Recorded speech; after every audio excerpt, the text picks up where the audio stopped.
Recorded Books presents The Deepest Kill by Lisa Black, narrated by Mia Barron. Chapter 1. Wednesday, Day 1. "He's lying," Rachel Davies said. "What?" Ellie nearly spilled the cup of overly warm coffee she'd so carefully carted across the terrazzo. Her new boss, Dr. Davies, sat in the cafeteria, absently eating what looked like cold pasta primavera and watching the 20-inch monitor perched on the counter next to the coffee maker. They were two of only 5 people in the large room, built to hold the entire lunchtime crowd of a D.C. area boys' school, but now utilized only when sessions of forensic training were being held. The last 2 had ended the week before. Until more started the following month, the cafeteria provided only coffee and use of a microwave. For anything more, the low-card staff were on their own. The television monitor replayed the interview of Greg Anderson appealing for the return of his wife, Ashley. Ashley, 4 months pregnant, a white 25-year-old, apparently went boating one day 2 weeks previously and disappeared. After 1 week, local fishermen found the empty boat bobbing in the Gulf. Though boating accidents were hardly unheard of in coastal areas, Ashley's case stayed in the news, mostly because of her father. Martin Post, the 3rd richest man in the United States, genius of oak tree software and hardware design. There were few computers in the world that didn't churn up cyberspace using his components. And now, a mere mile from his opulent Florida fortress, his only child had washed up on a beach among the seaweed and discarded water bottles. On the screen, Greg Anderson pleaded for any information about his wife. "If anyone saw her, if anyone was on the water that day, please call the tip line and let us know. Ashley is the joy of my life, and that we were about to have our first baby." He broke off and put a hand to his mouth, his eyes screwing up into tight knots, apparently overwhelmed. "Totally lying," Rachel said again. Again, Ellie's gaze swung from her to the television and back again. "How do you know that?" "First, he speaks of her in the past tense. She is in the past tense. Not then. That interview was shot on the day after she disappeared." Her new boss tore open a bag of chips, chewed one with a thoughtful air, then set the bag down to position her hands with all 5 pairs of fingers touching. Second, he held his hands like this. Like he was praying. Not exactly. The palms aren't touching. The fingers aren't interlaced. It's called steepling, and is a huge indicator of confidence, one of the biggest. The gesture did seem familiar. Like a supervillain in a movie. And he's sweating. "It's Florida." "Even at this time of year?"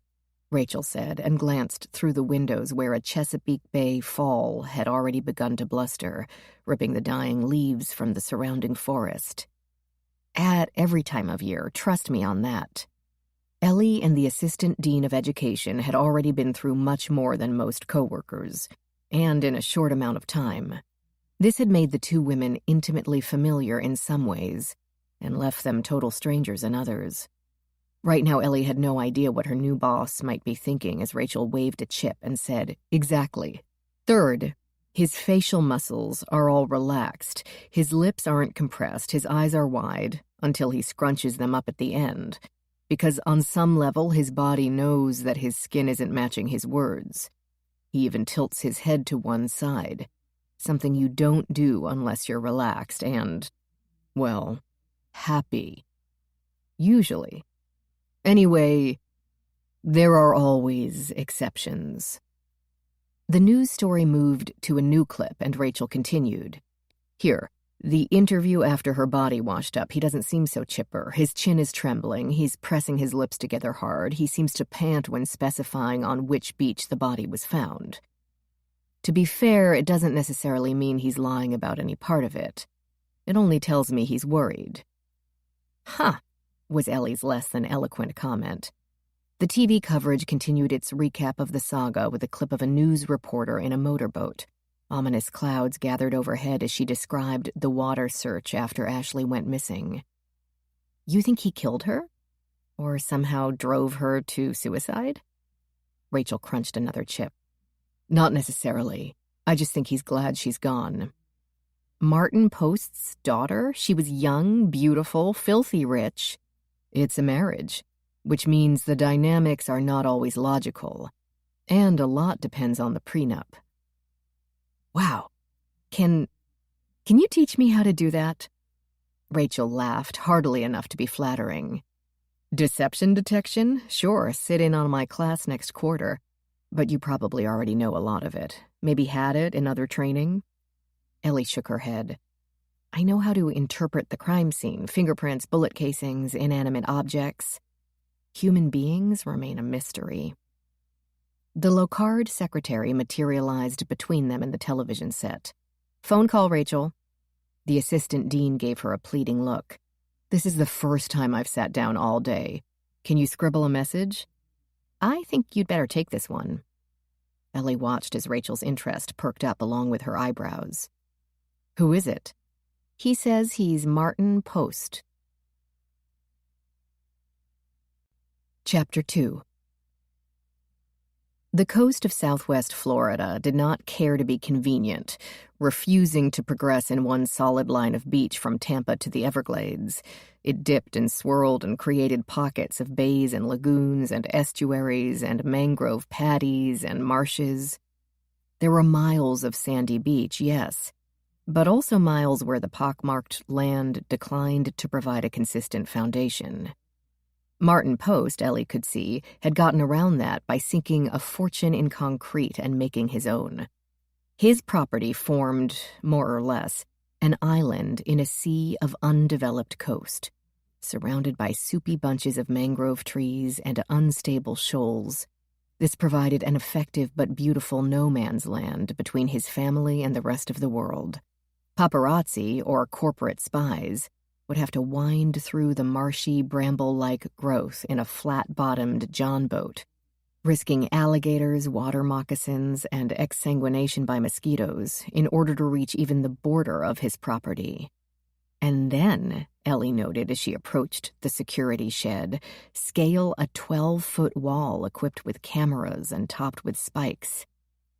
Much easier to make an appointment. Which, apparently, the 15 or so news channel and print media vans parked along the street did not have. They had pulled to the side of the public thoroughfare rather than onto the Post property, burning gallon after gallon of fossil fuel to keep their air conditioning running while they waited for something to happen. Each occupant sat up like a meerkat sensing a tasty scorpion as she drove down the otherwise empty street, and poured from their doors with cameras running when she pulled into the drive. They started up the pavement after her, then paused, slowed as if held back by an invisible force field of money and a possible trespass charge. No doubt the back of their rented sedan would be on the evening news, unless something more interesting happened before airtime. Ellie had peppered Rachel with questions during the flight down. Questions she couldn't answer as to why the third richest man in the country wanted to talk to them about his daughter. Clearly, the third richest man in the country wanted to hire the Locard as forensic consultants on his daughter's death. But what he expected them to do, neither could guess. It's getting cloudy, Rachel said. Rainy season. Ellie had once lived there. She had once lived in a number of places, since her mother died when Ellie was 4, and her father had no interest in being a single parent. She lived with her grandmother until the age of 9, spending most summers with her mother's cousins in Nevada. After the grandmother got sick, it was Aunt Rosalie's until 12, Uncle Terry and Aunt Katie in West Virginia until 16, then Uncle Paul and Aunt Joanna in Naples, college in California, and vacations with her mother's cousin Tommy and Valeria, recruited to the bureau in D.C., and a now-ended marriage to fellow forensics expert Adam. So, yes, she knew the local weather. Florida has 2 seasons. It rains every day during the rainy season, and then one day it stops, and then it's dry season. Rachel glanced at her as if she might be kidding. She was not. The security guard at the gatehouse, politely dour, ignored the cameras 100 feet away and asked them for ID. He took their low-card badges into his workstation, so well air-conditioned that condensation trickled down the open glass door, through which he kept an eye on them. His workspace appeared to have enough electronic screens and equipment to operate the space station, an overstuffed couch, and a full kitchen. Nice that Martin Post provided pleasant working conditions, even for an apparent ex-WWF bodybuilder who looked as if he'd have been equally at ease chowing down an MRE in an Afghan desert.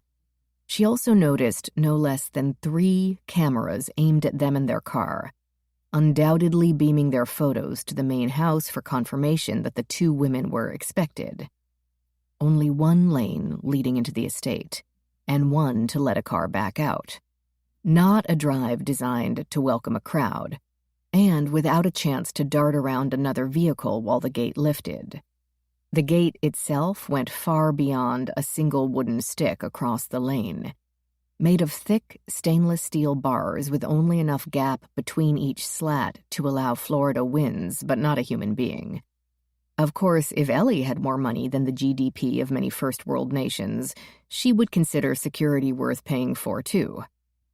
The guard gave her the go-ahead, and she drove forward into the masses of greenery. She only knew a house existed at the end of the 2-lane road by a glimpse of its uppermost floors over the tops of the mangroves. It took longer than she expected to get there, but at last the wild vines parted, and a campus of concrete and glass appeared to spring up from the ground. The drive split into 3 directions, with no indication of what might be where, so true to form, she continued on the middle one. Boxy concrete garages sat on either side, more like an industrial park than a home. The door of one stood open with a lithe woman visible inside. She stood in front of a workbench holding a belt sander. "That's the wife," Rachel said. Ellie stopped the car and they got out. The woman was not alone. A man, also 30-ish and attractive, with dark, perfectly cut hair and a slender form. But he wore a suit complete with tie, while she had on a white tank top and crumpled khaki shorts that probably would cost Ellie a week's salary. The young man's hand rested on the woman's arm gently, an almost pleading look on his face. "Are you sure you even want to do this?" "It's too late for that." He dropped his hand. "You're right, it is." They both noticed the low-card women at the same time. Before they got close enough to greet, he added to the woman, "Please get the time to me as soon as you can. I've got everyone's schedule coordinated for that one narrow window, and if we miss that, he'll lose the opportunity to bid at all." "I understand." "And I'm very sorry for your loss." "Thank you, Thomas." Rachel's shadow on the floor alerted the woman. She set the sander down and turned. The young man nodded to them as he left the garage, while the woman wiped her hands on her clothes and tried for a smile, starting with Rachel. "You're Dr. Davies." A statement, not a question. "And Dr. Carr. I'm Danny. I'm Martin's wife." Ellie shook the hand offered, the firm fingers lightly coated with dust. "What are you building?" It seemed a safe bet for a conversational gambit. Ellie had negotiated so many news in her life that a careful approach had become second nature. Stay quiet and polite. Don't tick anyone off. Don't choose allies too quickly. Get the lay of the land first. Keep a pleasant expression glued to your face at all times. Good advice for infiltrating unfamiliar families, or second grade, or world-class teaching institutes, or the households of the ultra-rich.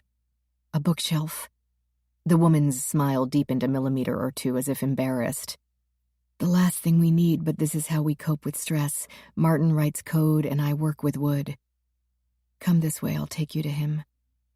Martin Post's wife had ice-blue eyes under a shock of artfully cut blonde hair that swished with each step, and stood about Ellie's height but at least 15 pounds lighter. Her skin, figure, nails, the arch of each eyebrow were all perfect. Yet she didn't seem to care that her stress release hobby had left her with 2 deep scratches on her right forearm and an angry patch at her left wrist, perhaps where the sander had jumped its board, or that she trailed sawdust from her bare feet as she guided them through a door to a cool interior corridor. She hadn't said anything about being Ashley's mother, which seemed likely only if she'd given birth at 10, maybe 15. They entered an elevator. When Martin Post had asked them to come to the house, Ellie had expected a mansion, a sprawling example of million-dollar listing with gold-plated faucets and a fountain in the curved drive. But perhaps house was only oak tree slang for headquarters. Even the elevator consisted of 4 blank steel walls. Danny said nothing, so neither did they. According to the indicator, they had passed 3 levels when the doors split to reveal yet another cool corridor, but at least this one had artwork hung at uniform intervals.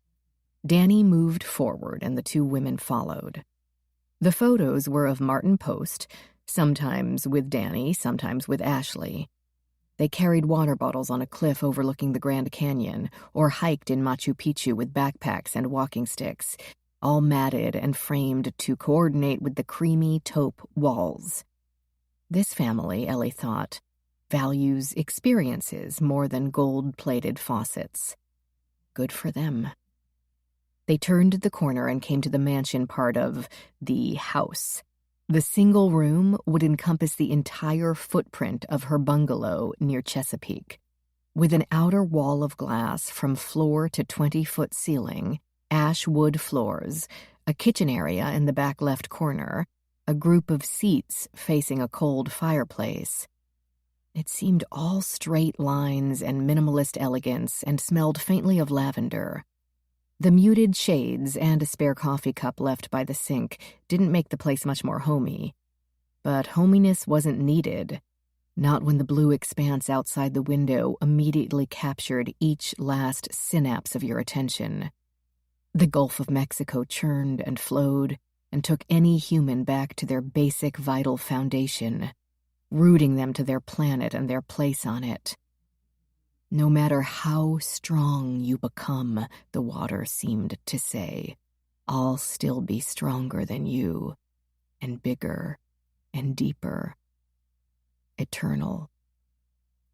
Directly below the window, she saw part of a pool, then high-end patio furniture scattered across lush green grass, then a spread of mangroves and trees with one wooden boardwalk winding through it. After the trees stopped came a swath of beach. She could only see the thinnest line of sand before it sloped down to the water, the exact edge out of sight. These sections of landscape extended as far as she could see to the right and left. Neighboring houses did not exist. The waves of the Gulf were rougher than usual, the first tremors of an approaching tropical storm. Fall was the hurricane season after all. But when she looked down to the ground level, the picture seemed to distort ever so slightly. She realized the glass must be thicker than normal, inches thicker, hurricane and maybe even bullet-resistant. Such a calm environment. But then details like that reminded one never to take this oh-so-serene environment at face value. Nature dominated the view so fully that Ellie almost missed the slender, quiet man standing to the side of it. He came forward and, as his wife had, held out a hand. Dr. Davies. Dr. Carr. He shook Rachel's hand and turned to Ellie, who banged a shin into the sharp corner of the coffee table as she reached him. She had to stifle a grimace while saying, "I'm so pleased to meet you." Then she remembered why they were meeting. "I'm sorry it's under these circumstances." "Me too," he said simply. The man looked exhausted. Dark hair flecked with gray hung in neglected clumps, and his thin face seemed all the thinner, its lines elongated by grief. Shoulders sagged under a heavy t-shirt and the sinewy arms twitched. His lips were dry and cracked from the dehydration common to fatigue. Though Ellie had never had a child to lose, she knew grief. but she'd known it at an early age with limited comprehension. Martin Post now knew it in all its myriad multi-level implications, and it might devour him whole. "Please sit down," Danny said to them, gently handling the social niceties that he could not. But Martin Post didn't have time for niceties and didn't pretend to. He visibly shook off the fog and spoke. "Thank you for coming. I realize it's short notice, but time is short. The medical examiner's office is about to release my daughter's body. They've ruled her death accidental." "Yes," Rachel said. "My son-in-law will have custody since he's technically next of kin." "Yes." "I need you to examine her body." He took a deep breath, steeling himself to say the next words, the stuff of every parent's most crushing nightmare. "I need you to examine every factor in her life. I don't believe my daughter died in an accident. I believe she was murdered." Chapter 3. Rachel Davies, in her former life as DC medical examiner, had had many similar conversations with similarly grieving family members. She modulated her voice into the perfect combination of sympathetic and professionally brisk. "What makes you say that?" "Ashley hung out in boats all her life. Motorboats, catamarans, sailboats, you name it. She knew everything about them, had experience with every vagary of the weather, which had been fine that day. A little rain in the afternoon, but no particularly high winds. It wasn't as if she'd been in a sailboat where a gust could have caught the sail.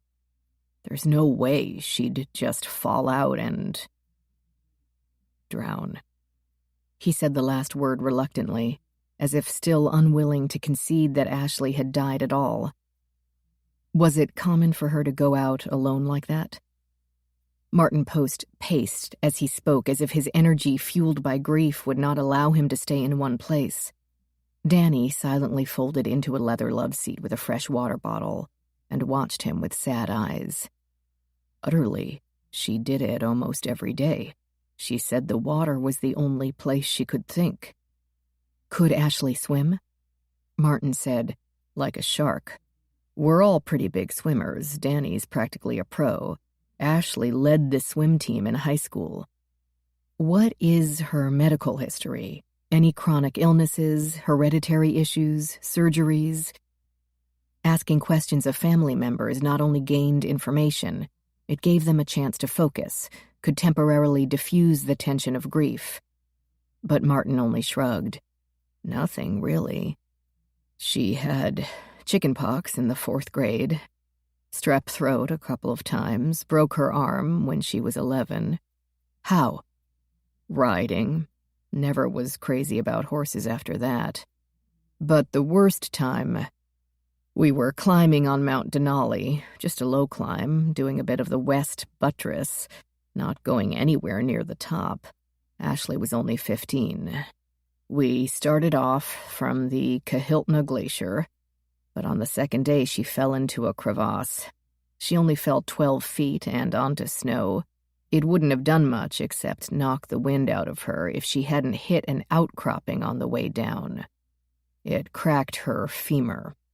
"Wow," Ellie breathed. He glanced around as if he'd like to sit and then realized the futility of it, took another step in another direction. "The doctor said later we could have just splinted it, and she could have walked out, but we didn't know that. She felt sure it was broken, and I believed her. Kept thinking about blood clots from the marrow going to her heart or lungs. So I didn't want her to move. It took almost 18 hours for rescue to get there and rig up a way to lift her out of the bottom of the crevasse. I lay with her the whole time, trying to keep her warm, thinking this was it. I was going to lose her." He put one hand over his eyes, but didn't cry. Rather, it seemed a gesture of utter hopelessness, as if the despair he'd been holding off for the past 2 weeks had finally eaten its way in. And when we made it to the hospital, we're warm and dry and her leg in a cast, and the doctor said she would be fine. I thought, at least I'll never have to go through that again. I guess I was wrong. The room grew so silent that Rachel could hear the miniature thumps as insects collided with the glass windows. She's perfectly healthy, Martin said, as if realizing this point needed to be made clear. She was. The doctor gave her a gold star every visit. No gestational diabetes, anemia, hypertension, nothing. She had just had the amniocentesis. That was fine, too. She hadn't found out what gender it was. Yet. Said she wasn't in a hurry. She said she liked considering the possibilities. He smiled at the memory, lines deepening in his thin face. "Do you have the autopsy results?" Rachel asked, even more gently. "I haven't seen anything about them." They said there was a linear cranial compression leading to a hematoma. A bump on the skull with some internal bleeding, in other words, possibly from slipping and hitting the head on a hard surface. Perhaps just enough to cause unconsciousness. And if she'd sustained the injury during a fall into the water, fatal, since it would cause her to drown. And, Rachel chose her words carefully, you don't agree with that? I've spent hours and hours on boats with her and never saw her slip. She has the balance of a cat. But she would never take any chances either, especially in her condition. Pregnancy can change things. Babies can shift, throw off one's balance, press on nerves. Not that she would know from personal experience. Not her, Martin insisted. Across from Rachel, Danny made the tiniest sound. It could have been a sigh, or it could have been the shift of her slight weight against the leather. But murder, Rachel said. It was quite a leap, but Martin Post wouldn't be the first to make it. She'd been over this ground before, usually in cases of suicide, where the harsh reality that they couldn't save their loved one sent family members on a desperate search for other explanations, but also in cases of natural death or misadventure. The popularity of forensic-based television shows, of both fictional and true crime types, had only made it worse by portraying every death to have hidden complexities. Rachel could well understand wanting to believe a suicide had only been an unfortunate accident. But it had always escaped her why a parent would want to believe their child had instead been purposely killed by another human being. At least, it had until Danton came into her life. Now, she wasn't so sure. There's a number of possibilities. Martin Post's voice became calmer, more methodical, a keen analyst delineating the variables, and she pushed thoughts of her own toddler from her head.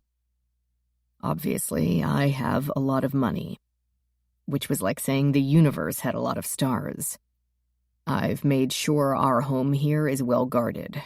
Ashley didn't go out often by herself.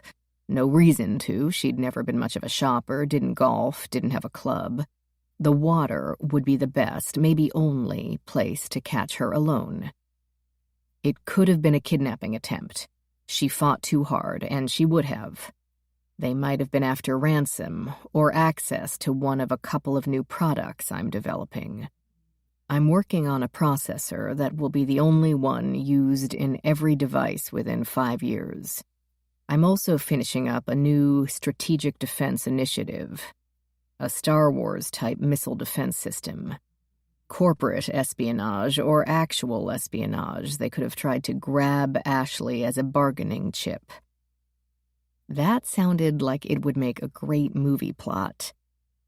But it also sounded possible. Even a fraction of Martin Post-type money could make people do extreme things. The plan could have been murder from the outset, he went on. This has put me behind schedule on current SDI, that's our system. Both Donek and Enter Robotics are trying to come up with a competitive design, and there's a congressional hearing coming up. If Oak Tree doesn't have demonstrable positive test results to show, if I lose even a day's progress, we don't get the contract, and the U.S. misses its chance for true physical security during the next 50 years. I know that sounds extreme, but believe me, if you dealt with this world every day— sorry, don't mean to be condescending, but you have to trust me. It's not out of the realm. It really isn't. Okay.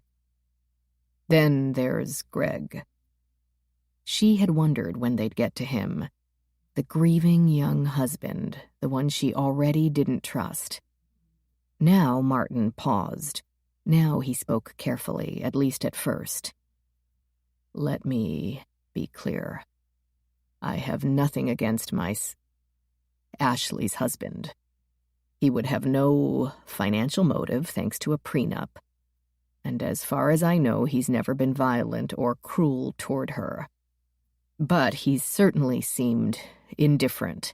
Ashley's an amazing person. She's been one of my best programmers since she was in high school. Z-Stream, LA Pack, the Ch card, she was the founding designer on all of those. But Greg acts like he's mentally patting her on the head. Isn't she cute, thinking she's actually contributing something? Meanwhile, he's only on my payroll because of Ashley. Danny's head made a nervous swivel left and right, as if concerned the not-so-valued son-in-law might be around to overhear. And Martin backpedaled. Okay, maybe that's not fair. I did hire him, that's how they met, and he is very talented with video card interfacing. It's been instrumental with the design for this defense contract. But, Rachel thought, and waited. She glanced at Ellie, seated at the other end of the couch, preternaturally still, also waiting and watching. But not as talented as he thinks, and he certainly didn't seem to care one way or the other about this baby. He turned to Danny for validation. Did he? No, he'd smile back at her and pretend to be enthused about planning a nursery, but didn't even seem to care about picking out a name or finding out the gender. Danny admitted with apparent reluctance. He acted as if she were buying a car he'd never drive, as if he were willing to be supportive and do the whole good husband thing, even though the whole issue had nothing to do with him. I don't know how else to describe it. I see, Rachel said, though she didn't. She didn't so much that perhaps she should cut to the chase. Mr. Post, Martin, what exactly would you like the Locard to do for you? He didn't seem offended, might have been relieved by this return to practical matters. I want you to examine my daughter's body and see if you agree with the county's conclusion of accidental death. Maybe they're right, and it was just a tragic freak accident. Maybe the pregnancy or a bad breakfast caused her to get sick or dizzy on the boat and she fell overboard. If so, that's fine. That would certainly be more palatable than knowing someone did this to her deliberately. But if I don't make absolutely certain, if I don't inspect every last line of code, then I've failed her. As her father. A hard admission, clearly, from the choke in his voice. Rachel understood, but she also knew that absolute certainty rarely came about in forensic pathology. A human body formed an incredibly complex megaplex of systems, the balance of one affecting all the others, while at the same time prodded and influenced by its mechanics, chemistry, and that unprovable entity called emotions. Rachel was dying to look at Ashley's body, deeply curious about what might have happened to the young woman. But she also needed to be honest and to protect the Locard by throwing out a few disclaimers. The Locard appreciates your confidence in us. You've been in the news a lot this past month. I'm impressed that both of you could deal with crimes so close to home. I need someone who's going to tell me the truth no matter what, even if it's not what I want to hear." A puff of exhaled breath and the ghost of a smile. "And Ellie's uncle used to be my doctor." This was a surprise. To Ellie as well, whose mouth fell slightly open before she snapped it shut. "My uncle? Paul Beck?" "Indeed. Point is, the Locard does good work. I thought we'd begin with a $50,000 retainer." "Mr. Post." "Martin. 70,000, that's just for your visit today. After that, you can charge the same amount by the hour, any amount, I don't care. Call in any other of your colleagues that you need. Get all the minds possible working on this. I'll be frank." He checked his watch. "You responded, and you got here, and I scheduled your examination at the MEs at 3. That gives us a hair under 1 hour. I know evidence disappears the more she decomposes." "Martin," Danny protested very gently. "It's true, honey, it's biology, and I have to accept its rules. So, doctors, in the interest of time, may I be so bold as to suggest a division of labor? Dr. Davies could please accompany me to the medical examiner's office. I have to be there. I don't know how territorial they might get. While Danny can take Dr. Carr to examine the boathouse and Ashley's apartments. Is that acceptable?" Hesitation would be pointless. They were the Locard. The Locard could use the money, and Rachel knew she and Ellie were more than capable of answering questions. Surely the dead young woman deserved that. The girl ordinary in many ways, and yet caught in such extraordinary circumstances. She glanced at Ellie, who clearly couldn't wait to get started, and said, "Yes." Chapter 4. Ellie thought better of it on her way to the elevator and suggested to Danny that since the boat resided on the property, she should take a look at it first. Then they could go to the apartment. "Not a concern," Danny said as she tapped the button. "Ashley and Greg lived here." "Here?" Ellie squeaked, and the young woman gave her a smile, half amused, half pitying. "You really don't know where you are, do you?" It turned out after they'd passed through a living room on the lower level that made the upstairs one look like a break room for staff, and beyond an indoor pool with a long glass aquarium suspended over it like a fallen redwood, that Ashley and Greg had their own wing of the estate.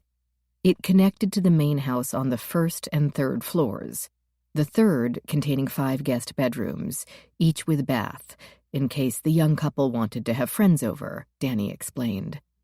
They headed to the second, which consisted of the master bedroom suite, plus an office for each, a kitchen, and their own workout room with equipment, matching bikes and treadmills, sauna, steam room, and jacuzzi.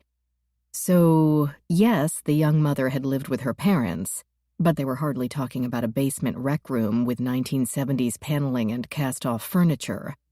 Aunt Katie would have tut-tutted.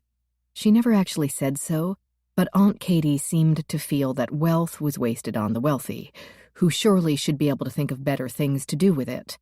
A low-key revolutionary was Aunt Katie, and the most talkative in a family where questions weren't encouraged. Except she had certainly never mentioned her brother treating the third richest man in the country. Knowing Uncle Paul, he'd have never told his sister, or anyone else.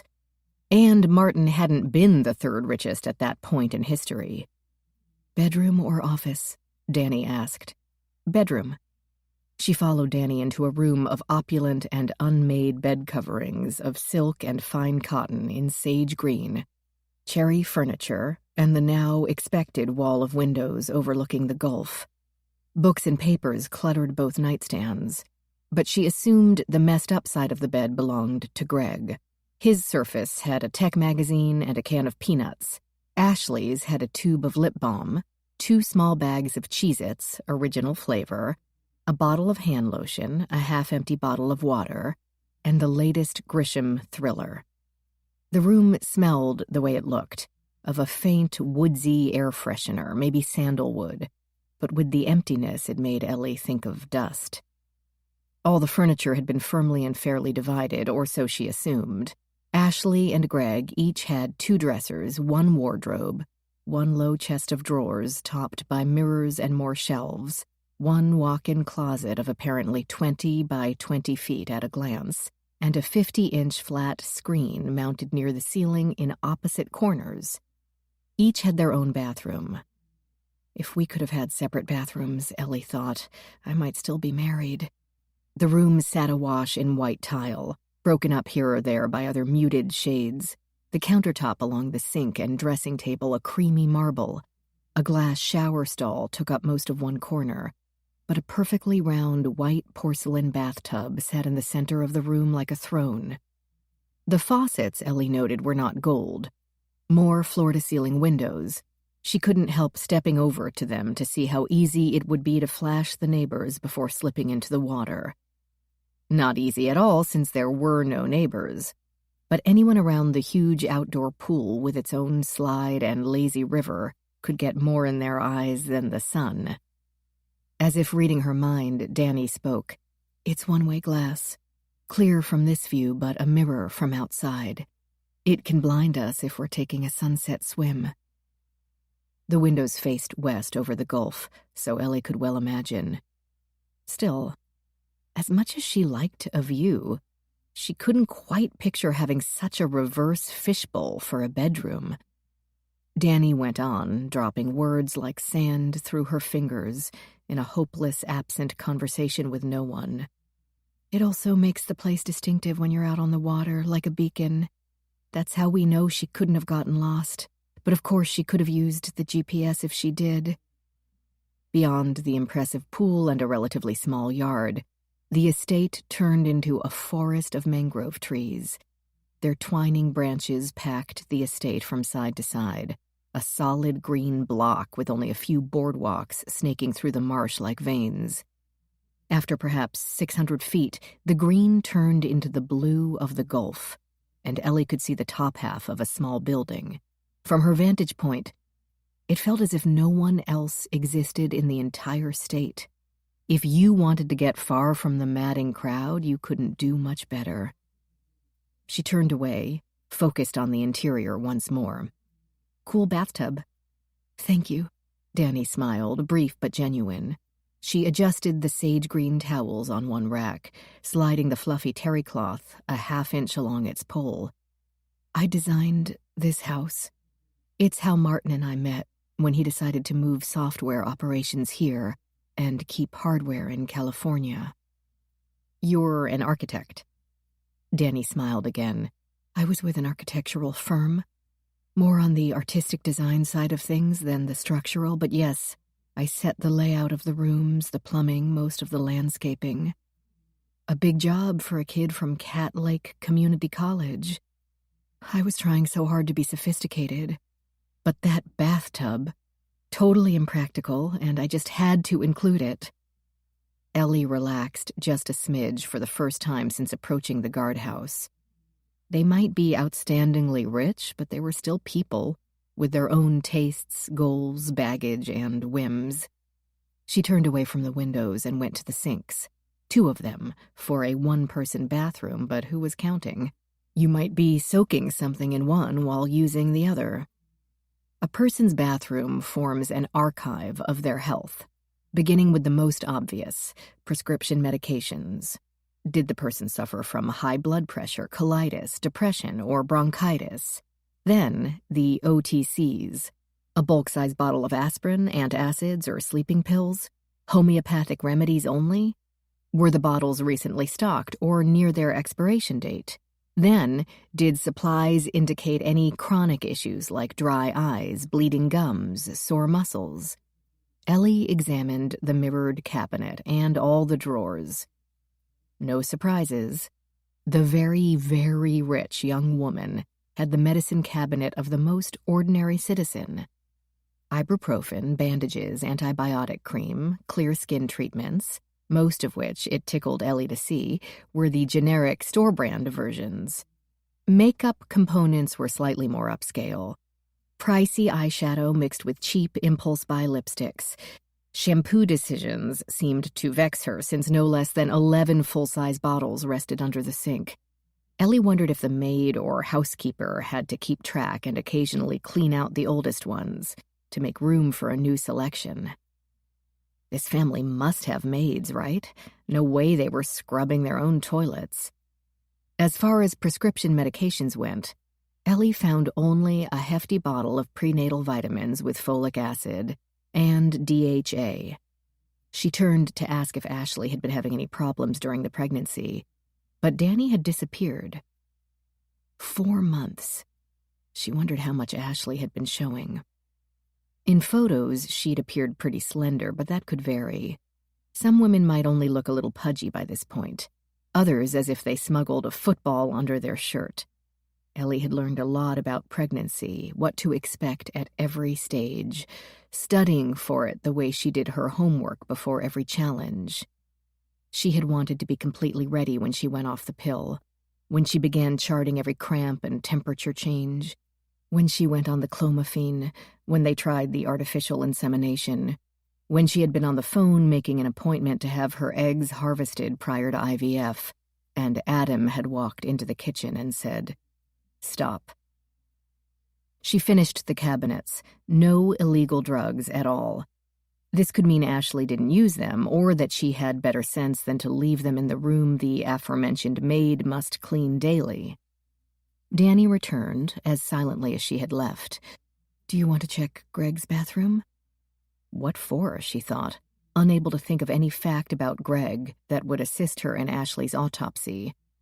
Unless he had some unusual drugs that Ashley, for some reason, had been taking. I don't see a need. I'm not 100% sure that would be legal anyway. "It's not his house," Danny said. "It's Martin's." Not Martin's and mine. Just Martin's? Yes, but search and seizure laws could get a bit murky, with owners' rights, tenants' rights, house guests' rights. Though, in any event, they weren't particularly relevant since she did not work for a law enforcement agency investigating what exactly. She was technically a guest of Martin's, and it seemed clear that he owned the property. Ellie made herself speak more firmly, towing a legal line she wasn't sure existed. "I only need information potentially relevant to Ashley's physical condition." Danny sighed, tossed a hairstyle made for tossing. "Just as well. Greg would keep anything incriminating at his man cave anyway. I'm not even sure where that is." This last realization seemed to surprise Danny. People were often stunned by how little they knew about the day-to-day of their own household. But if there wasn't a reason to ask, a reason to find out, a factor could easily be forgotten. Smoke detector batteries, a call waiting feature, a password. "Man cave?" Ellie asked. "It's a storage unit, really not far away, but he's got it outfitted as both a workshop and a place to hang with his bros and watch sports.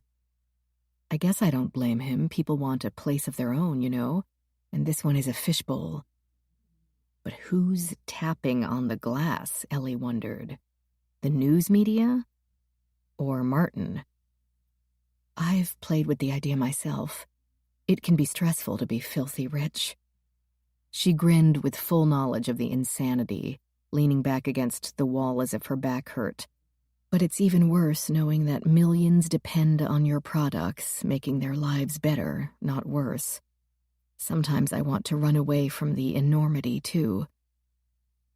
When she said nothing more, Ellie asked, "Where is Greg, anyway?" "At the funeral home, making the arrangements." Technically correct, since he was the legal next of kin. But, if you don't mind my asking, where is Ashley's mother? Danny seemed surprised by the question, almost stunned. "Deborah died when Ashley was 17. You didn't know that?" No, I hadn't. I'm sorry." "Don't be." I can't tell you what a relief it is to meet someone who doesn't know every single aspect of our lives, from the grade I got in biology to Martin's shoe size." The woman seemed genuinely delighted. Her shoulders relaxed, and she said almost cheerfully, "If you're through in here, we can go see the boat." Chapter 5. Rachel knew a few people with Teslas, but those had been more or less stripped models compared to Martin Post's. The leather seats were butter-soft and seemed to form to her back, supporting the lumbar while cooling with more than just the AC. The car seemed to shimmer over the ground as it parted the media sea with its nose.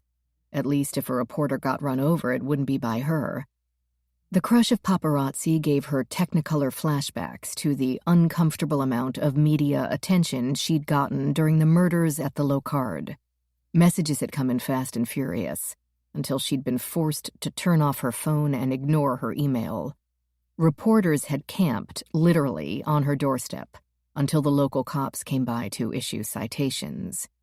She'd had to push through crowds, and learned that polite statements of "can't comment on an open investigation" would be totally ignored, and they would continue shouting questions no matter what, sometimes right in her ear. She never resented them for it. They had the job of asking, and she had the job of not answering. But that had been nothing like this.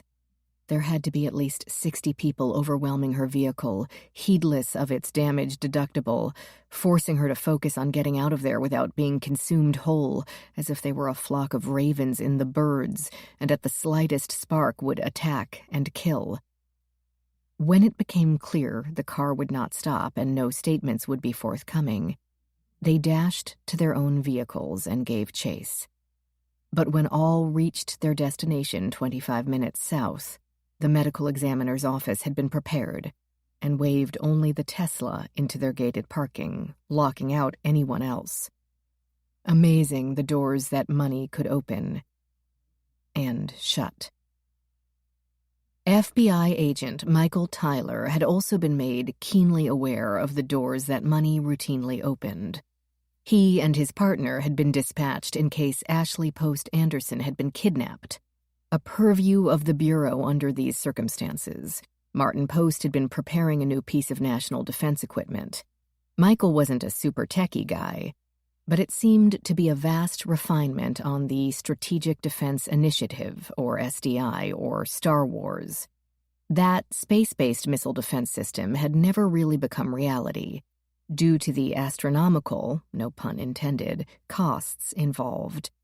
So Post designed a program to bounce signals off every bit of space junk already out there to pinpoint incoming threats, whether they were missiles, nuclear weapons, errant spacecraft, or, it sounded like, a reasonably effective slingshot.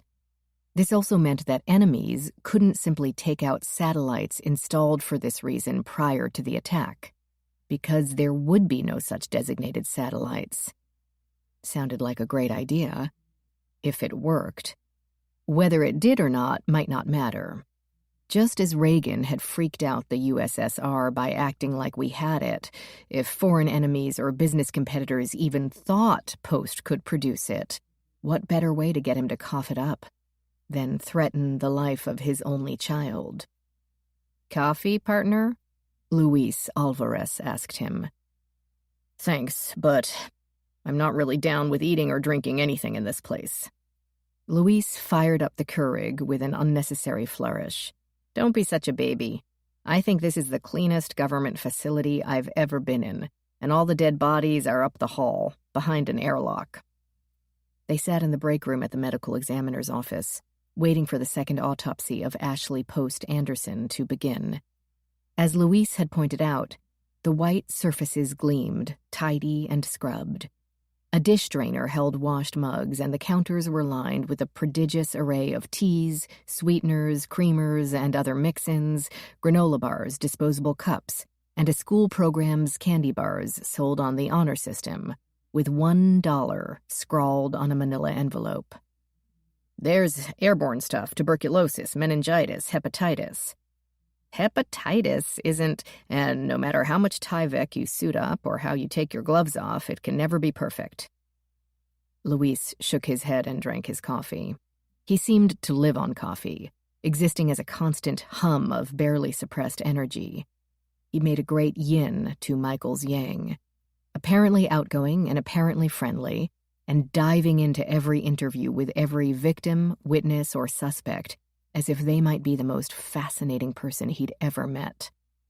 This left Michael to stand back, observe, maybe intimidate a little with his height and his muscles and his much less approachable face.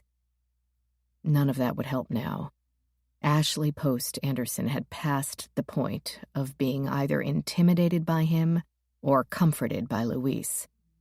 And since she hadn't been kidnapped, Michael didn't see why they were there at all. Certainly there was no reason for the FBI to be involved in a boating accident. Even if she was murdered, that would be a case for the local cops, not him. But little jurisdictional facts like that didn't matter when Daddy had more money than God and couldn't accept that his little girl fell out of her boat. Tragic, yes. Michael had 2 children with his ex-wife, shared custody, and if he had lost one of them, he would probably have to be sedated into a coma for 6 months. So he got it. He definitely got it. But if Ashley Post Anderson had been killed by foreign or domestic agents bent on possessing the nation's next great defense, yeah, that warranted FBI interest. He needed to figure out if that was the case, and figure it out quickly because such an attack would need a good chunk of FBI resources, and not just the 2 agents currently wandering around Florida wondering what the hell they were supposed to do. One of the doctors, Michael stupidly wished they'd wear tags since he'd have to list everyone's name in his report, poked her head in. "We're ready to start. I'll have to get you suited up." Luis dropped his half-full paper cup into the trash with an expression of deep regret. The doctor provided them with disposable masks, gloves, gowns, and booties to go over their shoes. PPE, personal protective equipment. Michael felt like a badly dressed clown, but any barrier between him and the dead seemed like a good idea, and at least they didn't need to wear face shields, the clear welder-type masks or goggles or sleeves. They wouldn't, he resolved, be getting that close to the action. The staff, so far, had been courteous and helpful while not exactly friendly, which Michael found unsurprising. No workplace appreciates having outsiders watch over their shoulder and interrupt their daily routines. But there was crazy money in Naples, and they had no doubt gotten used to catering to people like Martin Post. Another doctor awaited them in the autopsy suite, swathed to the eyeballs in disposable white garments, so that Michael could only vaguely tell that the person was female, until she said, "Michael." "Rachel? Dr. Davies, what are you?" She seemed as surprised as he felt. "What are you? Oh, that's right, you're in violent crimes now. I suppose you could turn up anywhere in the world." Before he could respond, the other pathologist muttered, "Great, old home week," and ordered the body brought in. Rachel explained her presence in a few brief and quiet sentences, leaving Michael in a flood of mixed feelings. Post had not only called in the FBI, but the Locard? Who else might turn up? Michael knew the Locard and trusted it. But this situation looked to be either a grief-crazed, over-rich father or a sort of terrorist action, and he lacked experience with either. Therefore, he didn't even want this case, and he certainly didn't want it if it came with a bunch of outside interference. But of course, what he wanted didn't matter, so he took a breath and focused. He had seen the other doctor giving a brief statement to the media. She had done the original autopsy. Michael wondered if she considered it a professional insult that Rachel had been called in. But they seemed to chat amicably enough. Doctors conferred with other doctors all the time, after all, so it must not be a big deal to them. He wondered if Ellie Carr had arrived as well. After these observations, he had no choice but to look at the victim on the table. What had been left of Ashley Post Anderson, a beautiful, bright, healthy, pregnant 25-year-old. It barely looks human. He banished that thought as if someone might overhear it. The face had bloated beyond recognition, the lips and nose oversized, cheeks bulged out. Small aquatic animals had been nibbling around the eyes and mouth as well. Only the hair seemed the right color and length, or he might wonder if they were looking at a different person entirely. Thick black lines ran under the skin like a loose tangle of strings, the veins having darkened as the blood in them became solid. And the smell. He used to wear swimmer's nose plugs under his mask, but quickly learned that they hurt and also made him look like a total weenie. Still, they were the only thing that really worked. Louise, he noticed, stayed near the door, perhaps regretting that half a cup of coffee. The skin on Ashley's hands had wrinkled so much it pulled away from the layer beneath it, forming tattered gloves. Rachel brought these hands close to her face mask. "We did scrape the nails," the other doctor said, as if wearily anticipating an obvious question. "The 3-carat rock on the left hand was returned to the husband. It was our first point of ID." "Immersion creates so much difficulty," Rachel said. "My general chem teacher, Dr. Wolf, always told us, water is the universal solvent. Given time, it will dissolve anything." "Even a body?"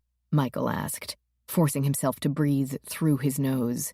Breathing through his mouth, even behind a mask, still might pull in too many contaminants. And the throat didn't have cilia to protect it like the nose did. Also, breathing through the mouth unleashed too many flavors of that morning's breakfast, and not in a good way. He should have brushed his teeth. "We'll never know," Rachel answered him. "Flesh doesn't last long enough in the water to prove it." "Because it decomposes," Luis said from his spot near the door. "Yes, exactly. The cells break down. Lice fall apart.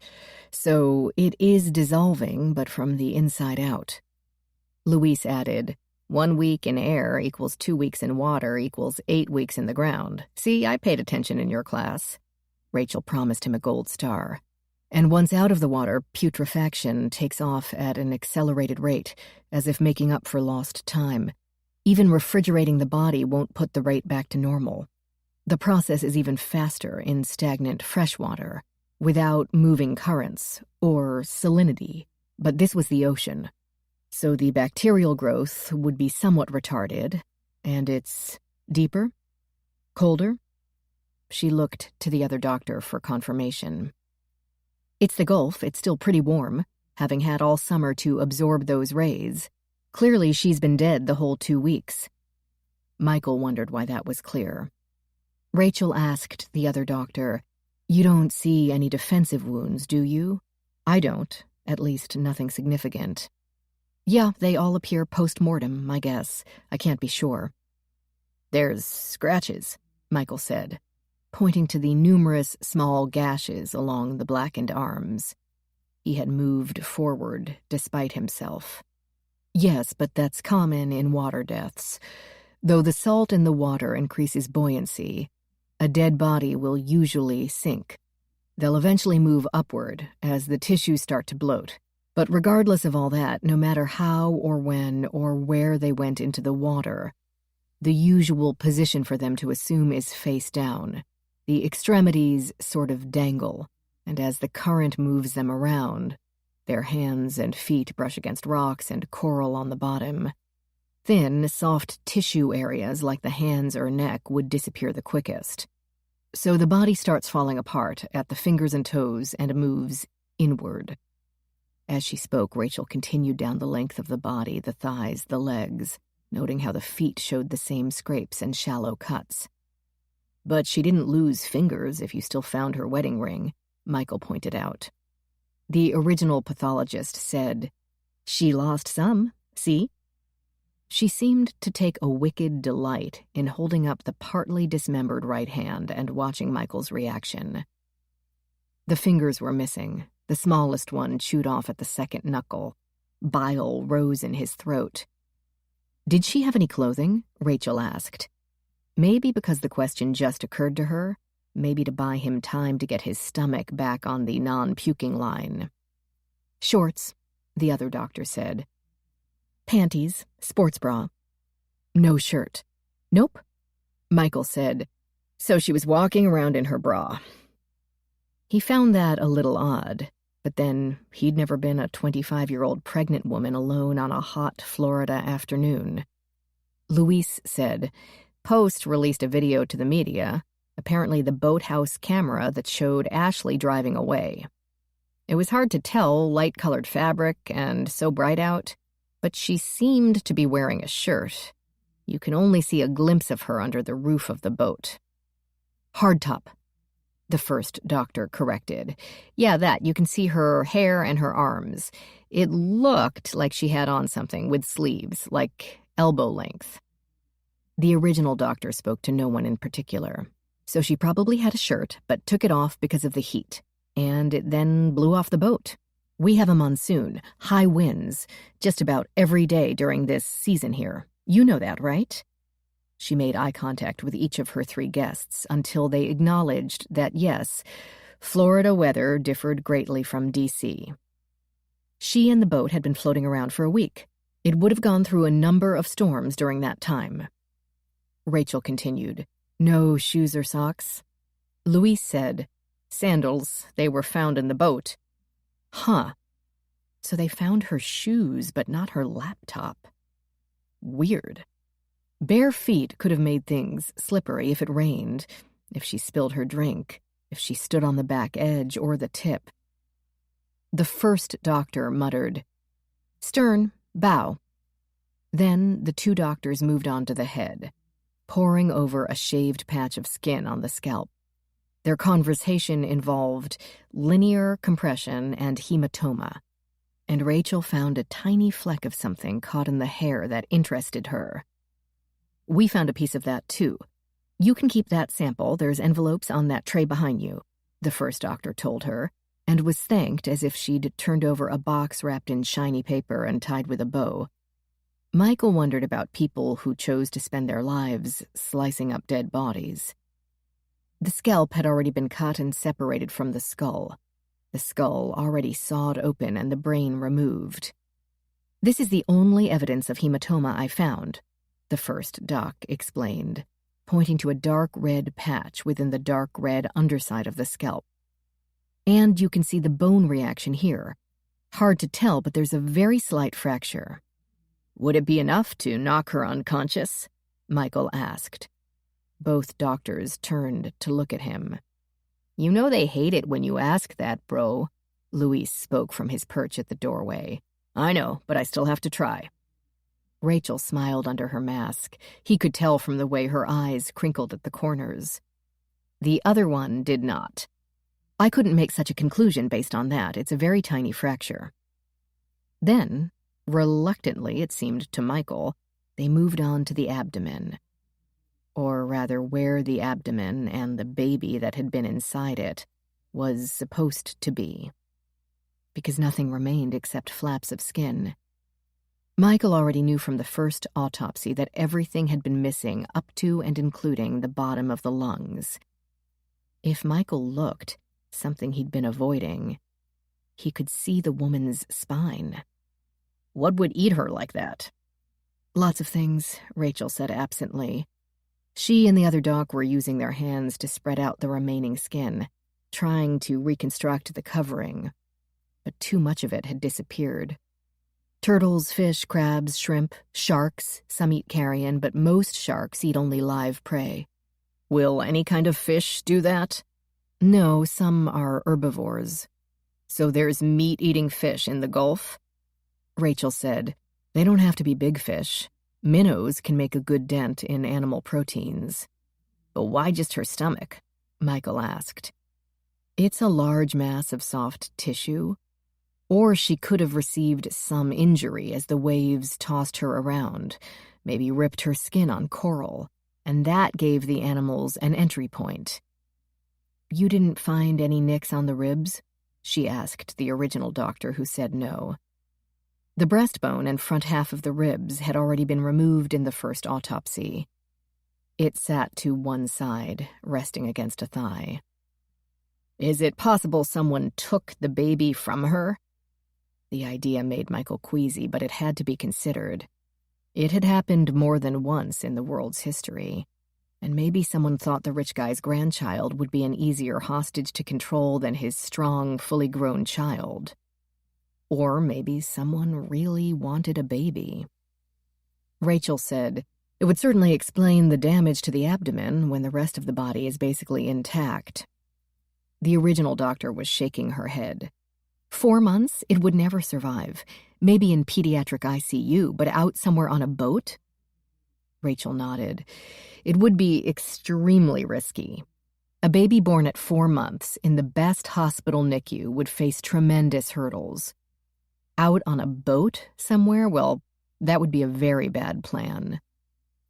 She had become interested in the dead woman's backbone, bending so close that her face shield knocked against a cut rib. "What do you think this is?" The other doc bent with her, and they discussed a small cut in one of the lower vertebrae. Michael listened to them trade terms like perimortem, plastic deformation, sharp right angle, beveled fractures, and other unintelligible stuff. It seemed to add up to a possible injury close to the time of death.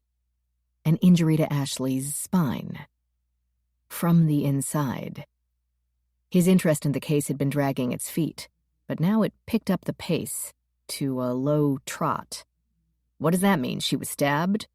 "Maybe," the first doctor said. The way she drew out the word made her disinclination clear. "Maybe," Rachel said. "It's a stretch. The damage seems smooth and with an obtuse angle, indicating perimortem, about the time of death.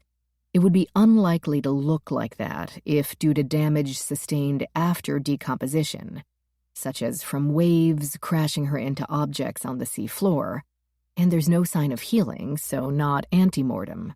Well, before death. But it's almost a squarish indentation, not sharp like a knife. It would explain the disproportionate animal predation. So, someone stabbed her? With something?" The two doctors exchanged a look.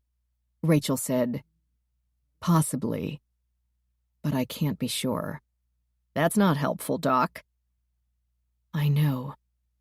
She seemed genuinely sorry about it. Chapter 6. In the disrobing area, which Louise had fun pointing out as in, "Let's meet in the disrobing area," Michael ripped off all the gowning like Prometheus shedding his chains, and with about as much relief. Louise did the same. "So what do we got, partner? A murder or not?" "Don't know, but Rachel knows what she's talking about, and come on, we've seen bodies. Animals eat where there's already an opening. But we don't know how she got overboard. There could have been an injury, and that's what invited in the animals. But even Rachel isn't sure it's from a weapon. So what we have is a towering load of maybes. And we're going to err on the side of caution and assume murder? Temporarily. Who the hell would stab a pregnant lady in the stomach? A storm brewed across Luis's face, no doubt picturing his own wife, glowing while expecting any one of their 3 children. What do we do now? I say we get a jump on it. Talk to the husband. If even a hint of this comes out, in the press, or worse to the family before we can prepare them. Total nightmare, and it's always the husband. Almost always. The rich father gives off weird vibes, too. So, good cop, bad cop? Or someone can't afford to act uncooperative? Latter, he's got daddy breathing down his neck. Luis pitched his last booty in the designated bin. "That's why we get along so well, partner. We think alike." Rachel came into the room and, like the men, wasted no time in pulling off the disposable protection, now smeared with decomposition fluids and oils, and Michael appreciated that she didn't come too close. He asked her, "You think she was murdered? Or at least received an injury due to a weapon?" "I think she received an injury," Rachel began. "Can you describe the weapon?" "Sure, if this were a TV show. But out here in reality, no, I can't begin to guess. It's very small, and without the surrounding flesh, it doesn't look like any knife nick I've ever seen. But an injury would explain the massive predation to her abdomen." She bundled the PPE and stuffed it into a biohazard disposal bin. "What does Post expect you to do?" "What parents usually want from medical examiners. Closure. It's his child. He wants to know he did everything he could." "I doubt what you found will be very comforting." She spoke with regret. "I know. It doesn't have to be a man-made injury, even as acute as it. Ashley could have been bounced out of the boat on a wave and caught in the propeller, though I don't see how it could cut all the way to her spine without hitting any limbs. I've texted Ellie to look for anything in the boat that could cause such a deep injury." So Ellie Carr had also arrived in Florida. "She's at the boat?" But Rachel was still theorizing. Ashley could have been tossed in the water and then impaled on something. It's a big ocean. Who knows what's out there? "Killer octopuses?" Louise said. "Or should that be octopi?" "Octopuses," Rachel said. "Or a stingray," he went on, more serious now, "like what killed the crocodile hunter guy." Rachel appeared to give this some thought. A murderous animal would make everyone happy, Michael knew. A freak accident with an unthinking beast, not a malicious entity threatening the Post family and beyond them, the nation's security. Problem was, he couldn't see a stingray making off with Ashley Post Anderson's laptop. Chapter 7. Ellie followed Danny through yet another set of elevators and hallways and out to an outdoor pool large enough for professional athletes to train in. A 3-story cage of mesh screens protected the area from dead leaves and wildlife and mosquitoes. Tasteful and extremely comfortable-looking lounge chairs lined the edge. 4 chairs, Ellie noticed. 4 and only 4. A round teak table under a canvas awning rested at the shallow end with, again, 4 chairs. This place existed for Post's core family. Not staff, not parties, not press junkets. Clearly the people who lived there craved privacy above all, and it took murder to let a stranger like her cross the threshold. Or they just had no social life. "Deborah, going to the boat." Danny spoke these words in a firm, clear voice as she pushed open the screen door leading to the yard, holding it for Ellie, as Ellie's brain tried to sort out this last comment. Who was she? A disembodied tone, 2 pleasant notes, tinkled through the air. What was... who? Danny didn't slow. Her feet, now clad in flip-flops, kept next to the rear door, crunching the mulch underneath them as she headed up a path toward the boardwalk. "It's a smart home. The assistant app is wired throughout. If you need anything, just tell her." Ellie skipped to catch up. "Something like Alexa?" "Basically. Only because Martin designed it much more complex," she added with a smile of either amusement or pride. "It's mostly a safety thing. All of us wind up being alone here a lot. Doing things you're really not supposed to do alone, swimming, bathing, boat, even hiking through these trees. So we tell Deborah where we're going." He named the smart assistant voice after his dead wife? Ellie stole a look at his current wife, but Danny's face remained the same gentle blank, not so much adhering to the party line as simply thinking about something else entirely. Maybe she had enough self-assurance not to be threatened by constantly hearing her husband speak to her predecessor. Maybe she thought it would be a comfort to Ashley, as if her own mother were still looking out for her. Maybe she had suffered loss as well and understood. Ellie understood too. She'd have talked to even an electronic version of her mother, Claire, all day and all night if smart assistants had existed in her youth. Ellie also wondered who insisted on as much solitude as possible. Martin, a reclusive genius? Danny, who'd probably had a normal existence until she'd married into tech royalty? Greg, who had made it inside the gates and now wanted to raise the drawbridge? Maybe Ashley hadn't wanted to share her father with the world, or a stepmother barely older than herself. Maybe all four. Ellie didn't know much about being rich and famous, but she knew that that sort of pervasive, unrelenting attention could have disastrous effects.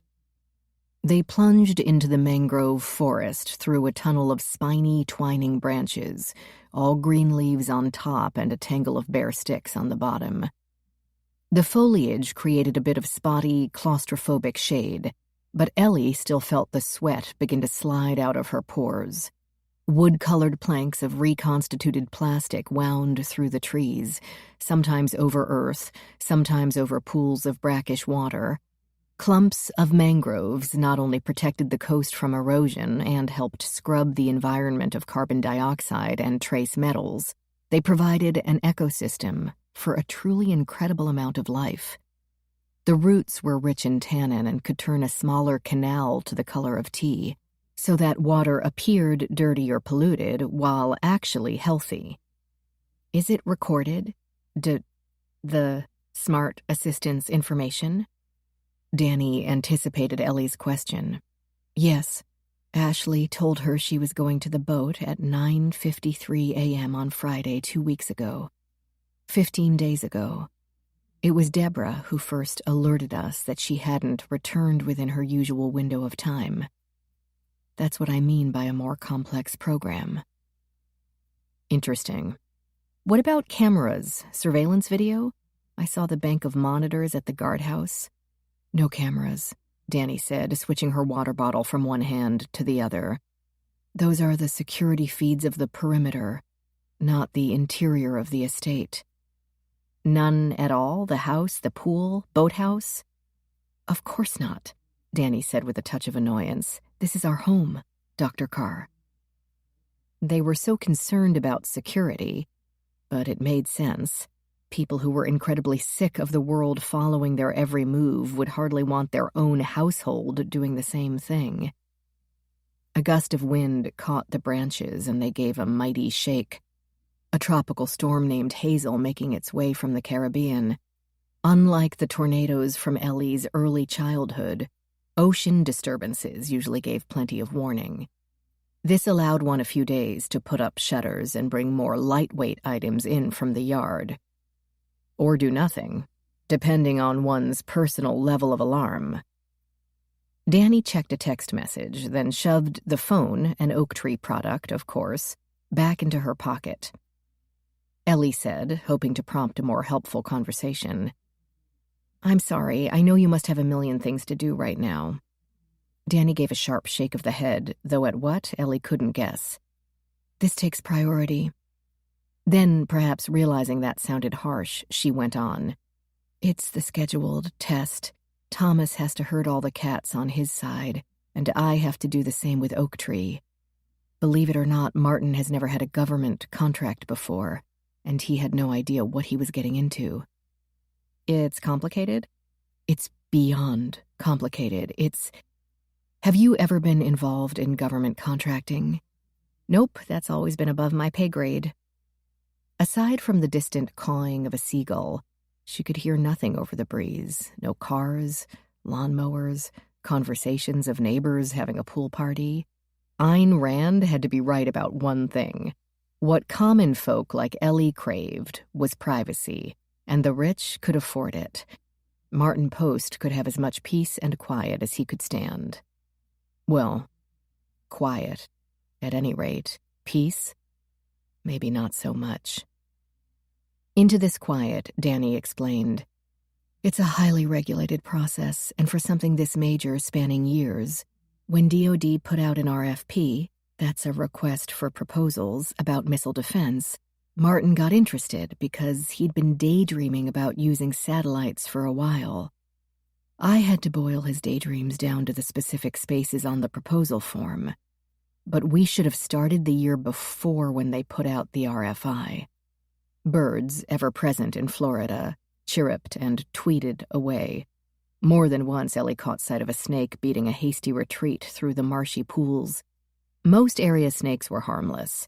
There were only 4 venomous varieties in South Florida, and of those, only diamondbacks and cottonmouths were likely to be found around salty water.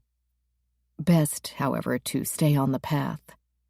She focused on the issue at hand rather than fangs and venom. RFI? Request for information. That's what the government does when it wants to know what's out there, what's possible, and how it can solve their problem. Most companies pay attention, and when there's something that falls in their wheelhouse, they'll respond. Of course, what they advise the government needs is what their company provides, which is perfectly legal, but it gets the contracting agencies familiar with you, a foot in the door. Martin skipped all that. Not intentionally, but it left us with a huge learning curve. Her voice dipped in a way that made Ellie think a lot of that curve had been draped across her shoulders. I can understand that. Government contracting is a relationship game, and I don't mean that in a good old boy backslapping way. Agencies have to know that the company actually knows what they're talking about, and that they can actually deliver what they promise. If they can't, disaster. Now they've wasted time and resources and have to start all over.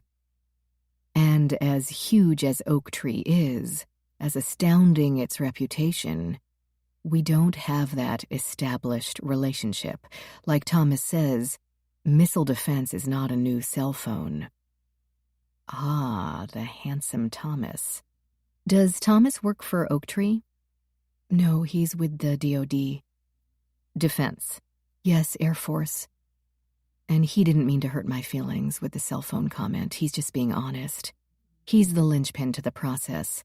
Literally the most important person in the whole situation. Really? More important than Martin? Yes, Danny said, as if she'd heard Ellie's thought. She spoke firmly, the loose bottoms of her shoes slapping against the boardwalk. The contracting officer is the only one who has the authority to sign the contract. He can't be ordered to by a superior officer or obligated to by a set of standards. So no matter what the generals think, he can say yes or no. Of course, it's a much smoother process if they're happy with his decision. And if he okays a company that fails to deliver, it's going to reflect on his judgment. His warrant could be reduced, and so on. Warrant? How much money he's authorized to spend. If your product costs $2 million and he's only warranted for $1 million, and it doesn't matter how much he loves it, it's not going to work. But Thomas has an unlimited one, so that's not a problem here. Wow. Yes, he's good at what he does. And when he's got his 20 with the Air Force, he can walk into a lobbying job. He'll be a millionaire in 6 months. Nice work if you can get it. Ellie waved away a mosquito buzzing around one ear and murmured an agreement. She had learned a lot about lobbying earlier that year. The tunnel of branches came to an abrupt end, and there was the ocean. A brilliant blue sky and a brilliant blue body of water, only partially blocked by a warehouse that had been painted to match but didn't quite. As large as an airport hangar and about as attractive, its long, plain walls had been topped with a few high windows. Good thing the plant life hid most of it from the house. It didn't do much for the view. There's the boathouse, Danny said unnecessarily. They followed the boardwalk over the sandy ground to the entrance, one door with a simple knob. No lock. Inside, however, Ellie could see why. The building had no wall facing the ocean, only a half gate-like barrier to keep the waves from knocking into the boats moored there, Locking the door would be pointless if someone really wanted to get in. One yacht and 2 motorboats bobbed in the water, secured to individual fingers of docking. The yacht appeared bigger than Paul and Joanna's house, disproportionately huge against the interior attempting to contain it. Mirror read the script along its stern, a name Ellie recognized from The Lord of the Rings. The length ran at least 200 feet, and she could see 4 levels above the waterline. To her slight disappointment, Danny continued along the back wall and past that mountain of boat to the other side of the building. 2 vessels, dinghies by comparison, identical motorboats, about 40 or 45 feet long. Hardtops, 2 engines, bow seating. Their sterns read, Wicked and Phantom. "Your favorite Broadway plays?" Ellie asked without thinking. "Ashley's," Danny said. Her voice caught a bit when she added, "It was Phantom." She waved a hand at the boat without actually looking at it, the boat from which her stepdaughter had disappeared. Ellie felt some of the air leak from the space. Just a boat, floating gently in its moorings, stubbornly silent about what had taken place aboard its fiberglass. Ellie approached. The moving water under the wooden decks, the trapped airflow made her slightly dizzy. Normally she loved the water, any water, which brought back memories of exploring the marsh behind her grandmother's house, swimming in Lake Erie with her cousins and Aunt Rosalie, and canoeing down the New River in West Virginia with Aunt Katie and Uncle Terry, who never seemed to have as much control over the vessels as they should have.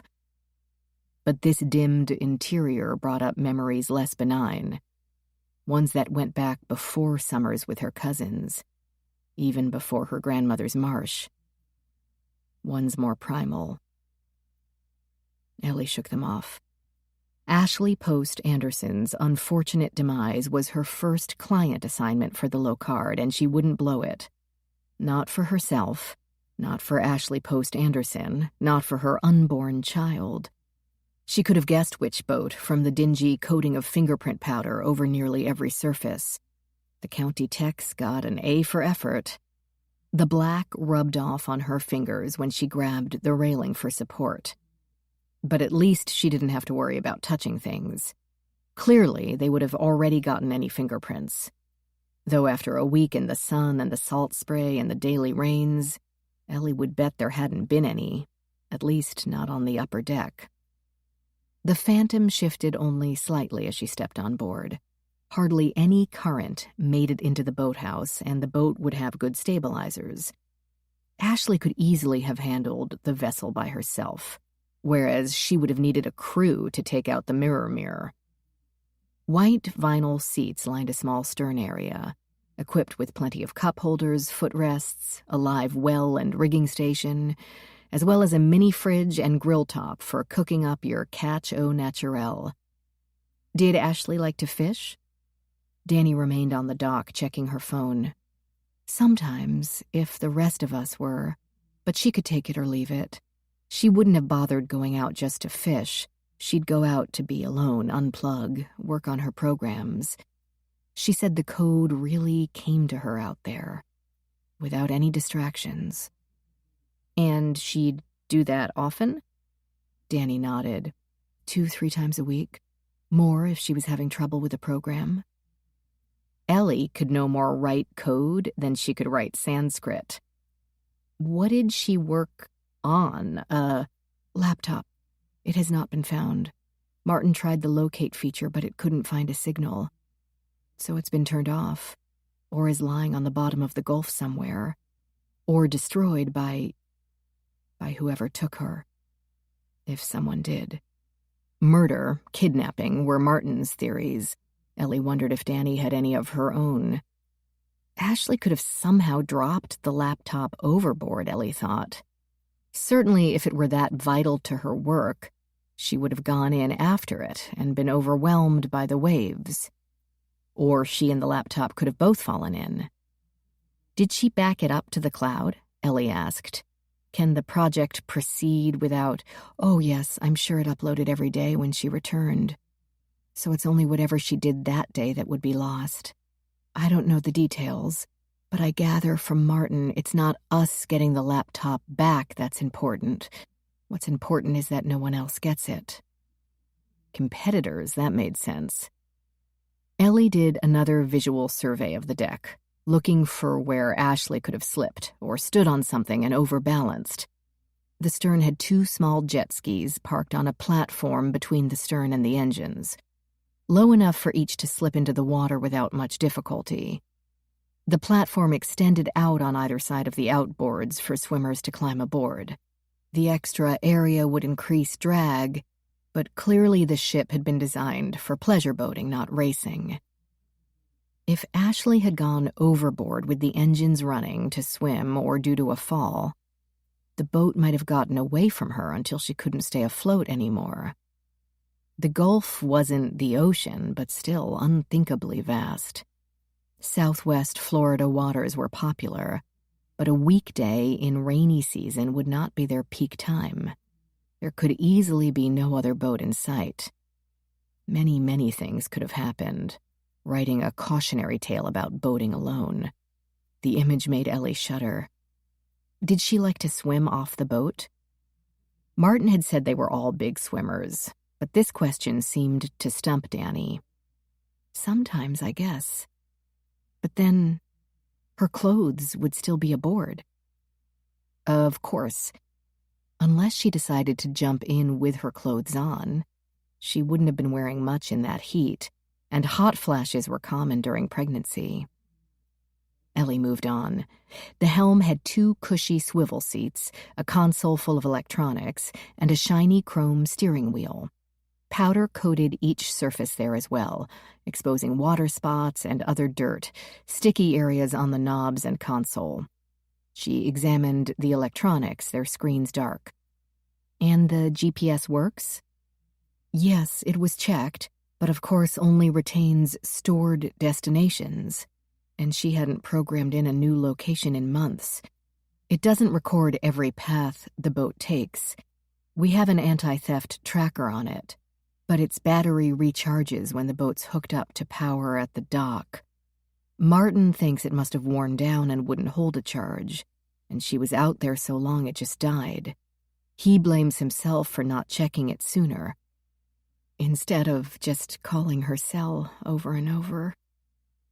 Misery filtered through her voice. She loved Martin, and Martin was enduring the if-onlys torment of a grieving parent. Did the cell have GPS tracking on it? It had an app installed, but apparently she'd turned it off. At least that's what Greg said. Boats came with a host of storage areas, places to keep everything from live fish to paper charts safe from rain, gusts of wind, and a shifting surface. She made sure not to miss any. Behind a nearly hidden door underneath the steering column, she found a collection of laminated maps and 2 knives. One, an evilly sharp fillet knife, had a glossy blue handle, and the other showed spots of rust along the 8-inch blade. Neither seemed particularly clean, but she would collect them anyway. Martin had told her anything she wanted, and it seemed stupid to overlook such an obvious weapon. But with a layer of oily grime on both blades, neither seemed of likely interest. Technicians had clearly fingerprinted the steering wheel, wanting to know if Ashley had been the only driver that day. The boat had been found drifting. If someone else boarded and overtook the woman, where would they have driven it to, only to turn it loose again? Too bad the GPS didn't record all movement, but of course that wasn't the purpose of a GPS. Ellie found her attention grabbed by a spot on the wheel where the fingerprint powder had accumulated. Not a print, only a messy pool of something sticky. Residue from a greasy snack? Fish guts? Ellie opened her kit and rubbed a pair of moistened swabs on the spot. The swabs went into a box, and the box went into a manila envelope, which she sealed and labeled. She noted another such spot on the gunwale near a cleat and collected that too. Almost certainly pointless, but she had no better ideas. The buzz of her phone cut through Danny's expression. They can't be done already. She clicked it to speaker, perhaps thinking that Ellie might need information from the autopsy. Yeah, hun, what? Martin Post's voice. That video conference today. I forgot. His wife checked her watch. Yeah, 10 minutes. I'll get it. What's happening? Nothing yet. Try to get an extension. I know it's a long shot, but... Danny paced a bit along the boards as Ellie climbed over the gunwale to the back platform. It would be nice, but they'll never go for it. Appropriations has scheduled their bills for voting at the end of this month, and of course the whole budget has to be signed by late September, or the country doesn't have one. Functions stop, and then the November election could change everything. I'm sorry, honey, but they won't postpone. Not even under these circumstances. The jet skis were still strapped to their berths, unlikely to have been involved. Every buckle seemed in place. Still, Ellie balanced carefully to get a good look at the handles, seats, keys with their curly wires. Martin said, "The systems they've seen so far won't work. They're just glorified lasers." I know, but that's why they have to see yours. And by they, so far, we're up to 4 Appropriations Committee clerks, counsel and auditor, 1 senator, 2 representatives, plus 3 more from the Armed Services Committee, 1 general and a colonel, and all of them have to be transported, fed, watered, and put up at the Ritz. On my dime, Martin griped. Ellie didn't see a drop of blood, a dent, or even so much as a scratch in the wax. The skis were dirty, certainly, with water spots from the rain and surf, but no sign that they'd been anything but passengers for some time. It's your test, hun, that's how it works. We only have a few takers for the overnight, though, probably because it's October and not February. Thomas is guiding them into the bullpen, and if the corral breaks down now... Her gaze fell on Ellie, who wondered if even the FBI security clearance that she didn't have anymore would cover what she was hearing. Probably not. Danny clicked the phone off speaker, and Ellie took the steps to the left of the helm down to the cabin. She paused at the bottom of the steps, listening, but Danny had lowered her voice. Glossy teak flooring and table with bench seating. TV, small fridge, stovetop, and even a small oven.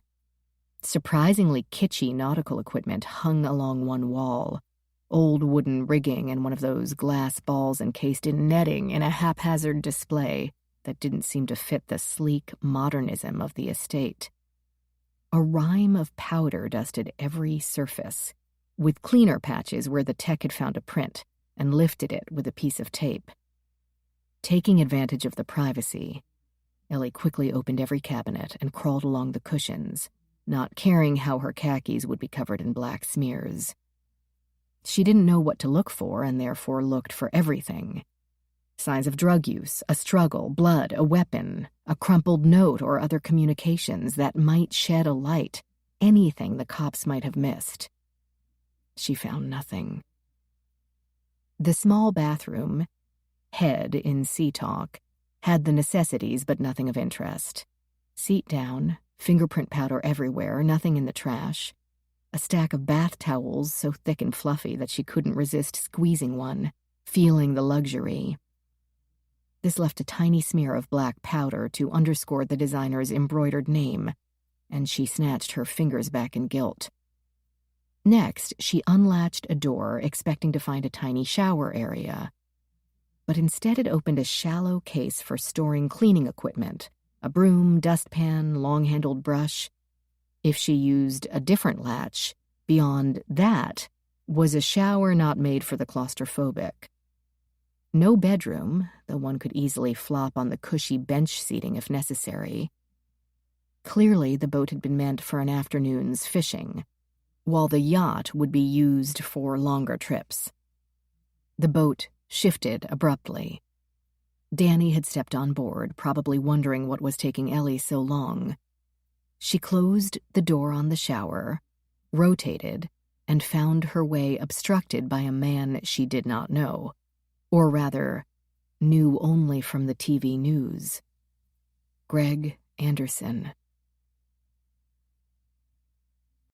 Chapter 8. "What are you doing down here?" he demanded, then modulated his voice and question only slightly. "What are you doing on my boat?" Greg Anderson stood about 6'5", maybe 250, in snug blue jeans and a tight black t-shirt that showed his well-developed arms. He had long eyelashes, silky black hair, and even the faint shadow of stubble over his jaw. A tired crinkle to his eyes made him more attractive instead of less. The tiny flaws that make a work of art realistic. He also did not move. They stood separated by perhaps 2 feet, and he blocked the only way out. Martin says you're some kind of doctor." "Forensic scientist. He wants the Locard Institute to consult on your wife's death." He tilted his head ever so slightly. The gesture Rachel had said made him relaxed and confident that he had gotten away with something. Ellie saw only perplexity. What the hell is the Locard Institute? She wanted to ask where Danny was, but that might sound weak. So she began with the employee orientation manual summary. He clearly wasn't listening, and she cut it down to, "We hope to help to answer some questions, but I've only just arrived. I know this is a terrible time. But can you tell me how she'd been doing with the pregnancy?" He sighed, and some of the stiffness left his body, turning away from her into the cabin, and she felt an unreasonable relief. When he faced her again, the aggressive concern had faded to a more appropriate sadness. But he also rested one hip against the doorway to the steps, obstructing, again, the only means of egress. Ellie scooted into the cabin proper to give herself some breathing room. She wasn't afraid. He'd be crazy to attack her here and now, and she had been an FBI agent trained in both offensive and defensive arts. Truthfully, she'd never been that good at either, yet that didn't worry her overmuch now. So not afraid, but definitely uncomfortable. He answered her question, more or less. "I don't know what you mean. She'd been perfectly healthy. That's what she said the doctor said." Somebody didn't go with her to checkups. "I didn't go with her to the checkups. They were always at a bad time, when I'd be tied up with Martin working on the project, and she said she didn't want me to. Anyway, Ashley was super independent. She didn't need me holding her hand." His gaze traveled over her pants and gave a snort of suppressed laughter, which exposed matching dimples. "What have you been doing?" "It's the black powder. It's on everything." The look turned to disgust, and he stopped leaning against the doorway, inspecting his jeans. "What about the normal parts of pregnancy? Morning sickness?" "Oh, yeah. She puked right and left once she figured out she was pregnant. I kept an empty wastebasket by her side of the bed every night. But it had gotten a lot better after the first, trimester, and she had a lot of back pain." "Really? Where in the back?" He gestured, placing a palm on his left lower back. "She said the baby sat on a nerve." Ellie had studied enough about pregnancy to know that 4 months might be a bit early for that, but it seemed too low for a kidney issue. Did she have trouble sleeping? Balance problems? Something shifted ever so slightly across his face, and Ellie wished Rachel could tell her what it might mean. She'd been sleeping like a rock. But dizzy spells, yeah. We were swimming one night and she went to dive. She loved to dive. Martin had taught her all sorts of fancy ones. And instead, she fell off the side of the board, the high board. Did she get hurt? Nah, just fell in the water. I teased her about it and she got mad, said she lost her balance.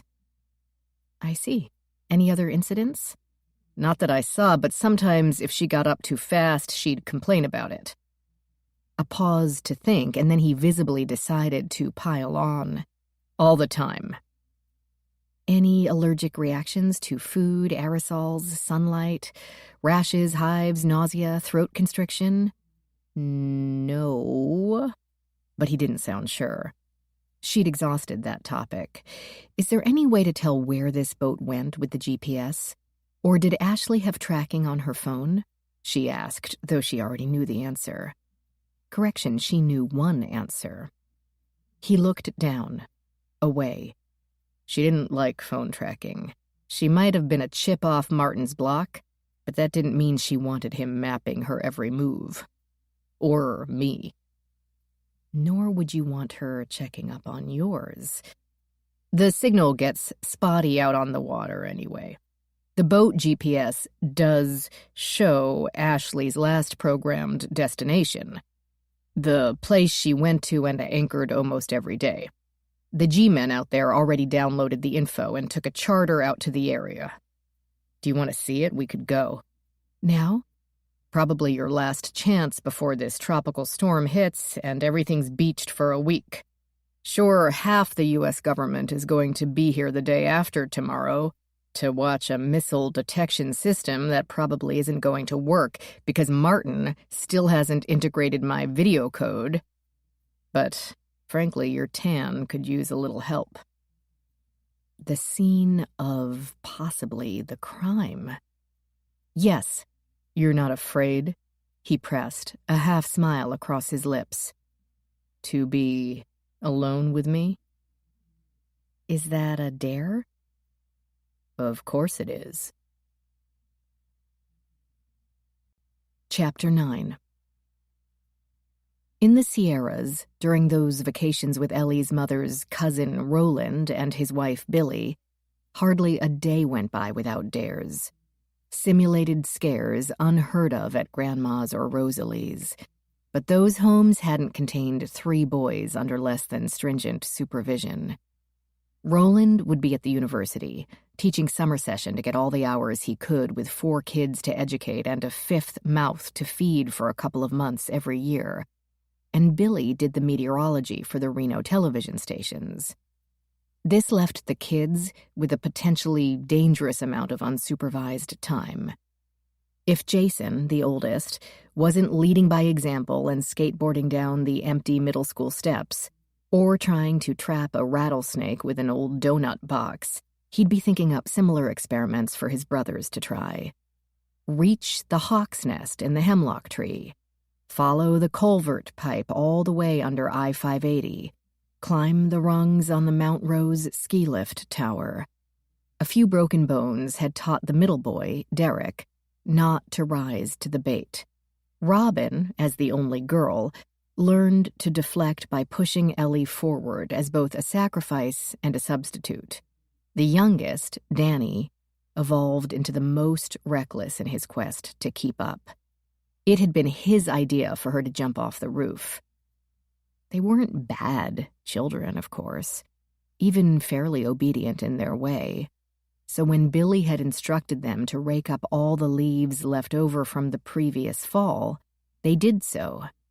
Ellie, at 8, did her share, always careful to do her share, not be a burden, not risk any resentment from the others because she was new and different and unbelonging, using a wooden rake missing half its tines. Roland wasn't big on outside chores, so they wound up with a huge pile of mulched sticks and rotting leaf bits, nearly as tall as Ellie herself. So tall, Danny declared, that they could jump from really far, and it would act as a giant pillow. The obvious person to go first would be Ellie, the littlest, at 8. If she landed safely, the rest could do so as well. Ellie sensed a flaw in this logic, but could not articulate it. So up to the 2nd floor of the all-wood split level she and Danny went. They tiptoed past Billy's office, where she would be comparing NOAA charts and storms over San Francisco. They stole into the master bedroom. with discarded clothes draped over the vanity stool and matching nightstands overflowing with magazines, reading glasses, hand lotion. The dry mountain air sucked the moisture out of even young skin, and half-empty cans of peanuts. She and Danny worked together to lift the heavy window, since the counterweight ropes had broken, and propped it with a thick tome titled Principles of Mathematical Analysis. Then Ellie could wriggle out through the open space. The room sat over the porch, where perhaps 6 feet of sharply angled shingles provided her a platform. They were rough against her palms, her legs at least covered by hand-me-down jeans dotted with pine needles and dust from the raking job. She took her time to emerge, ignoring Danny's orders to hurry up before his mother heard them. Merely swiveling her feet around and sitting up caused her to slide a few inches toward the edge, and she froze, waiting to see if she could stabilize her footing, or instead plunge to her death. While waiting, she let the view distract her. They lived halfway up Mount Rose. Outside her room at the back of the house sat only more trees, but from the front of the house she could see over their tops to Washoe Valley and the distant skyline of Reno. She took it in, and it gave her a reason to postpone her leap. "Get going," Danny said from the window. On the ground, Jace, who, Ellie reflected years later, really should have known better, backed across the yard until he could see her. "Are you going to do it?" A cold breeze wafted through her sweater. Temperatures hit the extremes in the mountain, desert hot in the sun, but shifting 30 degrees in an instant once in the shade or near a peak or after dark. She couldn't sit there forever. With her bottom pasted to the shingles, she shuffled herself closer to the edge and risked a glance down. The leaf pile did not look anywhere near as large as it had from the ground. "It's not big enough."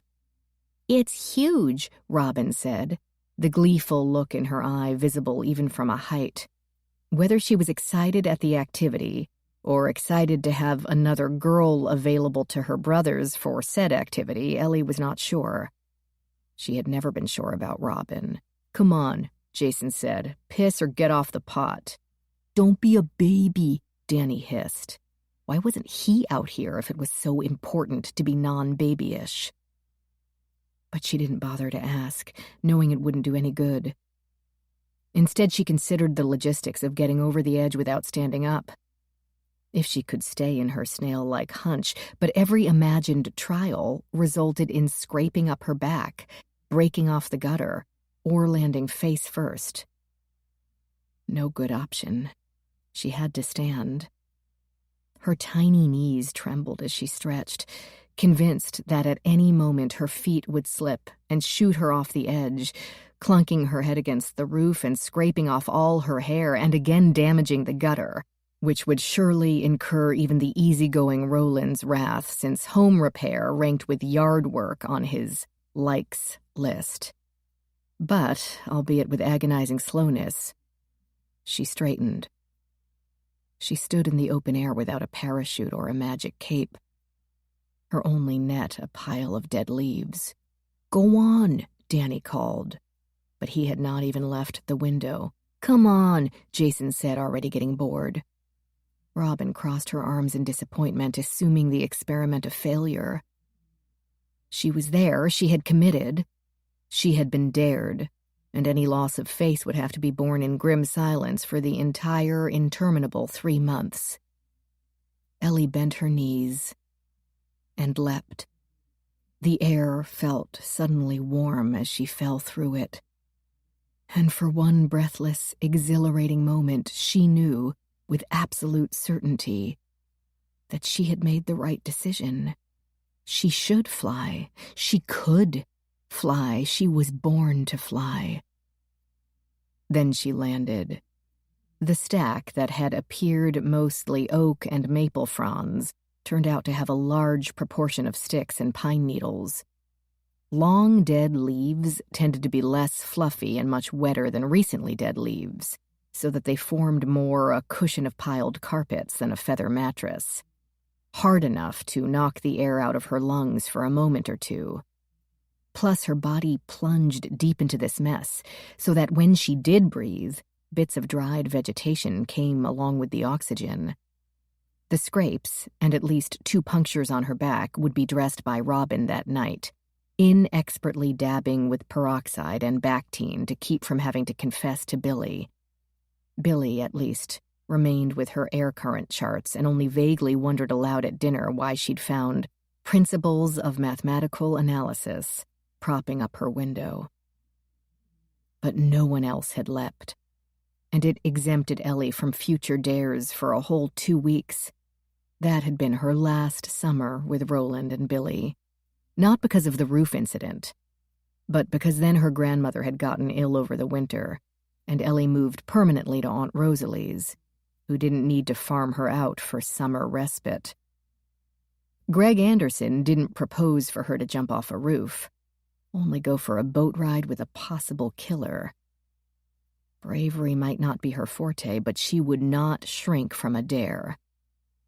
"Well," he asked, "do you want to follow in Ashley's last footsteps?" "Let's go. Time to jump off another roof." Chapter 10. Rachel used to love working out of town. She enjoyed researching new locations, what to pack for the weather, scouting unique restaurants and parks, adding to her repertoire of travel experiences. Then came Danton. The scrappy, ebullient little boy had changed her life. And her vocabulary. "What was that?" she asked him via her laptop screen. "Be dissolving sing," the 2.5-year-old urchin chortled, "for the balloon." She didn't know what to say to that. Her mother's face appeared over Danton's shoulder. "We're in charge of the balloon release for the block party this weekend." "Balloons are," Loretta cut her off, "bad for the environment, I know. But not these. These are biodegradable. Mrs. Johnson said so. And you know Mrs. Johnson is never wrong. And tied with dissolving string, that's the thing. I showed him how the string dissolves in water, and that's all he wants to do now." "You can't dissolve all the string, baby," Rachel told her son. "The block committee needs that string." "Be dissolving?" And he collapsed into giggles once again. "Are you going to be back in time?" Loretta asked. "I'd like to be. I'd really, really like to be." Loretta seemed to regret asking. "I know you're doing your best." "So, how rich is he? What's the house like?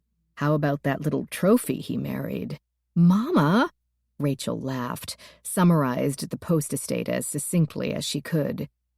Then, after exchanging fun but semi-nonsensical conversation with her son, regretfully disconnected and got back to work. That Martin Post had put his faith in the Locard delighted her. It would raise the Institute's profile. They couldn't buy that kind of advertising. And high profiles could lead to increased enrollment and research opportunities. But missing even a minute of time spent with her son sucked. He might be perfectly happy to spend all day with Grammy, and Grammy might be perfectly happy to spend every second with him. But it didn't make Rachel perfectly happy. Not at all. Yet she loved plunging into a thorny, difficult chaos and coming out with clean and unequivocal answers. Sometimes they brought comfort to the family and justice to the system. Sometimes not. But she had done her job as well as, if she abandoned modesty for a moment, as anyone in the country could. She loved her son, but she loved her job, too. The eternal conflict. It didn't matter that Ashley had been rich. It mattered that she'd been a mother, a woman, a human being, and someone's child. Rachel had left the medical examiner's office with the victim's blood, hair, 1 fingernail, a scrap of clothing, numerous photos of injuries, even 2 millimeters of vitreous fluid, and, the pièce de résistance, a cast of the vertebra. showing the unusual indentation. The medical examiner's staff had provided the dent stone and chatted with her while it hardened enough to remove. She got the impression that the diener had been given instructions not to leave her alone with the body, for fear she might, wheel it out a back door and abscond? But she understood they couldn't afford any screw-ups on such a high-profile case. And she officially worked for the victim's father, who seemed more and more suspicious of his son-in-law with every passing moment. Now she spread these items on the kitchen table as carefully as if they were bottles of Chateau Margaux. She and Ellie were impromptu roomies for this trip, using the home of Ellie's Uncle Paul and his wife Joanna. Both doctors, they were currently in New Guinea battling Ebola with Doctors Without Borders, and were perfectly happy to have someone check the roof and make sure the bills were current in their absence. At least that's what Ellie said. It felt a bit intrusive to look around and see pictures of Ellie's high school graduation, but the house provided all that a hotel room couldn't: space, privacy, and security. Here, Rachel could spread out autopsy samples from the most scrutinized family in the country and not have to worry about the housekeeper with a passkey. She fired up her laptop. Then she let it warm and did another circuit of the living room. A worn leather couch, a pottery vase with a bizarre but colorful structure. She realized it was the shape of a human heart, where the aorta and pulmonary artery were open to receive flower stems, fired in deep tones of red and purple. Beautiful and very strange at once. That dichotomy seemed to sum up Ellie, the child this household had partly produced. Outwardly professional, warm, confident, a total package, someone with her career prestige and fabulous looks should be walking into a room as if they own it. Instead, Ellie seemed quiet without being shy, her movements strangely frozen, as if she hoped to melt into the background where no one would notice her. She stayed too still and approached people too stiffly for someone of her age and status. This unexpected insecurity, Rachel thought, could have more to do with her past than her present. The background investigation required for hire had been interesting. Told of a fractured childhood, orphaned at a young age, Ellie had been raised by a succession of relatives. This had been her 5th home here in Florida with the 2 doctors. Apparently each home had been equally loving, but still that was a lot of moving around for a little kid. Exactly what would not happen to Rachel's little boy. She wanted stability for Danton, almost more than anything. And yet, here she was, 1,000 miles away from him. She moved back to her computer and established a secure link to the Locard. They had, at least, prevented a fellow parent from viewing the decimated body of his daughter. Martin had insisted, argued, nearly pleaded, but the ME convinced him to remember her as who she had been in life, that it would be a disservice to her for him to think of her as in death. This logic finally worked its magic, and he gave up, slumping back onto the waiting room couch like any other average citizen. Rachel had had many such conversations with many such parents, and they were never easy. She understood the need to be sure, the need to prove to their own minds that their child was really gone. They had fought for that child's well-being since the moment of conception, and to decline the final torture of seeing their decomposed, partially skeletonized body felt like rank weakness, abandonment of the one person they had vowed to always protect. From the moment their cells began to split, children, like her son, were both amazing and delicate. The world could seem like one big ball of threat, if you let it. She didn't intend to let it. Yet Rachel could never be sure if keeping them from the body might be worse, if their imaginations would end up tormenting them even more than reality would. Impossible to know. A coroner or medical examiner simply had to make the best educated, empathetic guess possible. Now she downloaded the collection of photos into the Institute's computer system and clicked on a video chat with Agnes, the Locard's tech wizard. The young woman answered on the second ring as if she'd been waiting, though Rachel knew she hadn't. Agnes waited on no one. She also knew better than to waste time with pleasantries. "Hi, Agnes. I have photos for 3D imaging. I hope they're good enough." "Let's see." Agnes's face in the video box hovered close enough to see the flare of her nostrils when she breathed in. Behind her, the digital forensics lab appeared as a maze of cords, with laptops and a cadre of cell phones spread around on holders and platforms, charging, downloading, duplicating. "Look okay. You've got all the angles, scales are clear, depth as well as width. Excellent. I know it's only a tiny nick, but it looks to me like it has some curvature. Can you extrapolate to the arc of the object? That's the purpose of the imaging." A stupid question, in other words. But Rachel had long since gotten over feeling intimidated by Agnes, just being Agnes. "Yes." On the screen, Agnes worked a mouse, gazing at images on her end, and spoke absently. "You think this is from a weapon? Someone killed her?" "I tried to dance around it as delicately as I could," Rachel confessed as she sat down on a creaking straight chair. "I don't want to tell the guy someone murdered his daughter." "But that is what you think?" "I don't know. I keep thinking of an article I read last year about stabbing trauma to the victim's abdomen from being impaled with a beach umbrella caught in a strong wind. In Ashley's case, something must have breached the abdomen. The predator activity there was so acute, while the limbs, fingers, toes were fairly intact. It makes no sense unless the trauma existed before she went into the water. But we need to make absolutely sure. For her, for the family, a group so important to this nation's security, and him as a father. A rich father. A very rich father. Rachel could hear keys clicking. The indentation in her vertebra was made by something approximately 2 millimeters wide that penetrated the bone by approximately 3 millimeters deep. But square. Square? Yes. The edge that penetrated the bone was not sharp, not beveled in any way, flat at the bottom, or rather, top. Rachel pictured this. It didn't necessarily mean the object hadn't been a weapon or boat propeller or some kind of blade, but with a flat 2 millimeters across, it couldn't have been a very sharp one. Curvature is approximately 0.06 millimeter. Rachel did a quick calculation. So if that edge forms a circle, it would be a circle of about 3 centimeters.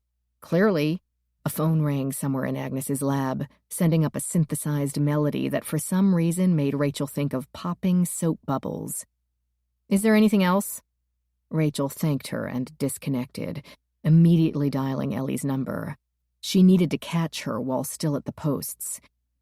The woman sounded a bit breathless, probably distracted by whatever she was doing, outside to judge from the low but consistent roaring of the wind over the microphone. She summarized the autopsy findings and Agnes's extrapolation of the indentation. Of course, it's too small of an area to guess at the shape of the thing that caused it. "I see. Well, I'm on the boat at the moment." The wind sound picked up. "Good. Also, they found flecks of some dark substance in her hair at the first autopsy, and the ME gave me a copy of the results. Some interesting functional groups involving chlorine. It appears to be chloroprene, mixed with some spandex." "Huh," Ellie said. "Sounds like neoprene? Not a surprising thing to find on a boat." She heard what sounded like an engine above the wind roar. "Are you on the boat? Like out in the water?" The slightest pause. "Yes, so I might lose this signal at any moment. We're going out to see the spot where Ashley would moor every day. It's most likely where she was when she went overboard. But of course we can't be sure." "Who's we?" "Greg is taking me." "Greg Anderson, the victim's husband?" "Yes." who was clearly within earshot given Ellie's brief responses. "The father's top suspect." "Yes." "Is anyone else with you?" "No." Was she nuts? Alone on the boat, which could be considered a murder weapon, with the obvious suspect in any case of a dead wife? What happened to Danny? Why wasn't she along? Though it might be that the murderous husband and the very much younger stepmother got together in more ways than one. Possibilities abounded, all equally dangerous. "Be careful." "Yes, of course." And the phone became silent. Rachel glanced at the screen, but the call had been lost. Chapter 11. A few questions about her own sanity also crossed Ellie's mind as Greg started up the engine. He motored the 45-foot powerboat out of the opening at more than a no-wake speed, as if escaping before his father-in-law could order them back. It wasn't as if she was still an FBI agent with a warrant, a sidearm, and a team she could call for backup. This new form of investigating would take some getting used to. But to get a handle on this crime, if a crime had even occurred, she needed to see the scene of it. That the scene of it happened to be a mile radius of open water couldn't be helped. She moved around the center console to the bow of the boat. It had a padded lounging area in the center that could fit 3 people across, and matching benches with narrow tables in the very tip. Under the seats were spaces to store gear and live fish. She lifted each one in turn, but most were empty save for extra life jackets and neatly coiled ropes. Greg apparently saw no reason to linger and opened the throttle. The boat skimmed over the water, tilting up over each wave and then slamming back down. But the Gulf stayed calm, and the boat so well balanced that it still made for a pleasant ride. The wind cooled even the sun's brutal beams. She could not stay out there long without stronger sunscreen, but a quick touch of vitamin D would be okay. "What are you doing?" Greg shouted to her as she opened another storage bin. If he thought the bouncing of the boat would discourage her, he miscalculated. Her sea legs coped easily with the movement. Examining the area? Looking for clues? She could hear a touch of derision, but not any real concern. He either didn't expect her to find anything, or he was innocent. Either way, she wasn't about to tell him that she now searched for a 2-millimeter wide blade, or possibly a circular item 3 centimeters in diameter, and something that could cause a compression fracture to a young woman's skull. Maybe something coated in neoprene. But nothing seemed to fit those exact specifications, and anything that might come close did not appear to be out of place or damaged. The poles used to support the hardtop were as they should be, and were too large and thick to be the weapon anyway. She wondered if they'd had a spear gun on board. It would be heavy enough to cause the head injury, and the spear would definitely cause her theoretical abdominal injury, though she didn't think spears were curved or particularly dull. In the compartment under the next seat cushion, Ellie found a pair of flippers, 3 sets of goggles, 2 snorkels, and a single rubber water boot. It looked too small for Greg. "What's this?" "Water shoe," he shouted. "Ashley liked to wear them when we beached on an island, if she had to walk over rocks or a bunch of seaweed or shells." "There's only one." He shrugged, his gaze on the water. Ellie dropped the single water shoe into a paper bag. It did seem old, dusty, and stiffened around the edges. She then returned the paper bag to her stash of equipment in the cabin to keep the strong wind from snatching it away, and returned to the deck. She paused under the hardtop where Greg stood in front of the wheel looking like a magazine ad for designer cologne. She finished peeking into every hidden compartment on the deck just as the boat slowed. Then she heard the clanking rumble of a large chain from deep inside the vessel. Greg walked past her, checked the anchor, turned back and said, "Well, this is it. This is where Ashley would come every day, according to her GPS." "How far out are we?" "About 2 miles," Greg told her. How deep is it here? About 30 feet, maybe less. And this is where she always anchored? About, say, 100-foot radius. According to the GPS, anyway. Ellie surveyed the 360 view. To the west, water, horizon, sky, dotted here and there with another boat, a tall sail, a cargo ship. To the east, the shoreline forming a thin line of green. She had pictured Ashley on her boat alone, but that had been a grainy, overexposed video clip of imagination. Being there in person, feeling the salty air, the rock of the boat, the silence above the low, constant hum of splashes and wind, showed her the truth. They were quite literally in the middle of nowhere. Winds were minimal, and the waves followed suit. But still they were in open water, and the boat bobbed without pause. The odds of someone happening upon Ashley, committing some spur-of-the-moment kidnapping or assault, were nil. Someone either followed her, or had been following her long enough to know her habits. No way someone snuck up on Ashley either. The endless water span under the bright sky told Ellie that if you wanted to kidnap someone, there had to be easier ways to do so. Though a ship pretending to be in distress could have lowered the girl's defenses, assuming Ashley had been the type of person who would try to help.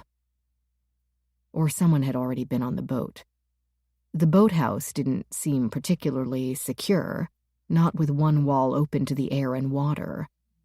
But to get near it, they would have to make it past the network of cameras and over the fence installed to prevent someone from doing exactly that.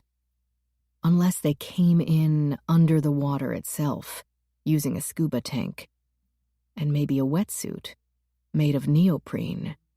Swim into the boathouse, hide in the boat's cabin, wait until Ashley had driven the boat out to wherever and anchored. But then what? Throw her overboard, drive the boat to another rendezvous, and set it adrift? Wrap the laptop in plastic and go back into the water? Swim to shore or another craft? Like what, a submarine? At this point, all theories seemed equally plausible, and she had no idea how to investigate any one of them. So here we are. Greg moved around the center console to join her in the bow, negotiating the shifting deck without much trouble. All alone. Chapter 12. Perhaps it was the wind or the speed, but Greg seemed to electrify whatever air he entered, though she couldn't say if it was fear, attraction, or simply the energy that the young and virile inject to the room. He might be an amiable, perhaps mischievous socialite. He might be an opportunist who murdered his pregnant wife. Why here? Greg still gazed at her instead of the surroundings, so she asked again to let him know the question wasn't rhetorical. Then he did the same neck-craning sweep she had done and shrugged. Don't know. I guess it worked for her. Far enough from land that you wouldn't have other boats dodging around you all the time, but close enough you can still see landmarks. That red roof is the Pirate Cove Bar. Well, was. The last hurricane took it out and they never reopened. She squinted. I don't see the house. No, it's just around that corner right there. He pointed to their right, where an outcropping of green blocked the view of the land farther south. You'd see it if we were a couple thousand feet that way. It glows like a lighthouse with all that mirrored glass. At night, we might as well live in a fishbowl. Did Ashley like this spot because she couldn't see the house? Or because the house couldn't see her? Was that uncomfortable? Came the erudite reply. Not really. I'm sure the media floated by to snap pics now and then, but I think the polarization of the windows screwed them up or something, because no pictures of us having a party or something ever turned up as clickbait. The pool is hidden by the trees, so that's not a problem. Without the strong wind generated by speed, the sun made her skin ooze sweat, and she moved to the command center's bench seat under the hardtop. She'd just anchor out here and work on a laptop? The glare would give me a headache. He promptly joined her, too close but not touching. Didn't bother her, iron stomach. But pregnancy changes things. Her death could have been a simple accident. Ashley got seasick or morning sick, was puking over the side. The boat lurched, or the sudden inversion made her dizzy and she fell over. Maybe hit her head on the hull or couldn't find the swim platform at the back. Greg went on. We used to spend hours out here. Well, down in the cabin. Especially when it's this hot. Fishing? Ellie asked. He blinked. No. To have a little private time. Someplace where Deborah wasn't listening. Ashley loved boats, and I loved what boats did to her. She thought she could pick up the heat of his body, even over the heat of the day. A trickle of sweat snaked between her shoulder blades as she pointedly ignored his implications. Ever have guests come out here with you? Sure. We'd bring friends, but it's been a while, and we'd usually take the mirror. This thing is way too small. Sure, she thought, too small. So what about you? The boat lurched, and he grabbed the steering wheel, noticed he'd done so, and stopped. Do you love boats? Sure. We'd go down to the cabin during this hot part of the day. Temperatures can get in the hundreds out here. Was he seriously suggesting that they have sex on his dead wife's boat 2 weeks after she'd been killed? Or, more likely, screwing with her, punishing her for prolonging the investigation into Ashley's death, which delayed the settlement of her estate, her intellectual property, and any applicable life insurance. Or, even more likely, did he think activating her hormones would simply swirl her up with enough lust and guilt to make her go away? Good luck with that, dude. Her hormones had long been burned out by injections of gonadotropins and Adam's abandonment. Another wave, not large, buffeted the ship, and Greg couldn't hide a look of distaste. A great many people were okay so long as the ship moved, but sitting and rocking, not so much. Yet he summoned the smirk to return. Want a drink? Lord knows I could use one, and the cabin has AC. Did you and Ashley do any diving? Diving, like in a pool? Oh, like scuba, underwater. Yeah, we both used to, but not for, a couple of years now. Do you keep the equipment aboard? An oxygen tank across the head could easily create a fracture. Nah, I think it's piled in the boathouse somewhere. It all needed to be recertified, and I just plumb didn't get to it. Too bad, so sad. Those days are over. She tried to fit those comments into a context she understood, but they refused to line up. Over? For once, he seemed uncomfortable. Look, don't tell anyone I sounded like a weenie. But when Ashley and I married, everyone seemed thrilled to have me, total equal. Yay, a son of sorts in the family. But, like this boat, you go out on a boat, it has to be hosed down, the engine flushed, towels gathered up and taken back to the house, tank gassed up, scuba equipment serviced. Know whose job that was? Mine, not Ashley's. You don't have someone for that? Martin doesn't like extra people around, so no, we don't have a guy to flush the boats. Unless it's the big one and the cabin crew takes care of it. Landscapers once a week. Maids twice a week. No one around more than that except for security and the cook. So I move in and, yeah, the car needed an oil change, up to me to take it in. She brought a cat home from college. It was still here when we got together. Who had to take the damn thing to the vet, even though it was her cat? Ellie murmured a to keep him talking. That didn't last long. It finally disappeared. Gator probably got it. So yeah, maybe I'll be gone by the end of the week, but at least I'll never scoop another litter box." "Gone? Where are you going?" Ellie asked. "Jail? Parents? Man cave?" "Martin will kick me out the minute the demo's done, and he can get someone in to pack my boxes, and as soon as dumping the in-law won't look so bad for him in the press, then I'll be out on the stoop. I'll lose my house, the Bugatti, this stinking boat, and oh yeah, my job. And none of it is my fault." Ellie shifted on the bench, hoping the breeze would pick up. It might be fall in every state north of the Mason-Dixon line, but fall only felt like more summer in Florida. She wouldn't be surprised if Greg's story represented the poor little lost boy number in his repertoire of seduction, but she would need Rachel's expertise to suss that out. He seemed sincere, possibly for the first time in her presence. The skin around his eyes sagged, the stubble on his chin had not been perfectly trimmed, and a loose piece of nail hung off one finger. Maybe not defeated, but definitely exhausted. "I didn't kill her," he told Ellie. "I don't know why she died. I wasn't even here." Ellie nodded.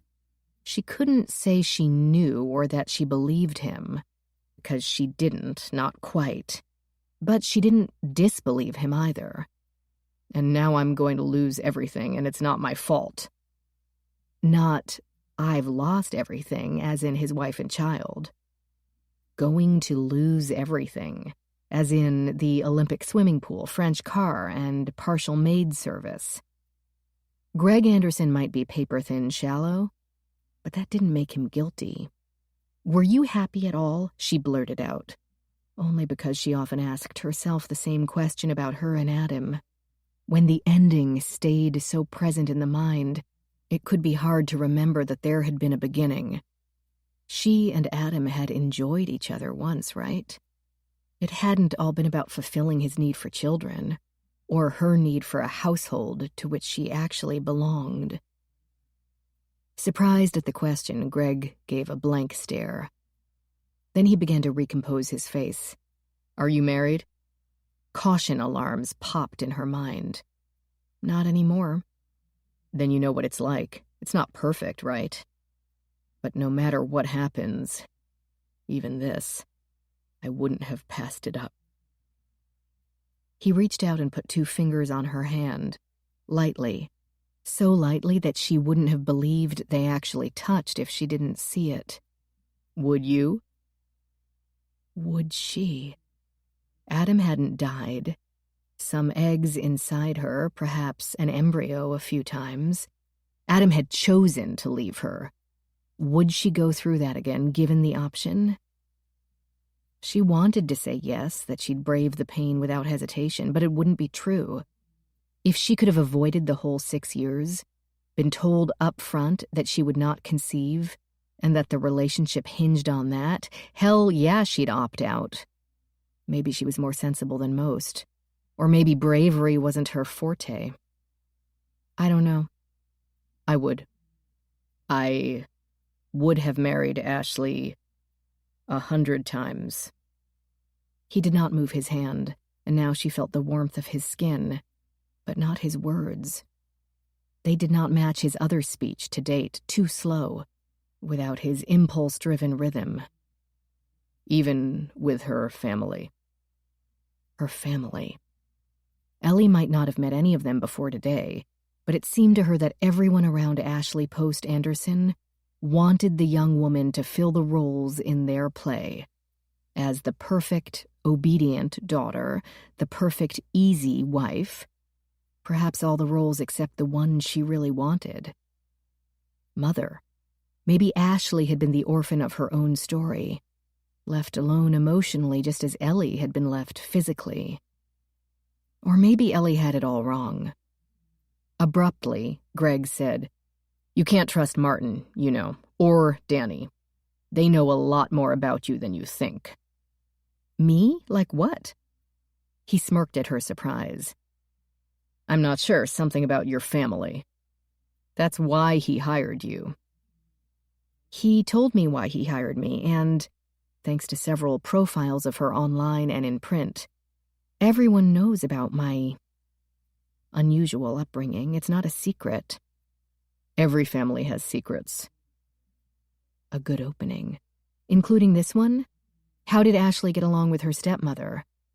His eyebrows stretched up, as if he'd never considered the question before. Well, she never referred to her as that, for one thing, just Danny. They were what you would expect. Locked in an eternal battle for Daddy's attention that Danny could never win. But I think they were both smart enough to realize that. And they had different roles. Winning wasn't necessary so long as they both could stay in the race. So, no arguments? Nothing like that? Not a thing. I don't think Ashley ever voiced a single complaint about Danny. Other than that, she wasn't Deborah. But, like I said, they were both smart enough to look past that. What about Martin? Did he argue with Danny? Who the hell knows what goes on in their half of the house? Martin isn't big on privacy except his own. No, with Ashley. It would be pointless to argue with Martin. She'd whine at him if she didn't get her way, especially about coding design, but it rarely worked. Look, the guy drives me crazy a lot of the time, but there'll never be a smarter guy in the room. And that's just the way it is. So you put up with it. Even if he thinks Ashley was murdered?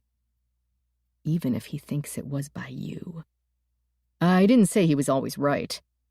He wiped his forehead and suddenly seemed to tire of the whole experiment. Are you done? It's horrible out here. Yes. Sweat rolled down the middle of her back and her clothes had grown damp.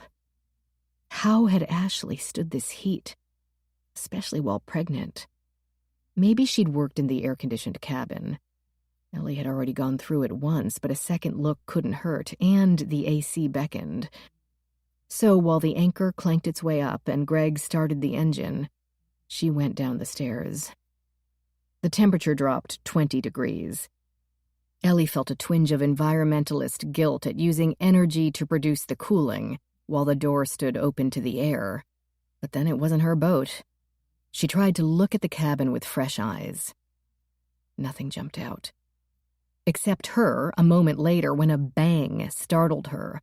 She had not latched the shower door cleaning instrument compartment sufficiently, and it swung loose, slamming back when the boat lurched over a particularly large wave. The door to the shower had been closed, but the door within a door swayed with the waves. As the boat began to pick up speed, it gaped open and crashed into the jamb of the tiny hallway opening. Ellie leapt to catch it, uttering a mild expletive. Did Martin Post's billions mean that he would overlook scratches and dents in his very slick motorboat? She doubted it. From what she knew of rich people, they usually became rich because they didn't overlook anything. Horribly immature thoughts crowded her head. Maybe Martin would blame any damage on Greg.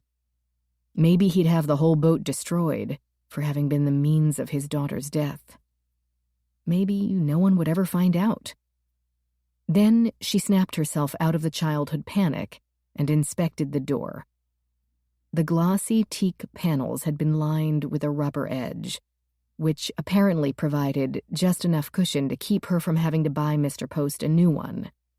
The contents, the cleaning supplies she'd noted earlier, partly spilled out of the opening.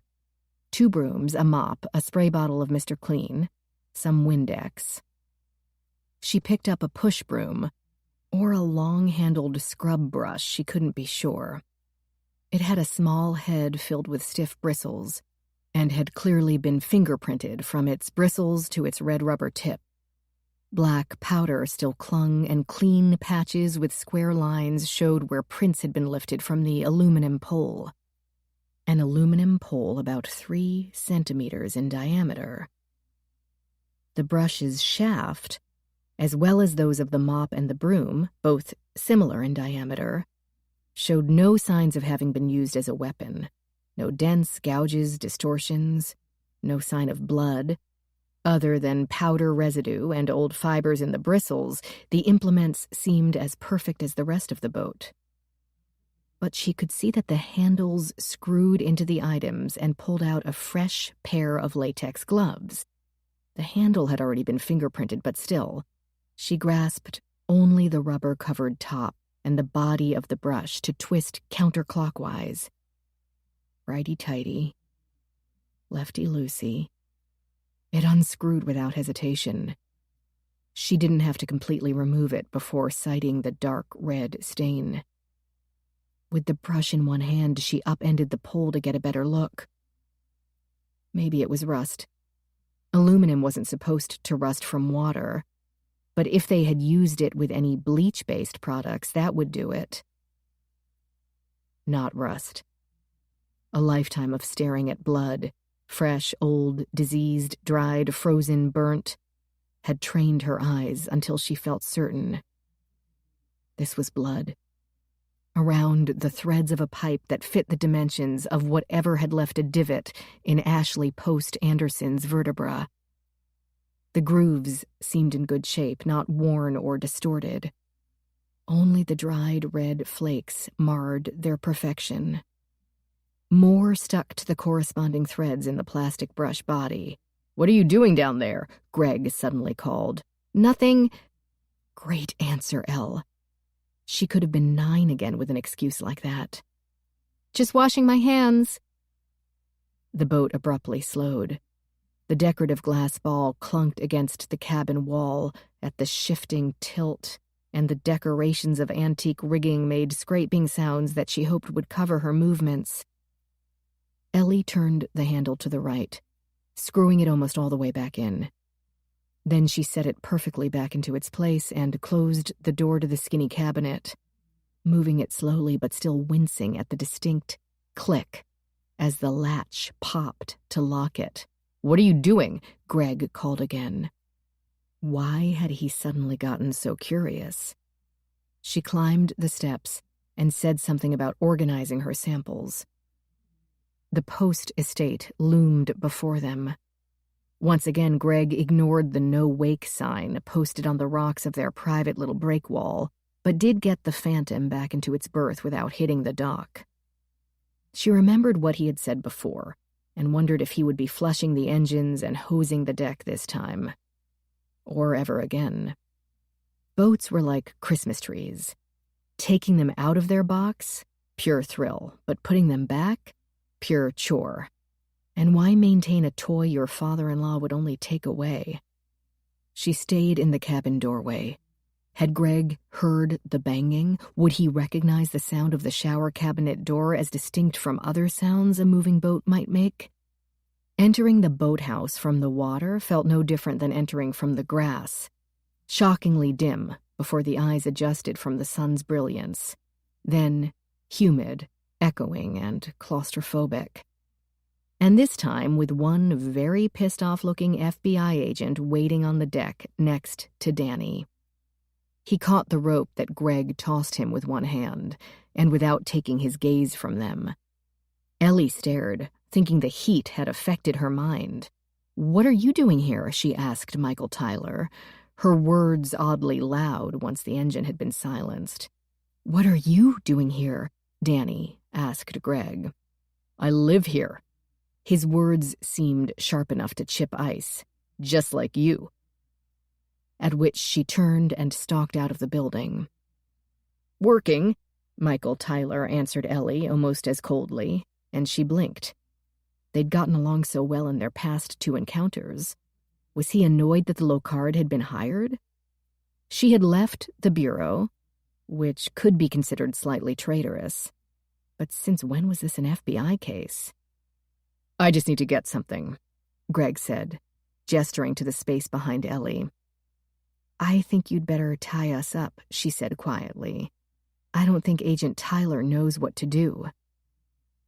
He hesitated, but the combination of ego stroke and the bow of the Phantom drifting ever further from the dock worked against him, and he abandoned the cabin to secure the lines. She balanced on the moving deck, staring intently at the FBI agent. When he felt her attention, she nodded in Greg's direction, then twitched her head toward the outer door. She hoped the meaning would be clear. Get him out of here. "Where did you guys go?" he demanded of them both. Greg responded with a grin. Ellie said, "GPS location," paired with another intent stare. Greg turned to offer her a gentlemanly hand she didn't need. His voice had switched back to a tempo labeled warm and gracious. "Thank you for your help. Anything you can tell me about Ashley will be appreciated. I miss her so much already." He squeezed her fingers firmly but not hard and pulled, ever so gently trying to remove her from the cabin doorway. "We need to speak to you, Mr. Anderson," Michael said, his voice booming in the large but enclosed space. "It's about your Bugatti." Brilliant, Ellie thought. Greg's eyes widened in stark terror. Whatever he wanted in the cabin, even if it had been the weapon he'd used to murder his wife, instantly forgotten. "What?" "If you come with me, my partner is outside and he needs to confirm." The boat shook as he leapt for the deck. Ellie watched the men leave and waited. Michael Tyler returned in record time. He didn't even make it to the side dock before demanding, "What was that? Why the hell did you leave with our chief suspect alone on the same boat? Technically, and what the hell was that all about, getting rid of him?" Ashley has not officially been the victim of a crime. He couldn't be a suspect because technically there was nothing to suspect him of. "Yes, but why?" "And now," she finished, "there is." Chapter 13. Ellie collected one tiny swab of the blood for the Locard, then helpfully packaged the brush handle for Michael to submit to their lab at Quantico. The local FBI office had sent a team of 2 technicians to collect it from them at the boathouse, and to go over the boat one more time. Now that they knew blood evidence actually existed, looking for it became an easier task than searching for anything that might mean something. Ellie left them to take apart the drains and the holding tank and the bilge pump. Luis Alvarez had disappeared with Greg, no doubt scrambling to think up some question about the Bugatti, schmoozing away to keep him occupied. His partner, Michael explained, was really good at that. Danny had not reappeared. "That handle had been fingerprinted," she said to him. "Any prints identified?" He pulled out a phone. "I'll find out. So back to you, unarmed, with no backup, going for a sail on a boat with a guy who probably threw his pregnant wife over the side." "Nothing points to that. And how did he accomplish that when he left the property before she went out on the boat?" She turned around in a slow circle, resurveying the area. On the way to the boathouse, she had been focused on it, the large building and what it might hold. But now, she reoriented herself to the layout of the estate as a whole. "Is that the wall?" When a gust of sea air lifted the trees, she could just catch a glimpse of the 12-foot, beige-colored concrete block wall. Prisons, she thought, probably have less secure perimeters. "So?" Michael asked.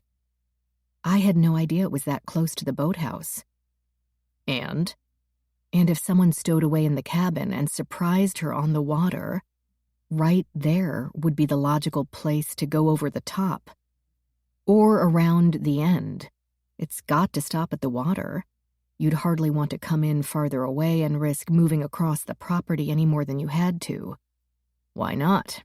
There's no cameras on the interior." "But there's people. The family, the maid, a landscaper or 2.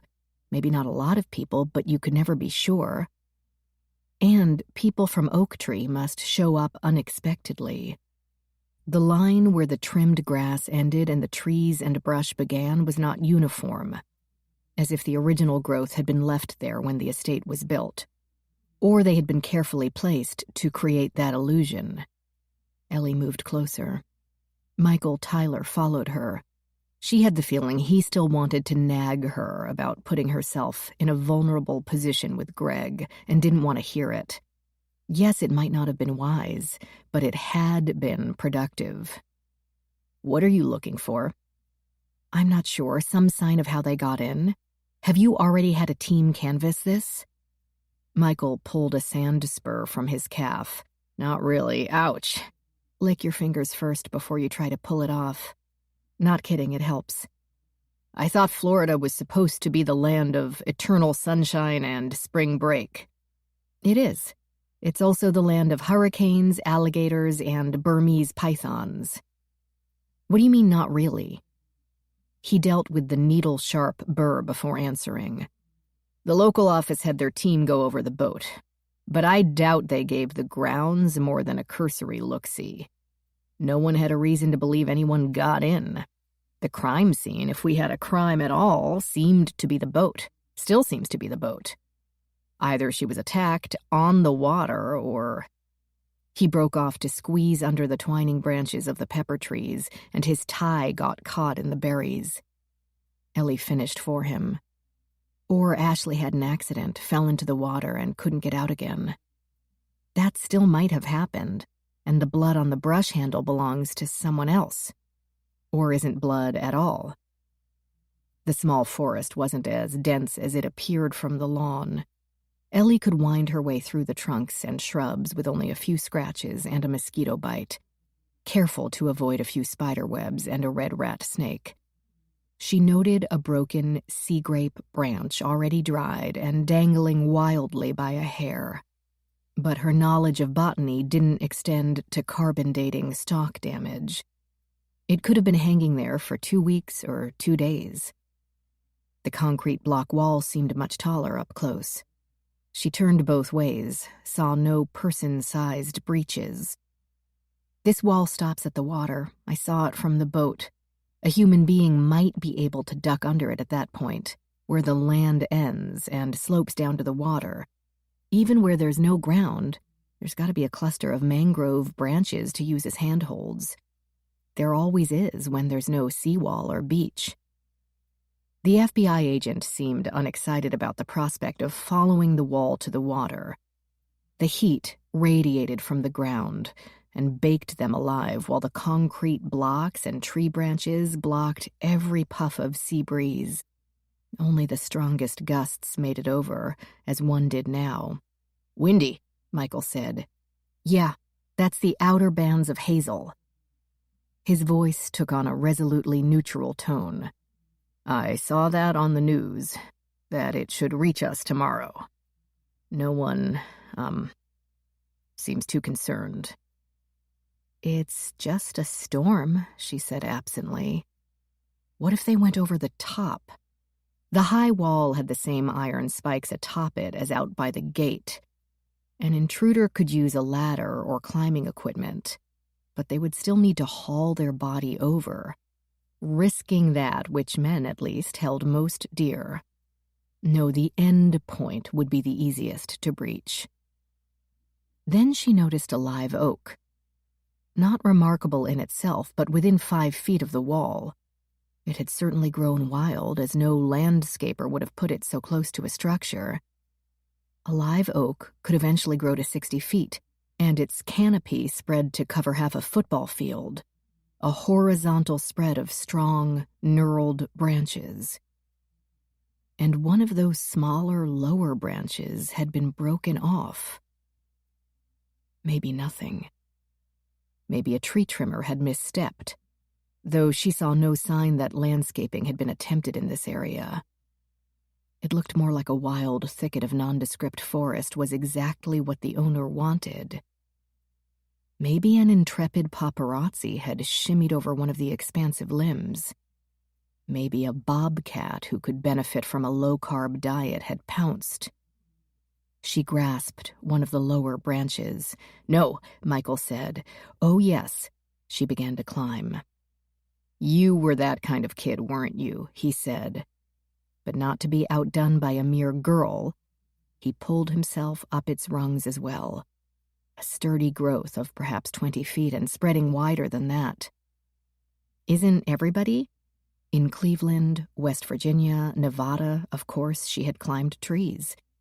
By the time she came to Florida, she'd been too old. And Florida trees, like much of the rest of its flora and fauna, looked good from a distance. Up close, they weren't quite as friendly. Now the bark scraped her palms and the branches hid battalions of mosquitoes. Mindful that maybe, just maybe, she had lucked onto the killer's means of egress, she examined the branches before moving along them, watching for caught tufts of fabric or a smear of blood, or something really helpful like a dropped driver's license. It also took her mind off the fact that 12 feet appeared a much greater distance from a tree than it had seemed from the ground. The spikes also looked sharper, and she chose the thickest branch to venture out upon. It rested between two of the spikes, securely wedged, with other branches forming handrails for her to keep her balance. Perhaps she'd let bravado push her too far, as when one cousin had rigged up a rope swing over the river and another talked her into a mini dress for the prom. Always trying to catch up, fit in, claim a place at the table required a sometimes reckless commitment. Stop. Breathe. Calm. One step at a time. "Can you see anything?" Michael asked, only a branch or two behind her. She could see the Gulf glimmering to her left over an endless spread of mangroves, and Brazilian peppers and the occasional pine. But not a clue left by humans. The trees were no more dense than they were on her side. So an intruder could have woven through them to the wall, but where would they have come from? "The closest building seems to be that one." She pointed to a peaked roof at least a mile away and slightly inland. "It's a library." Of course the FBI would have already checked out Martin's neighbors. She edged along another foot. As live oaks were wont to do, its canopy extended far beyond Martin's wall. She had reached the spikes, yet the branches extended much farther, intersecting at points with other growth. Ellie turned to look behind her. Michael stayed close to the trunk, not trusting the single branch with their combined weight. "I think you should stay there. Someone could have gone from this side over the wall, but we need to know if they could have come from that side and made it over. So why should I, in case I get stuck and can't get back in the tree? I'll need rescuing from this." She waved at the expanse of tangled green. "It's not like there's a jogging track I can use to get back around." She could tell he didn't like the idea, either because he was the FBI agent and should be taking the physical risks now that she was an, civilian, or he dreaded having to explain to superiors how he had lost Martin Post's consultant, or because he didn't want to be left alone with the Burmese pythons. Ellie tried to be observant without looking down, but the trip proved easier than expected. At least until she felt close enough to the ground to drop from the branch, landed on a rock, and twisted her ankle just enough to hurt a little and make her collapse, quite ungraciously, on her bottom in the rotting detritus of a moist environment. She stood and brushed herself off, feeling slightly ridiculous. She rotated through the slight clearing, examining the ground, but saw nothing that couldn't be explained by nature's myriad activities. There were no clear trails, and no way to know if anyone had been that way, if the killer had gone over the wall at that point, if the killer had gone over the wall at all, if the killer ever entered the Post property.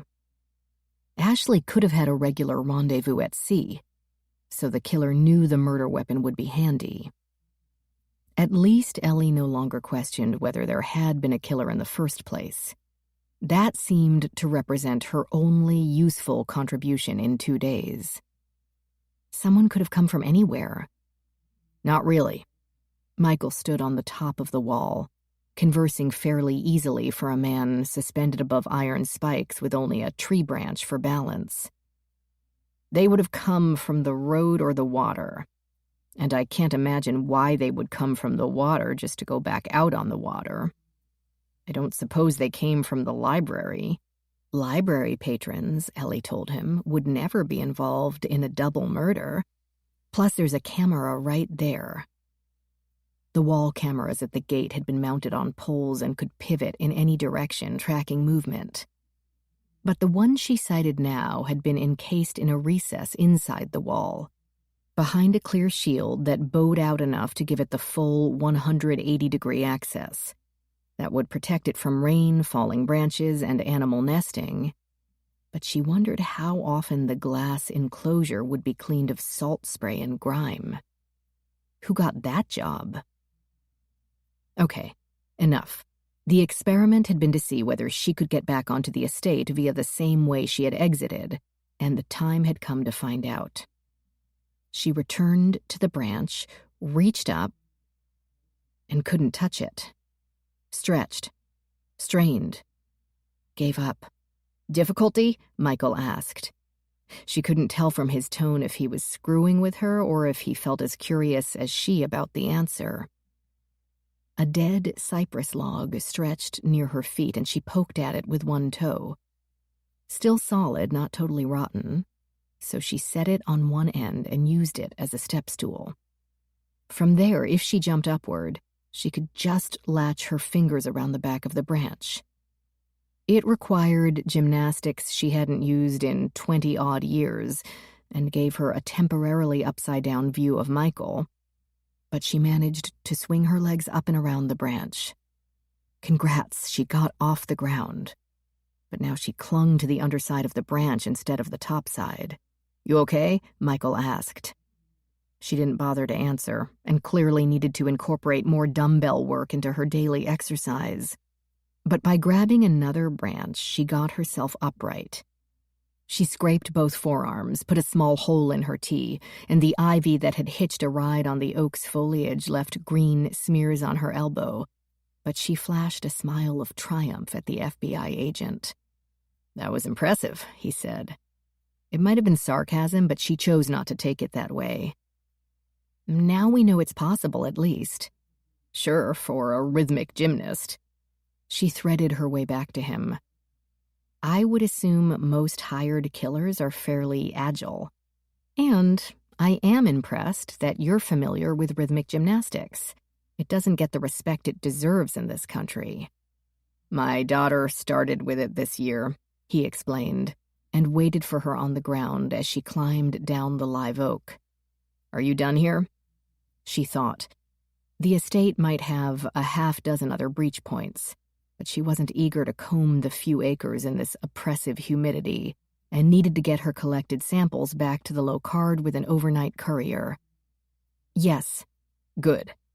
Because I'm due for a chat with your sailing partner." Chapter 14. Martin loaned them a conference room, a small one built to hold perhaps 6 people at a circular table.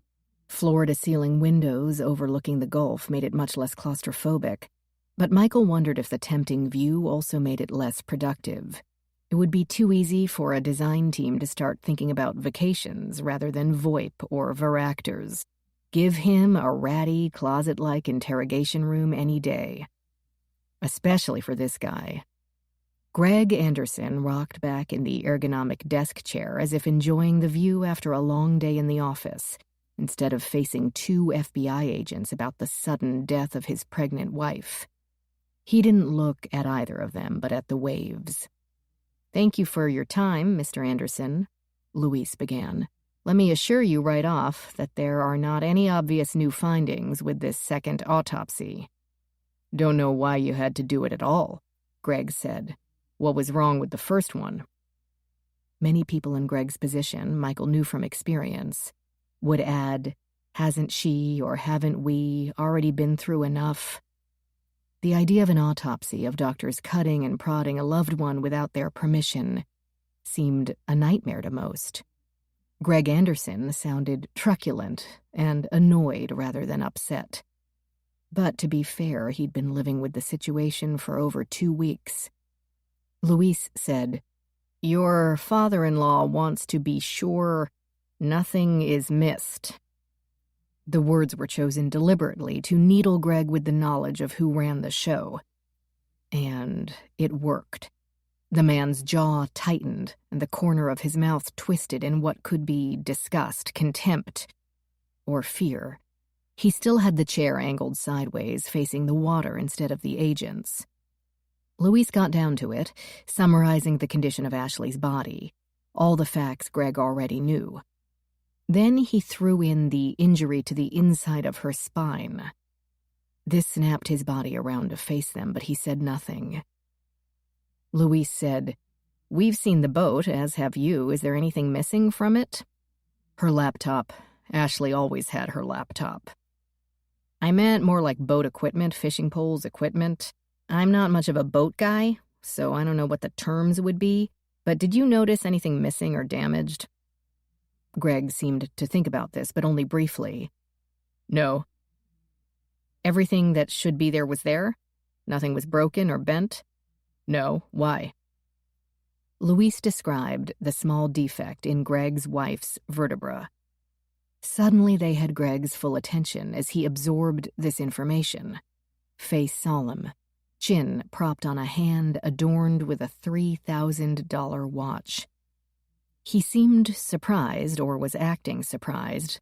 Michael couldn't tell.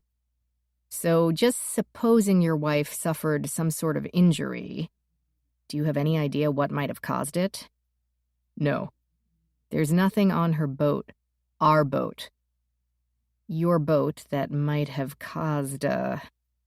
Words failed him. "Impaling injury," Michael supplied. "Not that I know of. And you said this could have occurred after she was in the water? Dead?" "Possibly," Louise had to admit. And that seemed to be that. "If we could go over the timeline again," Greg snorted and seemed about to protest. But his gaze darted around the room and he straightened up. "Of course. Anything I can do to help. I just miss her so much." "Sure you do," Michael thought, then stopped himself. Most people don't respond well to questioning because they have all sorts of motives and agendas and warring impulses within them. It doesn't make them guilty. On the day she went missing," Louise began, pretending to check his notes, "you said you both got up about 8. Ashley sets an alarm." "Set." "You dressed, had breakfast in the main house? You mean Martin Post's area of the house?" "Martin's big on breakfast," Greg confirmed. Michael asked, as if he were merely curious, "What does that mean?" "That means you eat breakfast at 8:30 whether you want it or not." He's a bit of a control freak, huh?" "Totally," he hastened to add. "But that's okay, Martin's great. And more important, he's a great boss. If you've got an idea, he'll give you all the resources you need to get it going." "That's fine at work, but at home," Ashley just went along with it. He glanced at the agents. A child's peek up from under long lashes. He seemed to debate between appearing harshly truthful or sadly indulgent, and took a middle road. "Ashley did whatever made Daddy happy. I don't mean that in a nasty way. I think they both had this mental picture of what a perfect family looked like and tried to be it. So, whatever he wanted, pretty much. Ashley drank the Kool-Aid so many years ago that I don't think she ever realized it. That we ate what he wanted to eat and vacationed where he wanted to vacation and contributed to the charities that he wanted and on and on. He'd make her think it was all her idea. It was probably losing her mother or some shit like that. It made them, I don't know, hold on tighter." Louise asked the tough question. "Why did you agree to live there then?" Again, contradictory feelings battled through Greg's expressions. "Why wouldn't I? Don't get me wrong, it's not like I grew up poor. My grandfather founded Gato Lago." "What's that?" Michael asked. "A restaurant?" Greg started an eye roll, then thought better of it. "It's a town in Silicon Valley. He was working on AI before anyone else knew the term.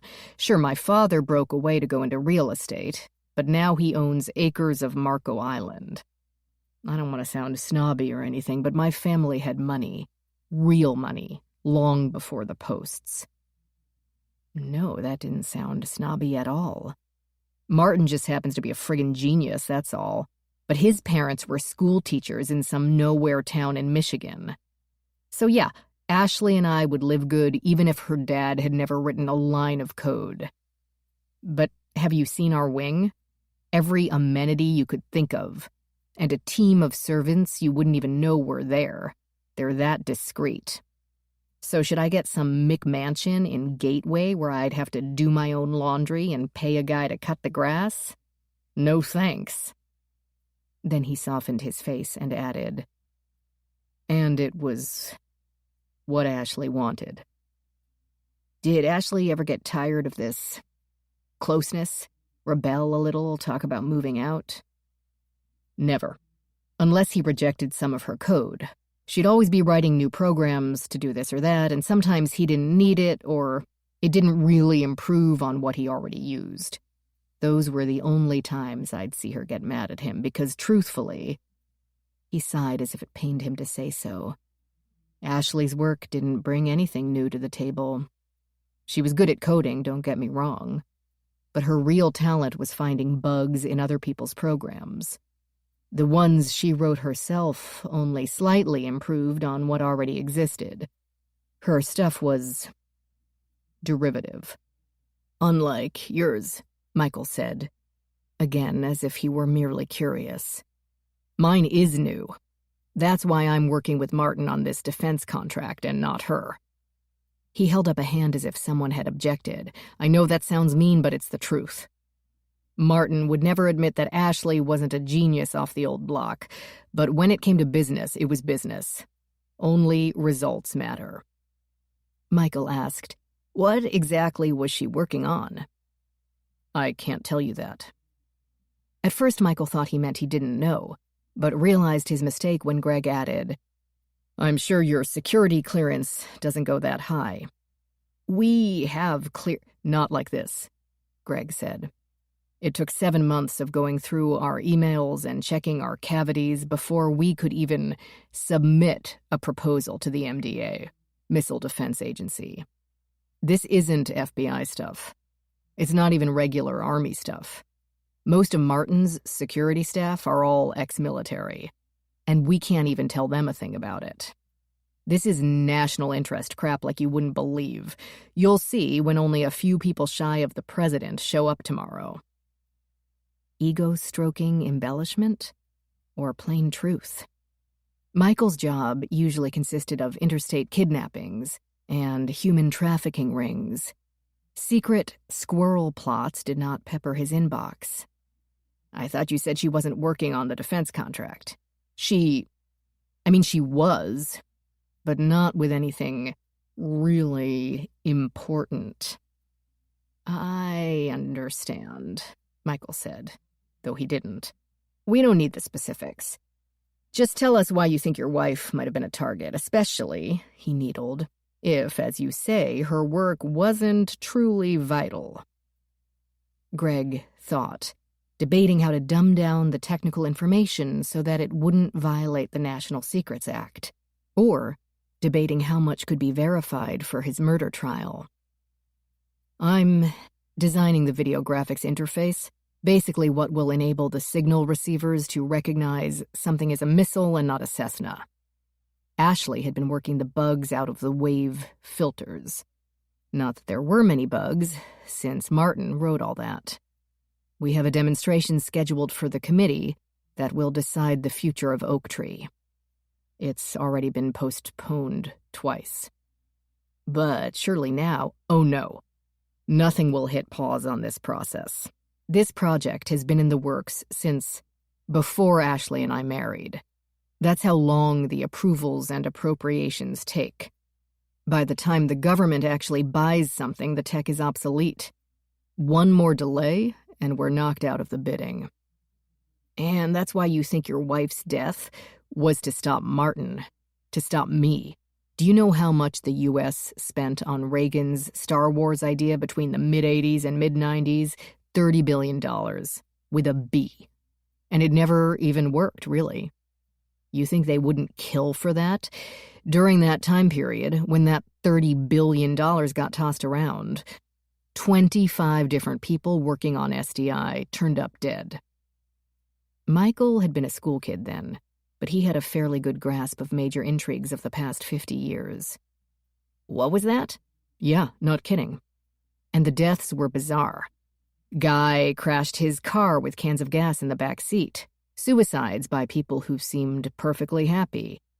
Well, that often, it was worth a few assassinations to get your piece of $30 billion.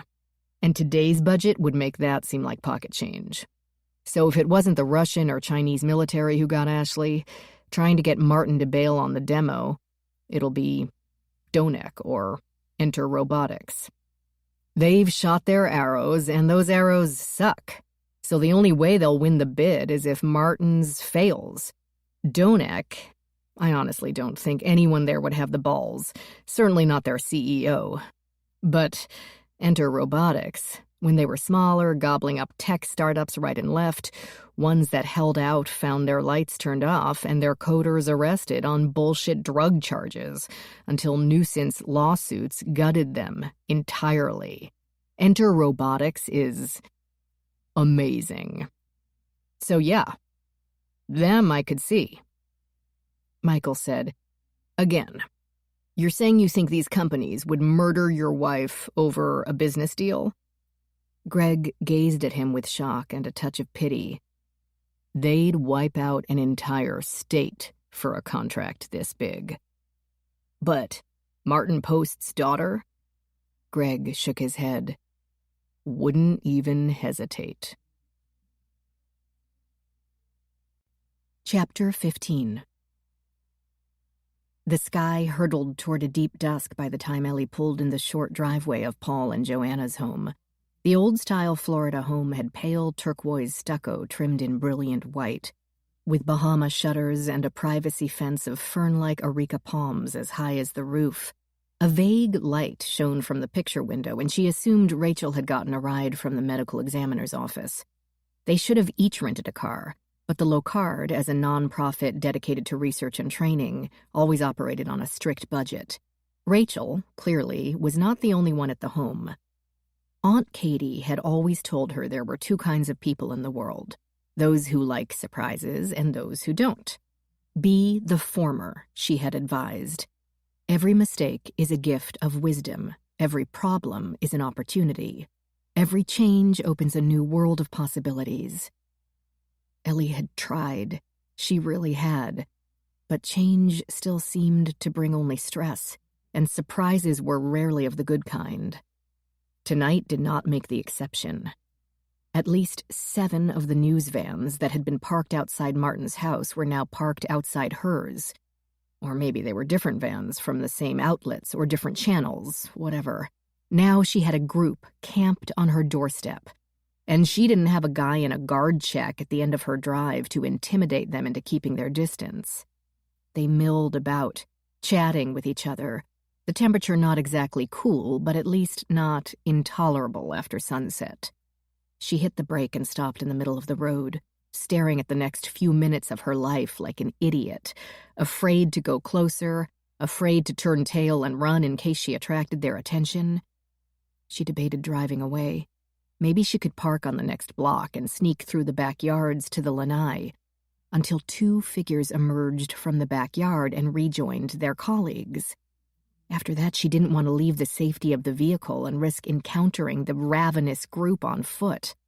So, though she would rather have walked into a den of lions wearing Lady Gaga's meat dress, Ellie drove slowly toward her own driveway.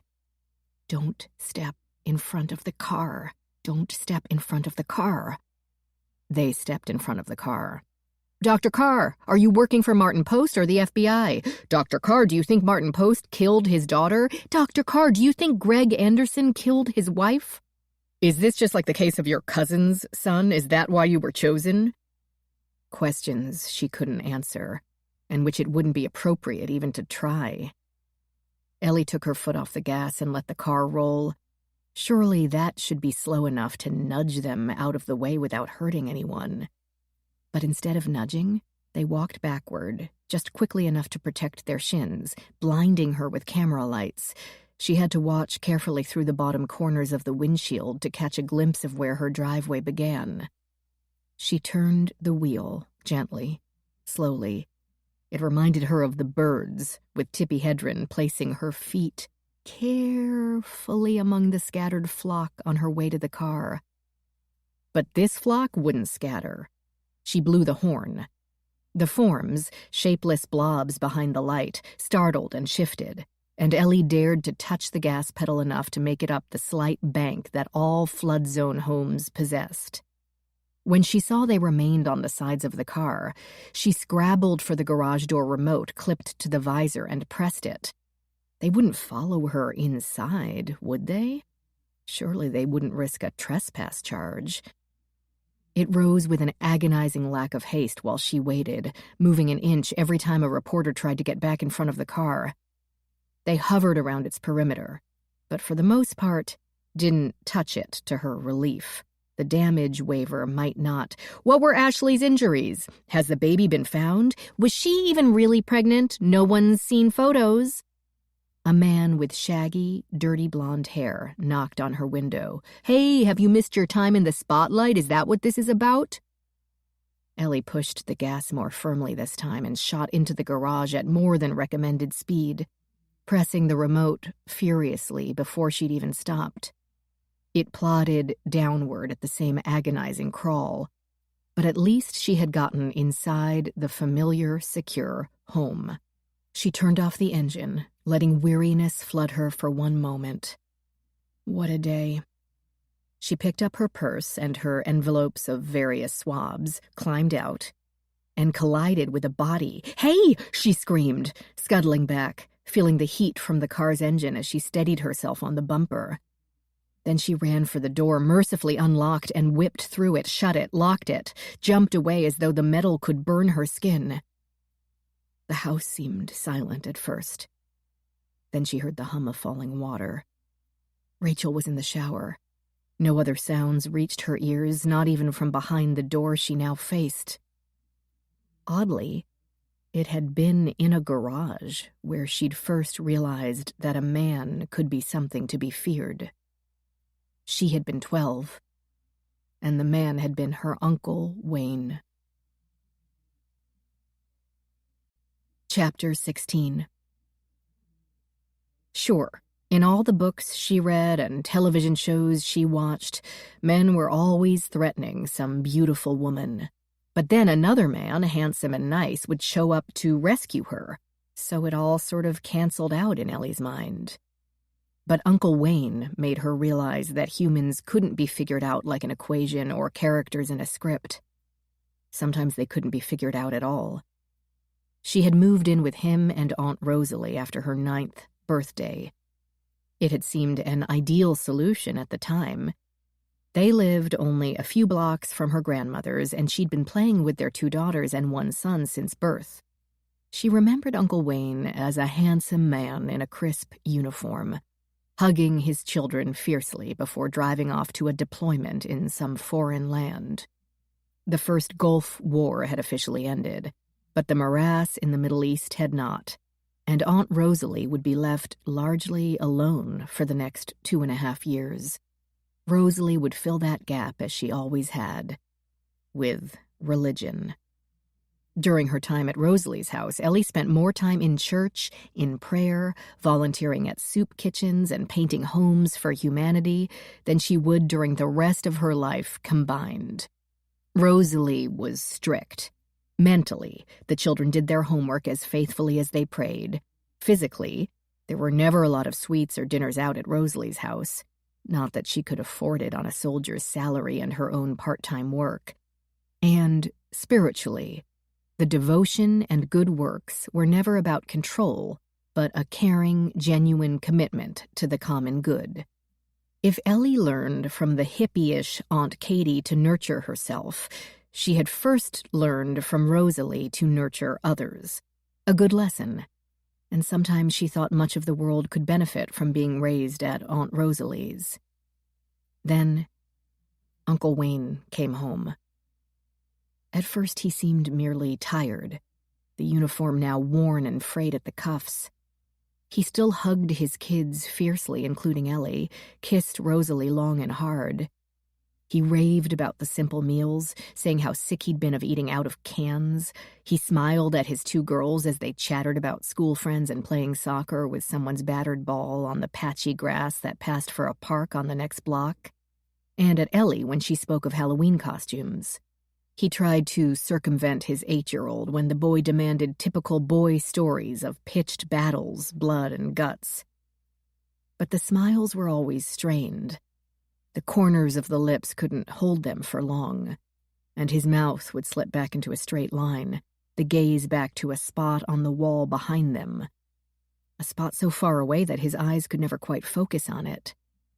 The dust of the desert would not quit his pores no matter how long he spent in the home's single bathroom, and the children were told in Rosalie's stern tone not to complain if they had to hold it. Ellie saw all this, and clearly Rosalie did as well. The other kids soon got over the excitement of having their father back, and slowly they too came to wonder if they'd really gotten him back at all. The household settled into a subdued, uncertain hum of caution. Uncle Wayne didn't seem to remember what to do with himself in his own house.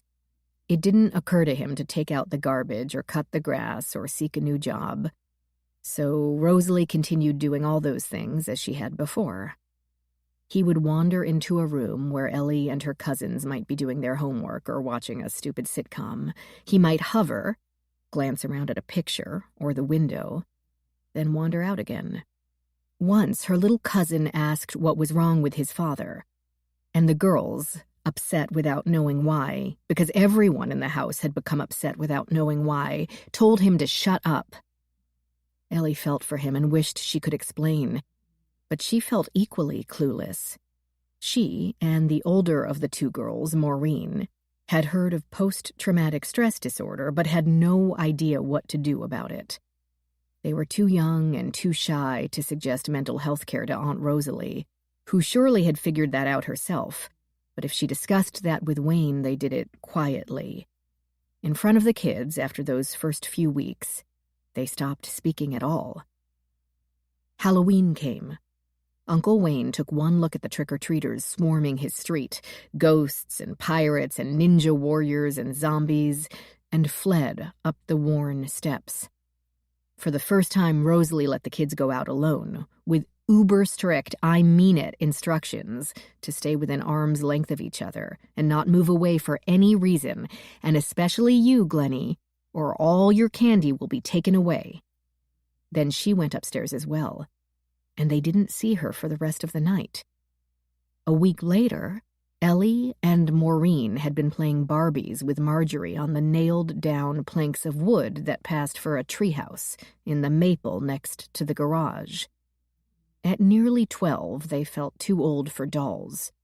But it kept Marjorie quiet, and that had become their primary goal every night after school. Noise needed to be kept away from the house. No one had said so, but the only thing a child can do to help the adults around them is to stay out of the way. They were children, so they stayed out of the way, not even knowing what it was they were helping. This had become their new normal. Marjorie, at 9, still loved her dolls and spent hours poring over the Barbie magical mansion she'd talked her mother into buying at a garage sale.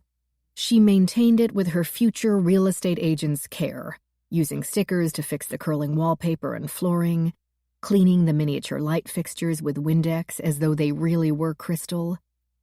But that night, she'd gotten too enthusiastic about adding sprigs of evergreen needles to the window boxes and snapped one off. 9 might be too old to cry about such things, but Ellie could see the lower lip tremble. "I'll get some glue."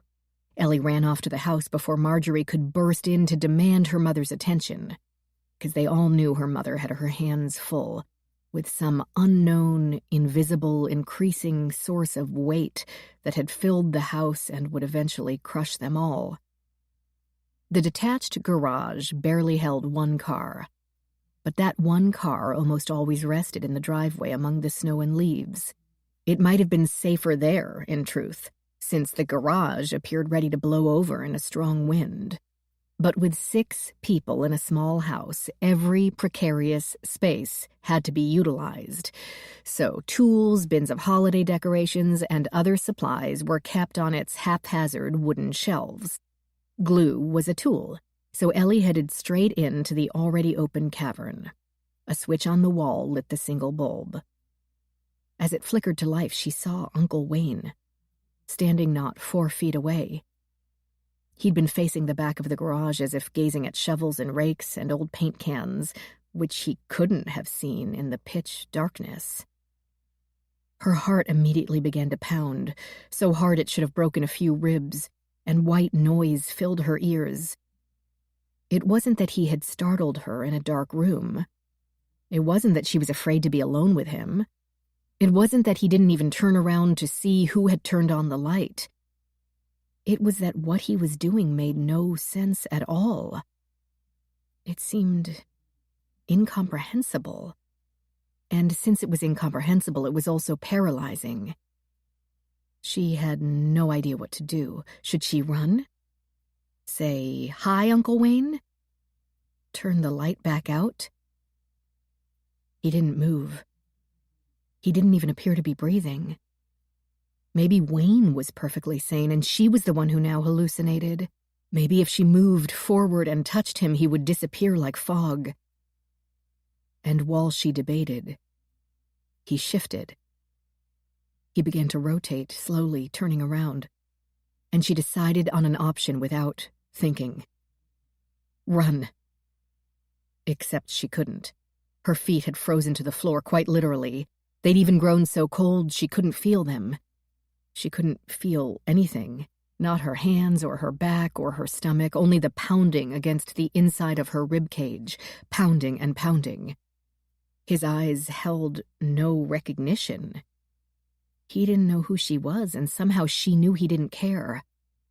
It mattered only that she lived and breathed, and that had to stop. He had to stop it. He stepped closer and reached for her, so fast it seemed like a jump cut in a horror film, too fast for her even to gasp. But she could move fast too, it turned out. She pivoted and went into motion so quickly that, looking back, it seemed impossible she hadn't fallen. She felt the air behind her move as he reached out a large hand, could swear she heard the swish of his arm nearly touch her hair. She could see how narrow her escape was, as if she had eyes in the back of her head. She turned the corner and flew to the tree. She made herself pause at the 3 nailed rungs that rose up its trunk, waiting to see if Wayne would follow, waiting to compose her face to keep from scaring the other girls. She watched the driveway. He didn't appear. His shadow did not stretch across the cracked concrete. No sound followed her. She forced her facial muscles to relax into nothingness, then climbed up. "Couldn't find it. Let's go inside. There's probably some in the basement. It's too dark out here to fix it anyway." Without waiting for the inevitable protests, she picked up the magical mansion, gently, moving with care, not risking more damage that might set Marjorie into a wail or require more supplies, and backed down the tree trunk. No one else in the yard. The lights in the house glowed, illuminating the grass nearly as bright as day. Aunt Rosalie's thriftiness did not extend to the electric bill. Or perhaps she didn't care for the dark. Not when Uncle Wayne was away. Not now that he was back. Carrying the Barbie house, Ellie padded over the green to the narrow strip that ran between the house and the fence. Not the obvious choice, not the driveway leading to the side door. But Maureen had caught her tone and didn't question. And Marjorie followed where the Barbie house went. Ellie circled around to the front door, open and unlocked at that relatively early hour, and up the stairs to the girls' room. There she set the house down and went to find her Aunt Rosalie, telling her in a quiet, adult way how she'd found Uncle Wayne standing in a dark garage staring at the back wall. Ellie had delivered the message and left, not asking for an explanation or a plan. Ellie was not quite 12 years old and knew enough to know that she knew nothing. Not what her uncle had endured or how Rosalie should handle it. Nor did she ask. Weeks later, after the kids returned from school one day to find the living room looking as if a bomb had gone off, every piece of furniture awry, pictures off the walls, lamps knocked over, Rosalie handled it. All 4 children were packed off to Rosalie's cousin Billy's house in the Nevada desert, and Wayne began seeing a therapist at the Veterans Administration. Billy and her husband Roland's house at the foot of a mountain had been Ellie's summer home while living with her grandmother, so it felt familiar to her, but Rosalie's children had not been too happy about the arrangement. When Aunt Rosalie took them to the airport, she pulled each away from the others one by one for a quick heart-to-heart. Ellie had never asked what the others had been told, and to her Aunt Rosalie said Ellie had to leave temporarily because Uncle Wayne did not feel well. He needed to heal, and they only had a few weeks of school left anyway, and they would all be back together for Christmas. Ellie should not feel worried or scared, and if she did, to say her prayers and the Lord would protect her. But she did not have to worry about Uncle Wayne. Uncle Wayne would never hurt her, could never be a danger to her or Maureen or Marjorie or Glennie. He loved them. Did she understand? Yes, Ellie had said, though she didn't, not with the strong feeling that love had nothing to do with it, that Uncle Wayne was very much a danger, and that now Rosalie would be alone with him with only the Lord to protect her. That might not be enough, but she and Maureen and the 2 younger ones certainly wouldn't be either. Rosalie was doing what she should do. She was being a good mother. And she'd been right in the end. Something did help Uncle Wayne. In the new year, the 3 cousins moved back home to start the spring semester at their old school, and over the years, Uncle Wayne had returned to being a husband, a father, and a wage earner. He never quite lost the tinge of sadness around the mouth, but Ellie could chat easily with him now at reunions. He took an interest in her work and told her about the challenges of his security company. Aunt Rosalie had said he would be fine, and fine he was, and she had never doubted Aunt Rosalie again. But Ellie had not gone back to their home. They had enough to handle with their own 3, and Aunt Katie and Uncle Terry had stepped up. She'd started the second half of the 7th grade in Ansted, West Virginia. For a moment now, her heart thudded just as it had then. Ellie was no longer 11, but the man now in her garage could be every bit as dangerous as Uncle Wayne. Chapter 17. He must have ducked under the door as it closed. Was he the only one? It had happened so fast, and in the dim light of the garage, she couldn't be sure. Would this basic door lock work? Should she barricade it with something? Stop. Think. He had already entered. Surely he wouldn't add breaking to the crime. A legitimate news agency would never condone such aggression. But what if he was freelance, or an unpaid blogger, or not a reporter at all? She put an ear to the door. Had he left through the side door? The garage had nothing to steal other than some rakes and potting soil and a 20-year-old bicycle. He could go through her car, which she kept scrupulously clean, but there would be her rental form and a GPS in the glove box, though what use that would be to anyone. She could set off the car's alarm with the remote in her hand, blast his tender eardrums. The house also had an alarm with an ear-splitting shriek, but she didn't know how loud it would be in the garage, and likely it would hurt her more than him. At least she could picture him sweating in the hot environment with no breeze. "Dr. Carr," came a voice. He sounded almost patient, as if she were a spoiled child refusing to come out of her room. Should she call the police? That sounded embarrassing, that she couldn't handle kicking out a reporter by herself. Wouldn't the guy leave once the sweat soaked his shirt? Or would others join him? They wouldn't want to let him get a scoop, might trickle in until they once again surrounded her car, the one with the possibly substandard damage waiver. She threw open the door. It was the blonde reporter lounging against the rental's bumper, a miniature camera in one hand and a microphone in the other. At least none of his colleagues had joined him. "Doctor, get off that car!" He straightened, taking his time to step to the side. "What is your capacity in this case? What did you see at the post bunker today? What the hell are you doing in my garage?" If she opened the overhead to shoo him out like a pesky fly, would more rush in? He smirked. "Bruce Dunning, Forrester News Service. And don't you mean your aunt and uncle's garage?" She walked up to him, knowing that she fumed, knowing his camera rolled. "Fine, my aunt and uncle's garage. The point is not yours. Get out." "Why is that anyway? I would think the prestigious low-card could afford an Airbnb." The sandy blonde hair fell into his tan face, putting her in mind of a surfer. "Has it fallen on hard times since the murders? Are you hoping Martin Post can refill your coffers?"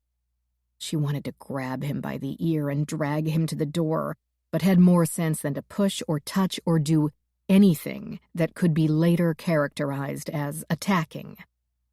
So, from a foot away from his face, she spoke, clipping off her words. "No comment. Now leave. Hey, I get it. The low card is a class place, and you can't help that your cousin was a psycho. This is a chance to repair your reputation. I can help you do that. We have outlets in all 50 states. She pulled out her cell phone and dialed 911 with pointed concentration. "This is the third richest guy in the country, and he called you. There's got to be a reason." Ellie gave the dispatcher her name, then, "I'd like to report an occupied burglary in progress at 182 Oleander Drive." The reporter's eyes widened slightly. "Burglary? I'm not taking anything." "Doesn't matter. You're inside the property. Yes, he's inside my garage and refusing to leave." He spoke more quickly. "You're going to have to talk to someone. It might as well be me. I'll be sure to paint you in a good light." Into the phone, she said, "I don't know if he's armed. Let's face it. You need all the positive publicity in the world to get your life back. We could work together." But his face lost its veneer of sneer. "I suppose he could be," she told the dispatcher. Bruce Dunning took a step back, both literally and figuratively. The garage didn't have a lot of extra space, and she didn't move out of his way. He gave her one narrow-eyed glare to save face, then turned and walked all the way around the rented car with exaggerated measure. He reached the side door, looked back at her with the same pointed calm, and exited. With no one else in the room and no need to save face, she ran to the door and locked it, flipping the deadbolt. "Okay," she told the dispatcher. "He's gone." "Are you safe?" Ellie went inside and did a quick scan of the house, but other than water running in the hallway bath, the rooms appeared empty. She asked the operator to cancel the call and disconnected. Halfway through a deep breath, in through the nose, out through the mouth, it rang again. Unfamiliar number. What? "Dr. Carr?" The voice rang a bell, but she didn't know which bell. "Yes?" "This is Tyler." When she didn't respond, he added with a touch of asperity, "From the FBI?" Yes, got it, sorry." Are you all right?" In through the nose. She explained about the reporter in her garage. Michael Tyler sounded utterly unsurprised and asked the same question the dispatcher had. "Are you safe now?" "Yes, I think so. I was safe the whole time. He just wanted a story. But that's so bloody obnoxious to barge in like that." "Is your home secure?" I think so."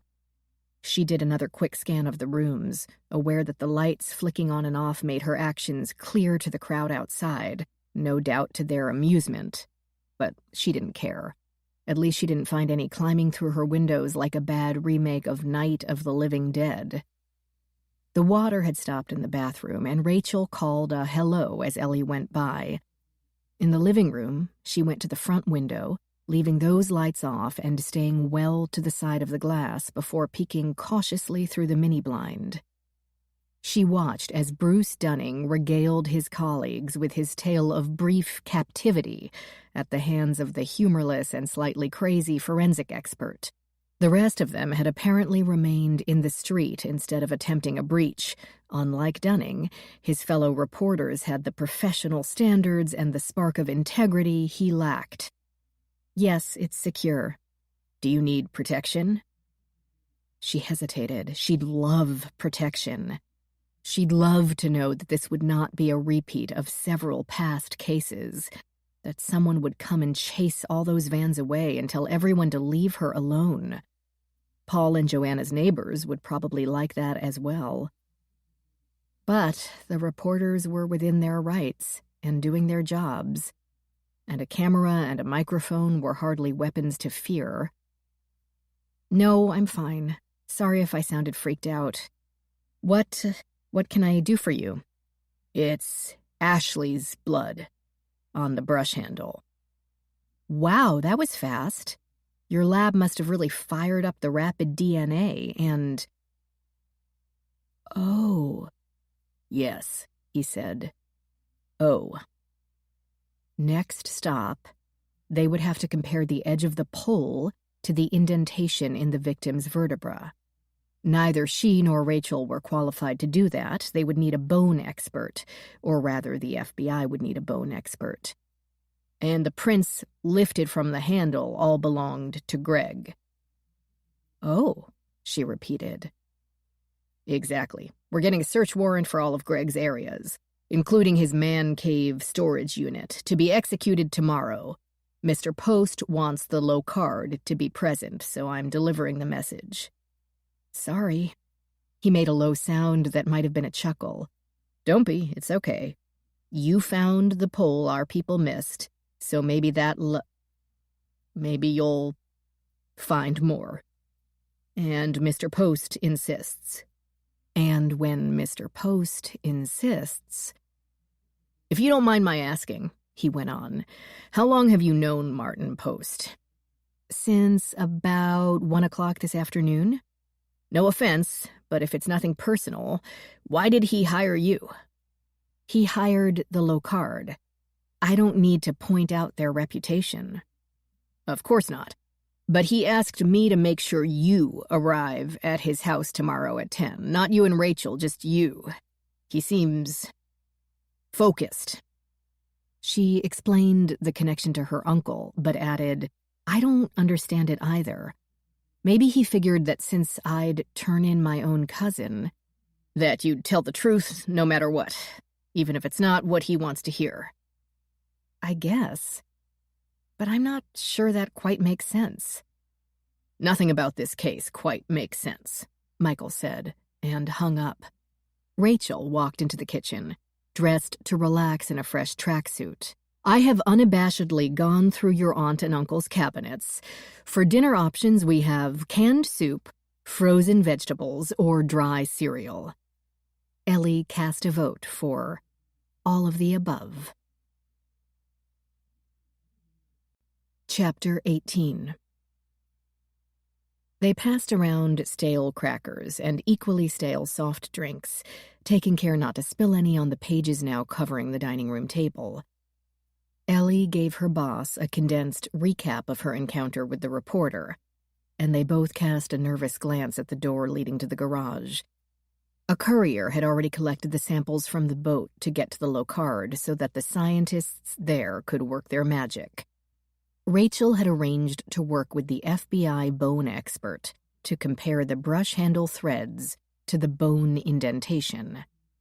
Ellie said, though we already know whom the blood and the prints on the weapon, if we can call it a weapon yet without confirmation, belong to.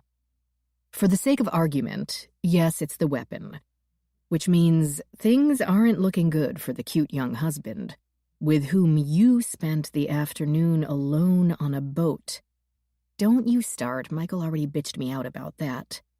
The boat, in fact, which could also be considered a murder weapon because without it, Ashley Post Anderson might not be dead. What do you think of him? Michael?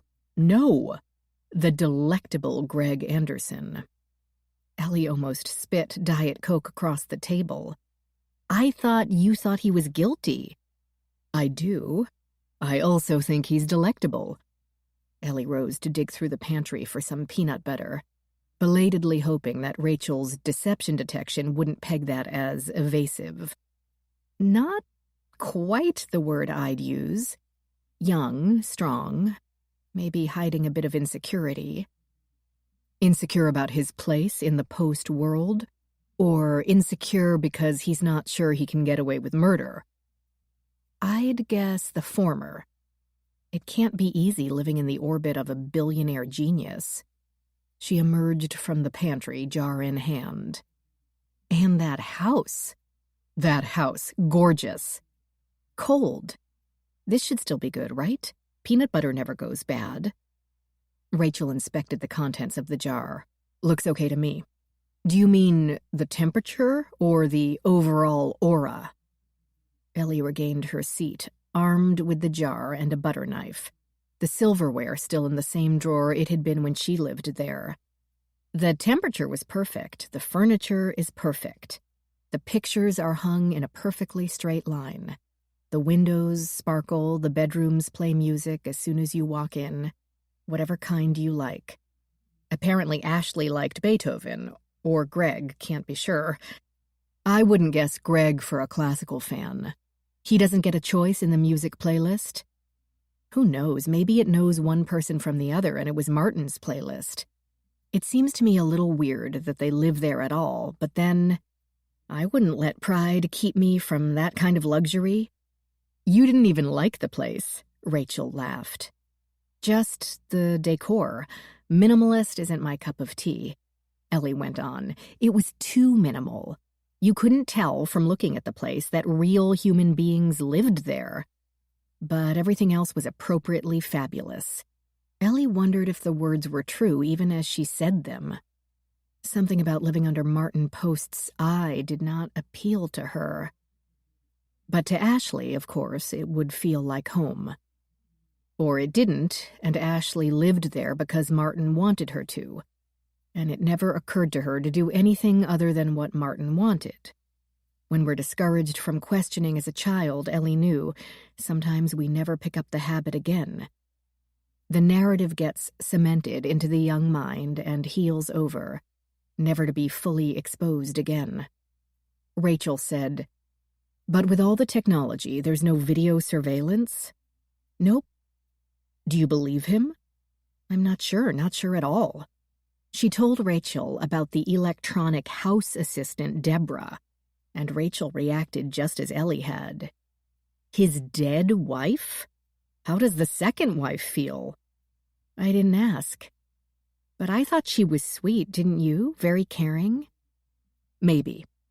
Rachel built a cracker sandwich to chew as she thought. Thanks for the protein. I did a quick survey of the supplies, but I didn't want to be searching through your aunt and uncle's things.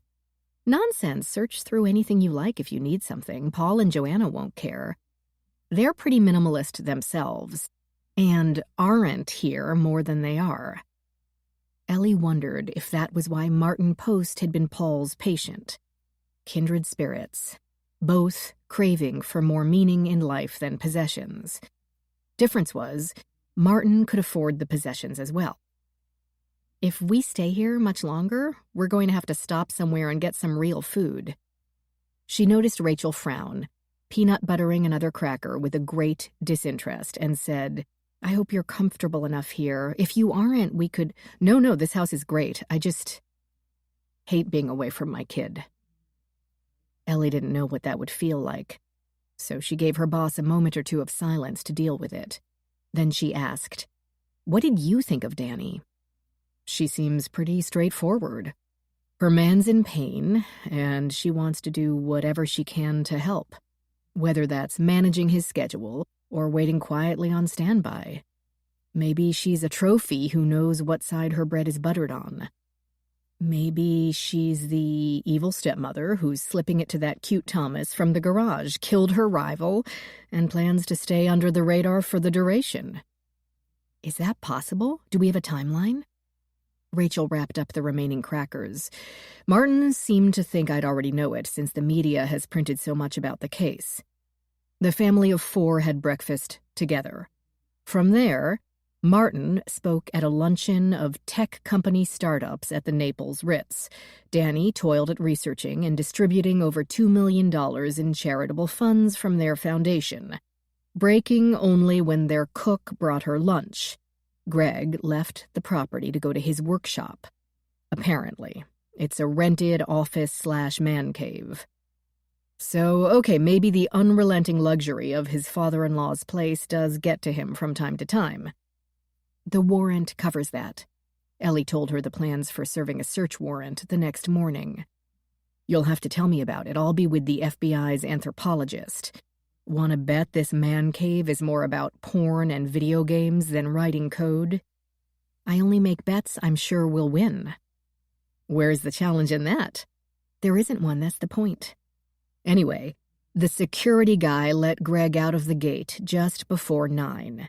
And Deborah said Ashley went out the front toward the boathouse at 9:50. Martin came back about 2:30 and found Danny still working. About 4, Martin went to ask Ashley something, couldn't find her, asked Deborah, and realized she was still out on the boat. Called her cell, nothing, but they'd been working balls to the wall on this satellite defense system, and sometimes she turns her phone off so she can concentrate. Greg returned after 5. They all got more concerned, called her cell, still nothing. Checked the boat tracker, no signal. The boat tracker's battery has gone coincidentally dead. Don't like that, but turns out the other boat, Wicked. The sister boat is the Wicked. Okay, well, Miss Wicked's tracker also had a dying battery. The 2 boats are identical, built at the same time, fitted out with the same equipment. And her phone? Found on the boat, sloshing around in the daily rainstorm pond that had formed on the deck. After the cell phone had been soaking for 2 weeks, they couldn't get anything from it. They had tried the phone locator app right away that afternoon. But it must have been too far offshore to get a signal. So from there, the agony began. The Coast Guard searched, but it's a big gulf. The 2 women were silent for a moment, as if in remembrance of a woman they'd never met. Rachel went on. So everyone's got an alibi of sorts, but not a great one. Martin was gone for hours at an event that's only 5 miles from home. Danny was home, but seen by the staff, and Greg left before Ashley did, and there's no way back onto the property without tripping a camera. Ashley goes out on a boat into the open Gulf, where anyone could have approached her. Another boat, someone on a jet ski, a Navy SEAL who can swim 20 miles without breaking a sweat. Someone could have pretended to be in distress. She seems like the kind of person who would rush to help. Of course, I'm getting that impression from her clearly biased father. It could also be a simple accident. She had a dizzy spell and fell overboard. The damage to her abdomen is due to predators or even a propeller strike. Could that have caused the cut to the vertebra? I don't see how, without hitting a few ribs. It's too far up in the cage. I've seen a lot of murders, Ellie said, a sudden weariness threatening to overtake her. But this may be the weirdest. Chapter 19.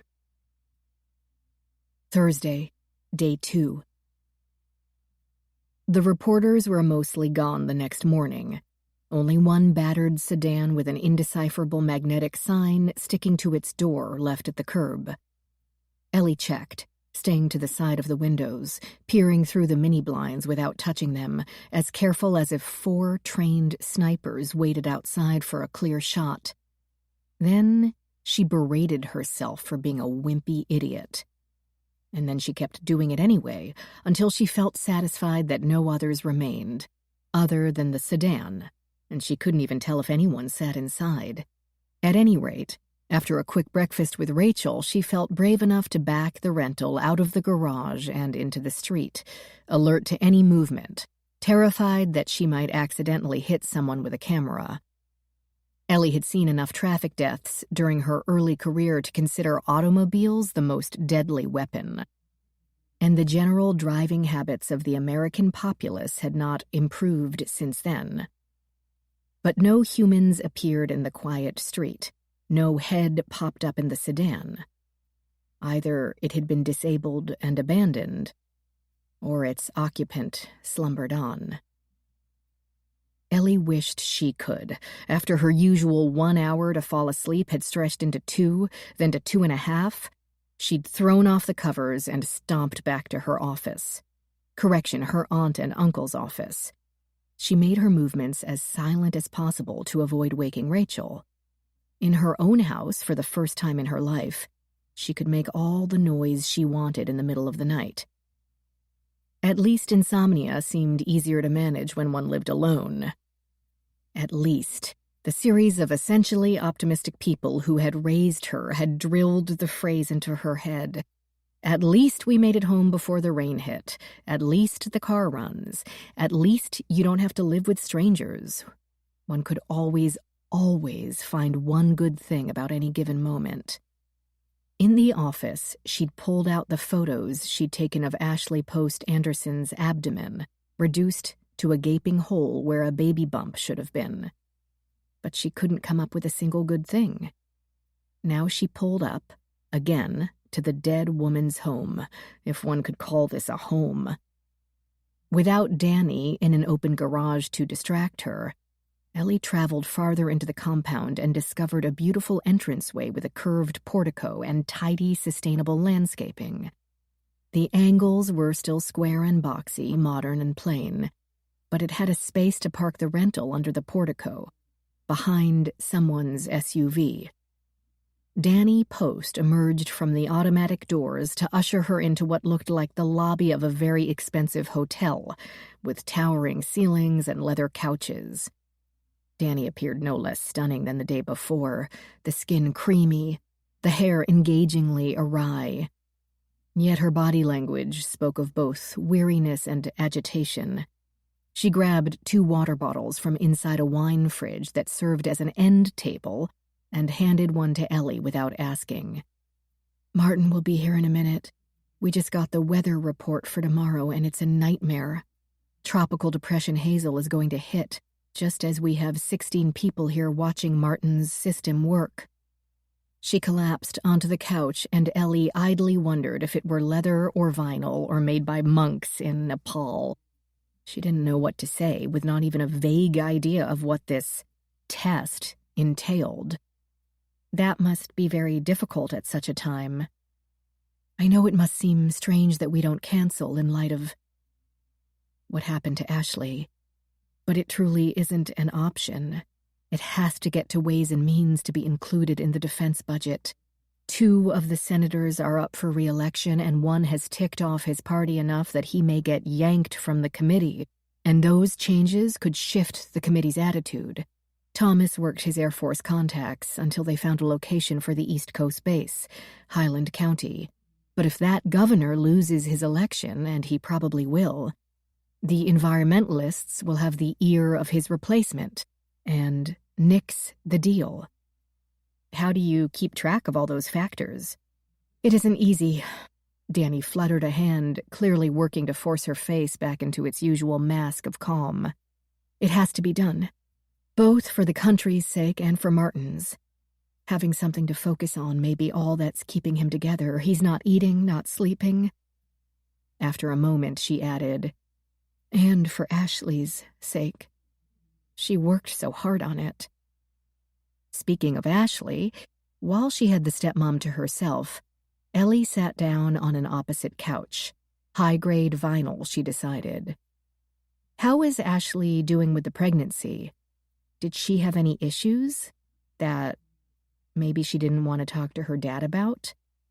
Like the baby wasn't Greg's, or she actually hated coding? Danny blinked at the change in topics, but then left missile defense behind with apparent relief. No, really. First of all, she seemed the quintessential glowing mother-to-be. Second, there's nothing she wouldn't tell her dad. They were very close. A statement, not a question, and yet a question which Danny heard, understood, and answered with a slight smile. Was I jealous? Yes and no. Martin doted on her, but he had high expectations as well. I watched her work so hard to live up to what she thought he expected, and I'd think, I'm so glad I don't have to do that. It's a reprieve to be the only non-genius in the house. I could sympathize about their stress, but didn't have to partake. She drank from her bottle, her expression softening. And we were so excited about the baby. I never had much interest in having children. Ashley was a grown woman when Martin and I met, so I was totally down with being the adoring grandma without having to go through the mommy marathon. Her smile faded. Ashley was the only other person who understood Martin, could make him happy. She was my ally, and now... Her voice trailed into silence. How do you feel about Deborah? Ellie burst out. Then she squirmed and thought for the first time that maybe some questions should be discouraged. How do I feel about my husband talking to an electronic version of his dead wife all the time? Danny laughed and tucked an errant strand behind one ear. I couldn't care less if it makes him and Ashley feel better. I love that he loves so deeply. I love that he doesn't leave people behind, because that means he won't leave me behind either. Danny Post, Ellie concluded, was either very secure or very intelligent, and most likely both. Martin Post walked in, dressed much as he had been the day before. Loose but not baggy jeans and a long-sleeved t-shirt. Good, you're here. Sorry if I'm late, Ellie said. I was...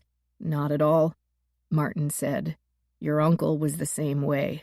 Would keep me waiting if he had a patient with greater needs. One of the reasons I always trusted his diagnoses. You even look like him.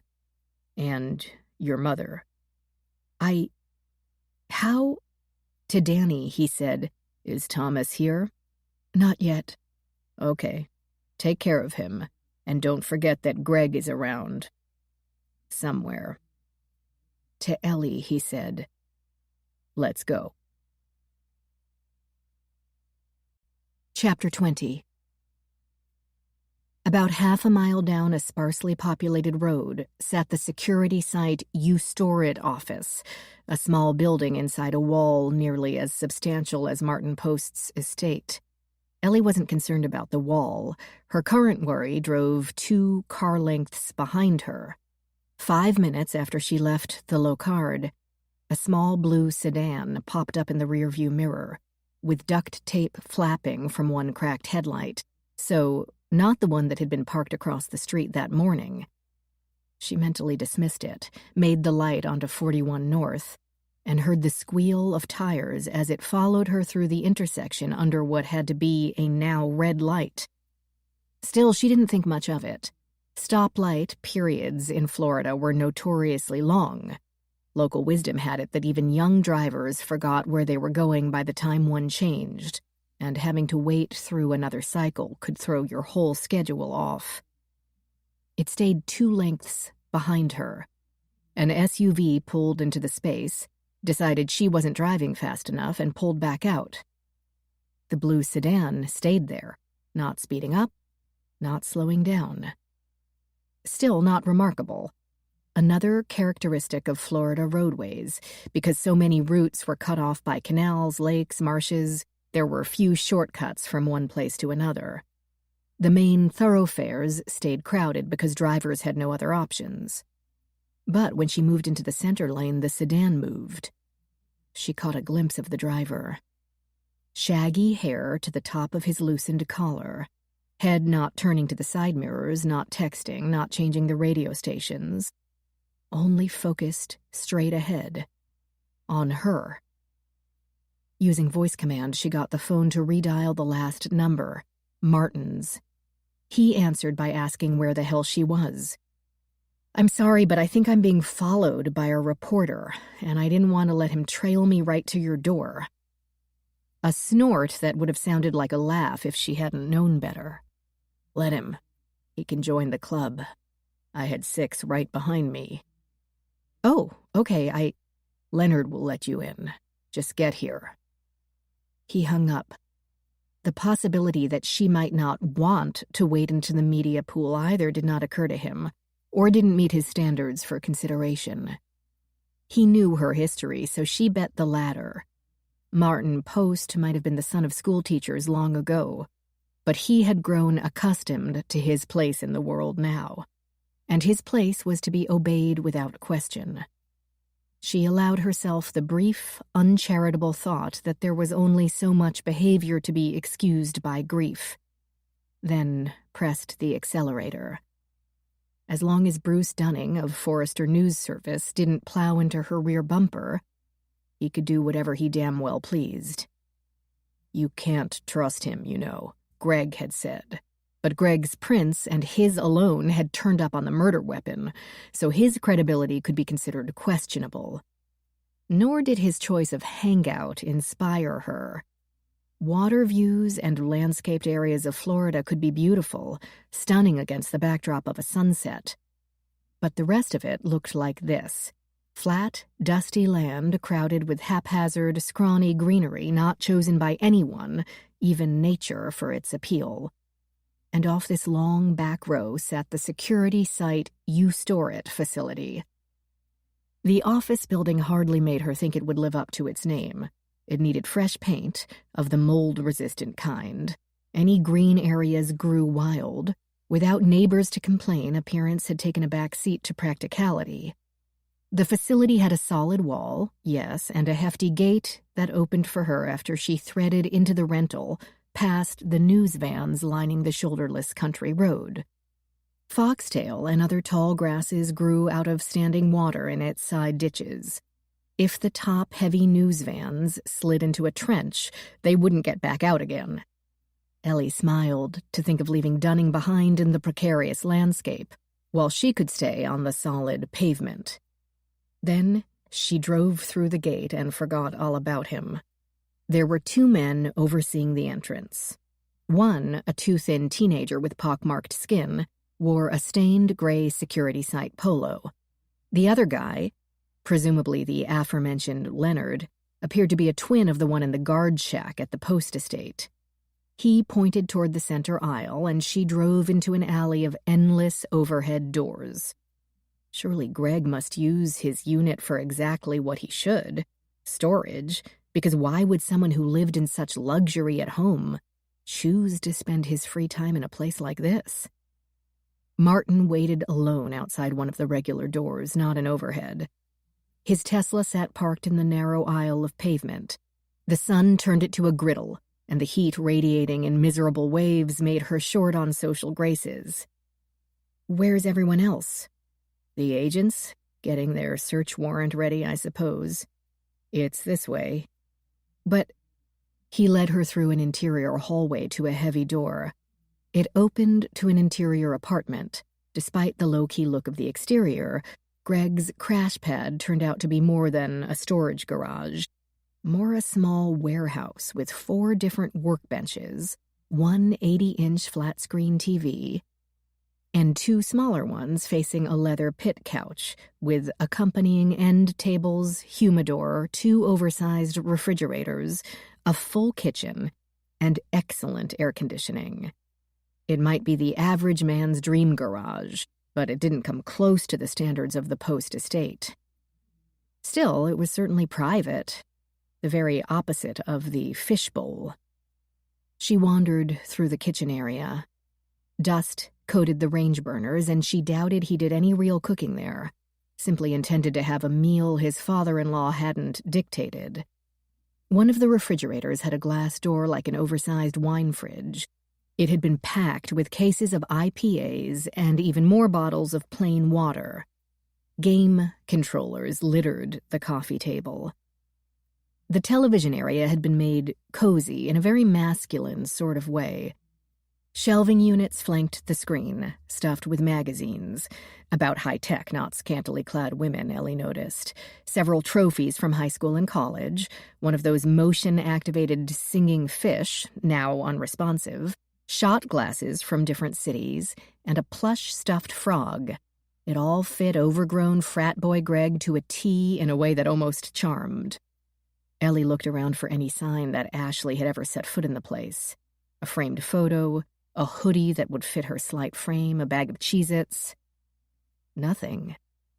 Either she didn't visit the workshop often, or she felt no need to leave her own imprint. Video games aside, Greg did real work there as well. "What is all this?" she asked, moving toward the workbenches. "Greg's projects." Martin spoke grudgingly, as if reluctant to give his son-in-law any more legitimacy than honesty required. The workbenches had been designed with a tower of drawers at each end, and he opened one.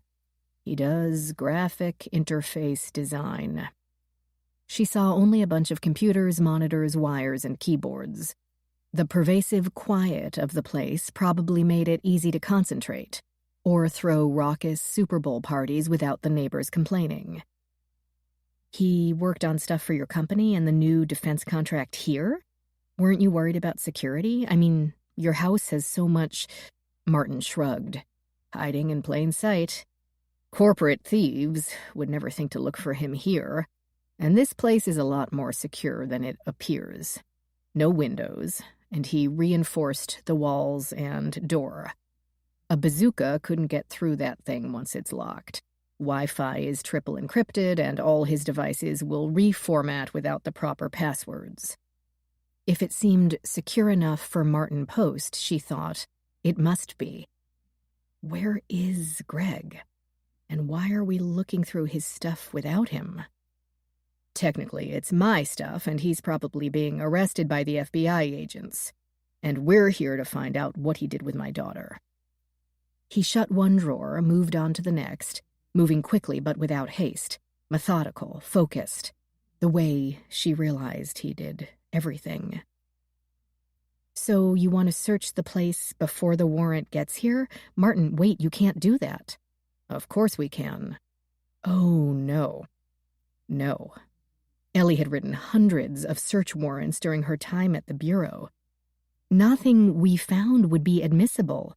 Chains of custody will be worthless without the warrant in place, and there's no need for it.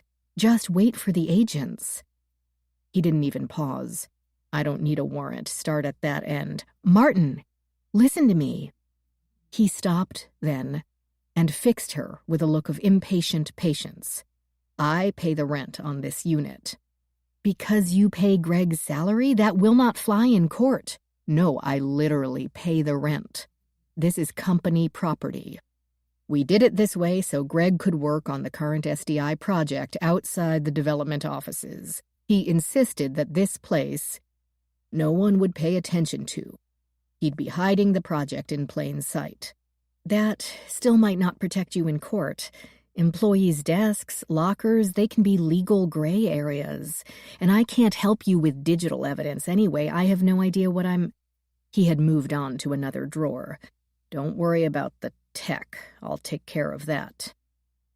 If he wouldn't listen to the law, maybe he'd listen to logic.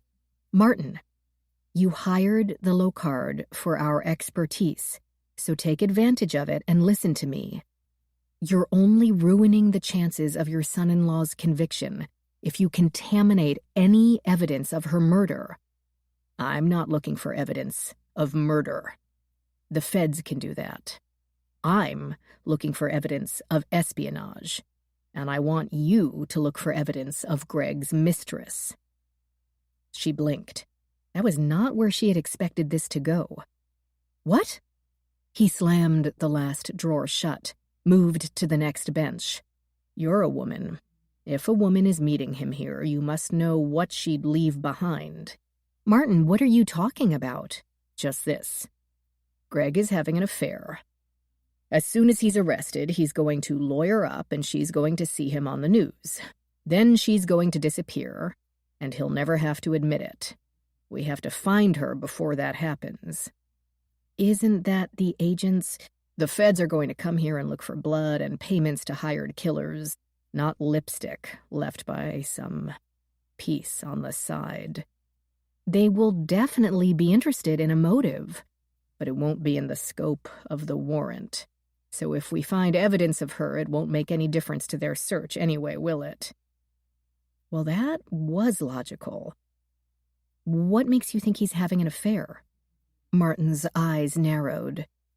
I heard him talking to her. I even know her name. Kayla. When? Where? He was on the phone with her in your house? That was careless of him. Tell me about it. What else did he say? That he'd see her later, but nothing more specific. That could be anything. A co-worker, a meeting with a lawyer. The look on Martin Post's face reminded her of Uncle Wayne in his bad moments. She changed the subject. What did you mean about espionage? He had reached one of the several laptops and touched its nearby mouse. The screen glowed to life. Greg isn't just a cheat and a killer. He's also a spy. Chapter 21. Ellie had grown tired of saying, "What?" She crossed her arms and waited. Martin Post visibly forced himself to stop and explain, standing uncomfortably still and speaking as rapidly as he could and still be intelligible.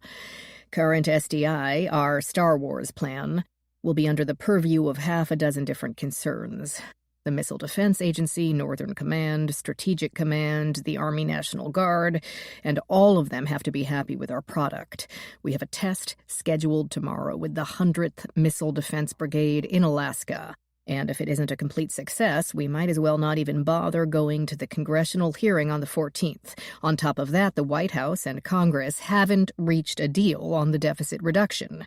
So they're going to have to slash $50 or $100 billion from the budget. Part of that is military, and part of that is missile defense. How does that affect? The quickest, easiest way to reduce costs is to cut your contractors or take the cheapest one. The bottom line is going to be all that matters.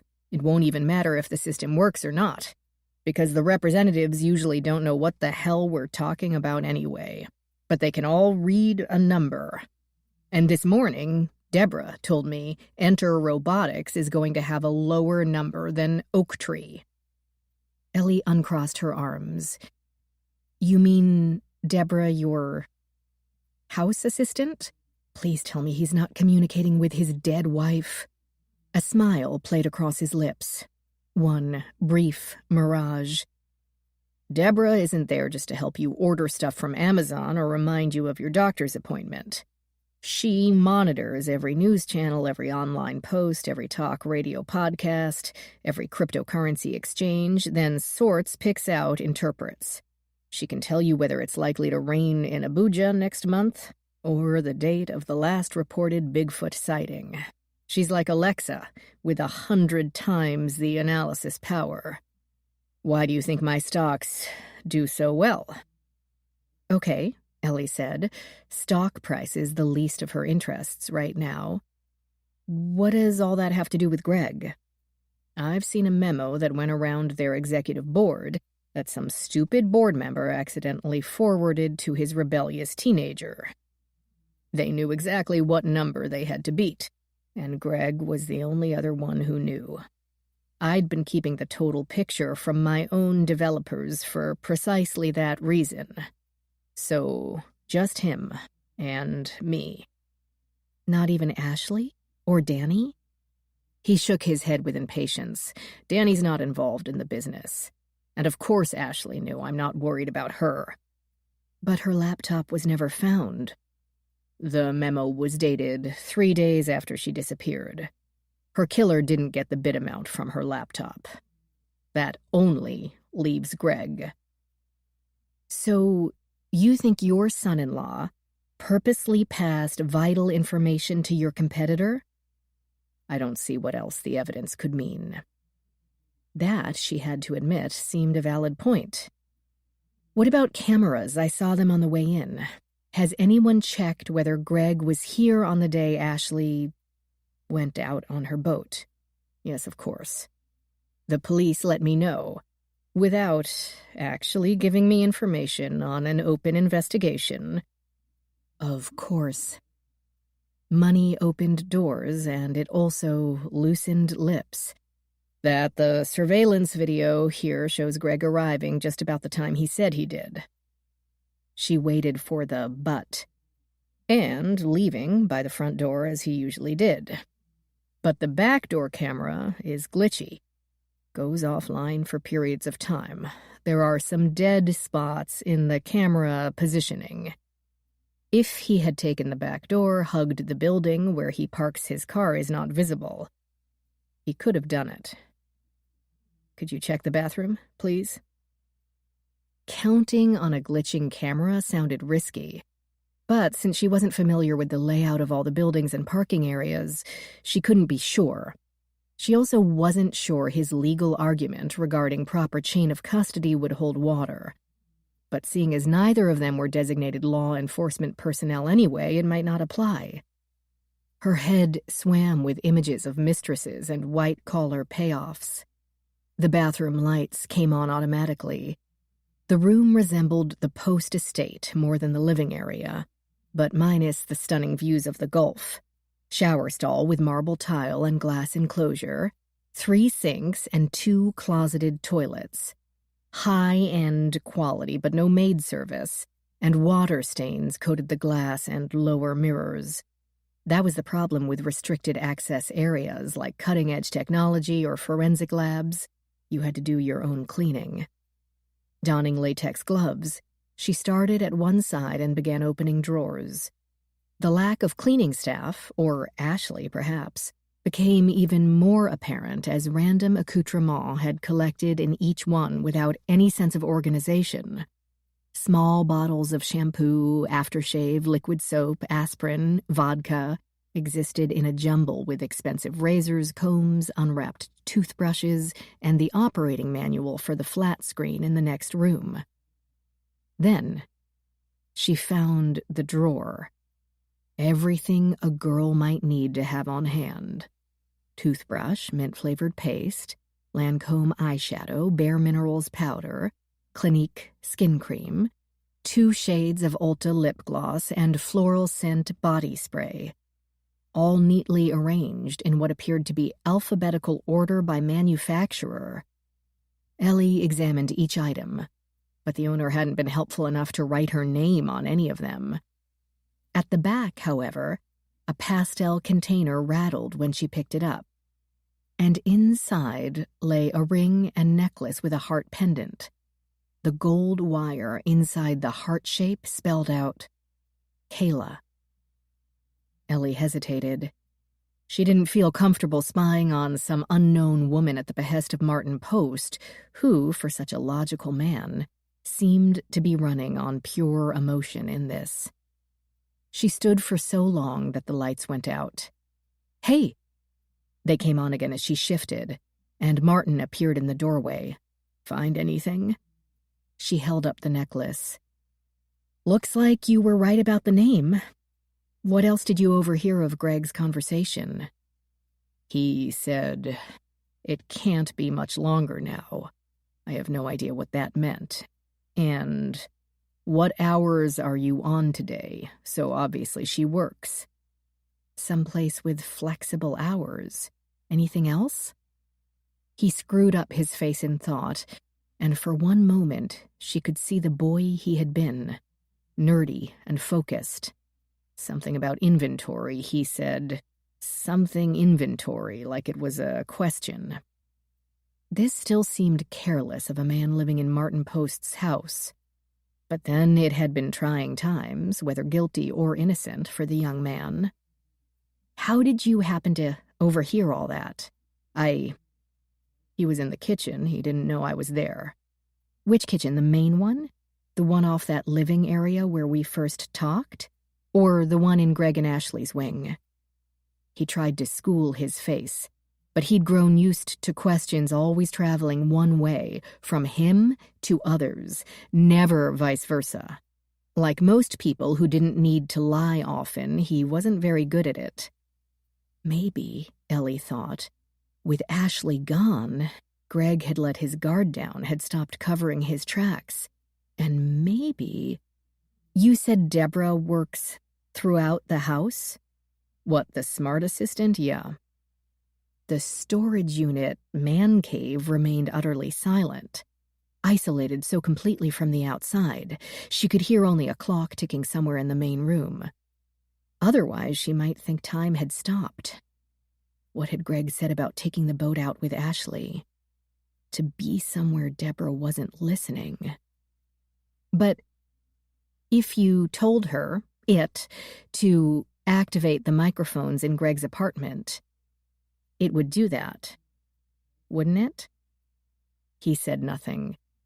Martin, seriously? That's a complete violation of privacy, of wiretapping laws, and now any evidence found as a result is poisoned. It won't be admissible. Had she really just scolded the third richest man in the country?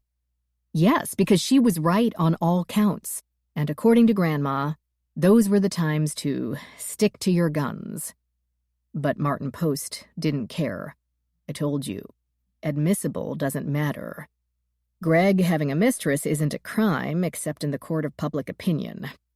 I need to wake up that court so I don't have to face boycotts for turning against my poor, handsome son-in-law. So was this about justice? Revenge? Or keeping the stock price strong? We have to find this woman. First, to prove she exists. Second, because she has to know something about Ashley's death. She might have planned Ashley's death. What if she has a boat and drove Greg out to the water, then away after he did it? Ellie took a breath. I get that. Material witness, possible co-conspirator. This facility has cameras. If she came here a lot, we should be able to get her photo. That would take too long. They might have an escape clause. He could have socked away millions for her to spend the rest of her life in Aruba rather than testify against him. Okay, Ellie said, but it's not going to do much for your sales when it comes out that you bugged your own house. It's not going to come out.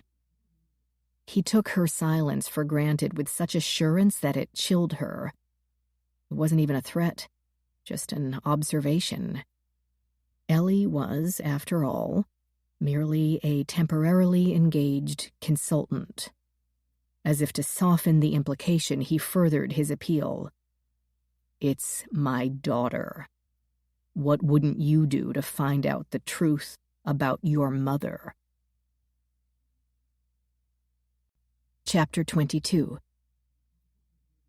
She felt the open drawer poking into her spine because she had backed into it.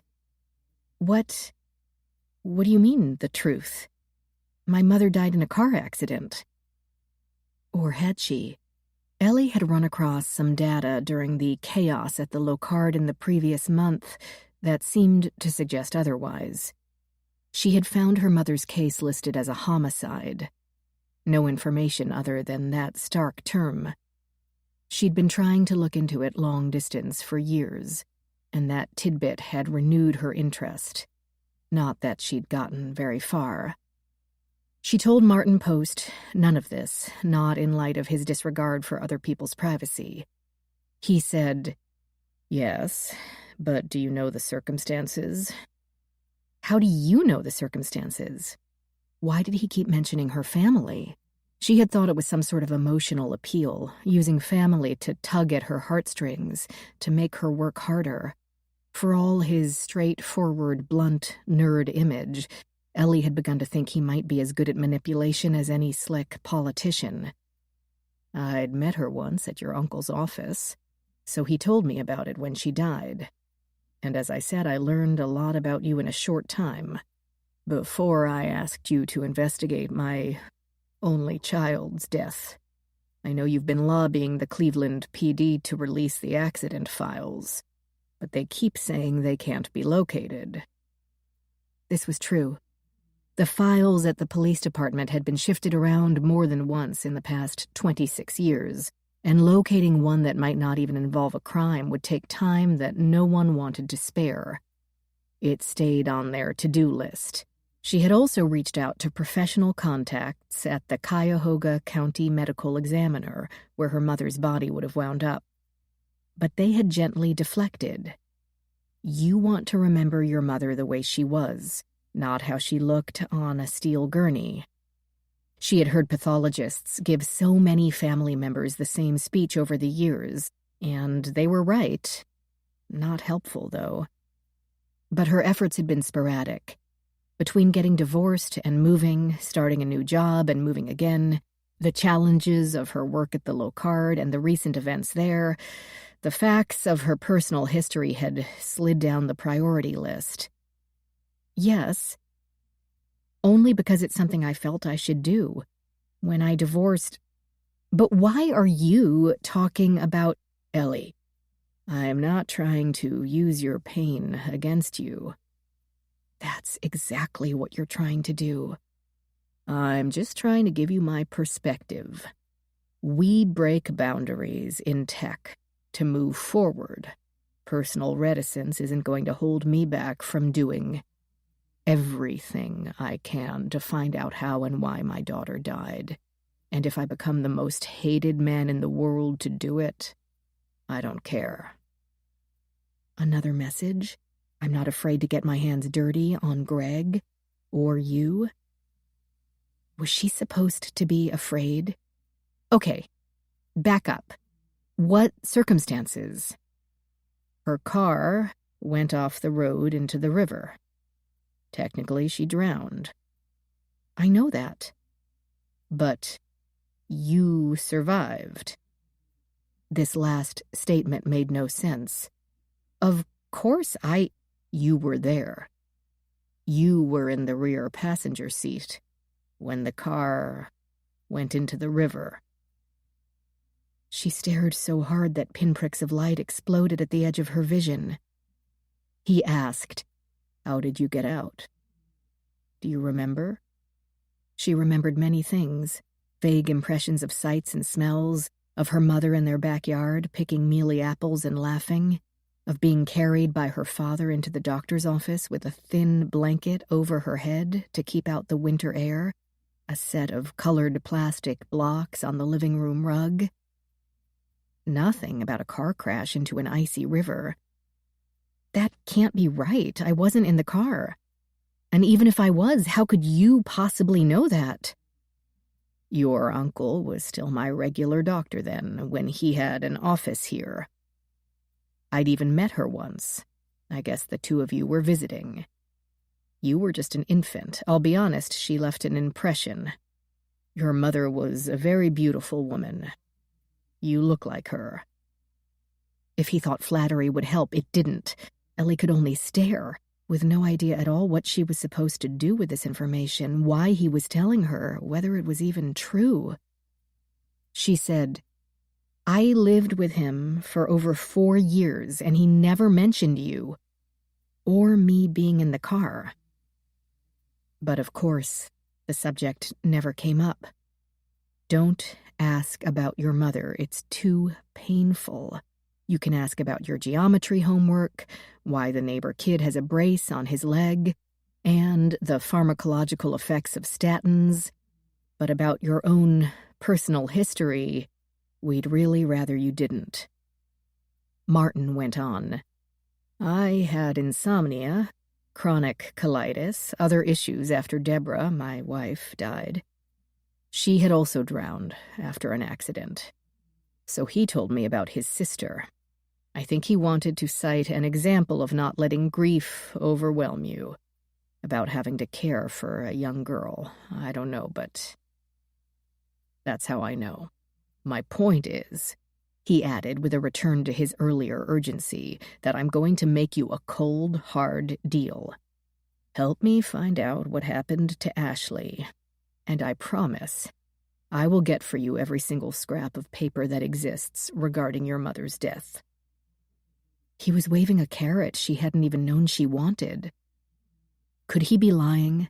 Improving his technique after she made him fess up about the smart assistant?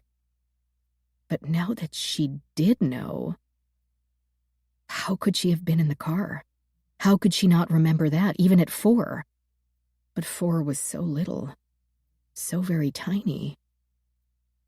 Even if she had been in the car, but in the water? Had she watched her mother die? How did she get out, then? She didn't learn to swim until she lived in West Virginia and spent summers in the New River with her cousins.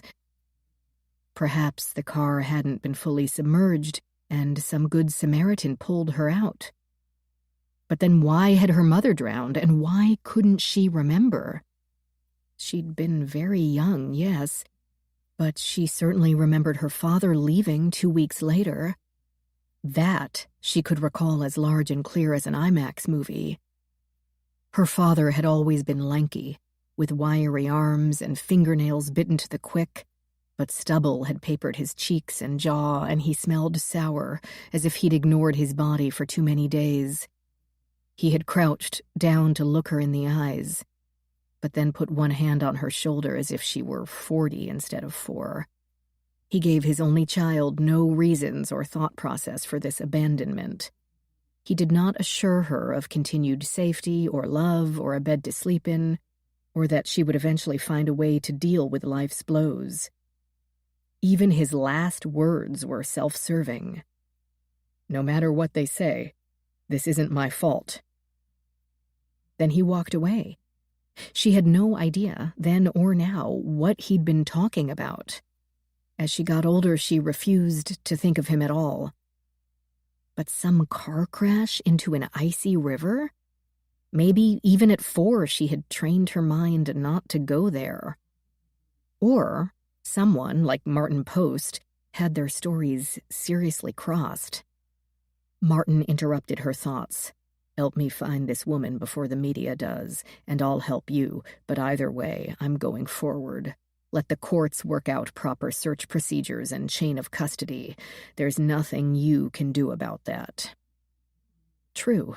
She couldn't keep the man from spying on his son-in-law, and if said son-in-law would shortly be taken into custody, Martin would have no more opportunity anyway.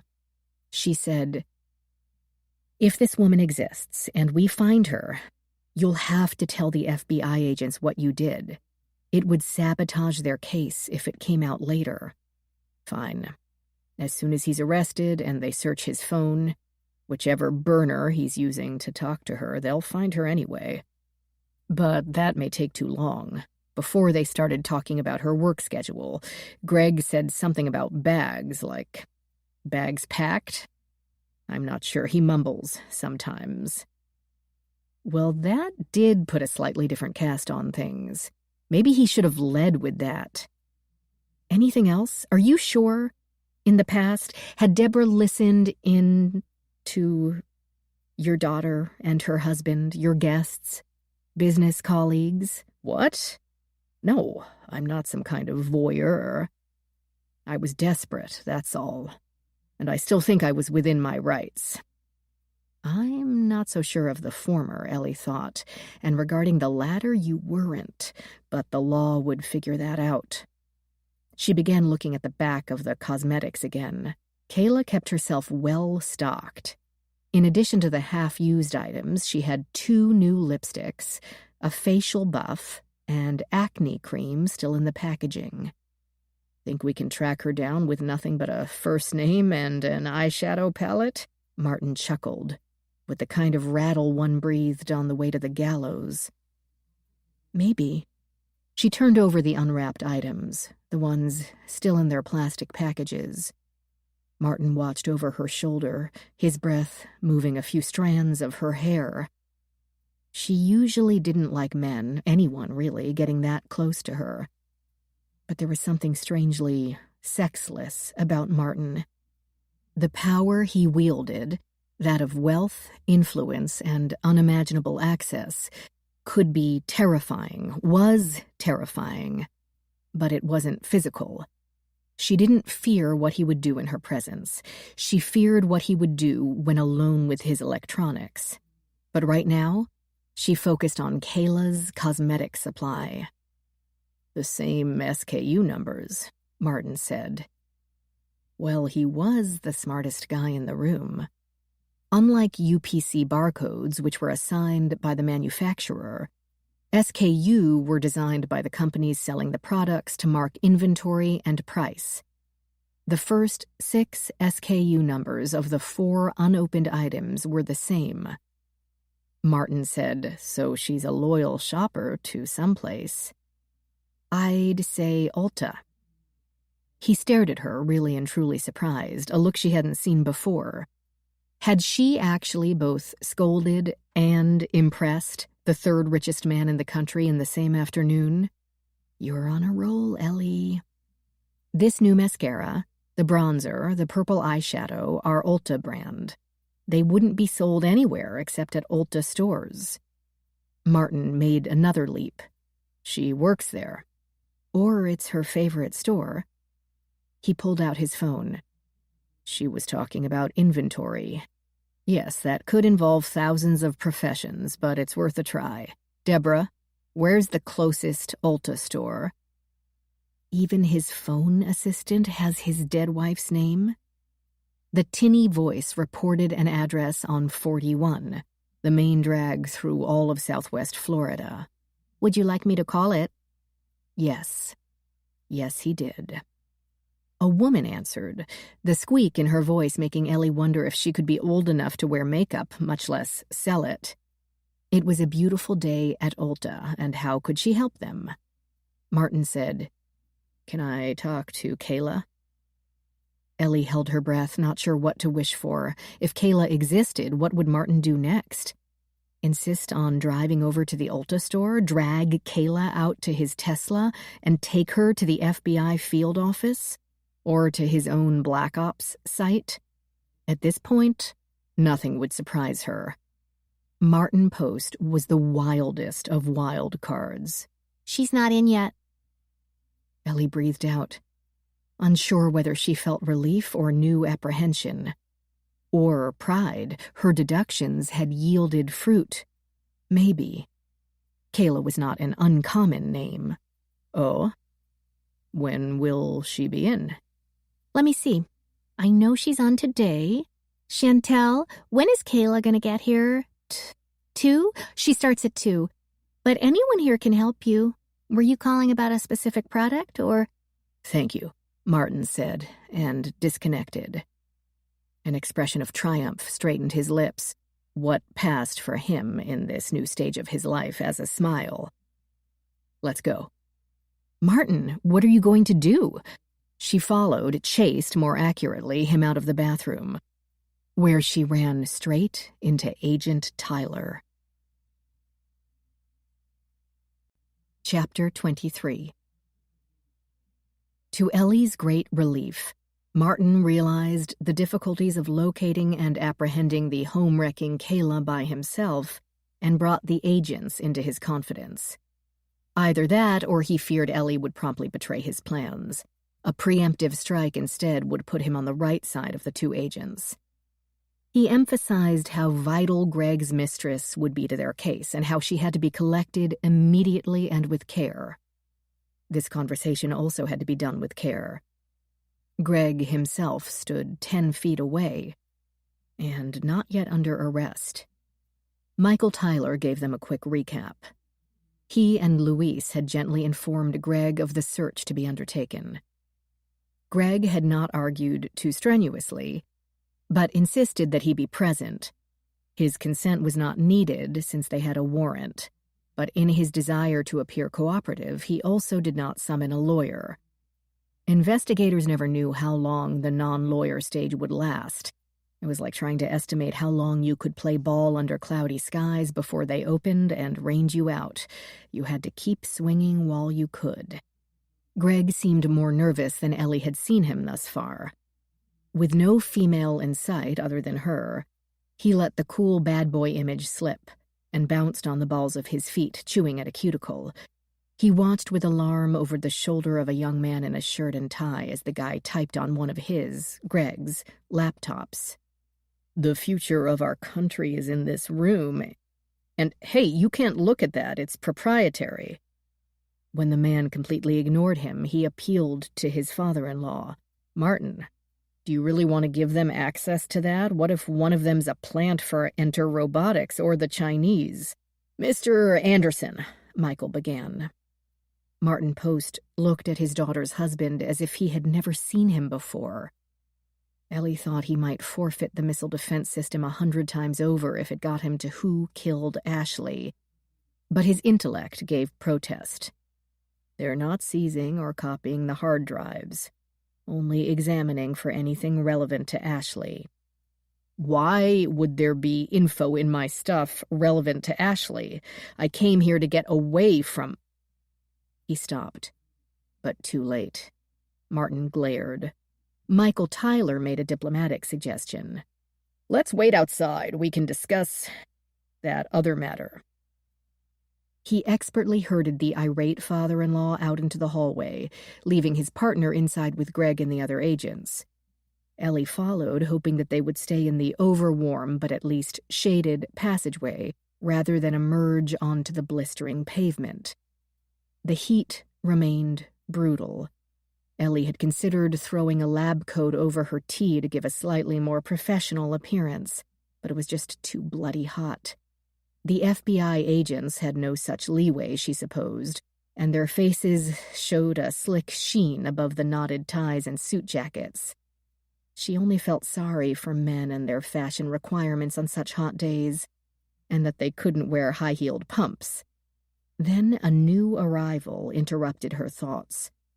A woman entered the hallway, from the opposite entrance than Ellie had used. Amazing hair in glossy black, well past her shoulders. Huge blue eyes topped expertly contoured cheekbones. She wore a black skirt and jacket with a white blouse over stylishly comfortable shoes. Her left lapel bore a pink name tag. It did not surprise Ellie to read Kayla. She did not seem concerned at the people in the hallway, only tossed a smile at Michael and Ellie and made to walk around them. But then, behind Michael's towering form, she saw Martin Post and stopped dead. Her face slackened in shock and recognition. She tried to recover. "Excuse me." She moved to slip by Ellie, ignoring the door to Greg's unit, no doubt planning to stop at a different door. There, she would pretend to have forgotten her key and make a discreet exit with no intention of returning. Martin said, "Kayla?" Michael said, "Ma'am, we're going to need to talk to you." Just then, the other outside door opened and a man entered. Even with most of his form lost to the flash of blinding sunlight, Ellie caught the swing of the shaggy hair. Agent Tyler," she hissed. "That's the reporter who came into my garage last night, Bruce Dunning."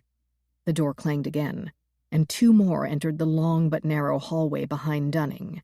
The FBI agent's head swung left, then right, then settled on Kayla. "Miss "Parker," she supplied. "You came here to see Greg Anderson, didn't you?" She had been expecting the question. Of course, that didn't mean she knew how to answer it.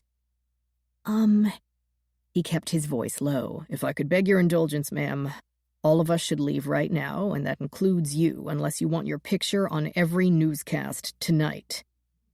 Ellie would guess the woman's age at about 22, but right then she could have been a scared high schooler. She took one look at the approaching reporters, Dunning already lifting a camera to his face, turned her back and fled down the hallway. The three people behind her would shield her figure from photos, Ellie reflected as she followed. Michael's hand lightly on the center of her back. In his other hand, he held his phone, whispering an update to Luis, warning him not to open the unit's door. It locked automatically, Ellie remembered. The search warrant domain would remain intact. But what on earth was going to happen once they reached that door at the end of the hall? The reporters were shouting questions, reasonable inquiries, but not ones Martin would answer. "Mr. Post, what are you doing here? Dr. Carr, was Ashley murdered? How does the ME feel about the Locard Consulting? Agent Tyler, is a storage unit related to her death? Are you arresting Post? Are you arresting Anderson? What's it going to take to tell us the truth about Ashley's death?" Kayla Parker burst through the exterior door, as if the hounds of hell were at her heels. But wearing wedge sandals, she couldn't outrun her boyfriend's father-in-law. Martin, one step behind her, grabbed her arm. But she leapt into the driver's seat of a sky-blue four-door Kia. He had to snatch his hand back before she could slam it in the door, and instead jumped into the back seat. Ellie slowed enough to turn to Michael. "Get in." He gestured toward the passenger seat, and folded himself into the back seat with surprising agility for such a large man. She hesitated. "You always hesitate," Esteban told her once. She heard his voice now as if he were in the room. "That's what cripples you." Her shuffling between extended family did not end on her 18th birthday. Loving, well-meaning aunts and uncles refused to abandon her. During college breaks, she caught a bus south to Los Angeles to bunk with her mother's cousin Tommy and his wife, Valeria, and their sons. It worked out. Valeria loved having another female in the house and taught Ellie conversational Spanish and how to make flan. Mateo and Esteban brought her along to all their favorite spots, touristy and locals only alike. But any spot with Esteban became her immediate favorite. Dark eyes that saw far too much, hair that always seemed just so appealingly tousled, slender but wiry, intelligent but cool, a measured tone to a calm voice that both soothed and irritated.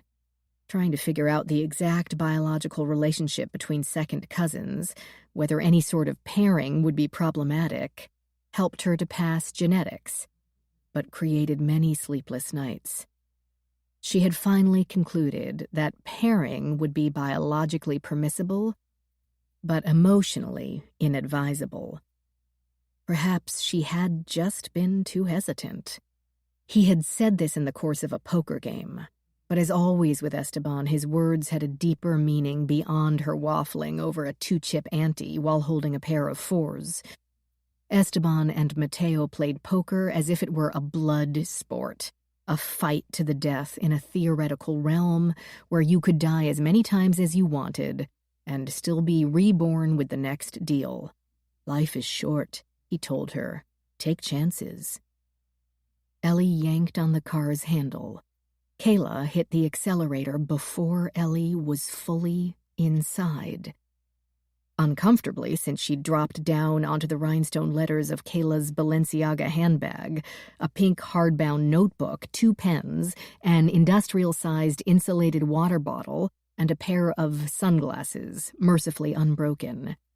As she tried to adjust all this to one side, Michael asked Kayla how she'd gotten into the facility.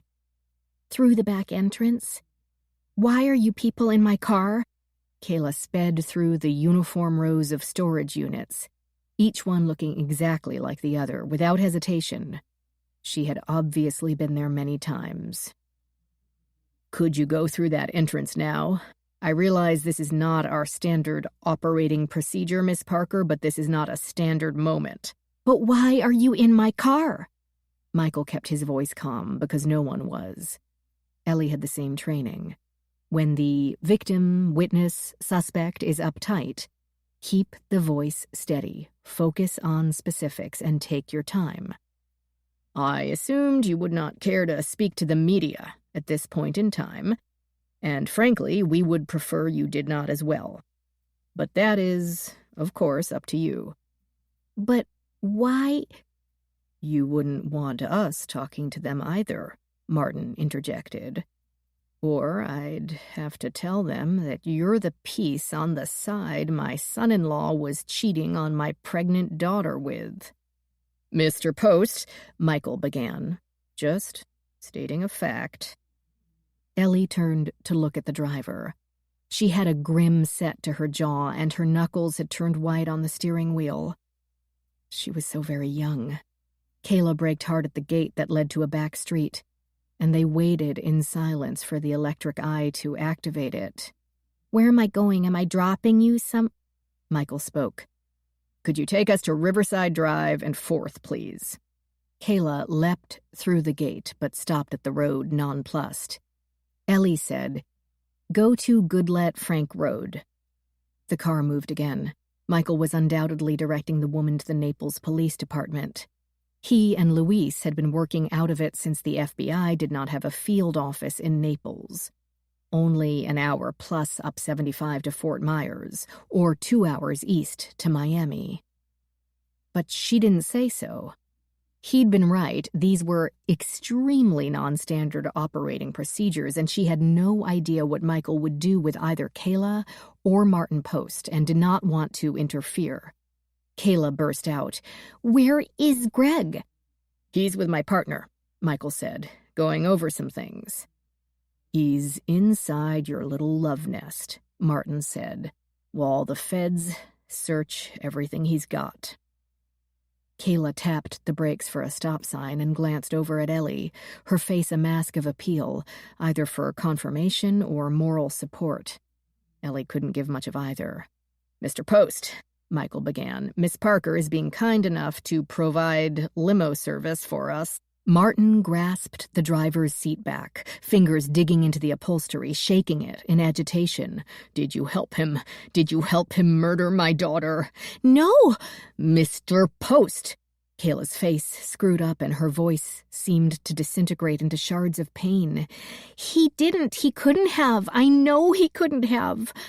Michael said, "It's probably best if you don't say anything more, Miss Parker, until—" She stopped at a red light and let out a sob. "I know he didn't, because he was with me." Chapter 24. "It wasn't my fault, I swear. I had no idea he was married." Kayla told them the whole story, between choking cries and the usual stop-and-go traffic between the too numerous traffic lights on 41. The strengthening wind whined softly as it skimmed along the windshield, adding to the noise. Ellie buckled up, not at all confident that the driver could see the road properly through her tears. Michael said, "Miss Parker, it would really be better if you waited until I read you your—" "It was a party. An oak tree party, actually." Martin let go of the seat back but leaned forward, as far as the seatbelt would let him, as if he wanted to catch every word, every detail, every nuance. "At the Ritz-Carlton. You were unveiling a new phone or something, and my girlfriend dragged me there, because somehow she thought you might give away some free, or at least a coupon. I went along for the appetizers and champagne." She sniffed and looked even more acutely miserable than she already had. "So we dressed up real cute, and I guess we sort of crashed it. Sorry." Ellie saw Martin Post blink. Even he didn't know what to say to that. "Anyway, I started talking to this guy about the sushi, and he said his name was Greg, and he worked at Oak Tree. He didn't say anything about being married, didn't wear a ring. I had no idea he was related to you." She checked the rearview mirror to see the fuming billionaire. "I don't pay a lot of attention to high-tech stuff. I can't afford it, and don't know how to use it anyway. And it's not like his picture was all over BuzzFeed or something." Ellie found herself nodding. Martin valued peace and privacy, and of course what he valued, the household valued. Ellie hadn't had any idea what his daughter had looked like, or that she was married, or that she was pregnant, until the disappearance. So it didn't seem odd that Kayla wouldn't recognize the son-in-law of the third richest man in the country. But surely once Ashley disappeared... "My girlfriend didn't have any idea who he was either. And the three of us wound up hanging out in the hotel bar until all hours. He asked if he could see me again, really polite. So, of course, I said sure." She stole another guilty glance at Ashley's father. Martin said nothing, and the FBI agent didn't either. He had advised her not to speak, and because she chose to anyway, this speech counted as spontaneous statements. Therefore, it should be admissible in court if it came to that. Ellie figured Michael must be scrambling back and forth in his mind. Was he blowing the case by not terminating this impromptu interview? Or would it be okay? They formed 3 witnesses to say the statements were spontaneous, but 3 witnesses for the prosecution who would easily be portrayed by defense as biased. Would the Kia interrogation go down in FBI history as brilliant, or a brilliantly effed up blot on his career? She felt for the agent, but there wasn't much she could do about it. In the enclosed space of the small car, it felt as if Kayla had burst like a geyser and turned the air to steam. Ellie wiped beads of sweat from the back of her neck. So, we started going out, but God, I should have known something was up. A change came over her voice, a note of regret mixed with annoyance. It was almost always during the day.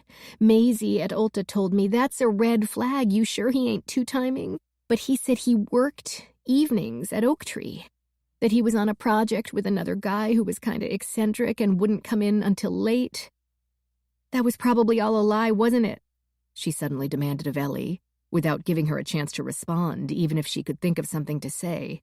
How could I have been so stupid? Everything was there. I never met his friends. He could come over to my teeny little apartment, but I never went to his. No. He said he roomed with 2 other coders and had no privacy. She reconsidered this in light of the new information. Does he even have an apartment? She asked again of Ellie. In a way, if you could consider a wing of the Post estate as an apartment.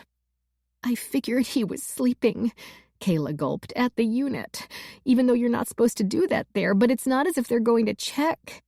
I felt sorry for him. Seriously? He drove a Bugatti, but he had to share a crappy apartment?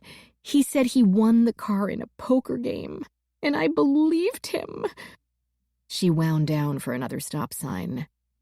Martin spoke calmly now. I think I remember you. Kayla's head whirled around, bones audibly cracking, then faced front again just as abruptly. You do? At the Ritz, yes. It was the GS-12 phone. Who let you in? It was a closed event. The smooth voice didn't fool her. The head of whichever security guard she and her friend had finessed would roll if she gave them up, and she spoke firmly to say she didn't remember. I wasn't paying attention to the party, only the free food. Eat a little, flirt a little, go home. But then I met Greg. Despite her agitation, her face softened at the memory. He was so nice. I wore my pink Donna Karan A-line dress, the one with the ruffles, though it's not really Donna Karan, and it was kinda a mistake because it's too low cut on me. And those tech guys act like they're still in college at a toga party.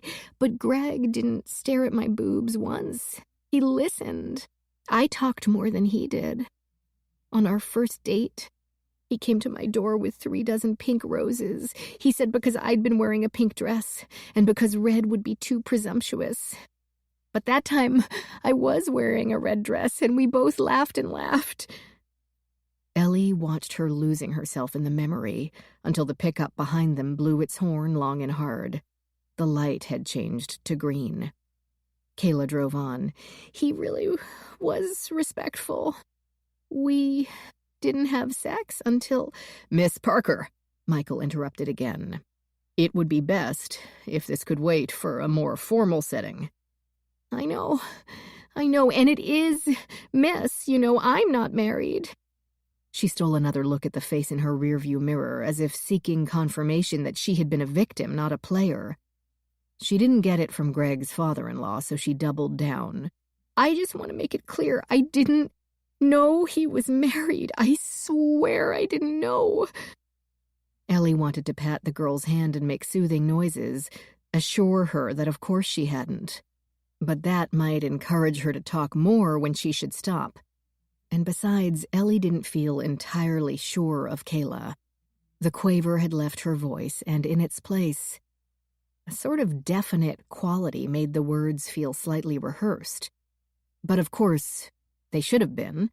In the 2 weeks since Ashley's disappearance, Kayla must have realized the world would find her. Not if, only when. As if she could hear Ellie's thoughts, Kayla continued. I'd seen the news about Ashley right away. I thought it was really sad, but I never connected Greg to it. Other than working at Oak Tree, I never saw him on the news, not at first. He didn't want to talk to the media, Martin said, until I made him. Ellie glanced round at him. His face could have been carved from granite, unmoving and cold. It was almost a week later. My day off, I was puttering around, washing some dishes, and had the TV on. A news break came on about Ashley still being lost at sea. I thought that's such an old-fashioned way to put it. And then Greg was on the screen, making a statement, asking for help. Here Kayla gave a gasping sob, put her hand to her mouth, then made a sharp turn onto Goodlet, pulling in too tightly behind a dump truck. Despite its tattered fabric covering, its load of sand blew steadily out of its dump box. Ellie couldn't see it, but could hear the nonstop rain of hard, tiny grains. I thought, okay, maybe that's Greg's sister. But then I thought, no, he's an only child. Well, maybe it's a neighbor. I couldn't believe it when it said he was the husband. The word came out as a slight wail, and then the geyser pulsed again as tears flowed anew. That has never happened to me.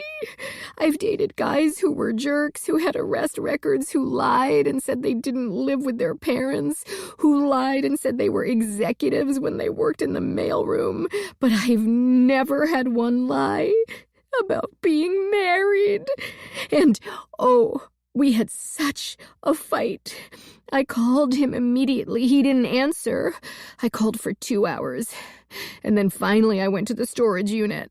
I knew he'd have to come back there eventually, and I would damn well wait until he did. I'd call in sick to work for a week if I had to, but he was going to see me. How did you get in? Martin suddenly thought to ask. I have the code and a key to the unit. Ellie glanced at him again. So much for his triple encryption and door that could bear up under a bazooka. Greg had simply lowered the drawbridge and let a major security risk walk right in. About 5 that afternoon, he walked in, pretending like he knew I'd figure out to meet him there. He didn't try to deny it, I'll give him that. He immediately said he couldn't answer my calls, because he'd had to destroy the phone we used. There were too many people around him all the time. Martin jumped on this. What did he do with the phone? Miss Parker, Michael tried again. Do you have a lawyer? Ellie asked her. Martin burst out, Carr, to remind her who she worked for and how that was not Kayla Parker. Ellie didn't care. Kayla's rights had to be protected, or else the considerable mountain of information she possessed might be tossed right out on the courthouse steps. Kayla said, Me? Like, my own lawyer? Of course not. No. Anyway, Greg said he soaked the phone in his fish tank and then tossed it out his window on the way to the unit. And he said he hadn't meant to lie to me. From the very first moment, Ellie thought, when he'd taken off his wedding ring at a company function, she wondered where Ashley had been that night. She wouldn't have been pregnant at that time, close to a year ago. I was so angry, but he said, he and Ashley... Don't, Ellie silently warned. Tell Ashley's father how Greg described his child as an overbearing harpy who didn't understand him. She didn't. But I know he didn't do anything to her. He really cared about her. He couldn't leave her alone during the pregnancy. That's why he hadn't told me about her or her about me. He wanted to wait, at least until the baby came, to get her through that. What a prince, Ellie thought. And he was with me that day, the whole day. Which day? Michael asked, probably unable to help himself. The day she disappeared. We were at his unit. I had that day off, too, and I wasn't feeling that great. My cold was beginning then. So usually we'd go to the beach or Tin City or the casino, get dinner on Fifth or something. But I wanted to curl up and drink coffee and binge-watch The Haunting of Hill House. I love scary movies, she confided to Ellie. So we were there from, early before lunch until, dinner time. He was starving, but I had no appetite. I just wanted to cuddle. That was the last time we... Well, never mind. A convenient little alibi, Ellie thought, if it was true. Kayla and Greg had had 2 weeks to work on it. But the young woman seemed genuinely outraged that Greg had lied to her, that he had betrayed her so. She had nothing to gain from Ashley's death that Ellie could see. Surely Martin had the real money tied up in an airtight prenup. So even if Kayla walked down the aisle with Greg in the future, it wouldn't net her anything close to Ashley's assets. So, no reason to invent an alibi for a killer other than love. And a girl who wore earrings in the shape of butterflies might believe in love. Mercifully, the trip had ended. "Pull in here," Michael instructed. "The police department?" Kayla squeaked. And Ellie wondered where she'd thought they'd been heading. Starbucks? Too bad. She really could use some coffee. Chapter 25. By the time Ellie had been returned to the security site you store it to retrieve the rental, mercifully unmolested in the fracas, heavy clouds made the sky unnaturally dim. And by the time she made the drive through rush-hour traffic back to the temporary Locard headquarters, i.e. Paul and Joanna's house, people in Seoul were waking up to find out that Greg Anderson had a mistress, and that mistress had provided an alibi for the day of Ashley's murder. "Told you so," Rachel said, stirring something in a pot on the stove. "No, you said he was lying. You didn't specify it was about a mistress. Oldest story in the book. There's probably a blurb about it written in cuneiform on a stone tablet somewhere. New love, but still chained to the ball and an in-law who wielded so much power that losing your job would be the easiest part of the divorce." Ellie rushed to clarify what had become to her the more pressing topic. "Are you cooking?" "Woman does not live by stale crackers alone, at least not this woman." "You are my new best friend." "You mean I wasn't already?" "I stopped at a grocery on my way back from the ME's office. We're positive that pole made the indentation in the vertebra. All characteristics match. The blow was more or less straight on and angled slightly upward. But the food, did you hear what—" "Yes, the right pole, great job. But I can't focus when my stomach wants to somersault over to the stove and dive in." "Can't." Rachel replaced the lid on the pot, turned the burner's temperature down, and turned around to lean her back against the counter. "It's just some beef with okra, but it needs to simmer a good 45 minutes. Agony. You'll survive." Just then, a bolt of lightning lit up the dim sky, so bright it seemed a camera flash had gone off in the breakfast nook. "Damn!" Rachel burst out. "What? Was that lightning? Or have the media mounted a frontal assault?" "Lightning. And it does that every day?" "No, only in the rainy season." Ellie's boss squinted at her as if scanning for sarcasm and not entirely sure of her results, but she said only, "What about the money? Is there a huge life insurance policy? Does Greg get a share of the Post estate in the event of Ashley's death?" "No, Martin confirmed that for me on the way back to the storage unit," Ellie told her.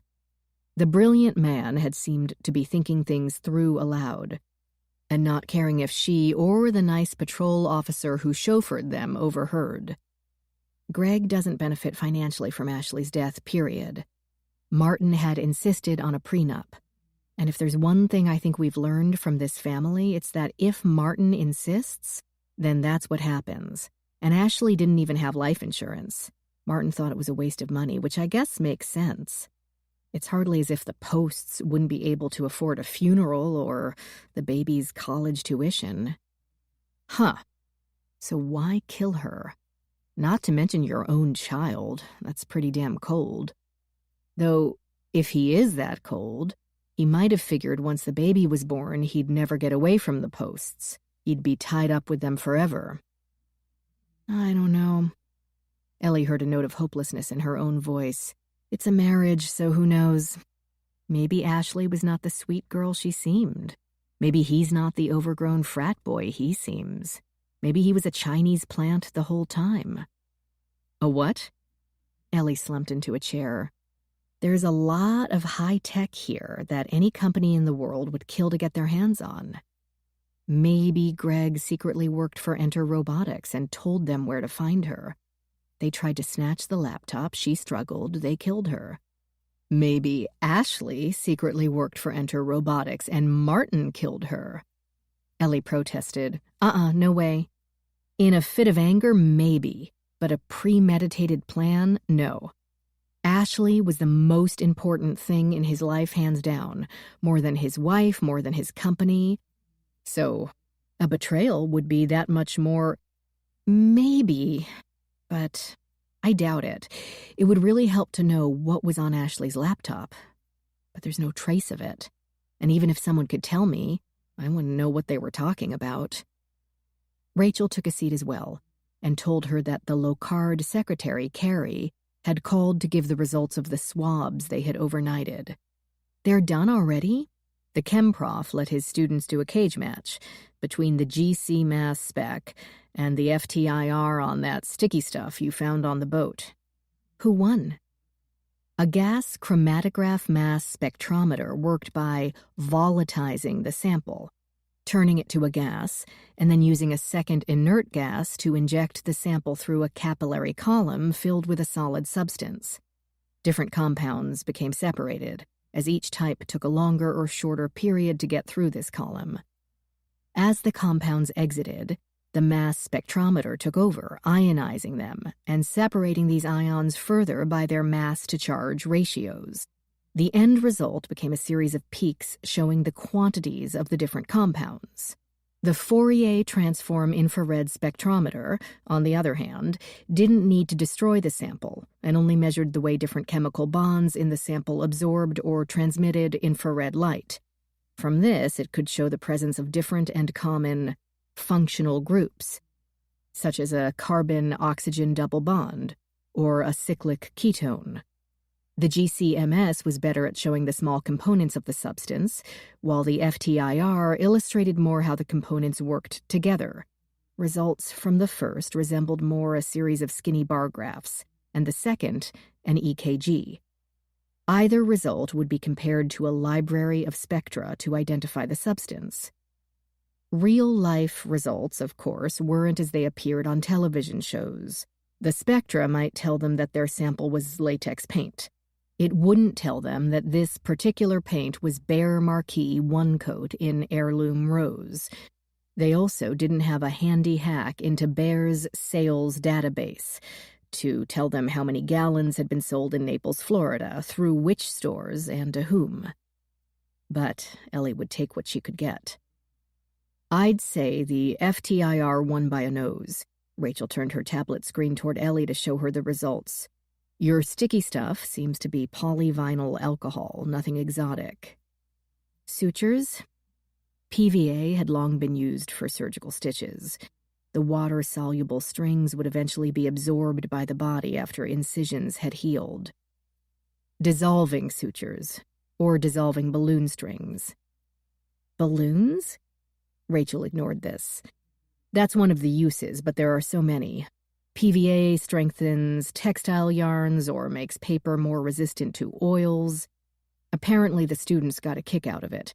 Insisted that Carrie tell us they used it to make slime in middle school science class. Slime. Yep. Never saw the attraction of that stuff myself. Danton loves it. Mama says if she has to clean it out of the carpet one more time, she's going to have me banned from Target. Ellie stared at the screen, as if the jagged rise and fall of the spectra could tell her what, if anything, this meant. The boat floated around for a week. Any sort of debris could have blown in or out. Ashley had probably brought snacks. How could anyone work without snacks? So, food and its packaging would be around.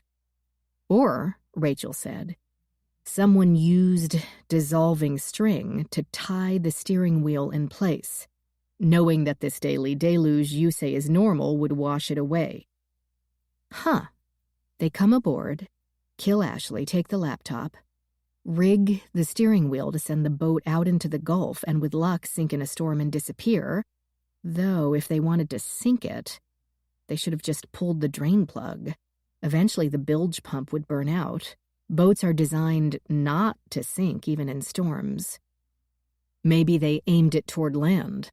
Why? Ellie asked. They wanted it to be found. The boat, but not Ashley. Interesting. Of course, if they really didn't want Ashley to be found, they would have weighted her down with something. She rubbed her jaw, using her fingers to stretch it out. TMJ? Rachel asked, setting her tablet down. Temporomandibular joint dysfunction could be a common cause of mouth pain, Ellie knew, but that wasn't her problem. No, she hesitated, but in a burst of honesty went on.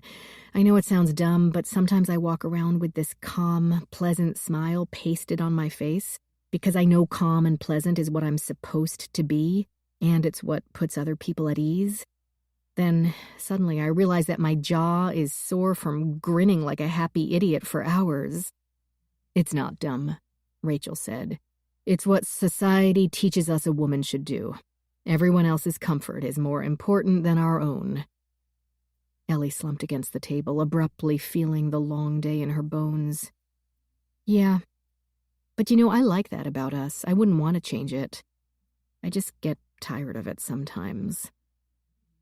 They stood in silence for a few moments, contemplating polyvinyl alcohol and society's gender demands. Then Rachel said, Buddha said that a gentle smile, a sita, is the point at which we approach the transcendent, the spiritual, the sublime. Keeping one on our lips brings a feeling of peace to our day. Ellie considered this. That does seem a much better way of looking at it. More like a relaxation technique than purposely suppressing one's personality just to fit in. 45 minutes? At least. I'm going to go for a run, then. Maybe that will line up all these facts in my head so they start making sense. It's going to rain, and the humidity is like 95%. I won't go far, and this heat is nothing compared to summer. Fine, but don't come crying to me when you have a heart attack. What's the mistress like? Young. Rachel made a face. Aren't they always? Chapter 26.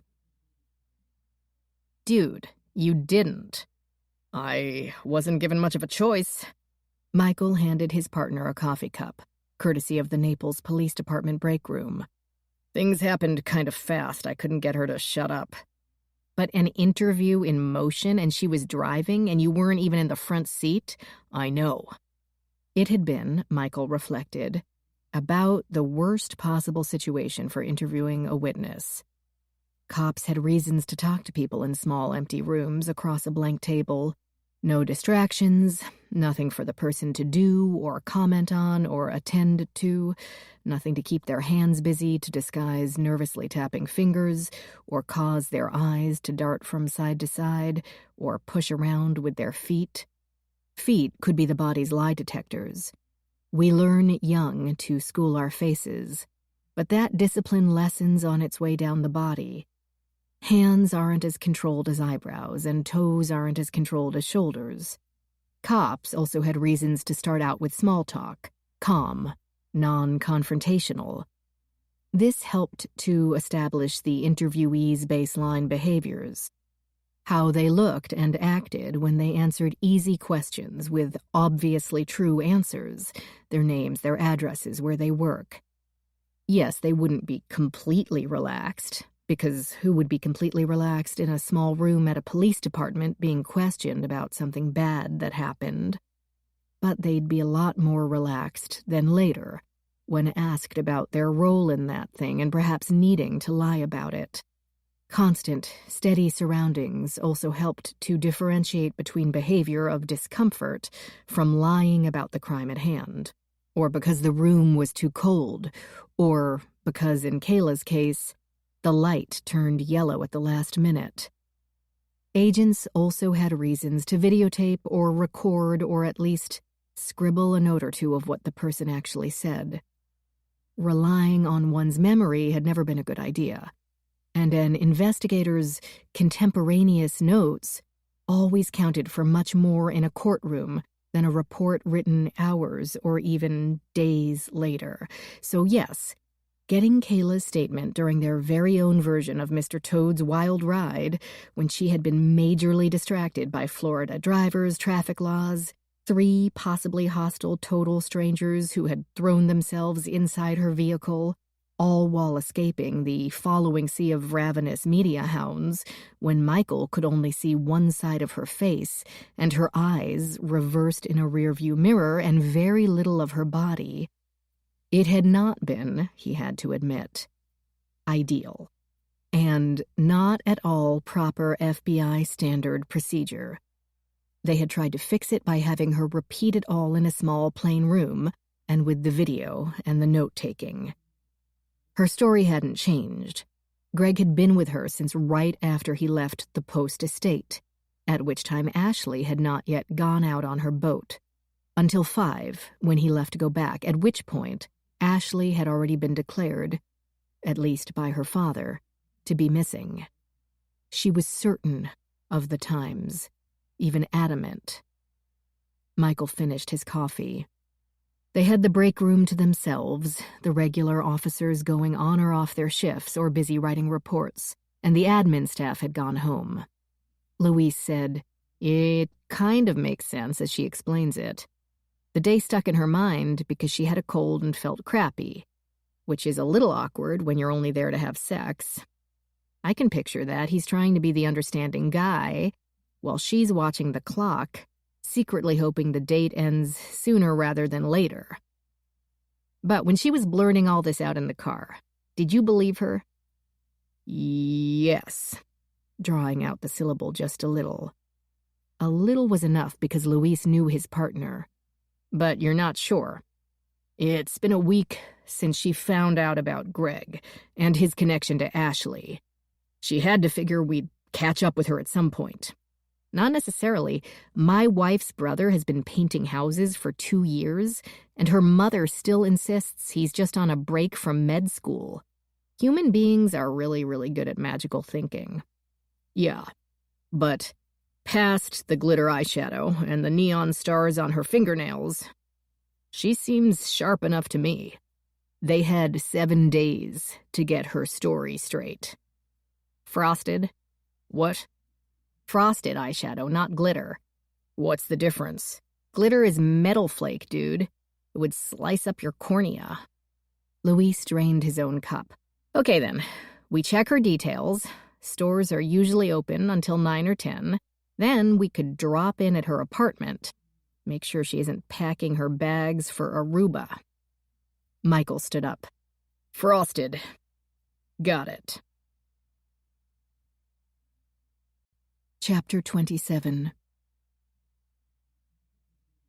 Ellie took off from the driveway and ran along the empty sidewalks, keeping a slow, steady pace to warm up her muscles, the same route she had taken all through high school. Spanish moss drooped from the oaks and sycamores, and the humidity, she hadn't missed that. D.C. could get incredibly humid at times, but not for 10 months out of the 12. As usual, running helped focus her mind. What was the deal with that storage unit anyway?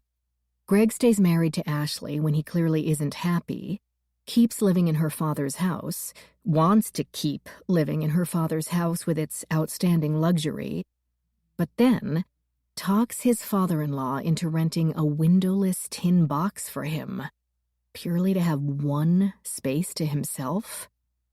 Maybe it wasn't Ashley or the luxury that he couldn't part from. Maybe access to the inner circle of the brilliant Martin Post, the apex of the biggest, best tech company in the world, was what Greg didn't want to let go of. Or maybe, like so many people, what Greg thought he wanted hadn't been what he really wanted at all. Or, again, like so many people, he wanted everything. The inclusion, the prestige, the fame and attention that came from being one of the Posts, even if by marriage, to have breakfast with the same people every morning. Maybe he even wanted a baby, provided all he had to do was hand out cigars and maybe bounce it on his knee once in a while. But at the same time, he also wanted to hang out and play video games instead of working. Wanted to have a string of interchangeable young beauties who would hop into the Bugatti without question. Maybe he had been dazzled by the glamour of the Post family, only to find his soulmate in Kayla. Though, having met Greg, she felt this to be the least likely theory. Who knew? Whoever knew what they really truly wanted? Ellie had always thought that all she wanted was to have her mom and dad back. But then she would be a different person now. Maybe a weaker person, or maybe a stronger one. A fertile one who hadn't moved through 5 states before college. Would she want that? Hell yeah. After circling the block once, her muscles had adjusted, become looser. She barely paid attention to what her body did, other than watching the concrete squares for uneven edges. She'd scraped too many knees that way. With windows tightly closed to maintain the air conditioning, little sound could be heard along the street, though the hum from a main road floated in, and another jogger pounded up the sidewalk somewhere behind her. The hum reminded her of that afternoon's commute. How could there be a rush hour in a place where most people were retired? And those who weren't likely worked in the irregular hours of hospitality, retail, or food service. But then, there still must be plenty of 9-to-5 type concerns. Schools, doctor's offices, banks. Dr. Carr? Oh, hell. She stopped in order to turn and give the man a proper glare. I suppose I should be grateful that you're not trying to break into my house this time. Excuse me, my aunt and uncle's house. I never tried to break in. I simply wanted to interview you. Well, you can't. She began running again. He kept pace, dressed in khaki pants and a t-shirt already spotted with sweat. Bruce Dunning, Forrester News Service, in case you forgot. I had. He wore sandals closed with Velcro straps. She could easily outrun him, but wasn't about to try. That would be undignified. Besides, they were on a public sidewalk, and he was doing a legitimate job. So she tried to forget how much he'd startled her the night before. Mr. Post asked me to consult on something that is not only his family's personal business, but an open police investigation as well. I am legally and ethically constrained from blabbing about it. Sorry. Who was that girl you ran off with? Was that the mistress? No comment. Kayla Parker, she already gave a statement to the press. Then you don't need me, do you? What was Ashley working on? No comment. Was it the current SDI project? No comment. Does Martin Post think Greg killed his daughter? No comment. Have you heard of the Star Wars deaths? Ellie took a moment to sort those words into some sequence that would make sense, and couldn't. She opened her mouth to ask him what he meant, remembered that she was not supposed to be commenting, shut it again, and picked up her pace. From your expression, I'll take that as a no. He seemed to find this greatly encouraging, even as his breath grew short and the sweat circles in his shirt widened. Way back in the dark ages, before personal computers on every desk and watching TV on your smartphone, in 1983, Ronald Reagan talked about starting the Strategic Defense Initiative, a bunch of satellites to float around in space and shoot down any missiles incoming from Russia and China. Everyone promptly named it Star Wars. It never came into being, but that was okay because it freaked out the Soviet Union enough that it collapsed. That probably wasn't the only reason, yeah. His language stayed leisurely, as if he had nothing better to do on a hot night than jog in inappropriate attire while delivering a history lesson. It never came into being because, A, detecting and tracking missiles from outer space so that they can be picked off in the sky like a game of asteroids is not as easy as it sounds, and B, the cost was astronomical. No pun intended. Wasn't it? But, for a while, defense research and technology was hot and heavy. Scientists all over the place worked on it, or pieces of it. University types, military subcontractors, guys at GE, computer guys. Not Martin. He was a kid developing Oak Tree at the time. But his rival, Enter Robotics, they were Enter Comp then, were the tech half of McCann. McCann diagnostic programs were used in most ICBMs at that time and still are. An ICBM is a intercontinental ballistic missile. Yes, I know. When do we get to the part about deaths? It's munitions, Dr. Carr. They're always about deaths. He puffed this out so solemnly that she began to wonder if he had some anti-war agenda to push with the story, or he wanted to make her feel guilty enough to keep listening. They had come back around to her starting point, but she had several laps to go and she didn't pause. So, everyone's working on Star Wars, right? And they start dying. They fell out of windows, jumped off bridges. One put a bunch of gas cans in his car and crashed into an empty building. Another tied one end of a rope around his neck, one end around a tree, got in his car and drove. Who does that? One overdosed. 2 died of apparent autoerotic asphyxiation, though they didn't call it that then. And this was all in 1983?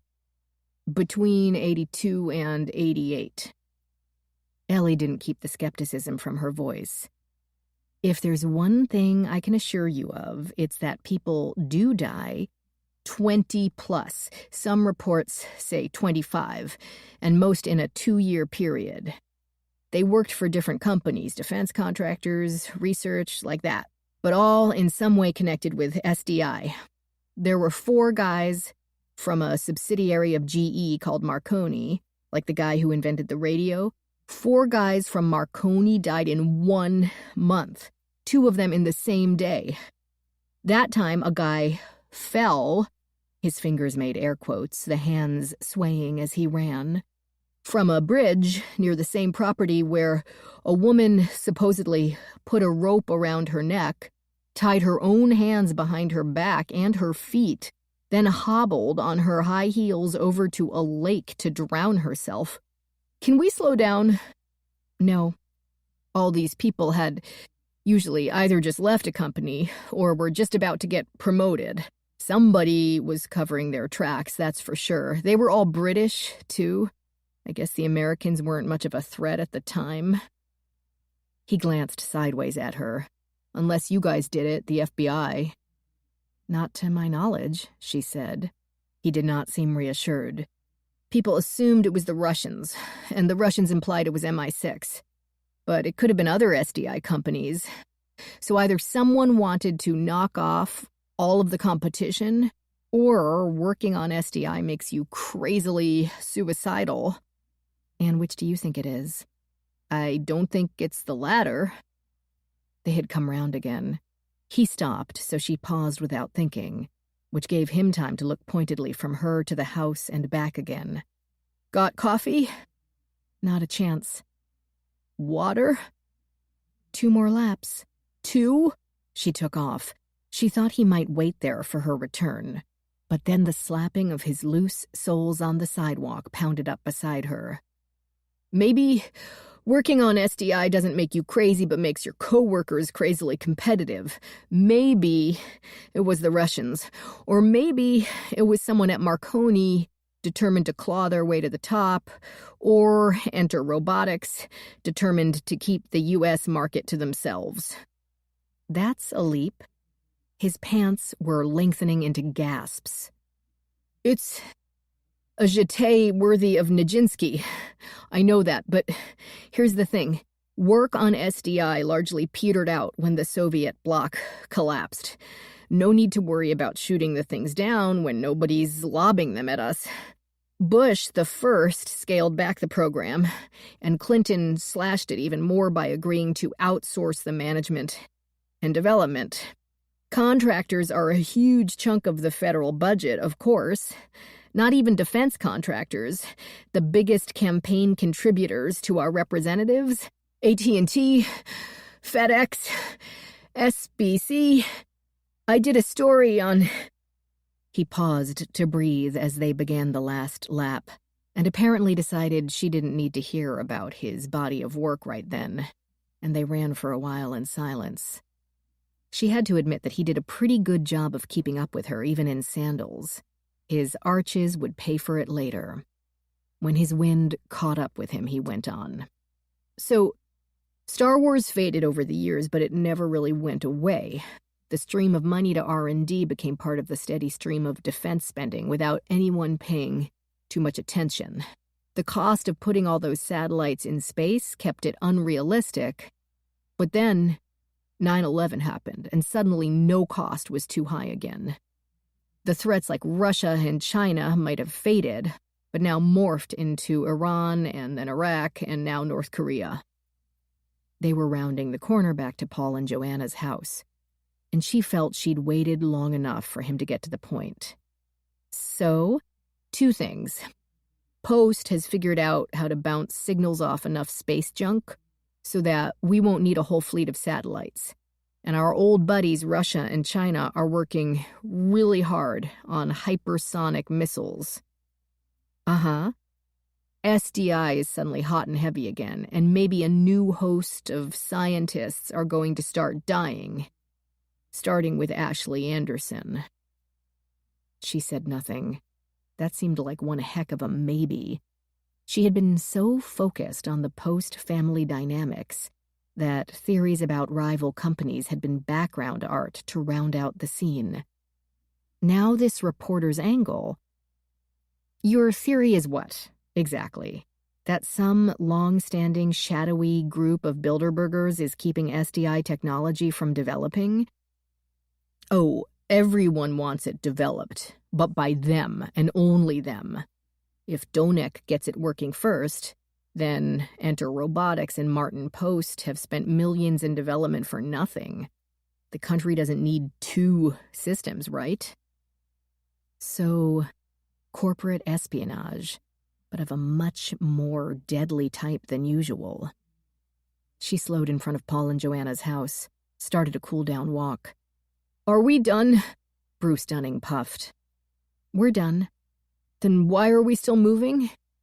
She didn't bother to answer, searching for a reason not to dismiss his breathless commentary as a typical wacko conspiracy theory. He sensed her fading interest and went on, his shirt now quite damp. I've been combing through the Enter Robotics staff directory going back 40 years. The same 3 guys have held the reins all that time. Started out like Jobs and Wozniak in somebody's garage. Giles, Milligan, and Johnson. Their staff at the Gato Lago HQ call them the 3 witches. Doesn't quite make sense gender-wise, but there you are. Okay. Know who Peter Giles is? No, I don't, Mr. Dunning. He's Greg Anderson's uncle. She blinked. That was interesting, at least on the surface. He's Greg's mother's brother, lives in Big Sur, so it's not like he comes for dinner every holiday. In fact, Giles hasn't been known to visit here ever.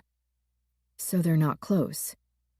But surely Martin Post would have known everything about his son-in-law, even before he officially became his son-in-law.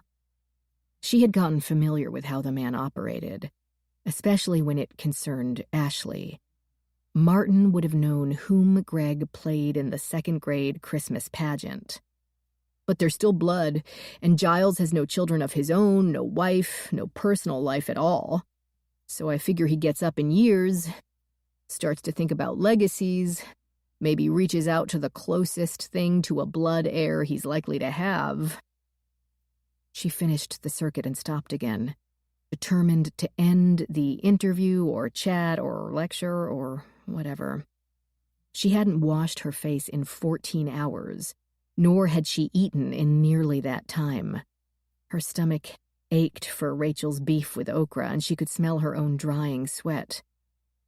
So, maybe he has Greg go deep undercover as Ashley Post's husband?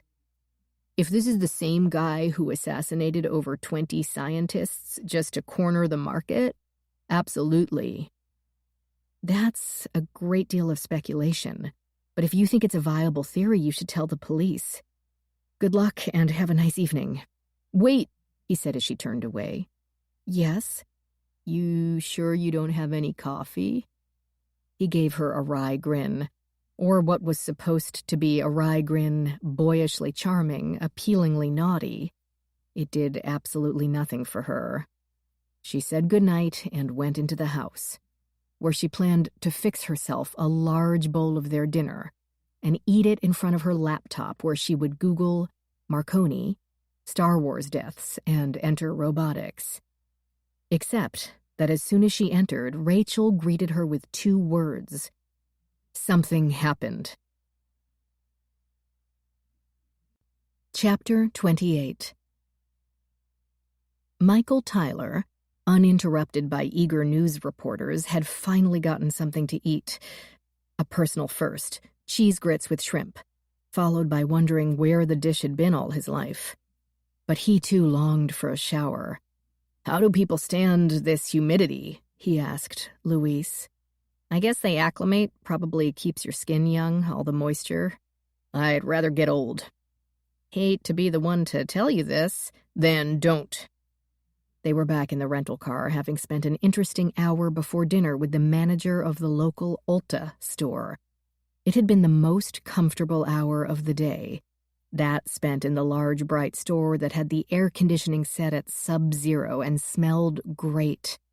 Michael had even bought a bottle of aftershave that Luis said made him think of something Taylor Swift would wear. He meant this as a compliment to Taylor Swift.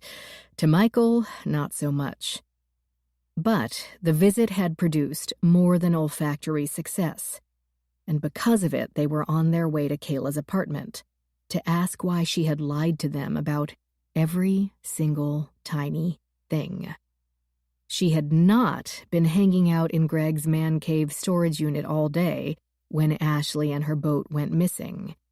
She had been at work since before Greg left the Post estate until after he returned. A very long day during which her attendance had been vital. She'd been training 3 new employees, caught lunch at the Moe's in the same plaza with 2 co-workers to celebrate one's birthday, helped out in the salon when a hairdresser called in sick, and then worked with her manager to sort out a shipment of Redken products that had arrived at the Ulta store in South Naples instead of theirs. The manager recalled the day quite clearly because of that snafu, and so would the regional manager in Tampa, since they had exchanged rather heated words over the matter, to the point that, frankly, she was lucky she still had a job.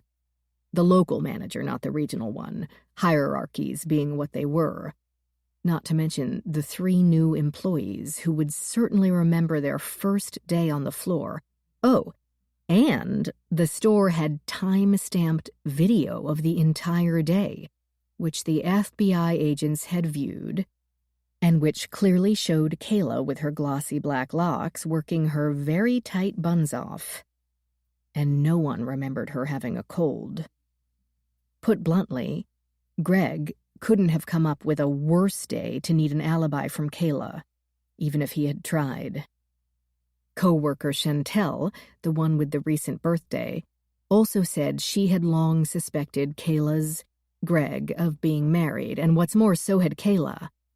A girlfriend's job is to inspect a GF's BF for red flags, and they flew thick and fast with Greg. I told her the guy had to be shady, almost always seeing him during the day, never going to his place or meeting his fam. She said, yeah, she knew it, but it was okay. I said, it's not okay if some irate wife shows up on your doorstep. Chantel had shrugged her muscled shoulders. She said she knew what she was doing. A girl with pink-tipped hair had also shared with the agents, in between working her register. I asked if she would break up with him if he turned out to be married. She just laughed and shook her head. I expected her to say that it wasn't serious, and she only wanted a little fun with no strings, but she said, I know what I'm doing. I asked what that meant, and she said that meant he had serious funds. I said, you mean you're only into him for his money? And she said, well, it sure as hell ain't his personality. Her fellow cashier agreed. Look, I like Kayla. She's a sweet girl. Give her a sob story. She'll take your shift in a heartbeat. Remembers everyone's birthdays, that sort of thing. But she is all about the money. Every 2 weeks when we get our checks, she always, at this point, the first cashier grinned and nodded, always, opens it up, looks at it like it's covered in shit, and says, well, I'm never gonna get anywhere like this. Every time, the first one said. Yet Kayla had said she assumed Greg to be a low-paid tech coder. The agents had thanked the ladies of Ulta and left the nice-smelling place behind because, long story short, Kayla had some explaining to do. Told you they had 2 weeks to come up with something, Luis said. Actually, I said that. But I agreed. She had to figure we'd check with her boss. And what about the storage unit video? Greg showed up there on the day in question. No one looked for Kayla on it, didn't know who she was then. Luis spoke with some satisfaction. But we do now. Her not appearing will be one more overlooked nail in Greg's designer coffin. As you did say, magical thinking. She probably just hoped we'd go away, and besides, what choice did they have? It was worth a try. We need to put a tail on her and Greg both. What if she really is packing for Aruba? Kayla's apartment building would be considered small and cozy in D.C. Only 3 stories with open landings and hallways. Florida didn't do skyscrapers, other than a few towering hotels near the beach. This might be due, Michael reflected, to a foundation of sand and crushed shells and too little bedrock, or the availability of cheap land. But in any event, they didn't need to bother with an elevator. He and Luis climbed the concrete steps, still damp from the requisite afternoon rain, and knocked on the door of 2C. Michael then noticed 2 things. No one answered, and the door hadn't been fully shut. The knock pushed it enough that a sliver of light appeared between the door and the jamb. Luis swore, clearly thinking that their witness/suspect really had lit out for Aruba. Michael knocked again, jarring the door another inch. He called out his name, who he worked for, and that they were looking for Kayla Parker. Even though Kayla Parker would know all that already. Still no response. Without thinking, Michael put his hand on the gun at his belt, and he and Luis took up positions on either side of the door, clear of the opening. One thing he had to say for Florida, Michael thought. The concrete block walls would stop a bullet much more effectively than drywall and siding. From this position, he shoved the door open with one hand. Kayla's description of her apartment as teeny seemed accurate, with the kitchen, dining, and living areas all immediately within view. A single hallway led to other doors. Michael guessed you could fit the whole floor plan inside the main area of Greg Anderson's storage unit. The kitchen light shone, as did a lamp on the end table next to the couch. Flickering colors told them a television played on mute. At first, all seemed normal, if empty. No suitcases or clothing scattered in a haste to leave. Then they saw the blood. On the far side of the couch, which faced away from them into the room, large red drops had pooled on the beige and sage-patterned bamboo carpet. They led up to a limp white hand, the fingers adorned with glittered or frosted nail polish. Now Michael did pull out his gun. They entered silently. Over the top of the couch they could see the living area. Kayla stretched along the floor, partly on her left side. She had changed from earlier in the day and wore very small stretchy shorts and a white tank top. She faced away from them, but the blood caught in her hair did not bode well. Michael strode over and pressed 2 fingers to her carotid. Nothing. Her cool flesh gave not the slightest tremor. Her eyes were open and staring. A marble statue of Nike covered in red stains lay next to her right shoulder. He stood and turned and realized Kayla had not been alone.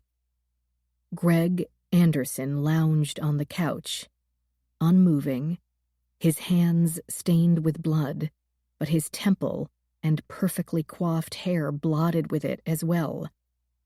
Michael didn't know whether he should cuff him or check him for a pulse. The man lay so still. He moved over to do the latter, but suddenly Greg gave a sigh and a tiny snore.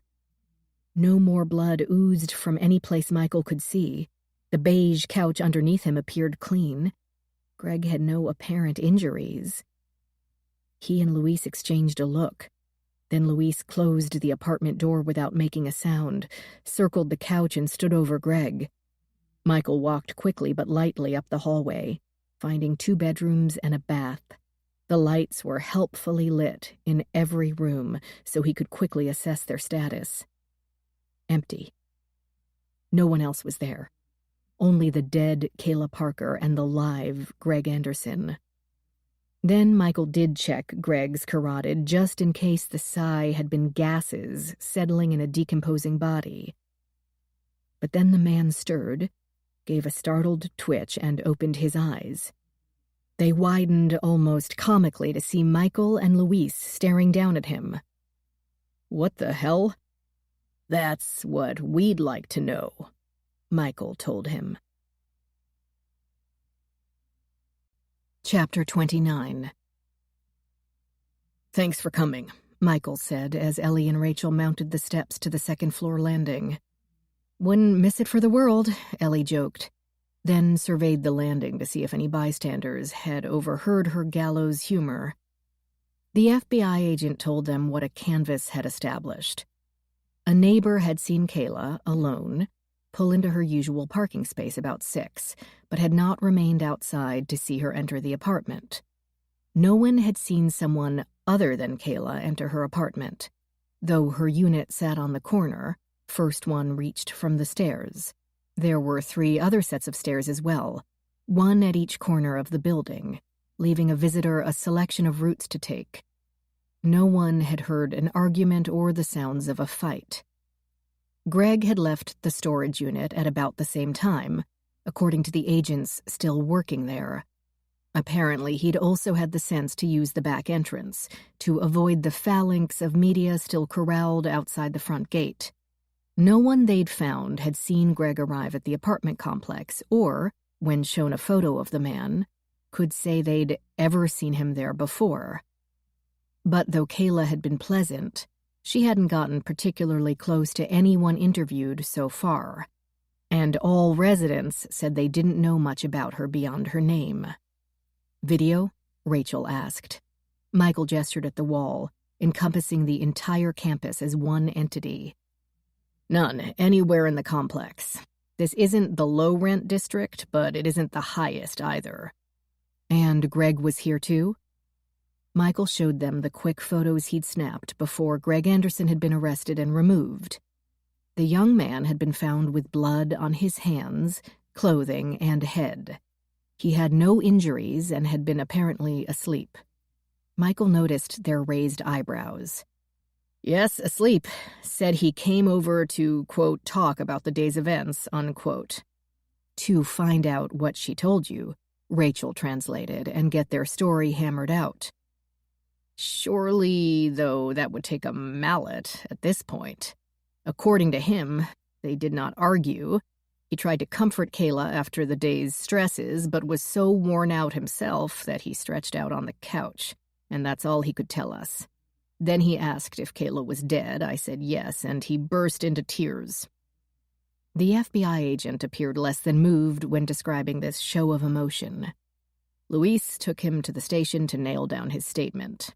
"You're taking blood and urine, right?" Rachel asked, adding, "Never mind, of course you are." Ellie didn't think too many killers took a nap at their crime scenes, though it had been known to happen. Greg had been under great stress for 2 solid weeks. If he had killed his wife, he would have spent every minute wondering if or when some unforeseen detail would catch him up. If he thought Kayla wouldn't stand by him, might want to leave him, it might have thrown him into a frenzy only for him to realize too late that he couldn't conceal his guilt here, whether this was his first or second murder. The chase had ended, and he had no more hope of escaping his fate.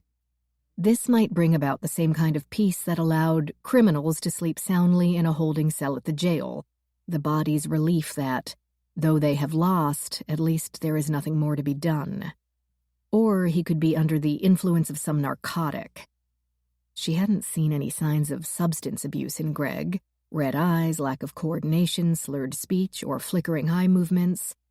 But if ever there was a day when he could have used a Xanax, today would be it. "Yes, all body samples, and that, ladies, brings us to now." "Jurisdiction?" Rachel asked. "Since this obviously relates to Ashley's death, Naples PD is happy to let us handle it. And the ME is fine if we use you instead of their investigator. They still get the body, of course, but you can attend." "Good," Rachel said. Ellie felt slightly dazed by the fact that a girl she'd been sharing a wild car ride with only hours earlier had been killed. She had never had to work the crime scene of someone she knew, at least not knew well. There had been an ambushed agent, and then of course the mess at her cousin's house. She hadn't known Kayla well either, but she couldn't forget how Kayla turned to her in the car, seeking guidance and moral support from the other female there, even if a total stranger. The girl had been beautiful and young and dating someone fabulously rich, and so alone. And now in death she would stay that way. Ellie and Rachel entered the apartment together, both pausing in the doorway to take in their first impressions. A small place, kitchen on left with a nook for a table and chairs to barely seat 4, living area on right, so that the back of the couch created a border and sort of an entryway. The couch faced a wall of bookshelves. The television played silently across from a love seat placed at a right angle to the couch. Clean and scrupulously tidy, no piles of old mail on the table, no sweatshirts strewn across the furniture, no collection of flip-flops tangled by the door, no dishes on the floor for pets. The couch set seemed in good repair. The end tables didn't match but were real wood and polished to a soft gleam. The color scheme seemed to be the same as in Greg and Ashley's bedroom: cream and sage green, with the occasional bamboo leaves motif. It made Ellie wonder if Greg had chosen the decor in both places. But then she dismissed that thought.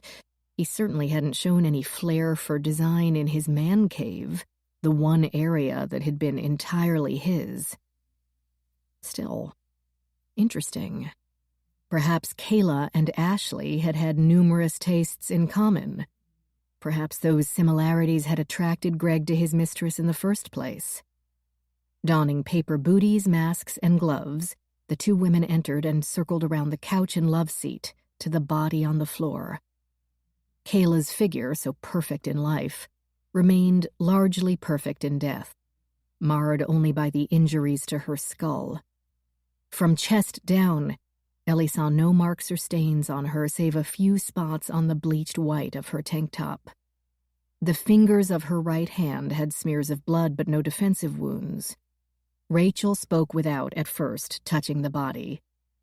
"Looks like at least the first strike occurred when she still stood upright. She probably put a hand to her head. Then the next couple of hits and she went down." "Died quickly," Ellie concurred. "Relatively little blood for decent-sized wounds. I see 3. Almost sure it will be compression to the brain, the actual cause of death. Certainly not exsanguination.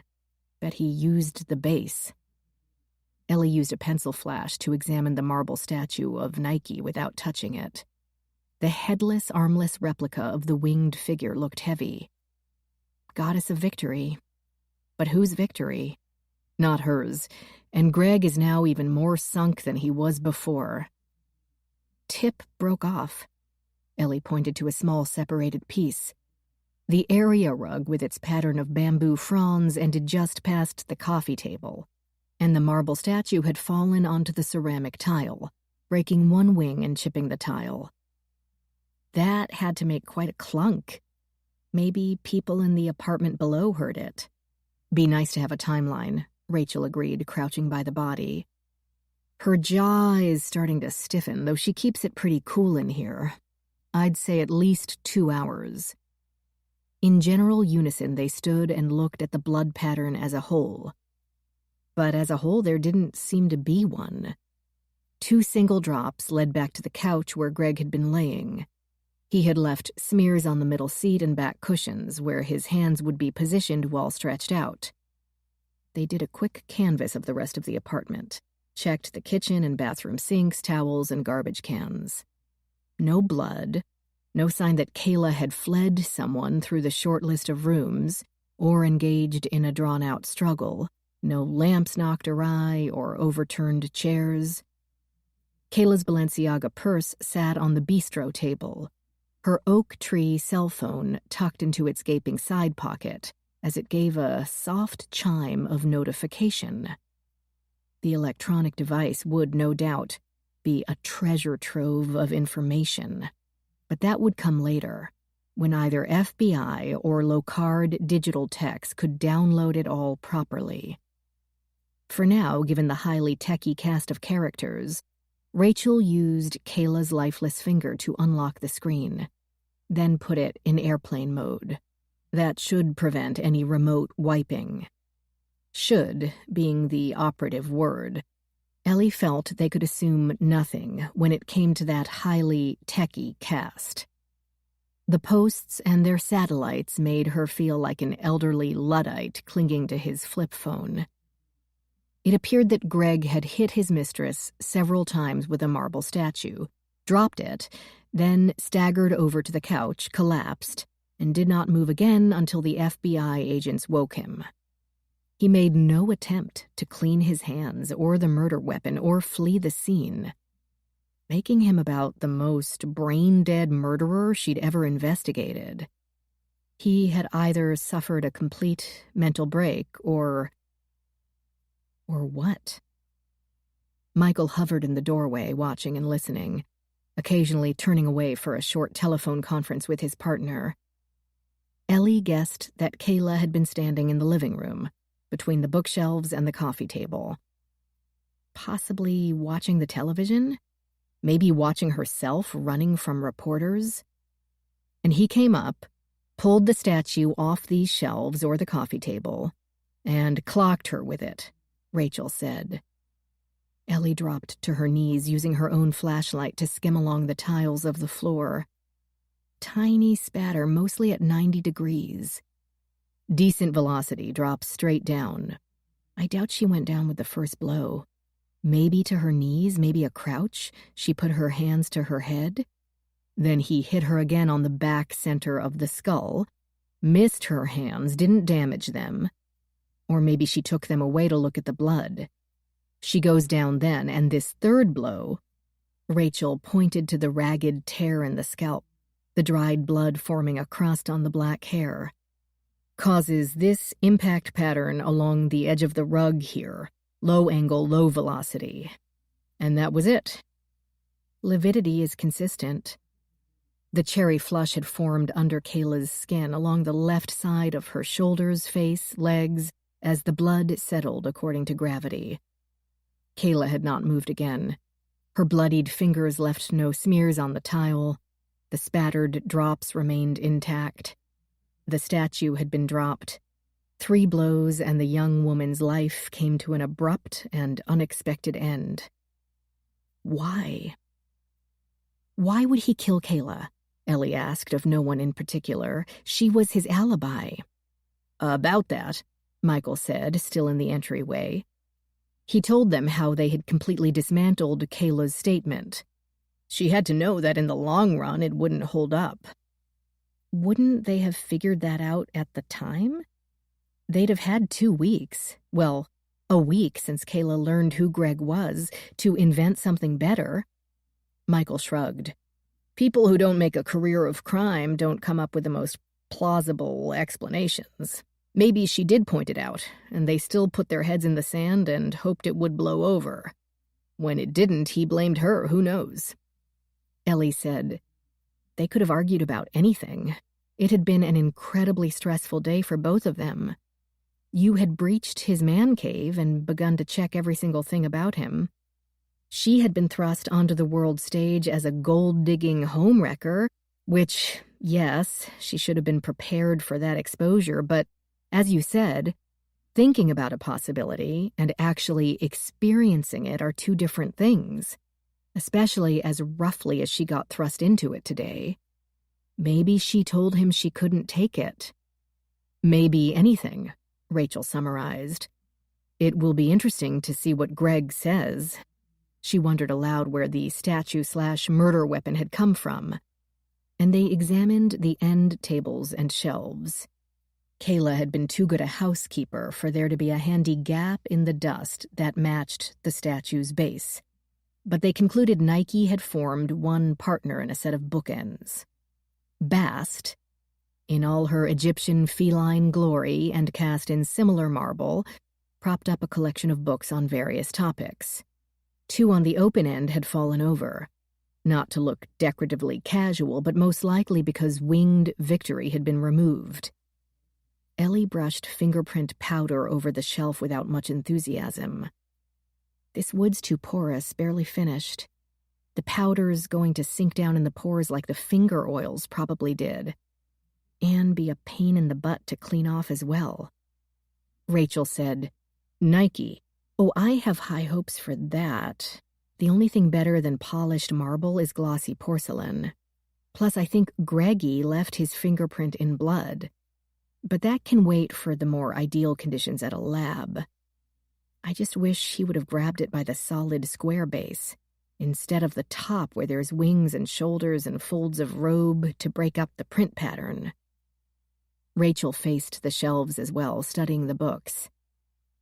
Greek history, the architecture of the Parthenon, pyramids, and who killed King Tut, a biography of Margaret Bourke-White, 2 books about the 2008 financial crisis, an insider's guide to Dublin.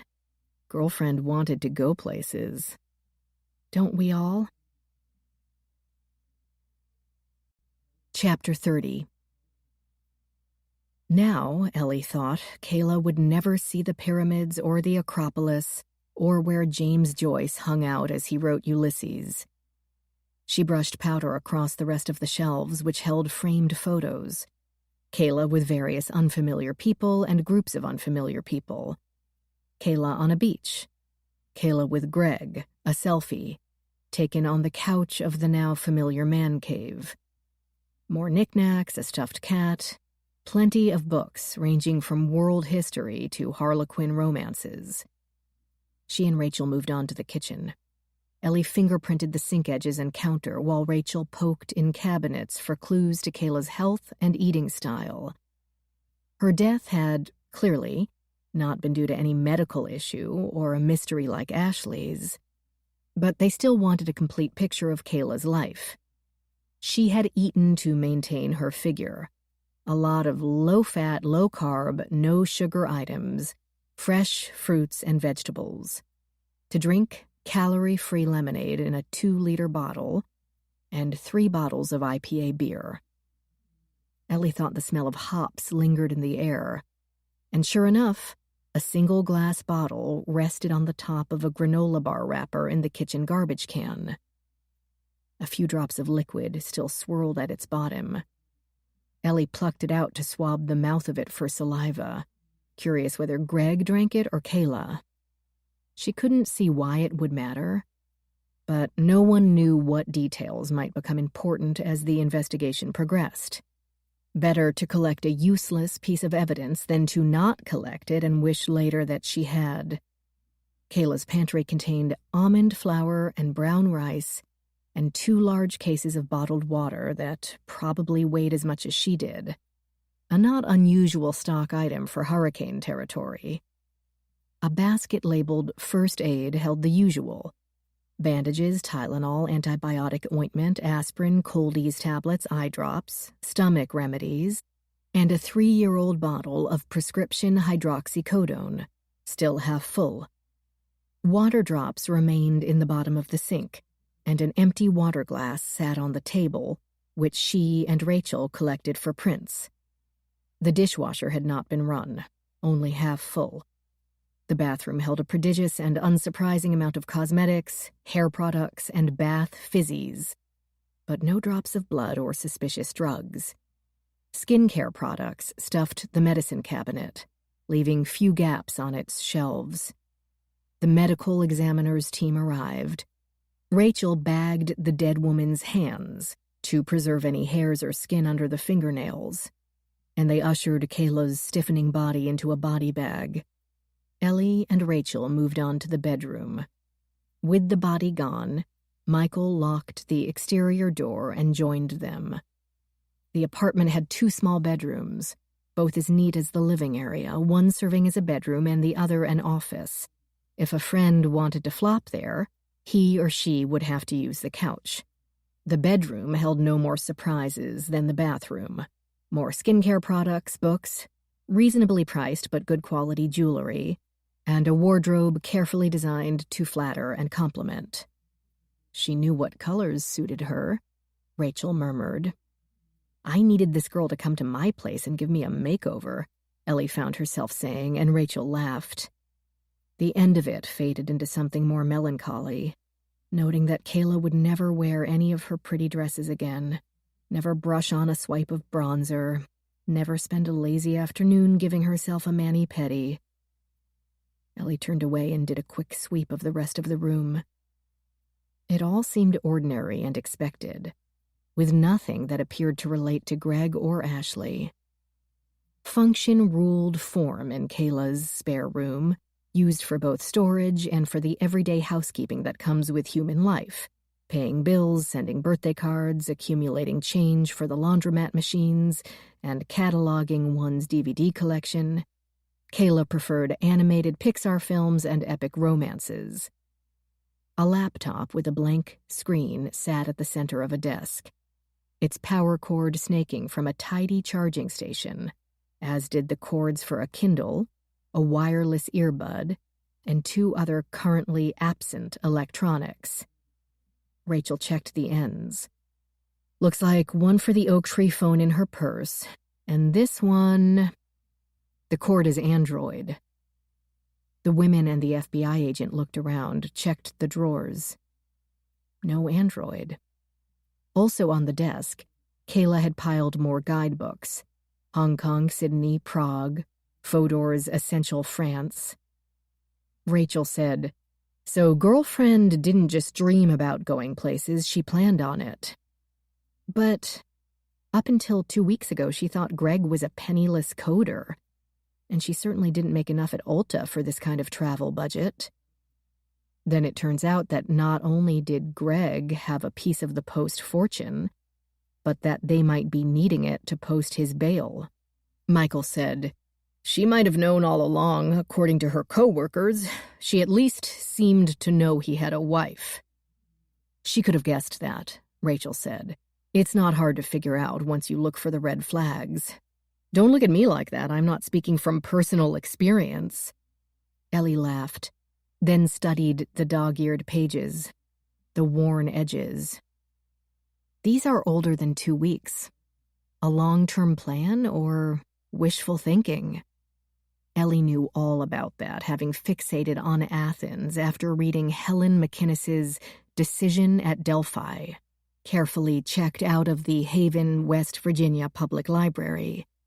But she hadn't gotten to the Acropolis yet. And now, neither would Kayla. Rachel went on. What if Kayla was playing the long game? She'd have more motive to kill Ashley than Greg would. Michael said, but without Ashley, Greg didn't have a piece of the Post fortune. Only a prenup cast in iron. Unless it was actually about love and not money, Ellie said. Rachel and Michael both seemed to consider that. Then each said in unison, nah. Ellie studied a bill she had picked up. This is an apartment, and Paul and Joanna are in a 3-bedroom house. Apparently, Kayla had to pay utilities here, and her electric is less than theirs, not surprising. But her water is nearly 3 times more. They're not there, Rachel said. I mean, you know what I mean. They were home all last month, and it was still much less than this. Her toilet runs? Michael guessed. Rachel said, I haven't heard it. The sinks aren't dripping. She's on the 2nd floor. Surely someone would have noticed a leak by now. Landlord gouging? Seems a weird thing to gouge on. It's so disproportionate. Maybe she just peed a lot. Ellie nodded at the towering stack of toilet paper bundles reaching more than halfway up the wall, next to no less than 5 gallons of laundry detergent. I'll bet she shops at Costco, Rachel said. She read aloud from the next item. A letter signed, Mom, chatty and heartbreaking, talking of Kayla's father's dog winning a ribbon in some unnamed event, Kayla's brother coming home from some unspecified trip, and that she looked forward to the family reunion on its future unspoken date, and how she hoped to see them. Had she planned to take Greg? Ellie wondered. He'd have to come up with an excuse to skip that one.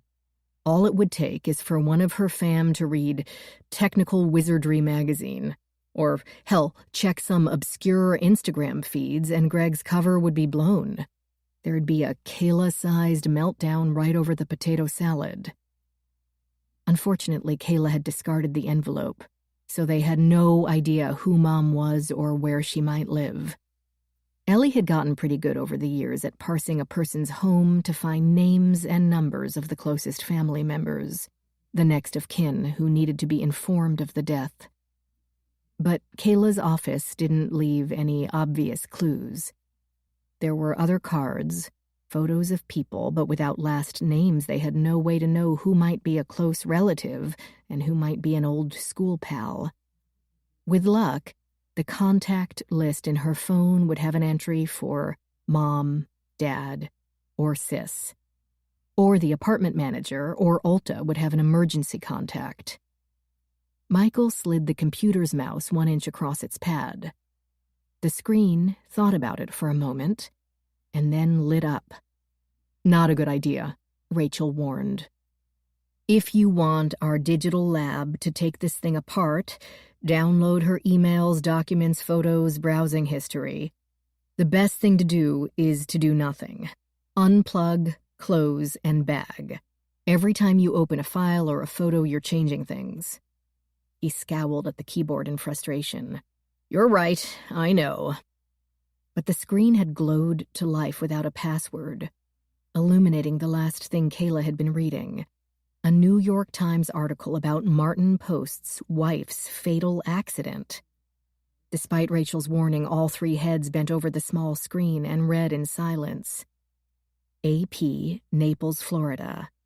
Deborah DuPont Post died on Tuesday at her home in Marco Island after a poolside accident in which Mrs. Post apparently slipped and hit her head on the diving board, after which she fell into the pool.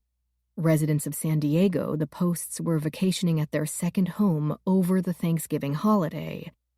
Deborah DuPont Post was 48 years of age. born in New York as one of the many heirs to the DuPont diversified fortune. That would have been just before their merger with Dow, Rachel said.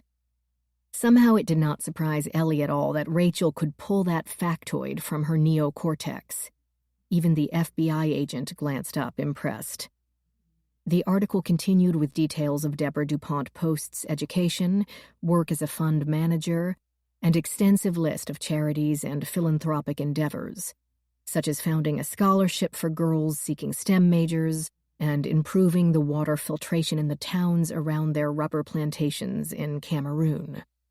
It was at a dinner to benefit that project that she met Martin Post. They were married the following year. She invested heavily in her husband's company, even more so in recent years as Oaktree flirted with bankruptcy in the wake of the global financial crash. That seems like kind of a snotty thing to put in the woman's obituary, Ellie said. Money brings out the catty in people, Rachel said, especially people who don't have it. Other family members temporarily suspended her activity on the board until Oaktree righted on its own.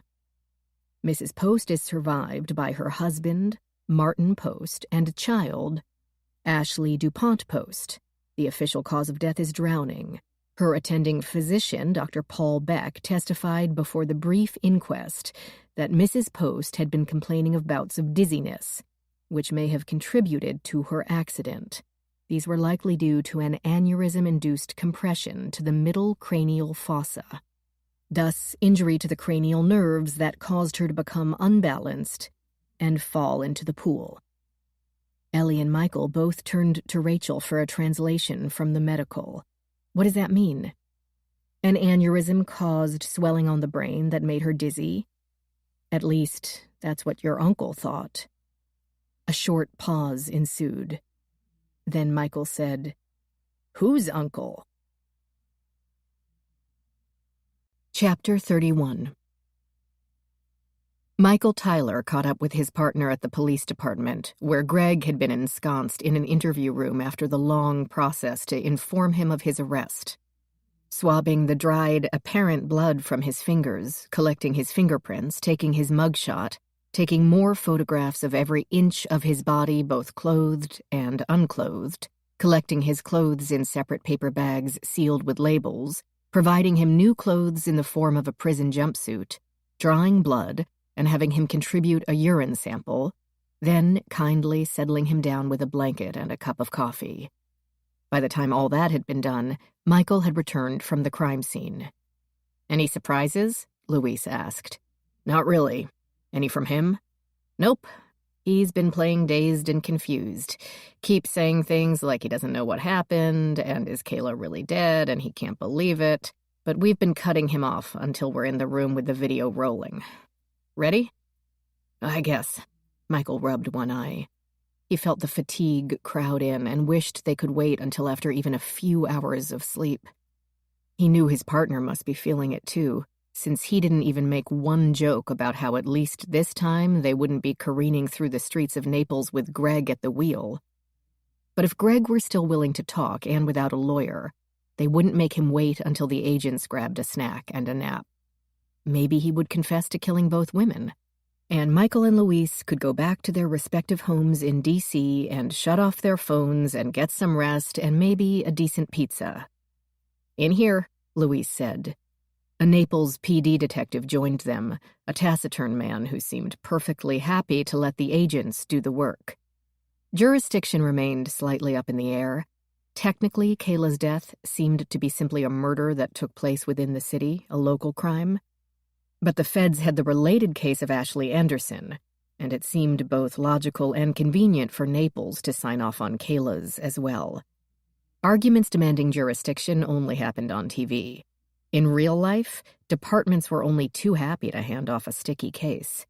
The local officer even took his chair and sat against the wall, dumping the entire proceeding squarely in the bureau's lap.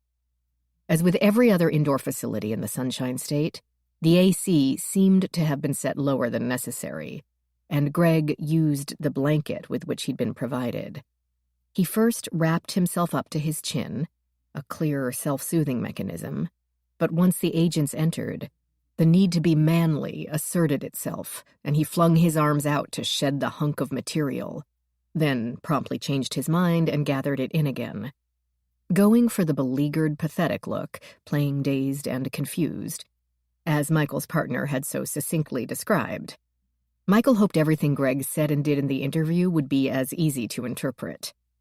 They took care of the preliminaries, made sure the recorder and the video system functioned, informed Greg of his rights, reiterated his right to an attorney, and endured that split second when he thought about it before saying no. They asked if he were comfortable or under the influence of any drugs. Greg said only, "What happened to Kayla?" "We're going to need your help with that," Michael said in the mildest of tones. "Obviously you know her. She was your girlfriend?" The young man made a show of looking down and letting his shoulders slump. "Yes, we dated." "When did you meet Kayla?" Now he made a show of thinking hard, screwing up his eyes, the better for brain-racking. "About 8 months ago." "Before Ashley's pregnancy, then?" Greg blinked, as if wondering what that had to do with anything. "Yeah." "Where did you meet?" "At a party. A work party, a product release." Luis took over, his warm voice equally mild. "Where was Ashley?" "When I went to that party? Out of town, cutting the ribbon for a library, I think, some university her father endowed in a flyover state, something like that." "Okay, so you met her at this party." "Yeah, and she was hot, so I asked her out." "Did you tell her you were married?" "Of course not." He stole a glance at the video camera in the corner by the ceiling and possibly recalibrated. "Look, you don't know what it was like, living with them." "Ashley and Martin?" Greg leaned forward. "It's his universe, man. His world, his rules. He's the benevolent genius who knows what's best for all of us. He's the reason we're all there." "We who, you and Ashley?" "And Danny. Ashley, of course, was special. Being his kid, his flesh and blood, his chip off the old block." The words were sharply bitter, but the tone seemed resigned, almost as if he felt more pity than resentment for his dead, pregnant, cheated-on wife. But even her, she could step onto the dais, but there wasn't a throne chair for her to sit in. You know what I mean? "Tell us about it." Greg squinted at Luis, recognizing this solicitous inquiry for the trap it was to keep him talking until he'd spun enough web to get stuck in. And yet kept spinning. "You think it was easy living in that house? He tells us what to wear to events, he tells us what we're going to eat for dinner most nights, and you don't want to not show up, because then suddenly your code has flaws and your API is junk and you have to start over." "Did you and Ashley discuss moving out?" "Ashley leave Martin? Never. She was breastfed the Kool-Aid from birth, so what the hell was she supposed to do?" "Did you discuss divorce?" Luis didn't ask if Greg had considered it, Michael noticed. Don't hand him the out of a simple yes or no answer. Easier lies to tell. "No." He expressed shock at the idea, and added piously, "I couldn't leave Ashley, and certainly not my own child." "But she wasn't pregnant then, when you met Kayla." "I know, but I loved Ashley, and she loved me. Besides, I couldn't leave her there by herself." Michael pointed out, acting as the very subtle heavy, "But you said she was happy in her father's house." "Not happy. Institutionalized. Look, I'm not pretending it was torture. Only a constant low-level foundation of stress. I never intended to leave Ashley for Kayla." Michael heard, "Let's eliminate that motive right now, shall we?" "I guess with Kayla, I just wanted something that was all mine." He looked up at them through his long eyelashes, practically fluttering them, almost pitiable. "Look at me, the beaten-down, poor relation, simply forced into an extramarital affair. Luis threw out another line. Did anything change when you found out Ashley was pregnant? No. He smiled, a rictus that wouldn't have fooled a 5-year-old. We were thrilled. She was exactly what you'd expect, full of plans to decorate a nursery and already obsessing over the right preschool. And Martin? Even more ecstatic than she was, another heir to his empire. And you? That smile again, utterly fake, but no sign of real discomfort, no shifting his weight or changing the subject. Michael bet that Greg hadn't been significantly unhappy about the baby, nor had he been significantly happy. He pretended to be only because society, and more importantly, the posts, expected it. So excited. The 5-year-old would be pretending to gag by this point. Luis asked if he told Kayla of his now pregnant wife. No. Or had he considered telling Kayla? Obviously, hell no. You weren't concerned that Kayla would see your picture in the society pages or something like that? Yes. Yes and no. Martin is real good about controlling access. The media doesn't see him unless he wants to be seen.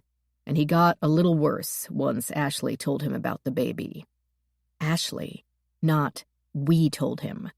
Despite himself, Michael felt the slightest prick of sympathy for Greg. Super tight family units could be tough to crack. His own ex-wives had definitely contributed to their break. So you were hoping neither woman would find out about the other? Stupid, I know. I wound up in the situation and didn't know what to do. It was some stress, let me tell you. You wound up? Michael couldn't help it, as if asking a woman out when you were married might happen by accident, like mistaking someone else's car for yours in a crowded lot, or picking up the wrong brand of laundry detergent at Target. Luis shot him a look, so he tried his innocent expression. Wasn't he supposed to be sorta bad cop? But Luis had also grown tired of the little rascal attitude. Tell us what happened tonight, after you left the station here. After I got done being interrogated, Greg began, then dialed it back. I went straight to Kayla's. I knew she'd be upset after being chased by reporters like that. I'd tried to prepare her for it. They'd find out about her sooner or later. So I went to give her some moral support. What a guy. Luis prompted him to continue. She was in tears, nearly hysterical. We just held each other for a long time. The ability to refrain from rolling his eyes had, many times, turned out to be one of Michael's most valuable talents in his duties as an FBI special agent.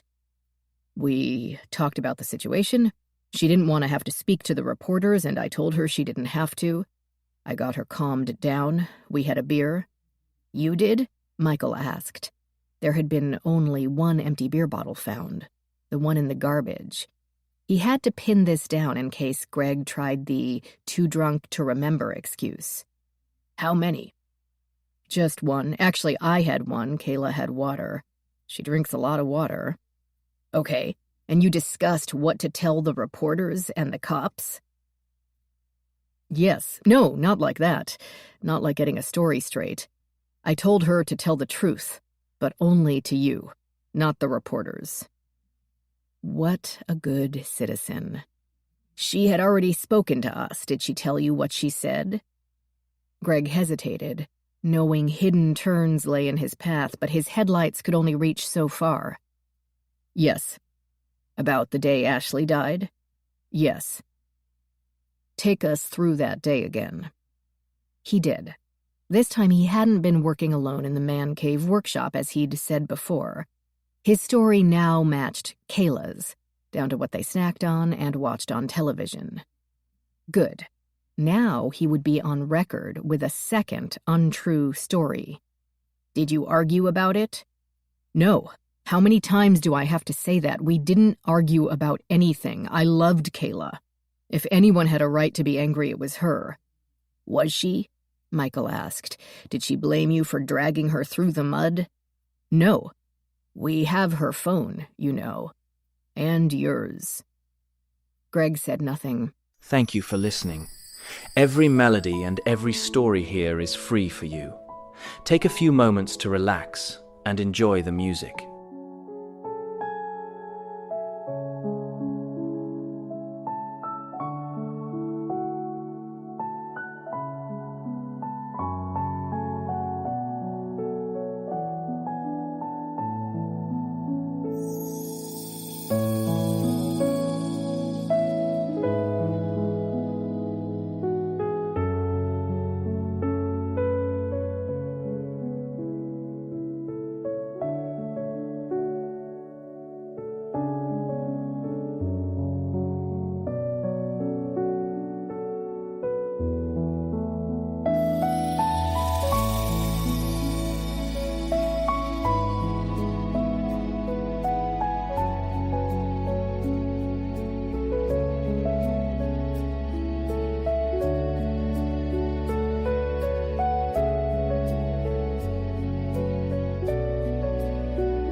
His now seized phone had a password, and so far he had declined to provide it. Michael told him, "Kayla's wasn't even locked. All I had to do was pick it up, and I saw you'd called her 17 times today. 17. Greg said nothing. "Sounds like you were pretty upset, desperate to talk to her. You know we're going to download all those voicemails, plus her emails, text messages." We didn't argue. Of course he wanted to talk to her, knew she'd be upset, but she couldn't pick up while she'd been talking to the cops, drove home and took a shower. When she finally answered, she told him to come over. They talked, Kayla calmed down, said she still loved him. He was exhausted, fell asleep. They went over it a second time, but the story didn't change. Michael said, "So what you're saying is, some unknown person came into a locked condo and brutally murdered your mistress while you snoozed 4 feet away?" Greg seemed uncertain, unsure which way to jump. His gaze darted around, seeking inspiration or maybe rescue.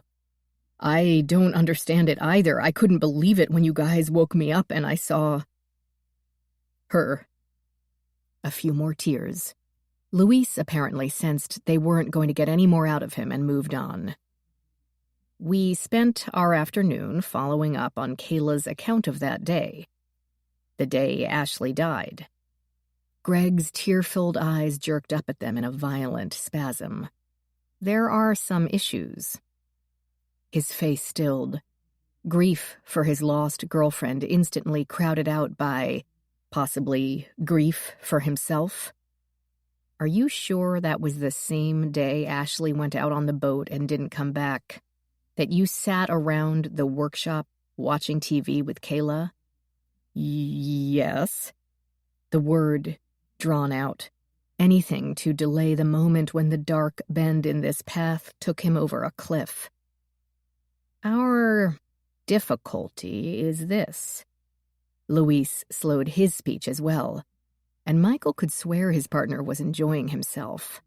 That day could not have unfolded the way Kayla said, unless she could be in two places at once. Not a muscle in Greg Anderson's face twitched or jumped or shifted in any way.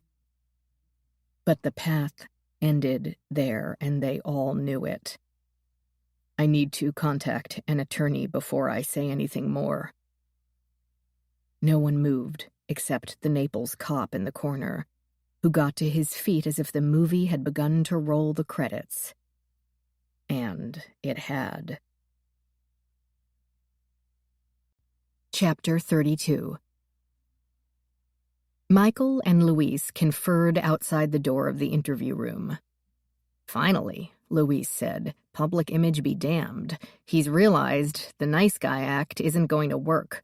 We may not be able to pin Ashley's on him, but he can't get out of Kayla's. Being found next to the body with her blood all over his hands is going to be, shall we say, problematic. You're the FBI? Demanded a voice to Michael's right. A tall, gray-haired man with deep wrinkles in spa treatment skin strode toward them in a suit Michael could tell from years in D.C., which had been impeccably tailored.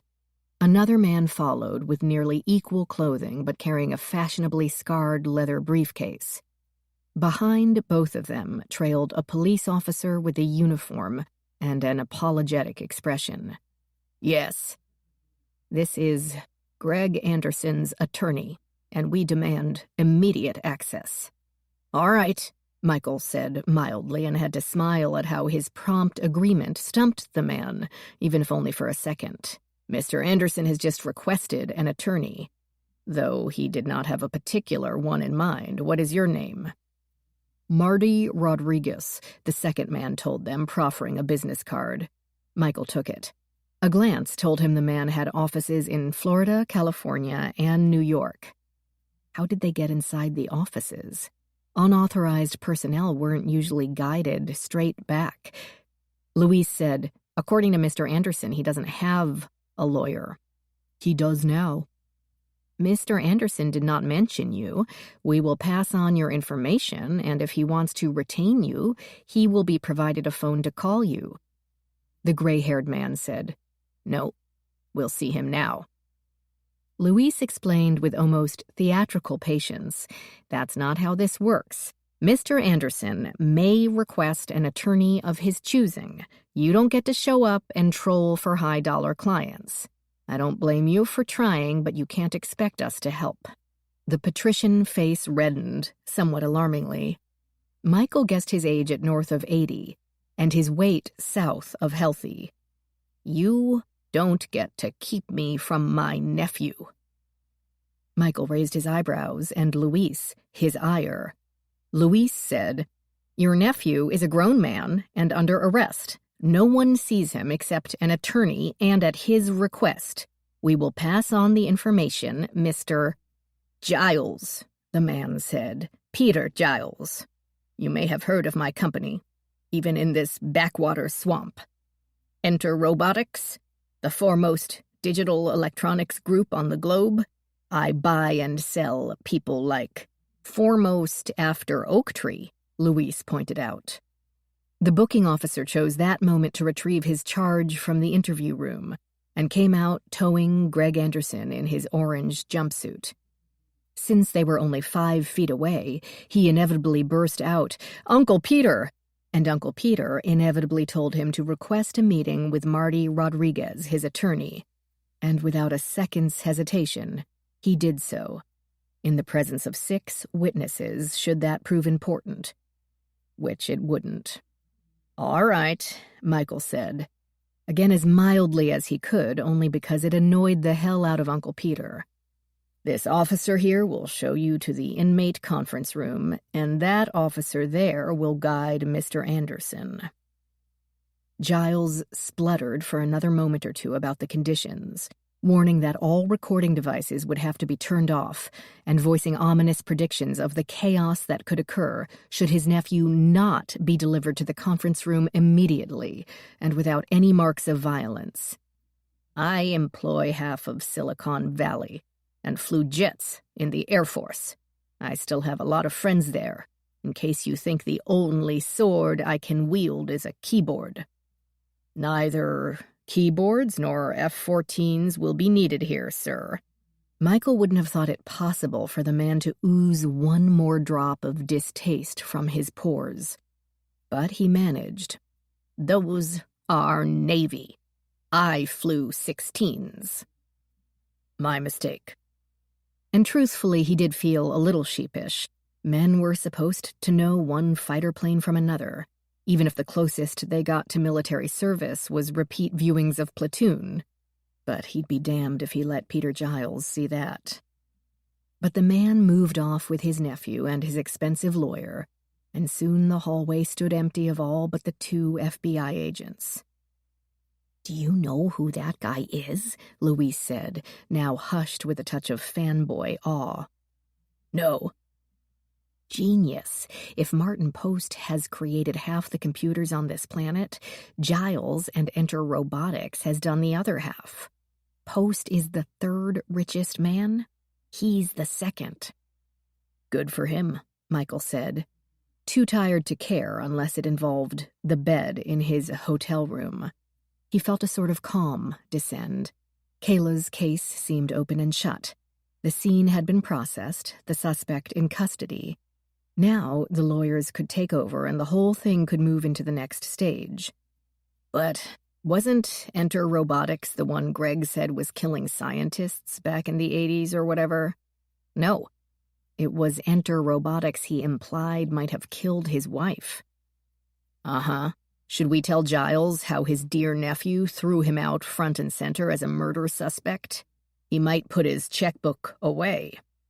Unless Greg was right, and Giles plans to appease his conscience by not letting his nephew go away for the crime he committed. Rich people are great at buying their way to salvation, though he could sink a boatload into this case, and his nephew is still going down. If not for Ashley, most deaf for Kayla. What? What's that look? I still don't get it. Yes, we've had killers lie down and go to sleep in the same room as the body. The emotion is spent, they're resigned to their fate, so they can finally relax.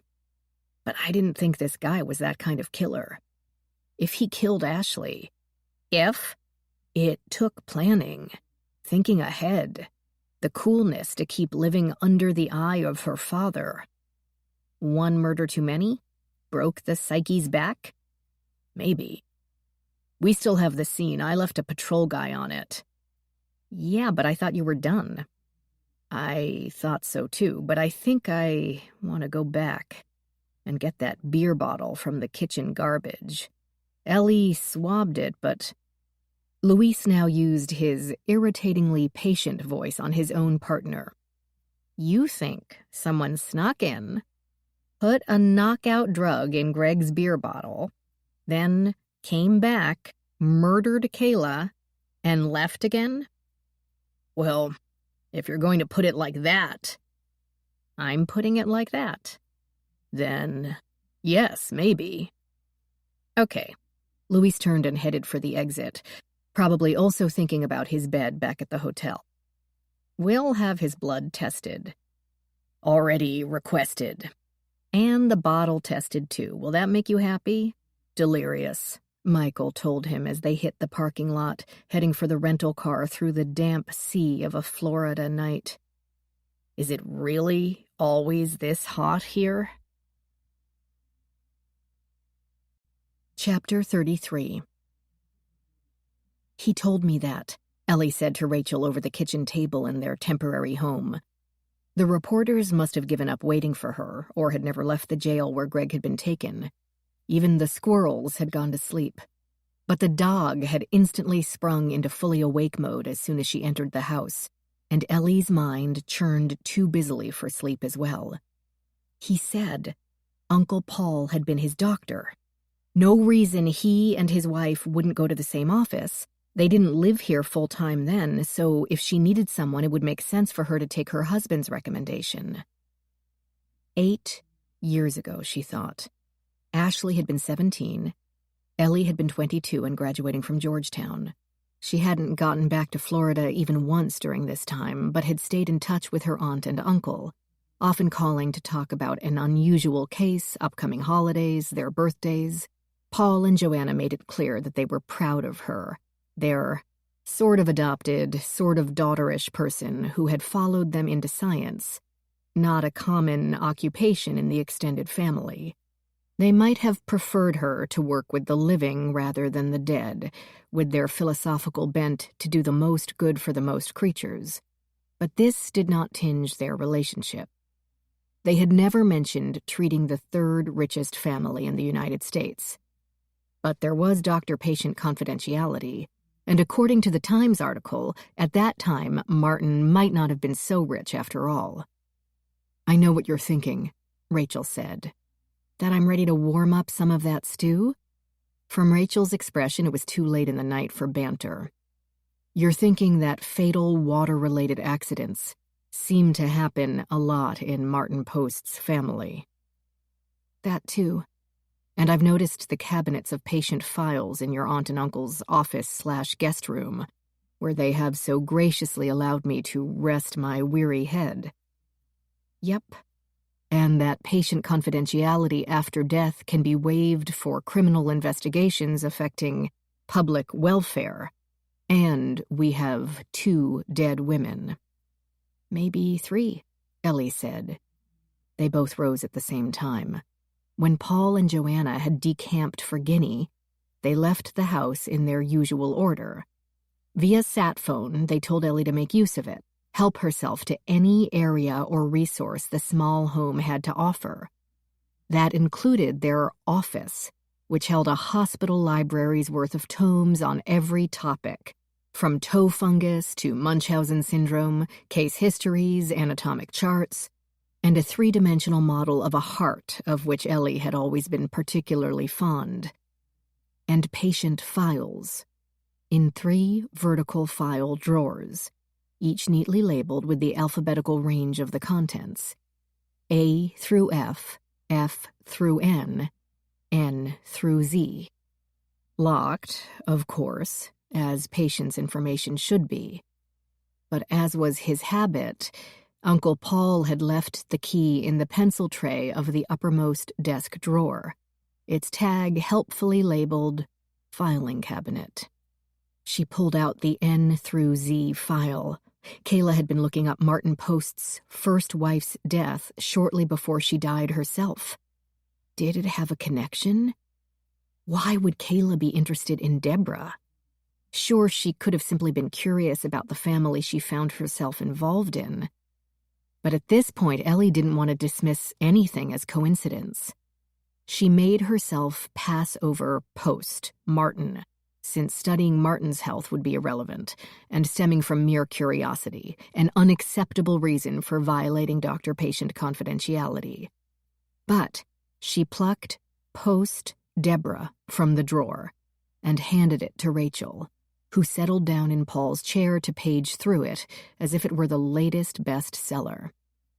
And Ellie slid open the drawer labeled A through F. It shouldn't be there.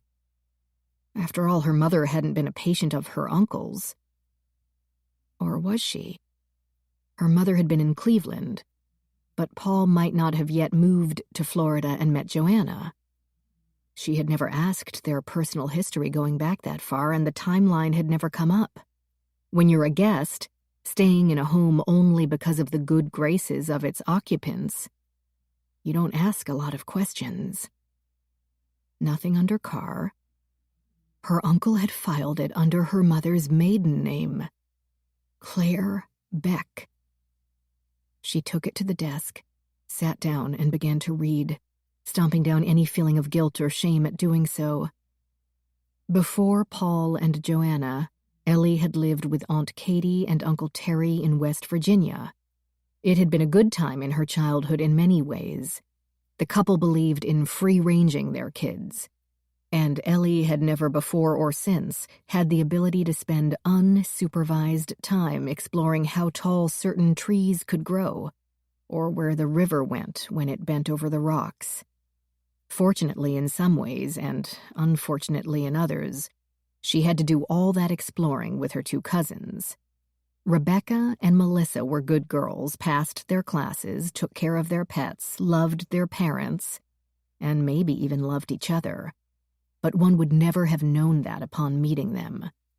Becky and Missy spent every waking moment locked in a frenzy of sibling rivalry, with Ellie as one more pawn to be taken by the winner.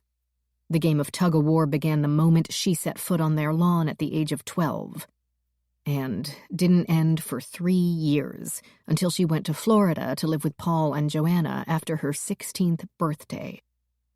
Until then, Ellie had to balance on the tightrope of fairness, always rigid with fear to show too much preference for one over the other, having too much fun over an ice cream sundae, choosing an afternoon movie with Missy instead of going roller skating with Becky, or wearing Becky's old dress to the dance instead of Missy's. Any tiny misstep could cause a fall, ending with shouts and tears on Becky's part, or hours of the silent treatment from Missy. The sisters united only when they needed to pull something over on their parents, such as when Becky needed Ellie and Missy to distract their father while she listened in to Aunt Katie's phone call to Aunt Rosalie. Surely they would be discussing Becky's new boyfriend, and Becky needed advance notice of Katie's plan of attack. Rosalie would be sure to advise forbidding Becky to be within 20 feet of any male other than her father, and Becky needed the specifics to formulate a counterattack. "We're not supposed to eavesdrop," Ellie reminded her. "It isn't eavesdropping if it's about me," Becky stated, as if this had been guaranteed in the Constitution, and Ellie would know that if she paid more attention in class. "I have the right to any information that concerns me personally." That did seem reasonable, and Ellie went off to assist Missy with her task, to keep her mechanic father busy with a broken skate. Now, sitting alongside her uncle's desk, Ellie repeated these words to herself. "I have a right to know how my mother died. I have a right to know if I had been with her." Yet, she couldn't help but think of Martin Post insisting that he had a right to bug his son-in-law's bedroom. She opened the file. On top, she found a newspaper article about the accident, describing how on the previous evening Claire Beck, 34, went off Brecksville Road near Canal, down an embankment, and into the Cuyahoga River in her 20-year-old Fairmont sedan. The reporter didn't specify that the car had been barely roadworthy, but managed to imply same. This did not come as a surprise to Ellie. No one in her mother's family had ever had a lot of money. Uncle Paul and Aunt Joanna, being doctors, were considered the rich ones, because they had a house with more than one bathroom. The very short article didn't mention a child or anyone else inside the car. It reported the cause of the death as drowning. Was Martin Post screwing with her? Ellie searched internet maps for Brecksville and Canal, but the intersection meant nothing to her. She had grown up mostly on the west side and wasn't that familiar with the eastern suburbs. It seemed a perfectly nice area, though mostly industrial. She had no idea what her mother would have been doing there. But of course she wouldn't. She'd been 4. Claire could have been visiting friends or had a job there for all Ellie knew. When it came right down to it, she knew very little about her mother. Her aunts and uncles had been full of pleasant stories about Claire as a child, about the stuffed cat that had been her constant companion during non-school hours until the age of 9 or so, about beating her brothers at roller skate races in the street, about how she'd had a lemonade stand every day one summer until she'd made enough to buy a bike, about how Ellie's grandmother had enlisted every other mother in the city to keep an eye on Claire's whereabouts day and night, for fear she'd run off and join those damn hippies. Which, truly, Claire hadn't wanted to do, despite tie-dyeing every stitch of clothing she had and doodling peace signs throughout each school notebook. But Claire as an adult? Nothing. And not a word about the accident, of course. No one would have spoken of the abrupt death of the child's mother in front of the child. And by the time she was old enough to ask, it didn't occur to her to do so. Her personal history had become set in stone. The roller skates, the lemonade stand, died in a car accident, and it never entered her mind that there might be more to know. And now that she wanted to ask, no one was available. Her grandmother long dead, Uncle Paul across an ocean. The other siblings, Katie and Rosalie, they would at least know if she were in the car, wouldn't they? Then she ran right into the wall that sprung up every time she went down this path. Why was this even important? What would it matter why her mother had been on that road, or if Ellie had been in the car with her? Nothing would change. Her mother would still be dead. But she kept reading anyway. The sheet seemed to be her uncle's scrawled notes regarding her mother's autopsy and dated the day after Claire's death. The accident had occurred at night, so the autopsy would have taken place the next day. Paul must have spoken to the doctor, or at least someone at the coroner's office to get the basic facts. The notation CCCO would mean the Cuyahoga County Coroner's Office, since they were still on the coroner system then. Next to COD, Paul had written closed head injury. But cause of death was supposed to be drowning. Hematomas, forehead, and a scribbled word she could not make out. The swelling on the forehead did not surprise her. She had seen the same subdural injury in many drivers. The car made a sudden stop by hitting a wall or a tree or another car, but the body kept going at the same momentum, and the head slammed into the steering wheel. That could have caused unconsciousness, caused her not to rouse when the car began to sink. That might explain Paul's notation. Or something had gotten lost in translation. The next few pages, the remainder of the file, were copies of her mother's medical records from a doctor's office in Parma. Ellie skimmed them, not finding anything of particular interest. Apparently her mother had been a healthy 34-year-old, having given birth to one child. The only surgeries were wisdom teeth out and an appendectomy at 15. Allergies, erythromycin, which Ellie had inherited, complaints, depression, prescriptions, imipramine. Her mother had been on antidepressants? No one had mentioned depression along with the bike and the stuffed cat. But again, not the sort of thing you'd talk about to a small child. But did it have anything to do with the accident? Was it even an accident? Ellie rocked her chair back onto its rear legs, something she hadn't done since her teens. What was it about going back to a childhood home that made you regress to that age? She balanced with much less confidence than she'd had then, and searched imipramine on her phone. The dosage prescribed to her mother had been very low.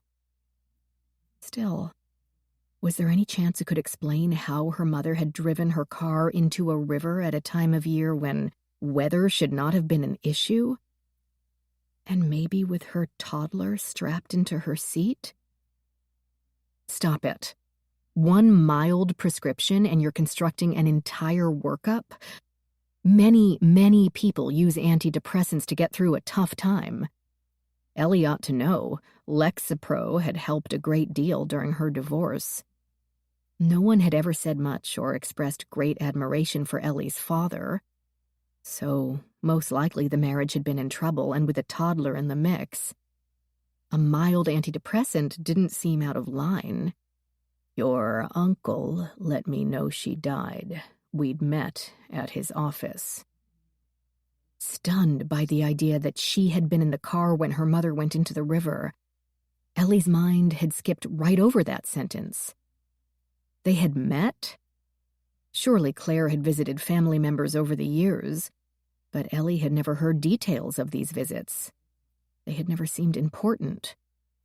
Martin said Ellie had been an infant, so around 30 years ago. Claire would have been 31 and Martin 25, a budding genius, not yet rich nor famous, but on his way. Very unlike Ellie's father. Ashley hadn't been born.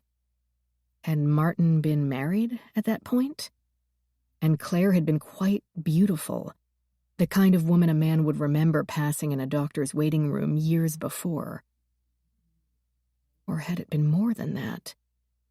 And what could any of this have to do with two dead young women and missile defense? Chapter 34. Ellie's gaze escaped across the table to where Rachel read. Finding anything? Not sure, there isn't a lot in here. The file wasn't any thicker than her mother's. Apparently Paul or Joanna kept their records pared to the bone. Rachel summarized Deborah Post's history. Largely unremarkable. Allergic to eggs, had a tubal ligation at 30 after Ashley's birth. Taking a mild dose of lisinopril for high blood pressure. From the visit dates, I'm guessing Paul and Joanna were not her primary doctors, and she saw them only if an issue developed when in town.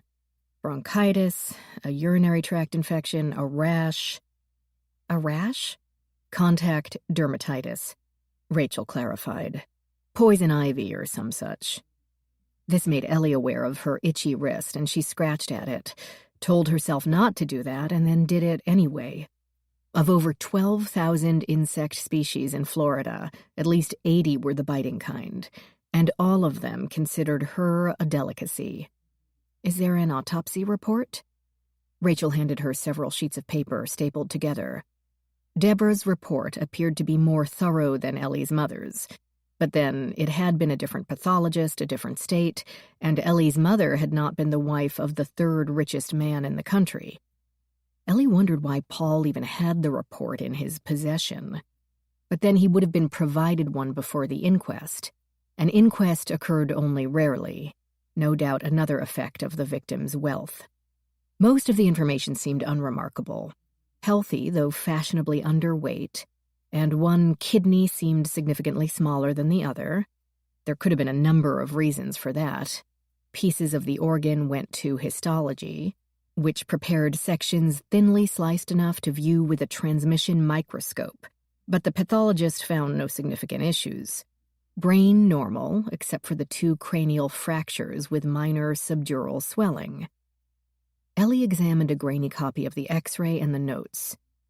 2 thin fractures along the right side of her skull, slightly behind the temple. Both linear but not parallel. Neither were supposed to be fatal, but created an aneurysm-based compression. Cause of death: drowning. Just as the newspaper article had said, she fell at her pool and, disoriented, could not get out of the water. That sounds reasonable, Ellie said. Except why would she have 2 fractures? Falling once, anyone could do. Falling twice?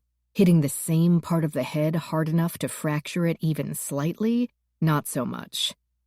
She could have received both fractures at once, falling on some part of the diving board that had 2 non-parallel protruding edges. We have no idea what the pool area looked like.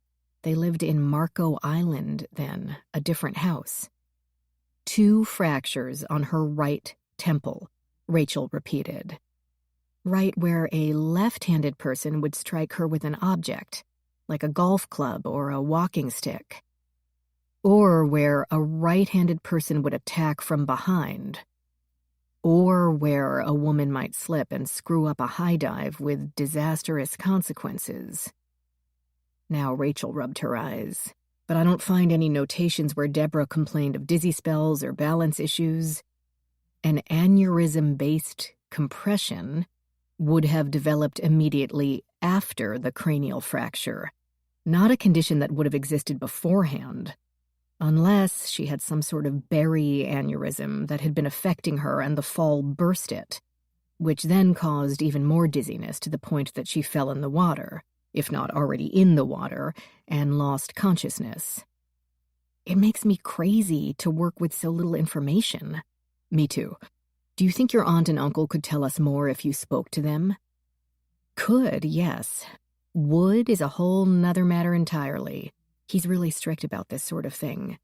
I was kind of hoping to slink back to D.C. before he discovered the filing cabinet breach. Tell him it's all in pursuit of justice. Not sure that will do it, but it's worth a try. She let the chair drop to the floor and dialed the international number at which she could reach Paul and Joanna. After a fashion, a tiny robotic voice told her to leave a message, and she asked them for a return call and specified that she needed to ask about the posts. Paul and Joanna worked in an area so remote that it might be days before the message reached them, and then more days before they could respond. But they had no choice. They needed information from a reliable source because, she said aloud, so far they had only the cheating Greg, an 8-year-old newspaper article, 2 dead women, and Martin Post, who, Rachel said, has too many women drowning after head injuries around him. Ellie's mind went back to her mother's case. Too many women drowning after head injuries, period. What are you reading? Rachel asked, apparently only then noticing that Ellie held a different file. My mother died because her car went off the road into a river. I was 4.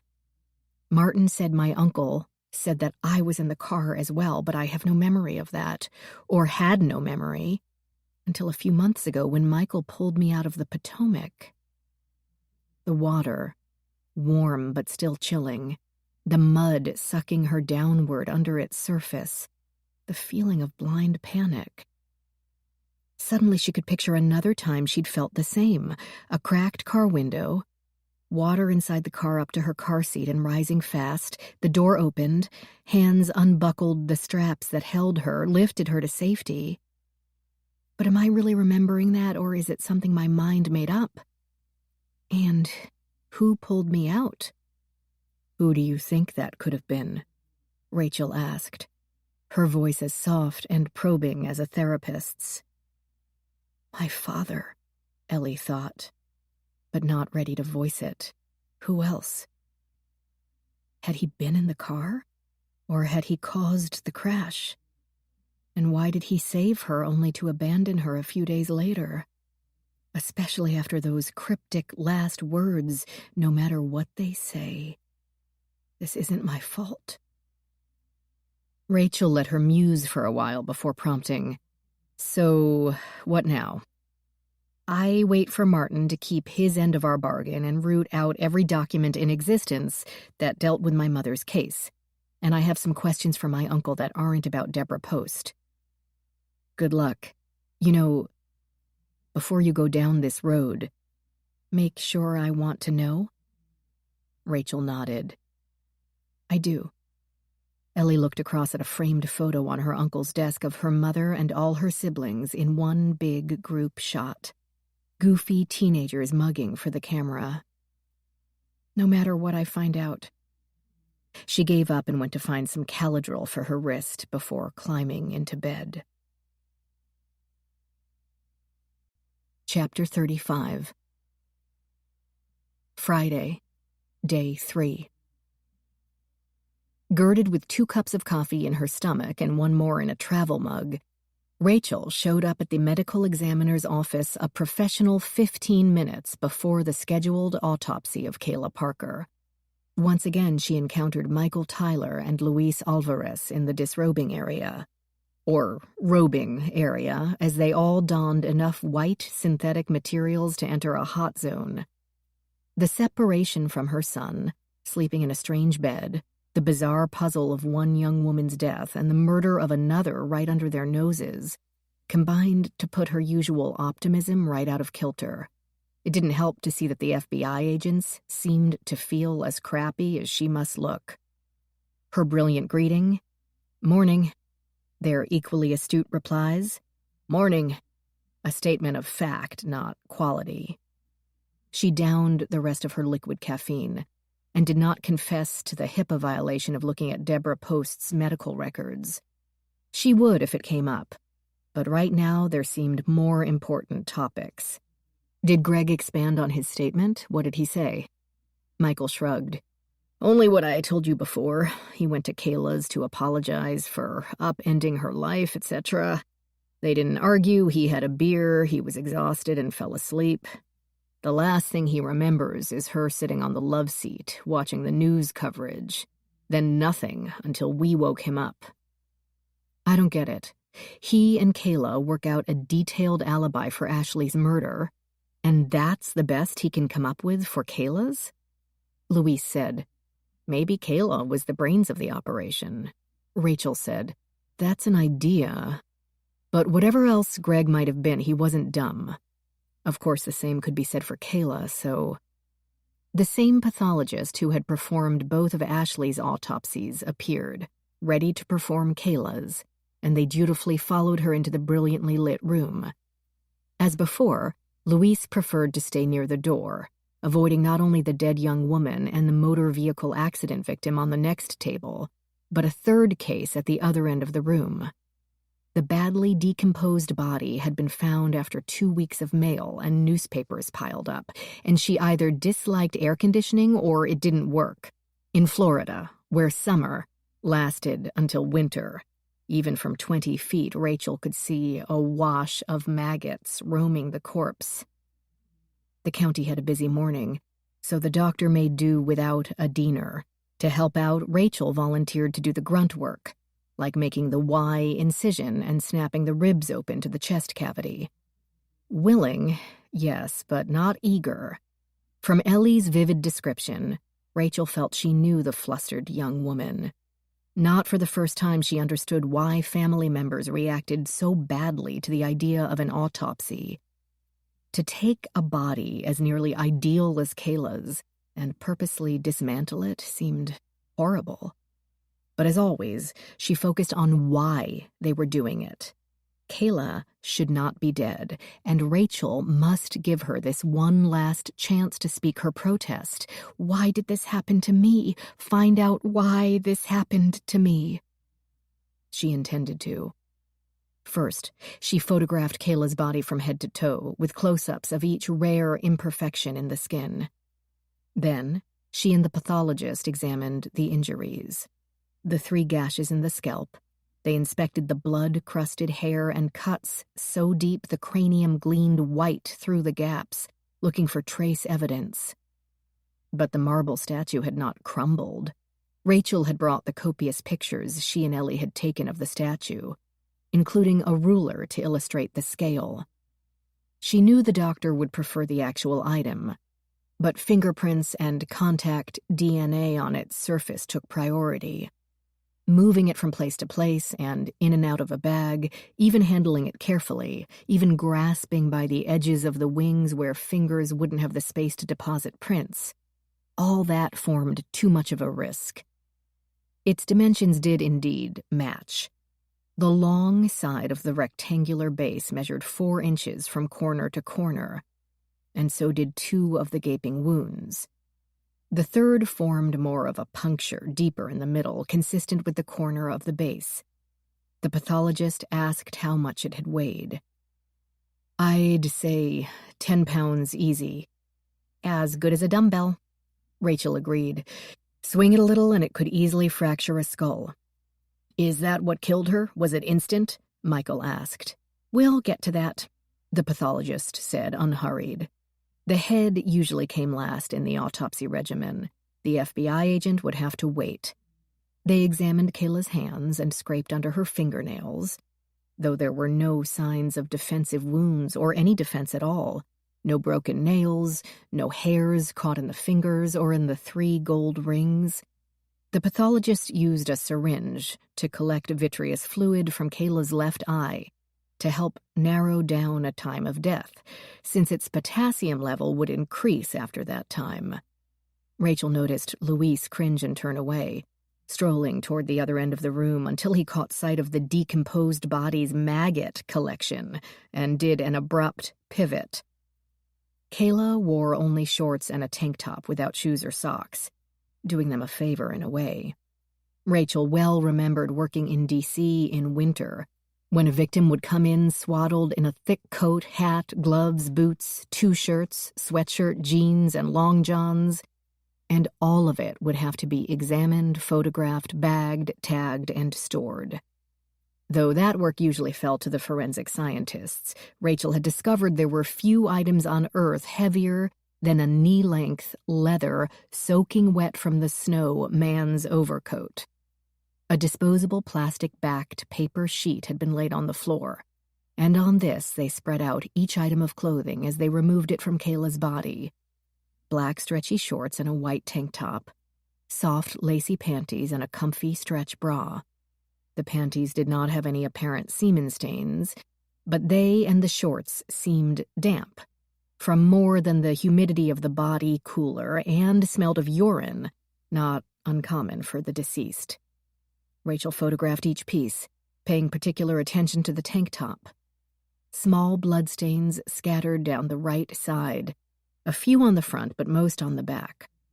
It could be difficult to tell with cloth that shifted and bunched up and clung to the contours of the body, but the spots seemed consistent with the injuries in Kayla's scalp.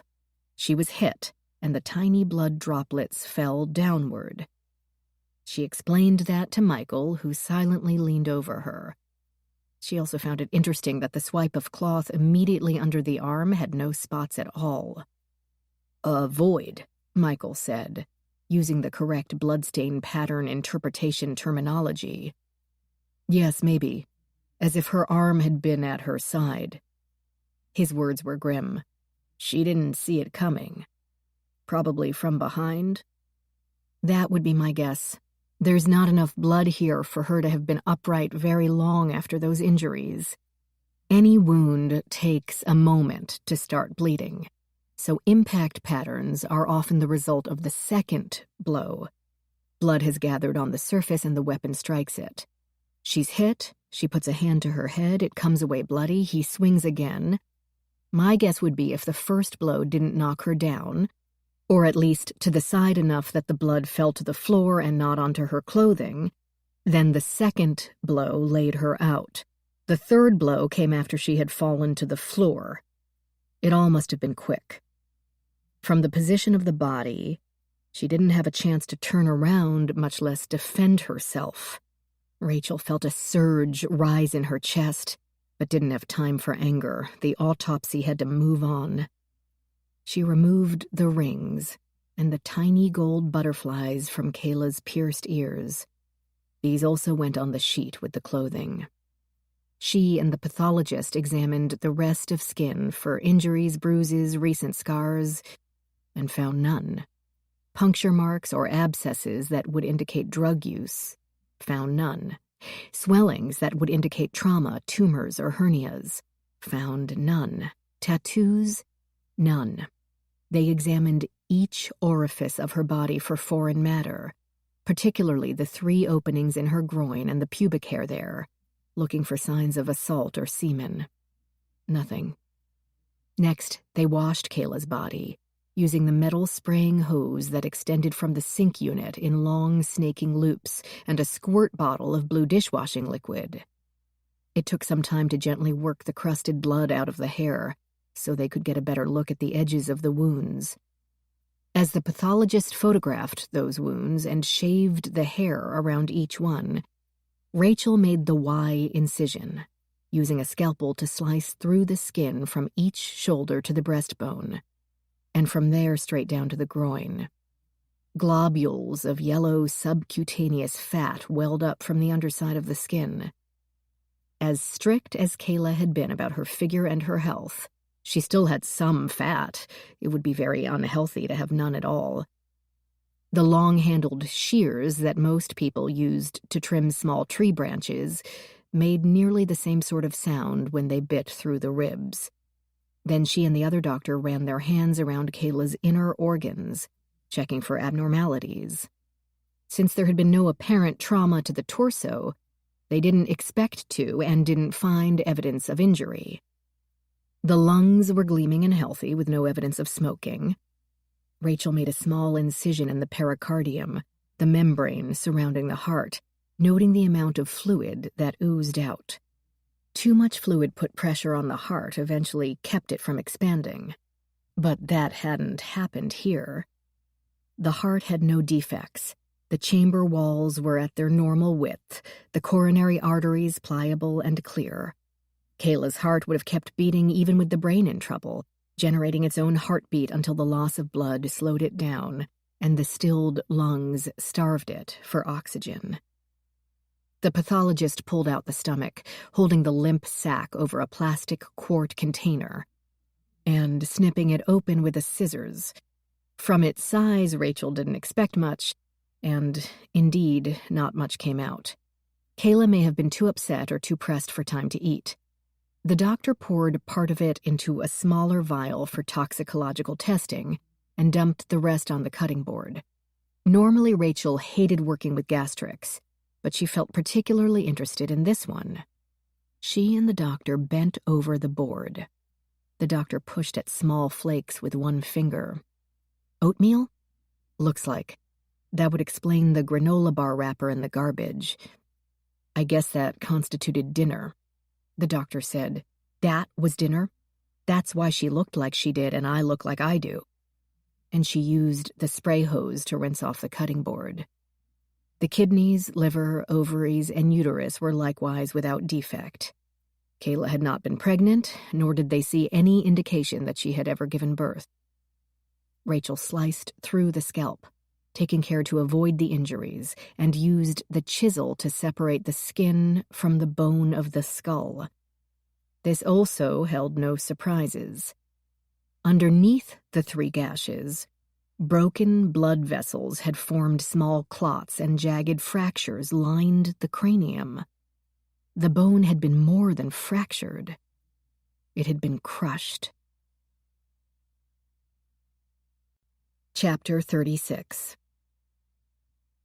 More cleaning and photographing, and then Rachel took the bone saw and made the cut through the bone, a neat circumnavigation of the top of the skull. After that, she used the chisel again to pry the dura mater, the cover of the brain, until it released from the inside of the bone of the cranium, which promptly came apart in 6 pieces once freed. Rachel arranged these pieces on the gray board to photograph. The matte, neutral color minimized issues of reflection and color fidelity. One blow had only caused a hairline fracture, but the other 2 had cracked the thick bone all the way through. A piece had entered the brain and had to be teased out as well, and then the brain separated from the spinal cord for its appointment on the cutting board. At first, Rachel saw nothing unexpected. Large hematomas had squeezed the brain until it died, essentially, and the shard of bone stuck in it didn't help.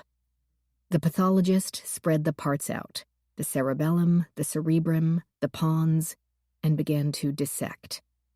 They called the brain gray matter, since that's exactly what it was, a solid gray mass with an edging of white, convoluted into a landscape of valleys and furrows, all gently rounded to an innocuously bland exterior. What it really is, Rachel thought, is a black box, a benign disguise hiding every mystery. After centuries of study, it stubbornly kept secret how its synapses and cells and membranes combined to form thought and memory and personality, how it all actually worked. Again, she and the pathologist bent over the cutting board, examining each section. Aside from the expected physical damage, no anomalies presented themselves.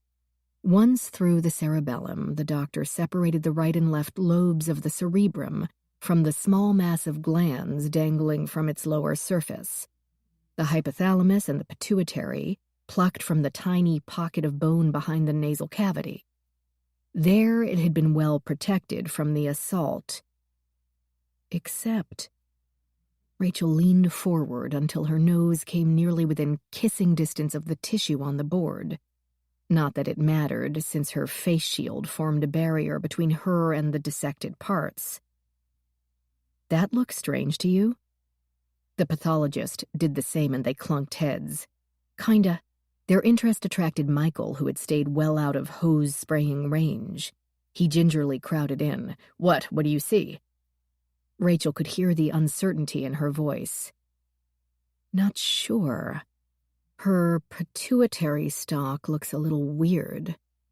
Could be a genetic defect, since I don't see any damage." "No tumors or injury," the pathologist muttered. "What does that mean?" Michael asked. Rachel assured him, "Probably nothing. It's just interesting, that's all. It couldn't have caused her skull to become bashed in, that's for sure.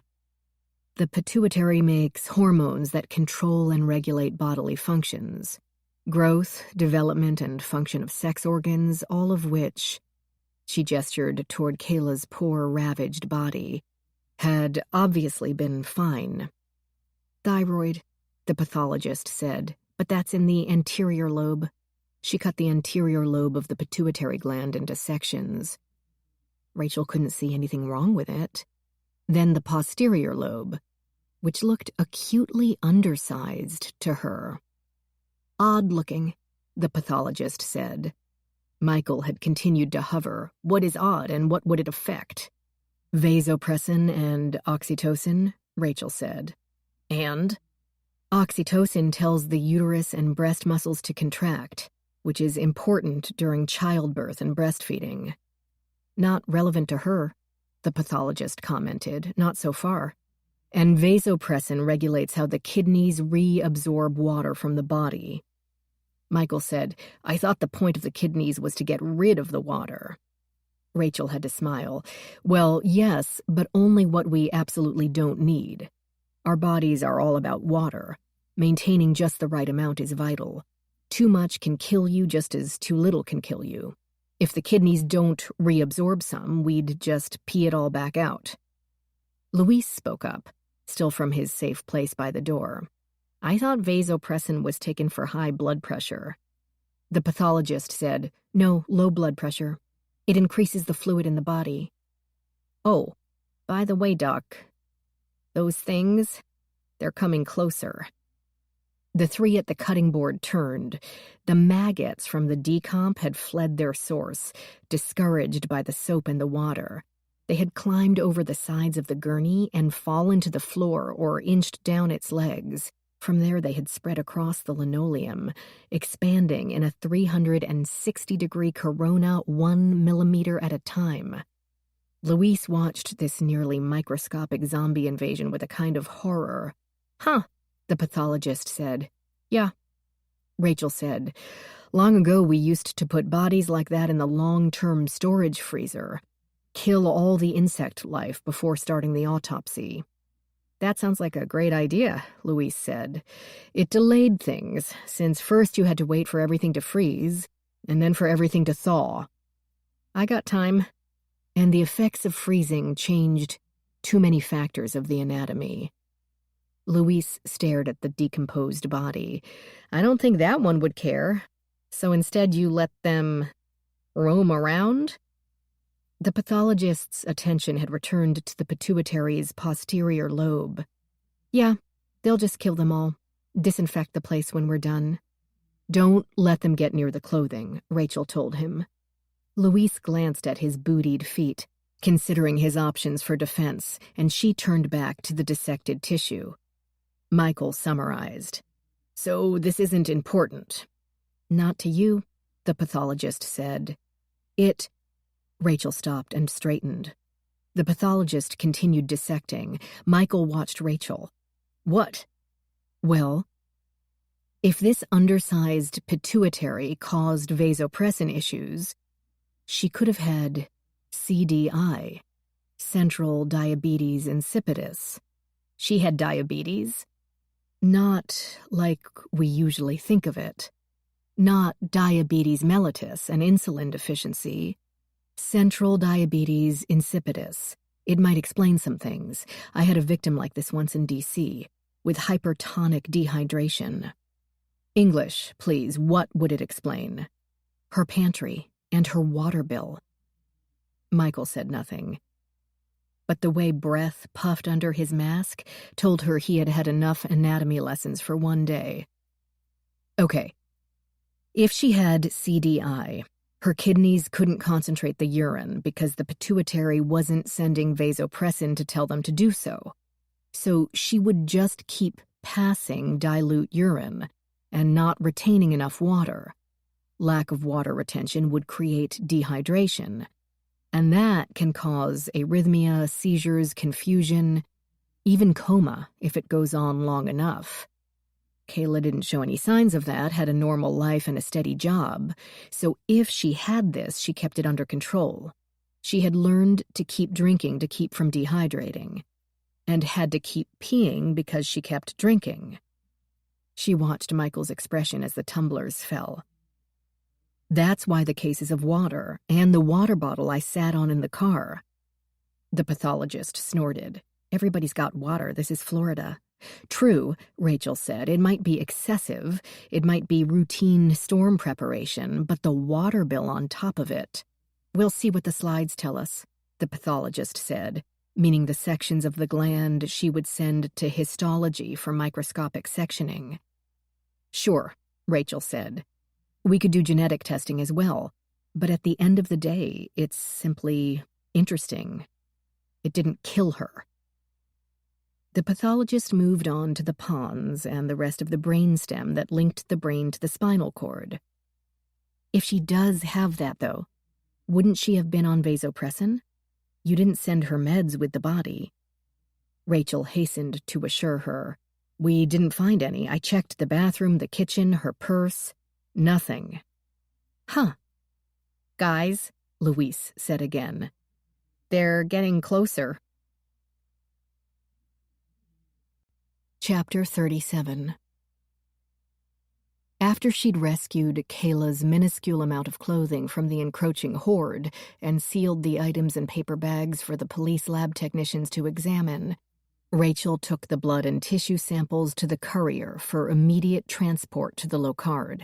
She had sent vials of Greg's blood and urine and called to wake up their chemistry professor to beg for the rush of rushes. But Sam, a young woman with hair the color of green apples, had not been asleep, but out at a location with extremely loud music. Happily, she didn't mind ditching the place for a little overtime. Several cars followed Rachel from the secured lot at the back of the medical examiner's office. Reporters, she figured, but that was okay. They formed an orderly and calm progression as she obeyed all traffic laws. Reporters didn't frighten her as they seemed to unnerve Ellie. Rachel felt only a stab of pity. This had to be superbly tedious, following people around for hours in the hopes that they might do something interesting. Back at Paul and Joanna's house, she and Ellie had a video call with Sam. The gas chromatograph mass spectrometer sat on the counter at the chemist's elbow. On the surface, it seemed inactive. Inside, it hummed with activity, volatilizing Greg Anderson's urine sample, preparing to tell them if it contained anything other than the usual creatinine, chloride, and potassium compounds. It's not done yet, Sam told them immediately. She had begun to show the effects of a long night, skin shiny, eyes drooping. She twirled one Kelly-colored strand around her finger. Okay, Rachel soothed. More is coming, but not for you. I'm going to ask Lila for genetic testing, but it's not urgent. How come no middle-of-the-night call for her? Because it didn't kill her, and you weren't sleeping anyway. That's because I have a social life, Sam sniffed. What do you have in mind? I want to test Kayla's samples for mutations in the vasopressin neurophysin 2 gene. What is that? Ellie asked. Rachel explained her theory about the water bottles and water bill. Sam yawned, exposing one gold tooth. Wouldn't it be simpler to just ask her doctor? Well, yeah, Rachel laughed, if you want to do it the easy way. But we didn't find any meds, and she was otherwise so healthy. She might not have been even seeing a doctor. If it were a very mild condition, She might not have even known she had CDI. Still, worth a try to find a doctor, Sam said. The GCMS beeped, and she clicked a few commands on the screen. Rachel said, I know. And Kayla seemed pretty organized. She's got to have medical records, receipts, something. Wish I'd paid more attention to her filing cabinet. Ellie said, we could also ask her family. Have they found any next of kin yet? I emailed Michael the info from contacts. They had downloaded the phone, Michael had told Rachel earlier, but Kayla hadn't made any convenient entries for aptly named family members. She tended toward nicknames like Snuggle and Princess, and, interestingly, Sponger, and police hardly wanted to call each one to say something like, hey, did you have a kid, sister, ex-wife named Kayla? Yeah, well, she's dead. Not that I've heard, she told Ellie. I'll ask to get back into Kayla's place sometime. It's not pressing anyway. She certainly didn't die of dehydration. Sam moved her laptop so that they could read the GCMS results for themselves. Ellie and Rachel crowded their own laptop screen, hoping the information could tell them why Kayla's boyfriend had flown into such a rage that he killed her, and then decided to take a nap. Mild ETOH, or ethanol alcohol, from the beer, 0.04% weight by volume, hardly enough to send the guy into a drunken rage or make him pass out. What's that? Ellie asked, pointing to a peak. Is that imidazole? Yeah, that's awfully high, Rachel squinted. 1.48 nanograms per milliliter. Did Mr. Gregg have a cold? Take decongestants? I never saw a sniffle. He could be taking one of the imidazoles for migraines. Now I wish I had looked in his medicine cabinet when Danny offered. Rachel raised one eyebrow but said only, if any day of his life could bring on a migraine, that day would be yesterday. He gets outed with the mistress, finds out his alibi for his wife's murder is toast, and then wakes up next to her body. Michael didn't mention any complaints, and I'm sure Greg would pull out chronic migraines if he had that in his poor me arsenal. Is that tetrahydrozoline? That imidazole? Looks like it. Ellie spoke in a rush. We need to see what was in that beer bottle. The swabs labeled bottle? Sam asked. Ran that this morning. Nothing. GC said water and a touch of alcohol and hops. Ellie's shoulders slumped. Just a rinsed-out beer bottle. Rachel said, Michael and Luis got a few prints off it, though. Kayla's and Greg's. Big surprise. Why? What are you thinking? It's a crazy idea. But what about the eye drops in Kayla's bathroom? All it would take is a few drops in Greg's Irish pale ale to make him sleepy. The wedding crashers prank, Sam crowed with renewed interest. Yeah, but unlike the movie, it doesn't give one diarrhea. It causes lightheadedness, drowsiness, slowed breathing. A strong enough dose can cause death. I've read of at least 2 murder trials using tetrahydrozoline poisoning. The stuff's perfect. Legal, innocent-looking, perfectly safe in the eyes, but lethal in the digestive tract. Rachel said, I read some nightclubs have banned eye drops along with guns and drugs. It's the new date rape drug. Alcohol catalyzes it. And suddenly the victim feels as if they've drunk 20 more drinks than they actually did. The whole prior evening is a blank. But, Ellie said. But, Rachel said. Why would Kayla put knockout drops in her own boyfriend's beer, which sent him into an alcoholic frenzy of murder with the convenient side effect of amnesia?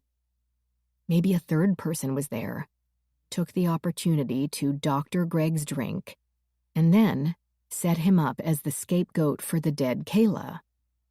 It had to be someone both Kayla and Greg were comfortable sitting around and having a beer with, which I would think leaves out Martin Post. Ellie agreed, propping her chin on one hand. Man, this makes no sense. Unless Kayla doctored Greg's drink because she felt afraid of him, to immobilize him while she, called the cops? Then he starts to feel the effects, realizes what she did, and kills her in a fury, still can't overcome the effects and falls asleep. Except, Rachel said. Except, Ellie said, who rinsed out the beer bottle? If Kayla served it in a glass, where's the glass? Dishwasher? She cleaned the glass and rinsed out the bottle before he felt woozy enough to get angry at her?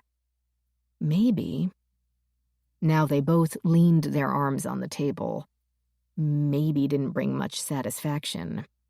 You two are fun, Sam said, but I think I'm due for lunch and a nap. Rachel's finger hovered above the disconnect button. Thanks very much, Sam. Sorry to interrupt your partying. It was bland anyway. The screen went blank. If that was a dud of a party, I'd hate to see a happening one. Ellie asked her about Kayla's phone and laptop. Yes. Michael gave me some discs with the downloads. Rachel dug through her shoulder bag until she found them. They popped the disc with Greg's phone into Ellie's laptop, and Kayla's into Rachel's. Together, they skimmed through the data.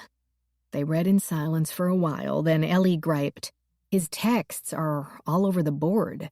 Video game scores to whom I assume are his friends, meeting co-workers at HQ, links to virtual meetings, dinner plans with Ashley, confirming appointments with Martin.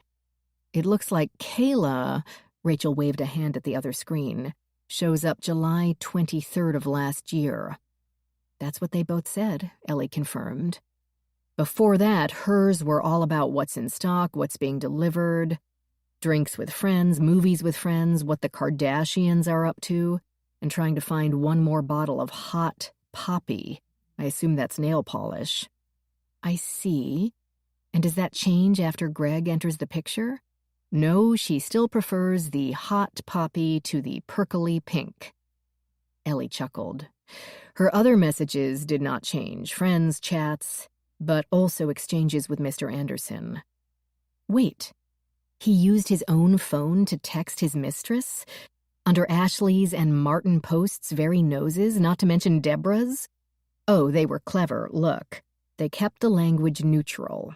She showed up in his contact list as KT with a sunrise emoji, no profile photo. No lovey-dovey stuff. She tried that in the beginning, but he deleted those. See, these highlighted lines are the deleted texts the police tech found. Looks like after a while she stopped bothering. No sexting, no dick pics. Spoke only to arrange a time to exchange codecs or work on the dither applet. With a time, sometimes a day. No location. Okay, Ellie said. And little Kayla didn't figure out the guy was married? Sure. The code got blown a week or so ago. They stopped talking about codecs and applets. Yeah, I see. Ellie read from Rachel's screen, then her own. Kayla. Just saw you on news. You are married? Greg. I'm so sorry. Crying emoji. Oh, I'll bet he was. Kayla. To that girl who disappeared? WTF? Rachel said. Must have been a shock to see him on the news. Kayla. What are they talking about? How could you do this to me? Greg. We need to talk. Kayla. We certainly do. Understatement of the year, Rachel muttered. Greg. I wanted to tell you I heart you. Kayla. Does anyone know about me? Greg. Small gap of time, then, meet me. They maintained radio silence in the days after that, with only 2 more messages, both from Kayla to Greg and both saying, call me. Then came the previous morning when Kayla went to visit her lover at their private place, and instead had a low-card scientist, an FBI agent, and an irate father-in-law jump into her vehicle. She must have found a moment to text him from the police station. The cops are talking to me. Then, last night, call me. Then, nothing. Wait, Rachel said. Let's go back a bit. They reviewed the messages around the day Ashley disappeared. The day before, Greg had texted 1:30. Kayla, K. On the day of, nothing. Rachel noted, Because Kayla was busy at work all day like her coworkers said? Or because she was with Greg at the unit like he said? Excellent question. I would tend to believe the coworkers who have no reason to lie, as opposed to Greg who has a very strong reason to lie. But is there any chance they got the days mixed up? Ellie said. Michael and Luis watched the store video. Was the time right? Rachel wondered. Most of the people with video surveillance systems don't know how to work them, never set the right day or time, or at a minimum never update to daylight savings time. The next day, Greg, let's meet to work on the metas. Kayla, 1. Greg, K. Sporadic exchanges continued for the next 3 days until Kayla caught sight of Greg on the news, pleading for the return of his wife. The tone of the exchanges didn't change one iota after Ashley's disappearance, Rachel pointed out. I still think little Miss Kayla had to know her man was married, but she may have told the truth about not knowing it was to Martin Post's daughter. Ellie pondered that, wondering how, if true, the fact might figure into events, if at all. Then they scrolled through Greg's photos and emails, an avalanche of information nearly as unhelpful as his messages to Kayla. Pictures of Ashley, selfies of them both, copious pics of his Bugatti's sweet interior, a random shot of an outside bistro table covered in empty beer bottles, and the remnants of chicken wings. The emails bounced around as well. Notes from Martin about current SDI, from Ashley detailing dinner plans and reports from doctor's visits, even a few from Danny about a charity event the previous month at which the family needed to put in an appearance. Many others dealing with such high-tech topics that the two women could barely understand the language as English. If the FBI was looking for corporate espionage, they would have to have their own tech guys spend a week or two with Greg's emails. Kayla and Greg hadn't emailed each other at all. Kayla's missives were purely social, chatting with friends about Naples' night spots, days at work, and hurricane predictions. Her photo library held numerous selfies of Kayla in coquettish poses and expressions, or enjoying a girl's night out. None of Greg. Ellie said, "How did he explain that? He's camera shy in the witness protection program? Or did he just pick up her phone when she went to the bathroom and delete them all?" From what I've seen of Greg, I'm sure he had an explanation. I'd love to hear it. All right, Ellie said.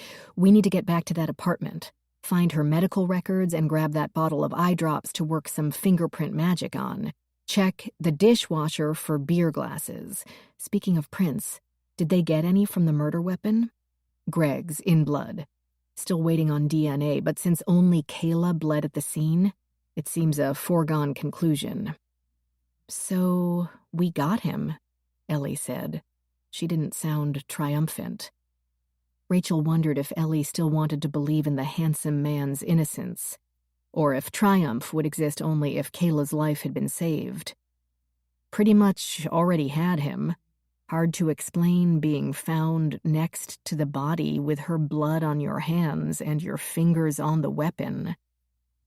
Open and shut, Ellie said. Open and shut.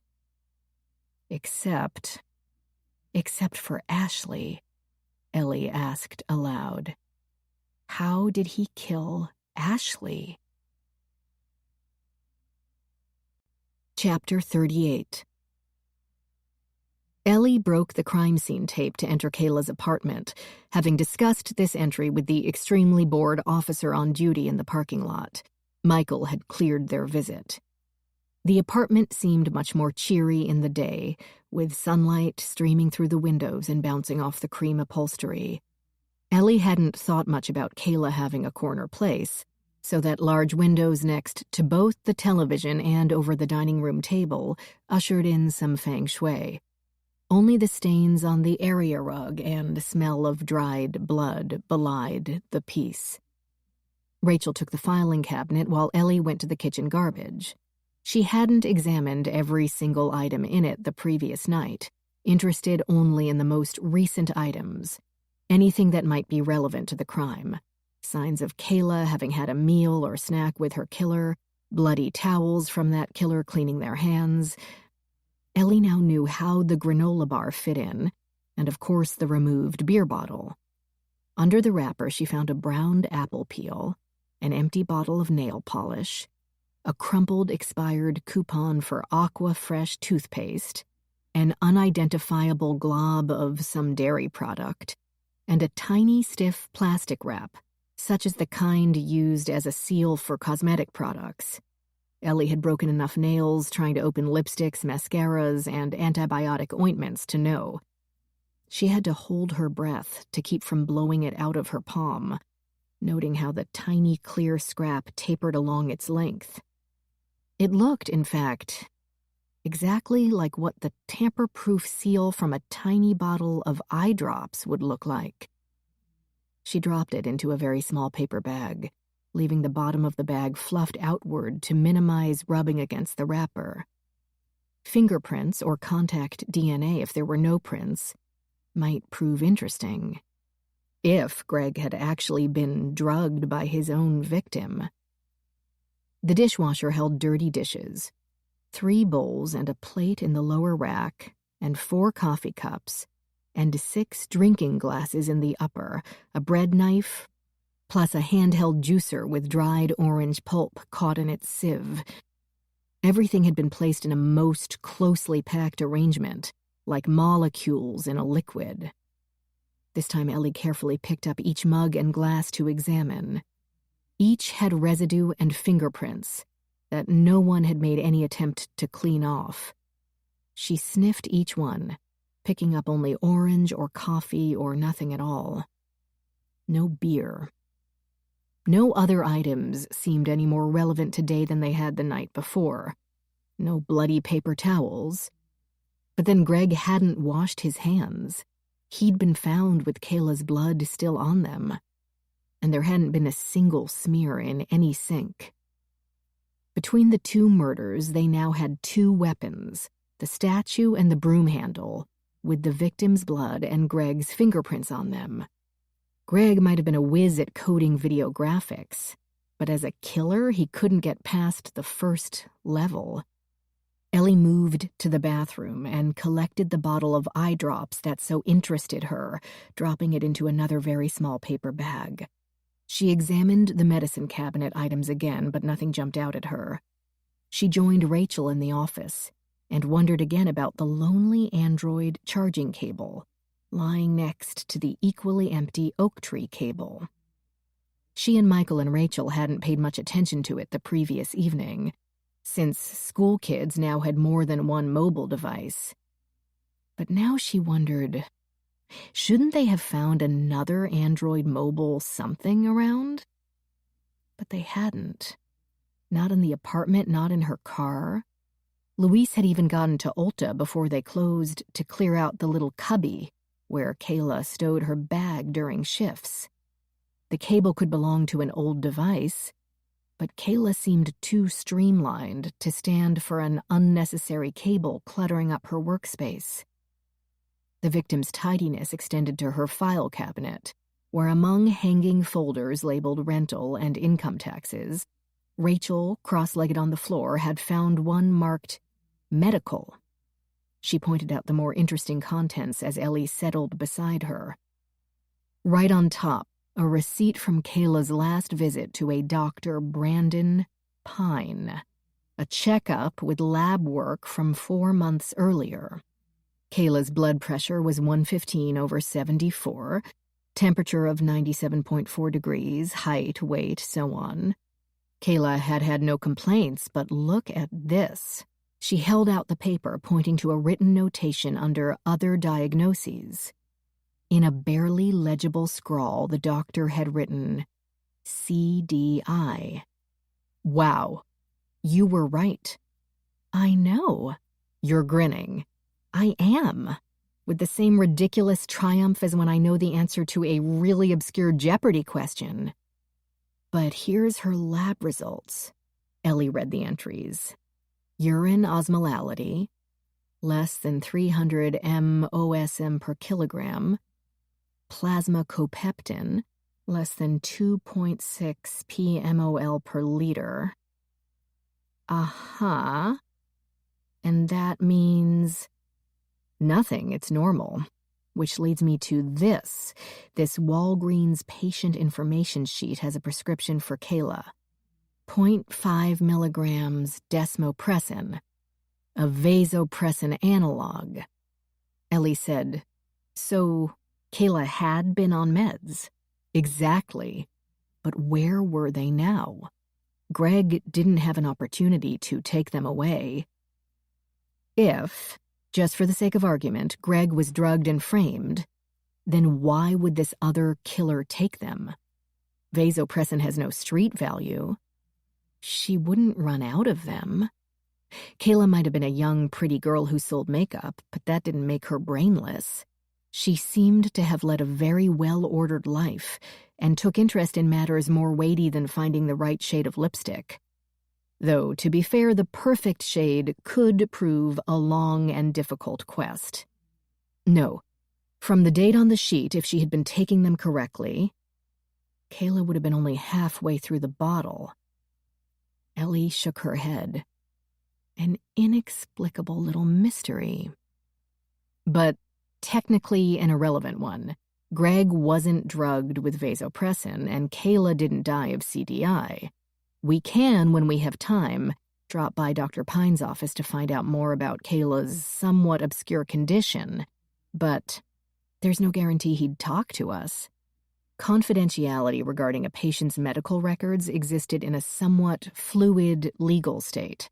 Generally, according to HIPAA, the Health Insurance Portability and Accountability Act of 1996, confidentiality did not expire upon death, and doctors were prohibited from revealing medical information to anyone other than the patient's personal representative. This representative could be Kayla's next of kin, or executor of her estate, or the person she designated when she filled out that sheaf of papers a doctor's office usually handed to any new patient when they walked in. The police might need to ask the doctor for the name of the representative if they continued to strike out on finding a next of kin. The FBI agents had spoken to Kayla's coworkers and hadn't reported any luck.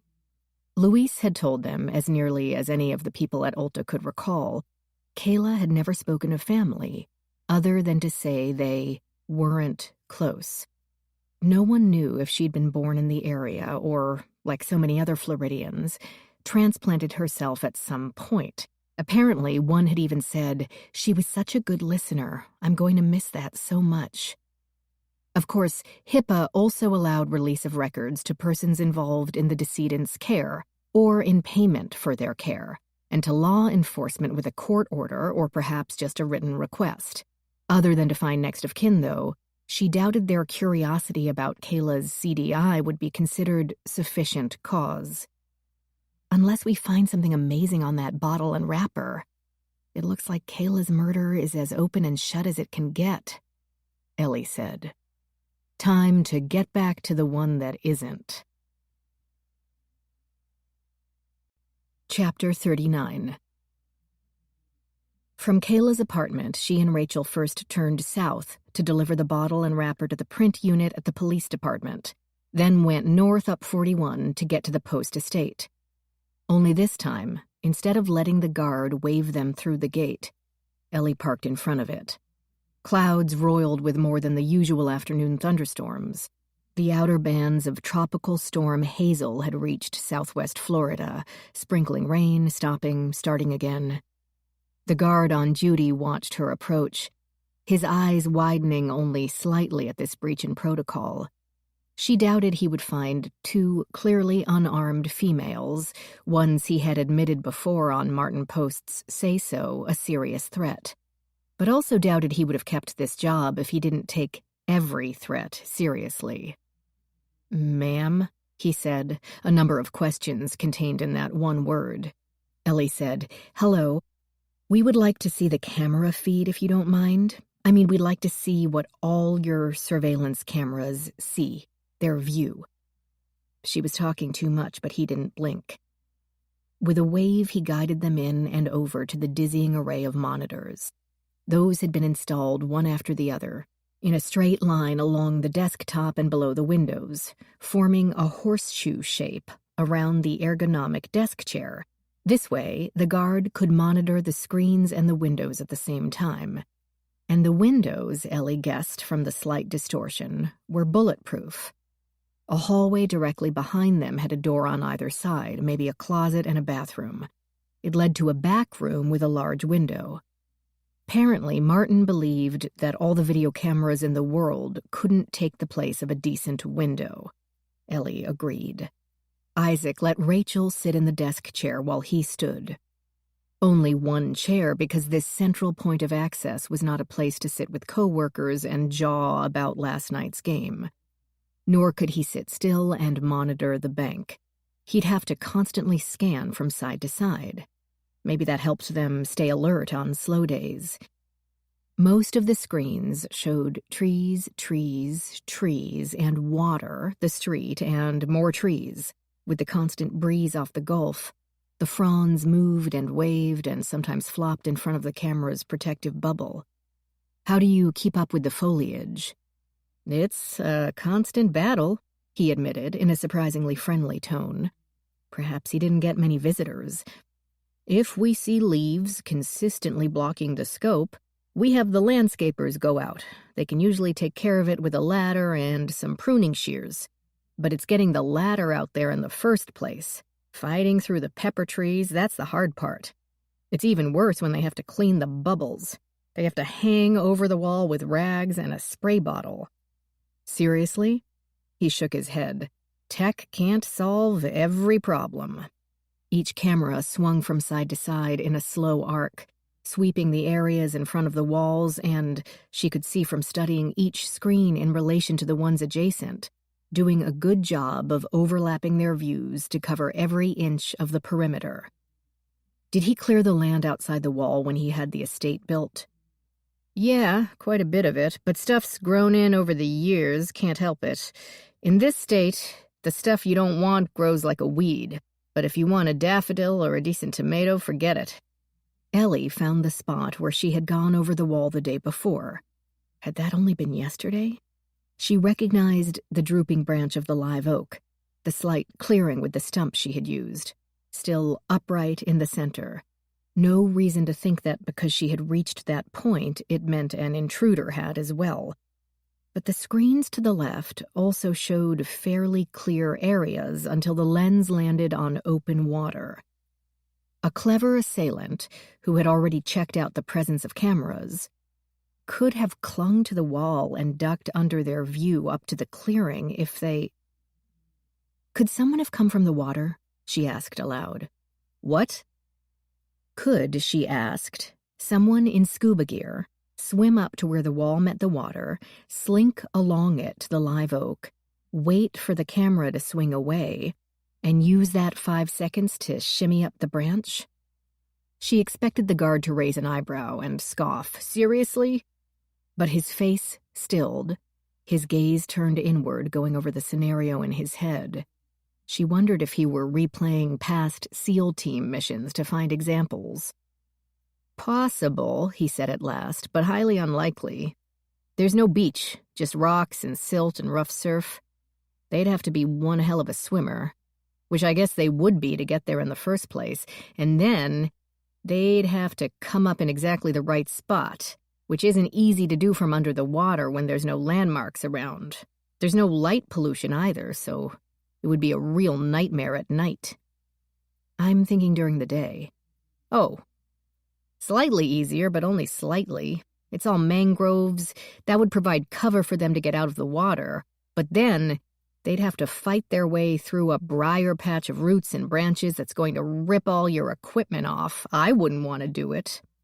That seemed to settle the matter for him. Besides, Martin and then the FBI already checked all the video to see if someone jumped the wall and stowed away in Mrs. Anderson's boat. But there was nothing. Ellie considered this. I know you've probably been asked this 10 times already, but did anyone else come onto the property that day? Any deliveries? Nope. An Amazon package for Mrs. Post that I took from the driver, like the size of a shoebox. And the cook, Mrs. Corolla. She came in about 11 and left just after 3. That's normal for her on days when Mr. Post doesn't want her to make dinner. Rachel asked, "The day before? Guests? Deliveries?" Ellie had a cartoonish image of someone smuggling themselves inside an oversized carton. Surely such a large estate would lay in large amounts of supplies. But the guard continued to shoot down her ideas. She finally thanked him, and she and Rachel returned to the car. At the entrance to the post home, they waited for someone to appear inside the glass door and allow them to enter the relief of air conditioning. No one did. Ellie rapped her knuckles on the glass, a tentative knock. Thunder rumbled in the distance, deceptively, because a second later the sky lit up like a nuclear flash and cracked with a single deafening peal that shook the ground beneath them. "Shit," Rachel burst out before the sound could fade. "I can't believe you keep telling me that's normal." "It is normal." "Maybe we should ask Deborah," Rachel suggested, "before we melt." "From the heat or the rain?" "Both." The doors slid open, and Ellie thought the house assistant had heard them until she saw Thomas on the other side. "Hello, doctors. Danny asked me to let you in. She'll be down in a minute." Down from where? The bedroom? It was cliché and unfair of her, but Ellie couldn't help wondering. He really was handsome. "Danny told me you're the contracting officer." "Yes." He waved them toward one of the leather couches. "This must be one of your more difficult assignments," she went on, blatantly fishing, though for what she couldn't say. A connection to Kayla Taylor? Or whomever Kayla might have been working for? "Oh my gosh, is it?" "Danny says you're the linchpin to the whole process, the most important person." He chuckled, his gaze falling in modesty. "Technically I am, which is nowhere near as fun as it sounds. I'm a hero if things go well, and the DoD feels it's made the right purchase. But if not, you have to coordinate all these tests and demonstrations. Starting from step 1, I have to document everything, so that if anyone's unhappy afterward, I can show why I made the decision I made. I have to determine if the company knows what it's getting into, how much of their operations they're going to have to devote to the contract. It might be much more than they realize, and they'll need to suspend work in other areas. Do they really want to do that?" Ellie glanced at Rachel. That put a different slant on his conversation with Danny in the garage. "I have to know all the relevant laws to make sure that nothing happens to violate any on the company's end, in terms of contracting regulations. I have to make sure there's no undue influence on anyone's part. I'm here to be a check and a balance, while the army brass just wants to know, can this company solve my problem and what's it going to cost? It's their job to focus on their needs, no matter how Martin might be grieving right now. So I feel terrible for going on with this test after Ashley's death. But it has to be done. Brilliant girl." Rachel sat up. "Did you meet Ashley?" "Yes, of course. She largely wrote the capability statement for Oaktree." Danny approached from a hallway, blinking in mild surprise at their arrival. She wore a sleeveless top of some thin chiffon-like material and lightweight pants. For such a slender woman, she never seemed to get cold. Or perhaps never stopped moving long enough. "Dr. Davies, Dr. Carr, how are you?" "Just fine. How are you holding up?" A sad smile marred the woman's perfect skin. "Well, you know, best we can. I'm afraid no one's here, really. 2 of the cleaning crew and Terrence from Oaktree, finishing up what Greg was supposed to do." "He's who I need to see," Thomas said, and bid the doctors goodbye. Danny barely acknowledged his leaving. "Martin is at the Ritz, giving a presentation to the committee before they caravan over here for the test. I have to leave for a fundraiser for the Guatemalan plant." Terrible timing, but it's such an important project. More important than the secure defense of the United States?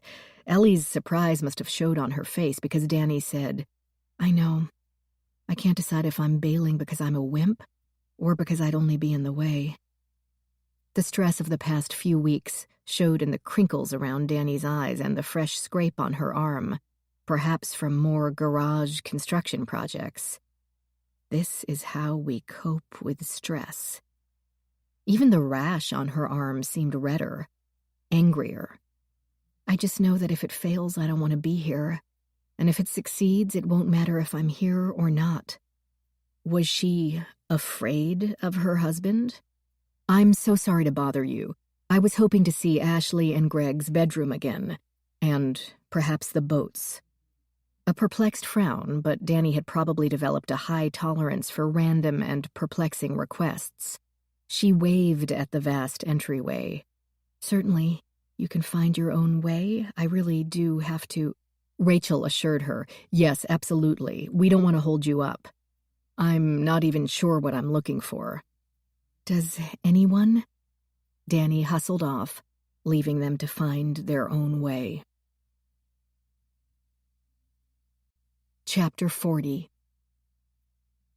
As it turned out, they had been a little too quick to turn down any offer of assistance, and wandered through a game room with a pool table and pinball machines, then a suite of meeting rooms, before finding the huge pool with the aquarium bridge.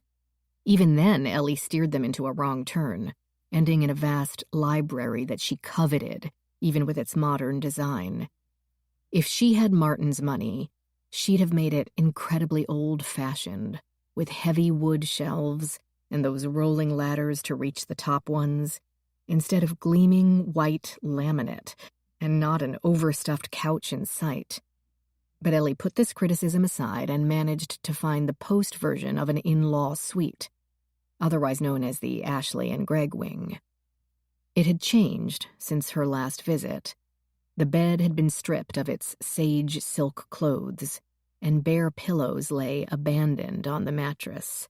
Ashley's nightstand had not been touched, but a cardboard box sat on the floor next to Greg's, the Grisham thriller on top of the neat stack inside. Only the lamp remained and the drawer, open and empty. "Wow," Rachel said. "If my husband and I could have lived in a place like this for free, we might still be together." "Ditto." Ellie checked the closets, if one could call those large and perfect areas by such a mundane name. Ashley's walk-in remained untouched, but half of Greg's items had been removed from their hangers and folded into freshly assembled packing cartons. All the footwear had already been boxed with shoes scrawled on the side in Sharpie marker. Clearly, Greg Anderson would not be returning to the post estate under any circumstances, no matter what the justice system ultimately proclaimed him to be. Ellie could not blame Martin Post for that. She figured the aforementioned cleaning staff had started this process, not Martin. Not because he had people to handle painful tasks, but because if Martin had done it, the clothing would not be folded so neatly. This also made it more difficult for her to search through Greg's belongings, so she temporarily gave up on the closet and joined Rachel in the bathroom, which, thankfully, the cleaning crew had not yet touched.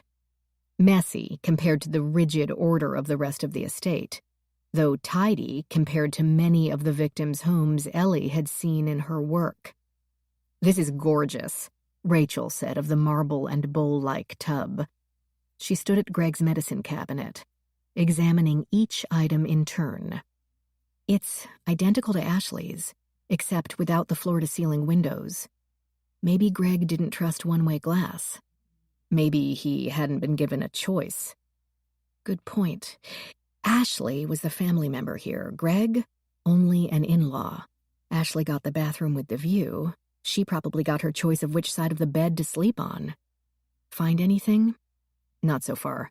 No prescription meds, not any illegal ones, no opioids, male enhancement pills, antibiotics, or cocaine. Not even the odd baggie of marijuana."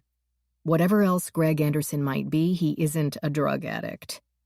Or he figured his father-in-law might regularly search his room? Maybe, but you didn't find anything at his storage unit either, did you? Nope. Ellie searched through the drawers. Greg had been a little better than Ashley about trying new products, tending to stick to one brand of shampoo and shaving cream, but he also left the bottles and razors scattered over the counter when they clearly had designated holders on a shelf at the base of the mirror. Other than an education in the vast choices now available in men's styling products, she found nothing of interest. Nothing that would interact with tetrahydrozoline sufficiently to make him forget killing his girlfriend, or cause tetrahydrozoline to show up in his system. He didn't even have eye drops among his supplies. Ellie's phone binged. She checked her text. It's Michael. The only prints on the bottle are Kayla's, and the wrapper had only smears. Huh, Rachel said. Indeed. It doesn't prove that she spiked her boyfriend's beer for no apparent reason, but it certainly indicates that no one else did. But why? What possible motive could she have had? Revenge? She thought, like most people do, that it would work like on TV and only give him a bad case of the runs, a relatively mild punishment for turning her into the national poster child for home wrecker. Rachel opened the last cabinet.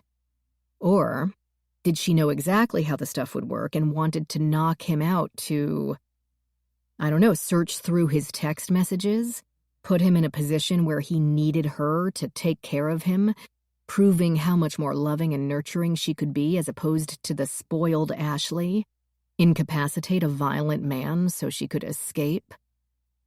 Or Kayla had used the eye drops herself because she needed them after crying all day, and Greg had ingested tetrahydrozoline from some other source.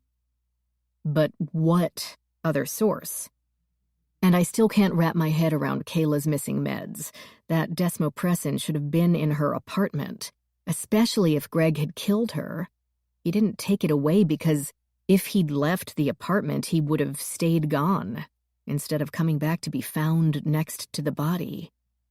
But if someone else killed her, why, of everything else there, would they take her pills and not her purse or her phone? Ellie gloved up and plucked dirty laundry from the hamper, holding each piece as far away from her as she could. Unless this killer who isn't Greg did take her phone, her other phone, the missing android. Why? To hide the connection between them. Call history, text messages, it was a burner. If she had a burner, why wouldn't she use it to text Greg? She didn't need to. Martin or Ashley wouldn't be checking her call history. They didn't know she existed. Okay. Rachel stood and ran one hand through her hair. So, Kayla had this android burner, which we still can't prove even exists, to hide her communications with the person who killed her. Whom did she need to hide from? Greg? And if she and Greg were conspiring to have an affair, then what did she and her killer conspire about? Killing Ashley? Maybe. Or maybe she's the corporate spy Martin has been looking for. Not Greg, but someone who had access to Greg's thoughts, workshop, and phone. Ellie thought this through. There had to be more to Kayla than really nice cosmetics.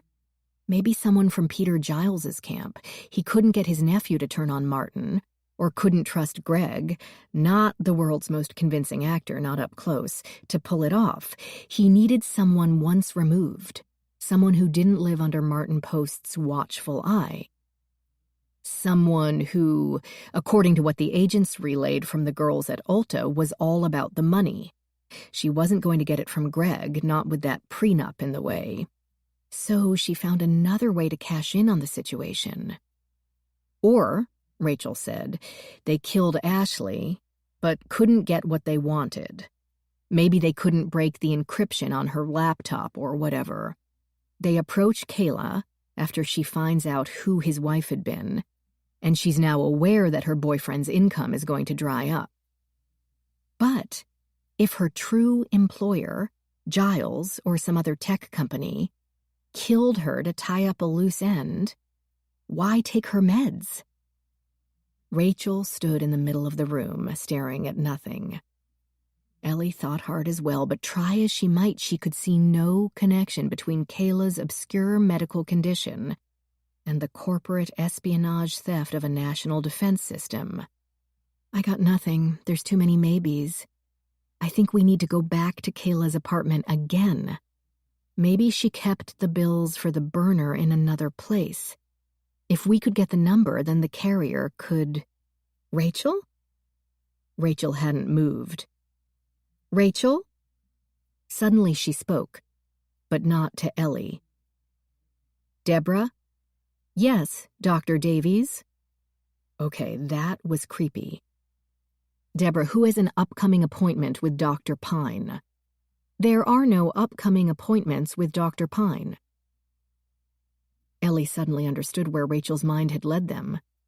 The only reason for anyone to take Kayla's meds was to hide a connection between Kayla and themselves. Okay, when was the last appointment with Dr. Pine? The last appointment was June 2nd at 3:45 p.m. Would you like me to make a new appointment? No. That appointment on June 2nd, who was that for? Deborah told her. And suddenly, everything made sense. Chapter 41. On the other hand, Ellie thought, nothing made sense. Why, most of all, but also how? The sound of her feet along the boardwalk became lost in the noise of the wind shifting the mangrove trees as the air pressure dropped. She and Rachel were headed to the boathouse, returning, as it were, to the scene of the crime. Tropical Storm Hazel would be fully upon them soon, and they might have to decide either to stay in the boathouse and wait for a band to pass, or make a dash for the house and arrive dripping. Floridians didn't bother with umbrellas or raincoats. They were a Band-Aid over a gushing artery. You would be soaked to the skin within 10 feet no matter what you did, so why bother? At least the subsequent heat would dry it all quickly. As they fast-walked, Ellie tried to call Michael, but his voicemail picked up, and she didn't want to explain their theory to a recording shouting over the wind, not within range of the omnipresent Deborah. She asked him to call her back and disconnected, slipping the phone into her bag. The boats bounced only slightly more than before. The water inside kept calm by the shelter and the short break wall outside the boathouse. The eerie quiet, the dimness of the interior still unnerved her. And still, she didn't know why. She loved boats, loved the water. The happiest part of a happy, relatively speaking, childhood had been mucking about in an old rowboat on the river in West Virginia with her cousins. From there, she'd come to Naples and spent every spare minute in the warm waters of the Gulf. Then, moved on to summers during college in L.A. with her mother's cousin and his wife and 2 boys. The Pacific had been not as warm, but much more exciting. Not unlike her second cousin, Esteban. But Martin Post's words rang in her head, turning the depths to an ominous mystery. You were in the car when it went into the river. She pushed it from her mind, holding the door against the wind as she and Rachel slipped into the boathouse. But this time, instead of boarding the Phantom, the boat from which Ashley had disappeared, Ellie jumped aboard the Wicked. The 2 boats were identical. If it were not for the names on the sterns and the fingerprint powder still clinging to the Phantom, she would not have been able to tell them apart. Rigging station, grill top, helm, pair of red and purple jet skis in their holders on the swim platform.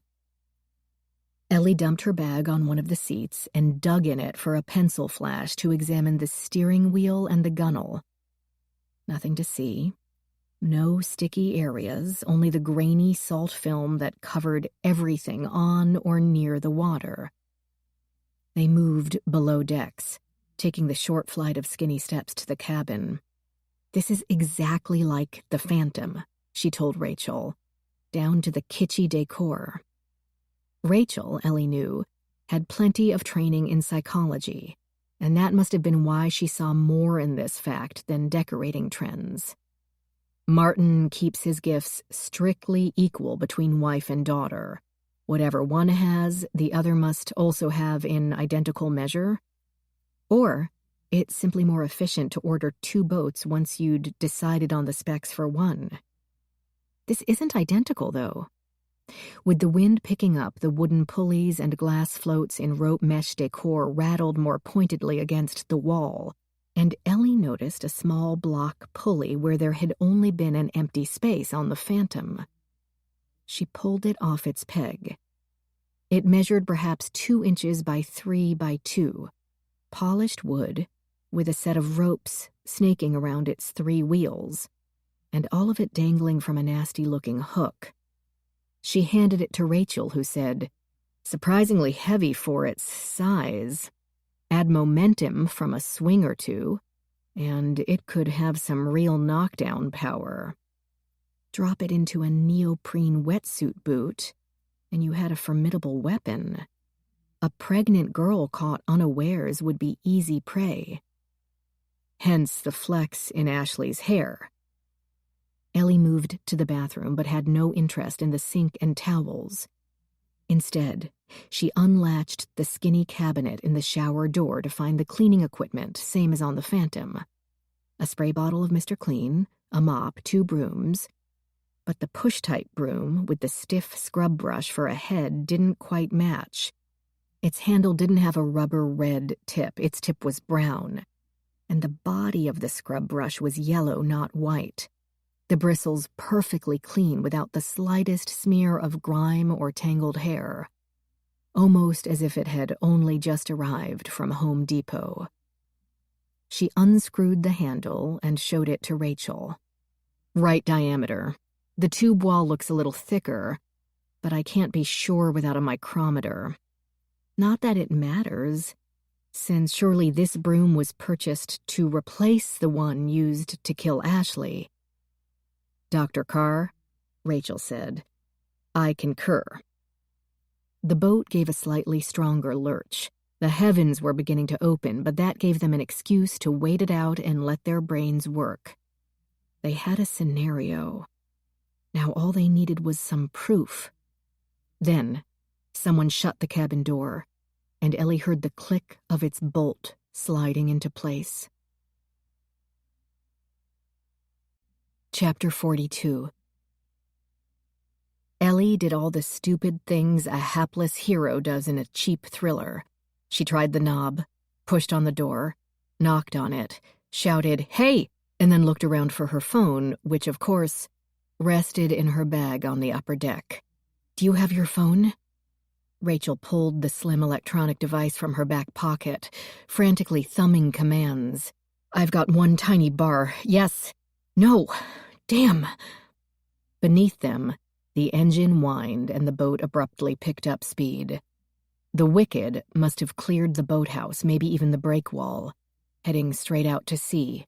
From the way the keel would jerk upward for a brief moment of weightlessness, then slam back down on the backside of each wave in a steady, frightening rhythm. With each plunge, Ellie grabbed the counter, safety rails, anything to keep from falling to the floor. The driver headed directly into a tropical storm. Knew it, and didn't care. Ellie reached over one set of galley cabinets to the slender windows above, pulling up its lightweight blind. But from that angle, she could only see the angry gray sky. She jumped onto the counter and bumped her head on the ceiling to peer through the skinny glass there. But still, only more of the same. Waves churned by the rising wind, a tanker far off to the north. A shoreline made vague through the drizzle and quickly receding. Boats had returned to their berths in preparation for the storm, and they were alone on the water. What was the driver's plan? The killer would have been unable to predict this. The inability to cross each T or dot each I could help Ellie and Rachel, but might also create panic and desperation. making the driver more likely to kill the two women. Whoever drove this boat would have no other choice. Ellie stopped moving and forced herself to concentrate. They couldn't break the door down, as tempting as it sounded. Even if they did, what then? Surely the person above had a weapon. Did they? Other than a fishing rod or one of the brooms? In maritime thrillers, someone always wound up shot with a flare gun. But she had searched the sister ship and knew the flare gun would be stored in a red-labeled space under the steering console. Wait. The galley was a kitchen. Rachel, one step ahead of her, dove into the drawers, opening each one, but found only a set of regular table flatware and 2 decently sharp paring knives. She handed one to Ellie and slipped the other into her back pocket. Don't they have anything bigger? Fillet knives are up on deck at the grill top. Accessible to the killer and not us. Ellie nodded grimly. But she could always take a page from their book. She picked up the antique block pulley. Without the need for subtlety, she didn't look for a neoprene boot to drop it in. If she had to use it, she wouldn't care if it left a mark. The boat did not slow. Ellie had to adjust her stance and keep her knees flexible to stay upright amid the tilt, the flight, the crashing into the water after each lift of a wave. Her heart raced along with the vessel, faster with every yard farther from shore. What would happen out there, miles from anywhere or anyone with no one to see? Anything could... Stop. It's already too late. If tossed overboard out here without a life preserver, we're both going to die. There's no way one could stay afloat long enough to get to anything or anyone. Stop thinking about it. They're not moving around, she observed aloud, then kicked herself. Of course they weren't. In that storm, they'd be hanging onto the steering wheel to keep the wind from shoving them to one side. Not a time to be strolling about the deck. Is someone even up there? They might have repeated their trick with the dissolvable string. The killer could have positioned the wheel and jumped off back at the break wall. A short swim to land, go in, dry off, or say you'd been caught in the rain. Utterly believable. Though attempting to swim in these circumstances seemed more than a little nuts. It wouldn't last long in this downpour. Good and bad news, if so. Good because they only had to get through the door and up to the deck to motor the boat back to land. Even if the killer had ripped off the GPS and thrown Ellie's phone overboard, at least they had a decently seaworthy vessel on which to await rescue. Bad, however, in that they still had to get through the door. Otherwise, the boat would continue across the Gulf until it ran out of gas, leaving the two women in a floating tomb, until or unless a passing ship happened to get close enough to notice her. In over 600,000 square miles of surface, the odds were deathly bad. Good and bad news also if the killer remained on board.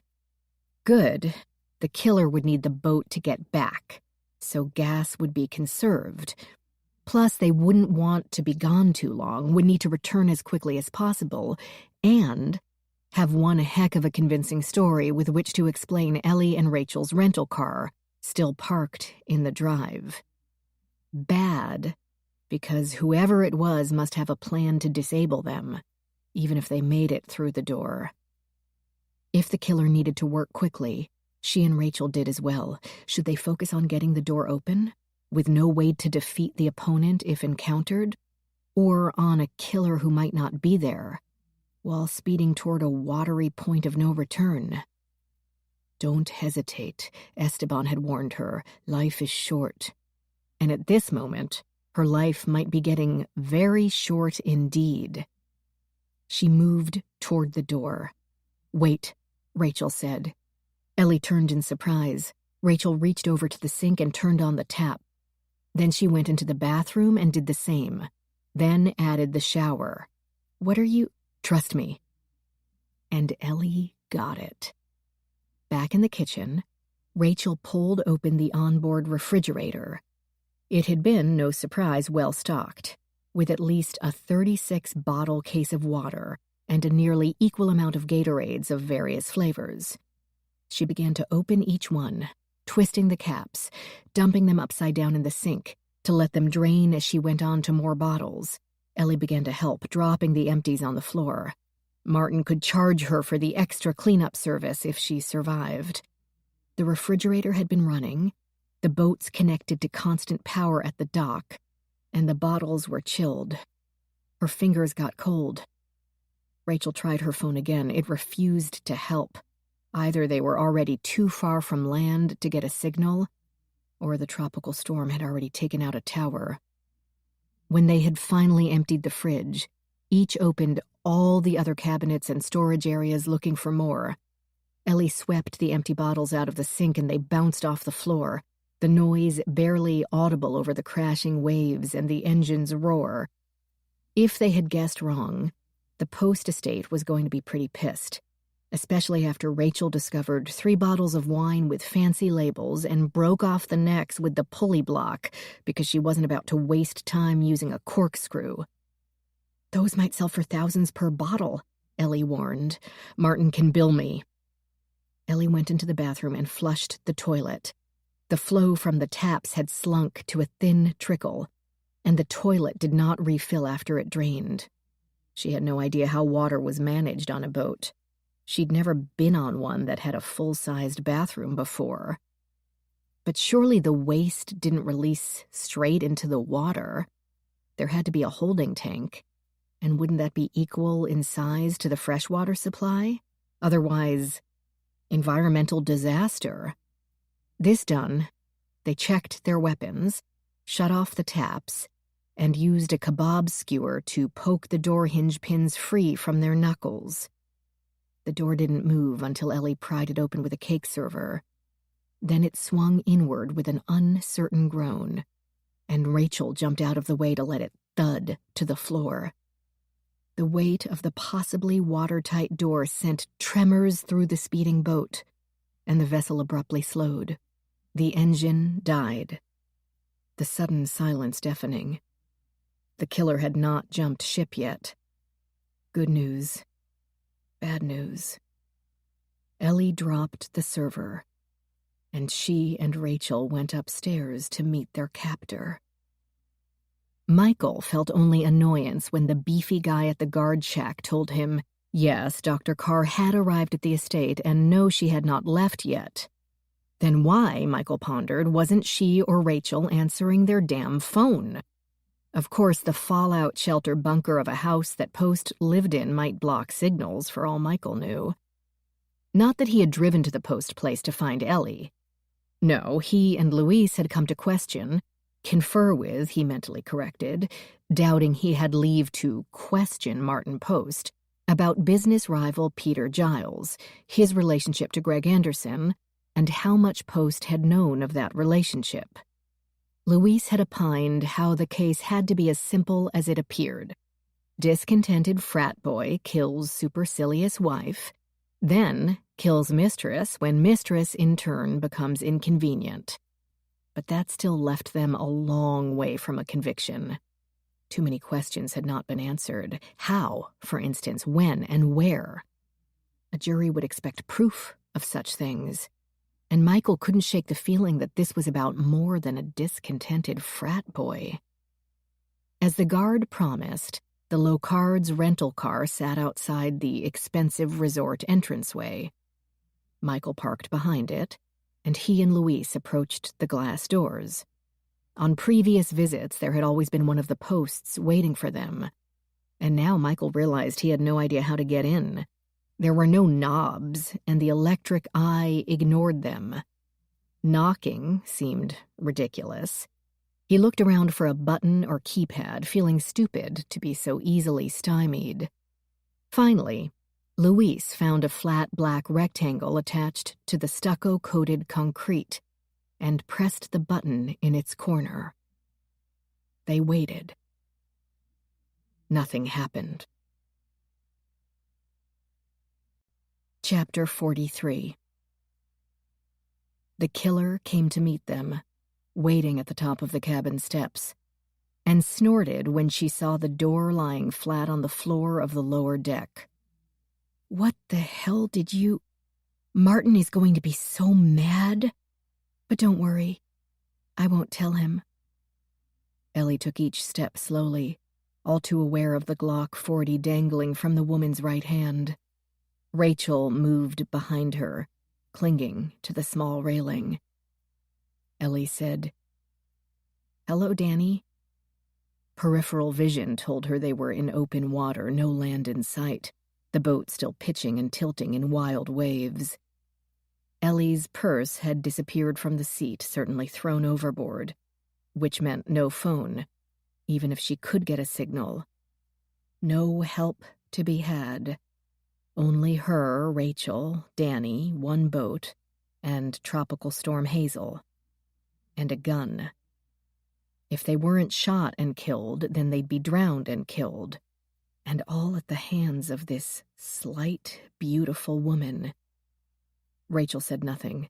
Ellie felt her boss at her shoulder, waiting for the right moment to spring their plan. Ellie had so many questions that which to ask first fought for primacy in her head. The winner turned out to be, "Why?" Danny kept her distance, backing against the gunnel on the other side of the steering wheel, gun not pointed, that would tire her arm too quickly, but her finger on the trigger. Why what? Why am I going to kill the two of you? Or why did I kill Kayla? Why did you kill Ashley? Seriously, why wouldn't I kill? Look, I don't have time for a long chat here. I'm supposed to be at a charity event. Ellie noticed one other item missing from the deck along with her purse. Where there had been 2 jet skis, only one remained. "You're going to be late." "Yes, and that's just one of the many ways in which you've screwed up my afternoon. I hate being late. I never fail in my obligations. I may be a trophy wife, but I am a damn good one." "Sorry. They'll cut me some slack. Recent death in the family and so forth. People with money always get all the slack they need." They wanted Danny to worry, panic maybe, believe that whatever she had in mind would not work, that she might need to keep the women alive. "You won't even make it in time for cocktails. After you scuttle this, it will take a lot longer to get back on a jet ski, if you can do it without getting lost and driving in circles before you run out of gas. There's no horizon, no landmarks, and we've already twisted around so much since you stopped that you can't tell what direction land is supposed to be." "Compass," Danny said. "I'm old school." Ellie didn't relent. Then what, dump the jet ski and swim from the breakwall? Or take your old route over the oak branch? A crack of thunder split the air, so loud it hurt the ears. She and Danny, accustomed to the seasonal rains, ignored it, though a few spare brain cells in Ellie's head recalled how Florida led the country in deaths by lightning, with fishermen 4 times more likely to die than golfers. Perhaps Rachel had read the same study, since she started badly enough to shove Ellie an inch to one side. For the first time, Danny seemed surprised, and not at the lightning. "Very good, Doctor. How'd you figure that?" Ellie held out her own arm, its underside now peppered with small red bumps. "Poison ivy. I should have recognized it sooner, but I always sucked at botany." Danny glanced at the matching rash on her own arm. "Is that what that is? Been driving me crazy. That's what I get for climbing trees." Ellie wondered how to get her hands on that gun, and kept talking. "Easy for a former gymnast and champion swimmer. You noticed the angles of the security cameras. From right under it, you can hear the lens shifting from side to side. You dumped Ashley in the water, took the boat back to the breakwall, tied the wheel with dissolvable string, and sent it out to sea. You swam the rest of the way in, got some scratches, bruises from the rocks and the coral, not woodworking. The FBI agents checked the tapes for someone breaching the property before Ashley went out, thinking someone stowed away in order to emerge at sea and kill her.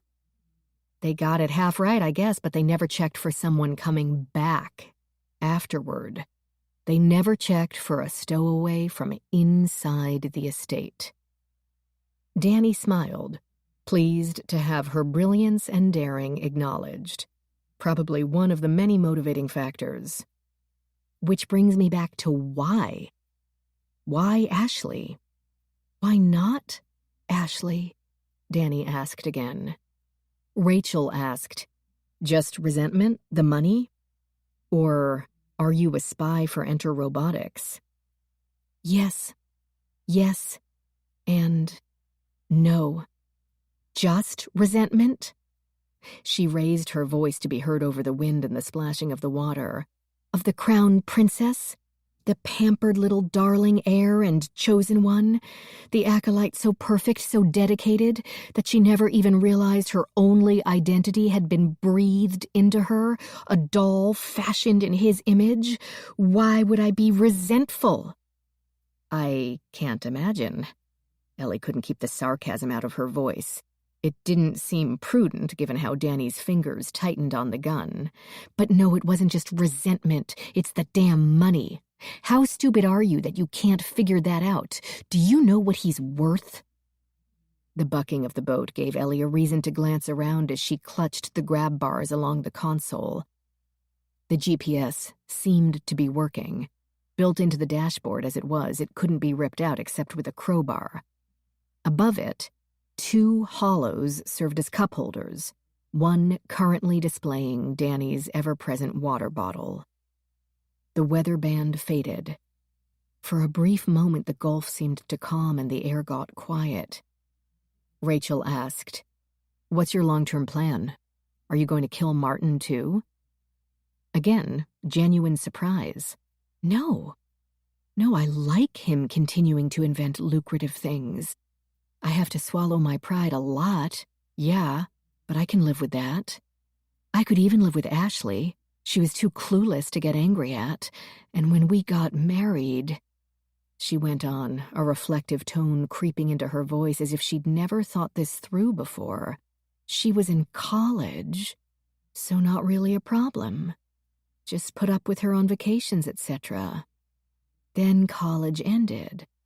Okay, a couple years and she met Greg, was getting married. I thought, great, she can go off and live her own life, happy for her, best wishes. But then she still won't leave, wants to live with Daddy. Who does that? Danny had said Martin would be home soon. Ellie hoped that had not been a lie. Surely he would notice their rental car that both women were missing. This boat's tracker would work now. He'd had the battery replaced. Would he have seen to that detail even while occupied with his daughter's murder and a new missile defense program? Hell no. And then she's going to have a kid, a new heir and chosen one, who's going to need nannies and cars and colleges? No, thank you. Something needed to be done. Ellie didn't waste time discussing the ethics of murdering a pregnant woman only to avoid having to share one's billions to pay for Stanford. She focused on logistics. Danny, the architect of the nearly perfect murder, would relate to logistics. It was risky, getting out to the boathouse without Ashley glancing out a window and noticing you. She wouldn't have cared.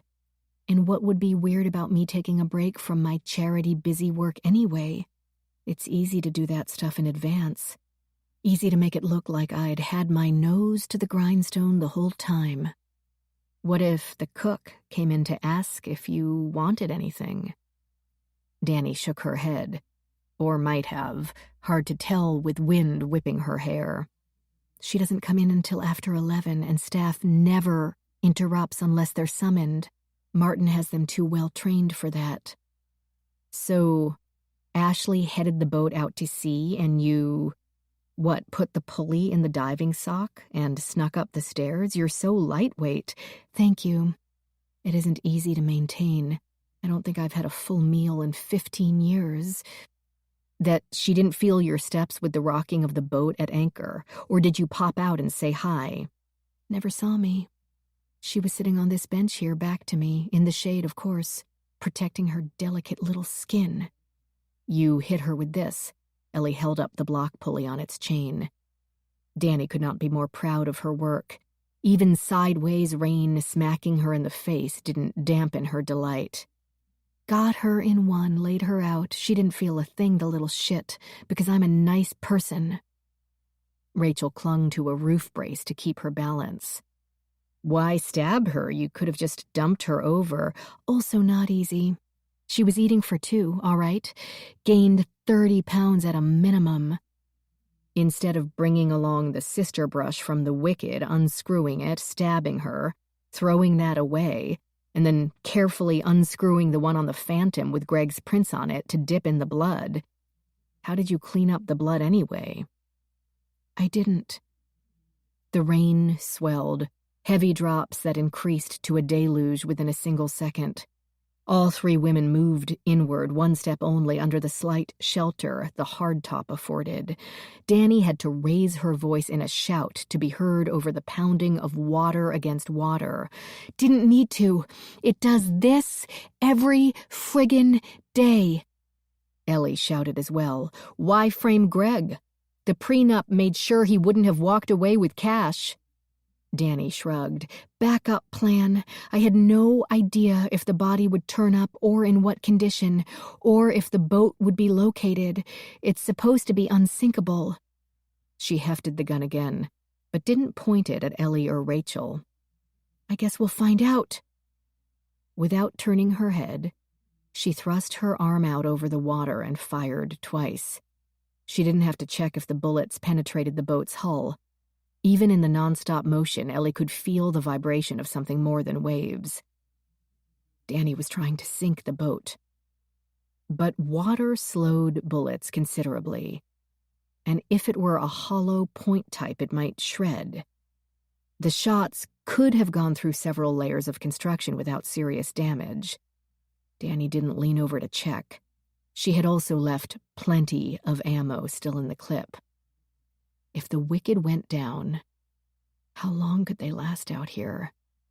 There were life jackets below, but staying afloat would be only the first hurdle. The Gulf spanned a vast area, and other boats would be scarce for hours, maybe days. Search and rescue would not be active during the storm, and they would have to get to the women before the sharks did. How many rooms would Martin have to search before checking the boathouse? What if he asked? And she knew why Danny had suddenly decided that Ellie and Rachel had to die. Martin Post finally answered the door and let Michael in. Luis beside him. Good afternoon. I hope you're not here to tell me Greg has been released. No, sir, Michael said. I see Dr. Carr and Dr. Davies are here. Post was not alone. A dozen or so men in suits or military uniforms followed him through the lobby, now stopping to mill about in impatient confusion. Are they? He glanced at their car, visible through the glass doors. Fine, do whatever you need to do. We're about to start the demo. The young officer, Thomas, hovered at Martin's elbow. Are you sure this is possible? It's a tropical storm, sir. I know damn well what it is, Martin snapped. I want to see it, a bald general interrupted. Enemies halfway around the world won't hold off because of our weather. If it can work under these conditions, then we know. Exactly. Why is Dr. Carr here? Michael asked Martin. I don't know. He walked away, slightly more occupied with the defense of the entire United States than the two missing scientists he didn't need anymore. The generals and politicos followed the third richest man in the country. Luis turned to his partner. I know, Michael said, but if the case is so complete, why is she here? To report to Post in person? Discuss her fee? I just don't think this is quite closed. Deborah, where is Dr. Carr? Nothing. Luis said, I don't think she talks to just anyone, dude. You have to be... Deborah interrupted. I do not have that information. Deborah, is Dr. Carr in this house? I do not have that information. Is Dr. Davies in this house or on the grounds? I do not have that information. Luis sighed in resignation. We'll have to look around the old-fashioned way, and let's do it fast, before the rain starts. Chapter 44. Deborah, Ellie said. You were listening through Deborah when Rachel asked who had an appointment with Dr. Pine, just like Martin did to Greg. I meant it when I said I didn't mind always having to talk to Martin's first wife. I find Deborah very handy. She'll have a recording of my inquiry, Rachel pointed out. Danny's smile faltered, the corners of her mouth straightening out, but not by much. I can fix that. I'm not a genius like Martin, but I can handle a few things. Rachel continued. You met Kayla at Dr. Pine's office. You both had CDI, started chatting. Wait. You said you decided to kill Ashley because she got pregnant, but you sicked Kayla on Greg a year ago. Danny lifted both hands, the gun wavering dangerously. Her words sped up. I needed to throw a rock in the gene pool. If he hadn't bought the Bugatti, I might not have been so ticked off. I thought I'd hint to Ashley that getting their own place would save the marriage, but she was too clueless, and Greg too good at keeping it secret. Little Kayla fit the role so perfectly. She wanted the money, followed every instruction to the letter. You set up the murder for a day you knew she couldn't alibi Greg. Again, easy, if you know Greg. She told him to clear a day to have really great sex, then oops, I forgot I had to work. You weren't working with Greg? Ellie asked. He's from Gato Lago, you're from Cat Lake. Danny went still, but not in guilt. Then she shouted in laughter. Ha!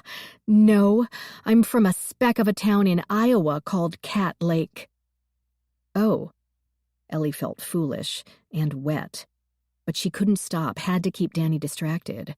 The woman kept edging back toward the stern, heading for the jet skis, yet reluctant to leave the minor shelter of the hardtop. Ellie said, How did you know he wouldn't, stay home or order pizza at the storage unit? I didn't. Framing Greg was a side bet. If it didn't work out, no harm, no foul. Rachel asked, But then why stab Ashley? You could have shoved Ashley overboard after knocking her out, and we would have thought it an accident like everyone else did. Why risk leaving evidence of murder? Danny said nothing. Pointedly, backing out into the deluge by inches like a reluctant swimmer easing into a cold pool. A sudden guess hardened into a dreadful certainty, and Ellie spoke, not out of the need to delay Danny, but only to rid herself of the horrid thoughts welling up in her mind. You stabbed her to make sure that baby wouldn't survive. Even the rain seemed to grow quieter in the wake of this. No one moved. Fishermen could have happened upon Ashley seconds after you motored away, and babies can survive for a short time in the womb. Even if by some incredible stroke of fate Ashley survived, still she never saw you, so no real harm done.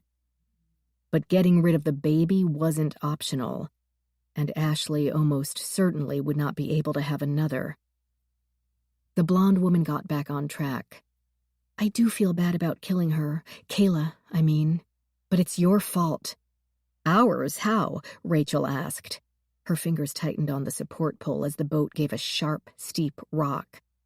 Ellie watched Danny do the same with a simple spare motion.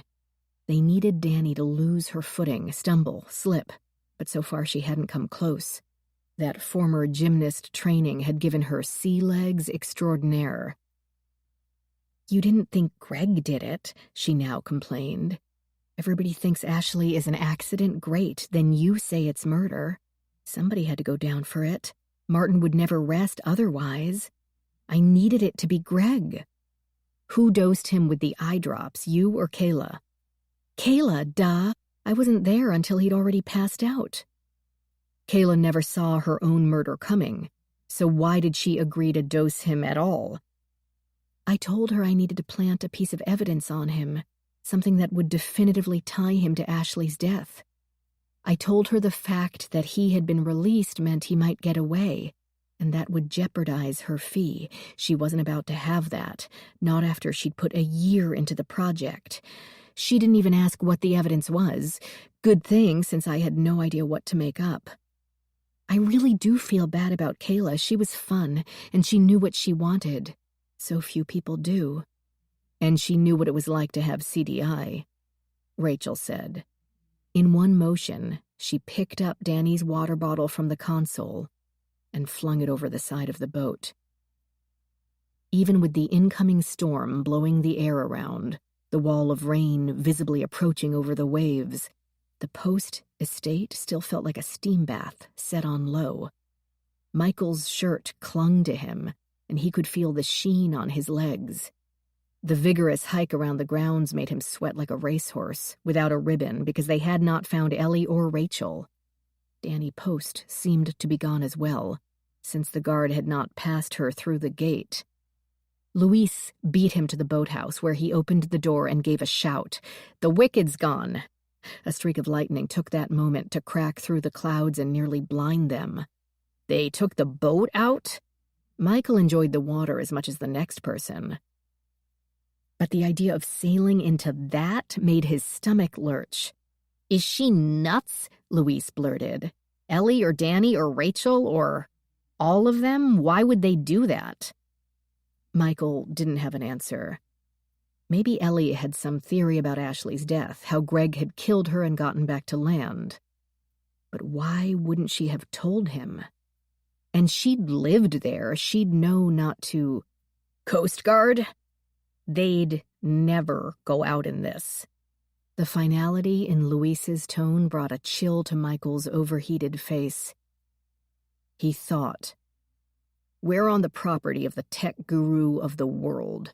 I don't care if half of Congress is waiting in his office to decide the future of the U.S. He's going to have to find our doctors first." You really think he's going to give a... He will, if his wife is on that boat too. They turned and headed back to the house just as the first drops fell. The rain would completely ruin Michael's suit coat, but it could only improve the smell. Chapter 45. Danny watched the flying bottle winking through the rain with a bemused look. "What'd you do that for?" "Central diabetes insipidus," Rachel said, speaking clearly to be heard over the pounding rain and roaring wind, and to drag this out as long as possible. Danny stilled, as much as a body could on a wildly pitching boat. "Your pituitary doesn't send the vasopressin to your kidneys. Instead of recycling the water, your kidneys pass it right back out again. That's why you have to excuse yourself to pee every 15 minutes. You probably have to go right now." A spasm crossed Danny's face, marring that self-assurance, but only for an instant. And also why you're never without a water bottle at hand to keep your fluids up. Right now, you're becoming dehydrated from all the exertion and sweating. And as I've learned upon arriving here, the rain doesn't lessen the humidity. But with CDI, it's getting worse every second. And you think throwing out my water bottle is going to cripple me? I think throwing out all the water is going to cripple you. Rachel spoke firmly, with a typical doctor's confidence and gravity, the kind of tone that commands attention and brooks no argument. Soon your mind will become confused, and your vision will blur. Danny opened her mouth to say something, then she shut it again. Ellie thought, hoped, Danny had been about to point out the supplies in the cabin, but hesitated, which meant she did fear the loss of all drinkable water, even if only for the next 30 minutes or so, which meant Rachel's play might be enough to take the game, if they could keep the game going long enough. The boat did seem to be taking on water. The bouncing no longer seemed as extreme, but not because the wind or waves had let up. A quick glance down the steps did not show any water in the cabin, so perhaps it leaked into an inner wall. The ballast of the extra weight made the craft sit lower in the water, increasing its stability. Rachel said to Danny, "Yes, you no longer have a supply in the cabin. Sorry about that. Now the dehydration will keep getting worse, and there isn't anything you can do about it." "I can leave right now. Goodbye, Dr. Davies. Dr. Carr."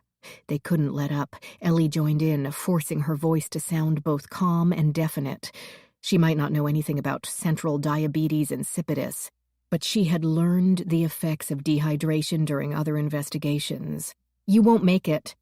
Long before you get near the shore, you'll get confused, won't be able to read the compass. You'll be too tired to hang on to the handles." Danny raised the gun and fired. "Well," Michael said, "where are they?" He and Luis stood flanking Martin Post as he sat at a sort of command center inside his home, their suits dripping puddles onto the hardwood floors. A curved desk held 4 large monitors with razor-sharp definition and magnificent color, with a sister desk opposite to form a broken circle. Men in uniforms and nicely dry suits milled through the relatively small space, only about a third paying any attention at all. The rest checked their phones or talked golf or votes with each other in front of the vast windows, drawn to the churning sea. Then, a particularly close bolt of lightning rattled those windows and they moved back. "I don't understand this," Martin Post muttered. "Well, rather I do, but the signal has disappeared, just as it did with Ashley's boat. But in that case, the tracker batteries had run down, but that shouldn't happen so quickly. I had Isaac change them, closing the barn door maybe, but—" "Sir," Thomas said, still hovering, but not close enough to touch Michael's sodden suit jacket, its clammy weight rubbed against the back of the FBI agent's neck. "He's busy," Michael told the kid. "Is the weather interfering with the signal? Or could someone have removed the batteries? Why would anyone tamper with the wicked?" Then Martin answered his own question. "Are you thinking someone has kidnapped Danny and the 2 Locard women? Why? Who? This is all supposed to be Greg." He sounded almost plaintive, and Michael couldn't blame him. "Sir," Thomas said again, "the committee will have to wait." Martin spoke absently, this new puzzle commanding his attention. Michael asked if there was any other way to track the boat. "The jet skis, what about the jet skis?" Martin began to say, "What about them?" before realizing what Michael meant and shook his head. "I don't have any sort of tracker in them. We didn't use them for long distances and they're cheap." Relatively speaking, Michael thought. He wanted to shout in frustration. All this incredible technology, all Martin Post's personal power, and they would be defeated by some gray clouds and a low-pressure system.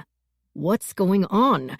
Thomas had finally lost both his patience and his obsequious tone. Luis explained. "Mrs. Post, Dr. Carr, and Dr. Davies seem to be missing on the sister craft to Phantom. That's the boat that—" "Danny? She's out there in this?" His squeak attracted the attention of the general and the colonel, who had formed their own clique a few steps away from the lower ranks and the politicos. The general stepped closer. "What's happening, Post? Has the weather nixed the demo?" Martin spoke with absent irritation. "No. The signals go through the clouds. My system doesn't distort." His voice trailed off, brain cells more interested in thought than speech. The colonel's words were less strident. "Mr. Post, we've been here for nearly an hour. If the demonstration cannot be completed because of the weather, I'm afraid you'll have to wait," Michael told him, aware that his career might take a hit for this. "We have more pressing matters right now." "More pressing than the security of the United States?" the general demanded. Martin didn't answer. He didn't seem to have heard. Thomas stepped in to try and salvage the situation he had put together, speaking to the room at large.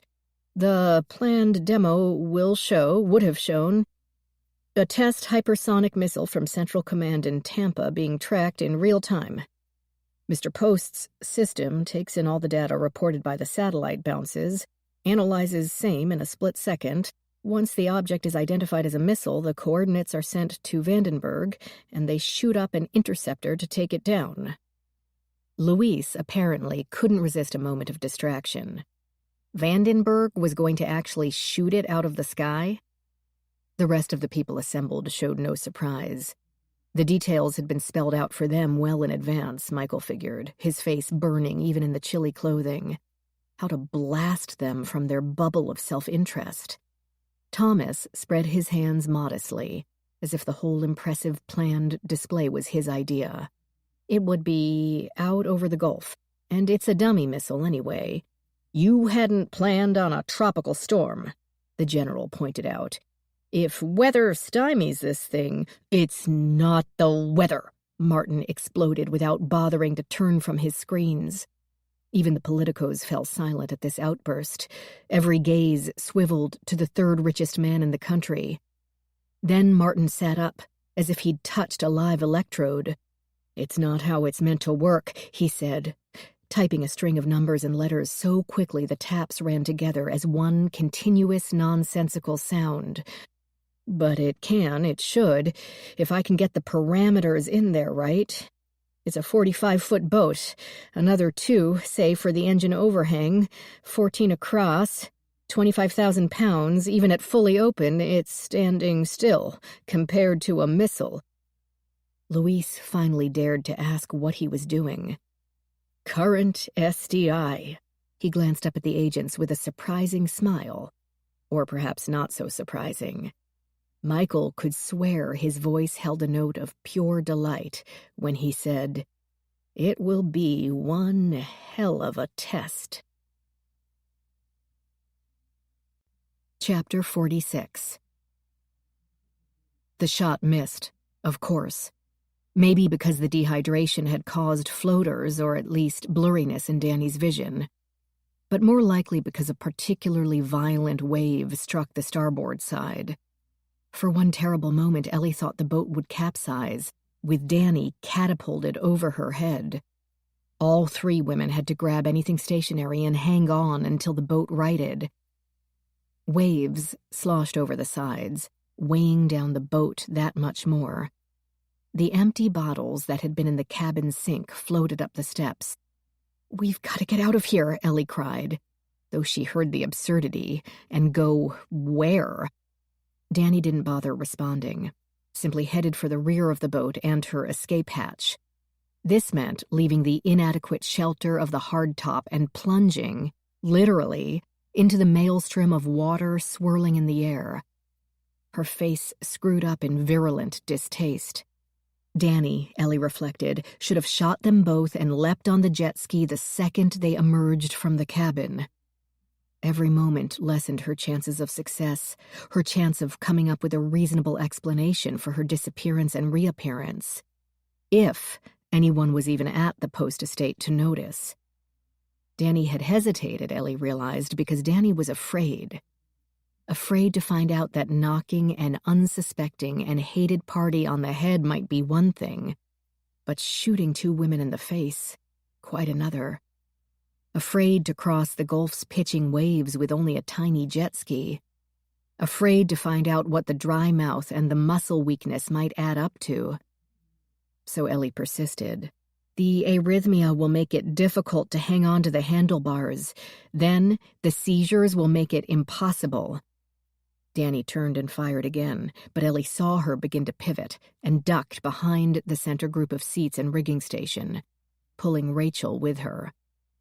Above their heads, the bullet tore through the port side seat back and showered her with bits of fiberglass padding.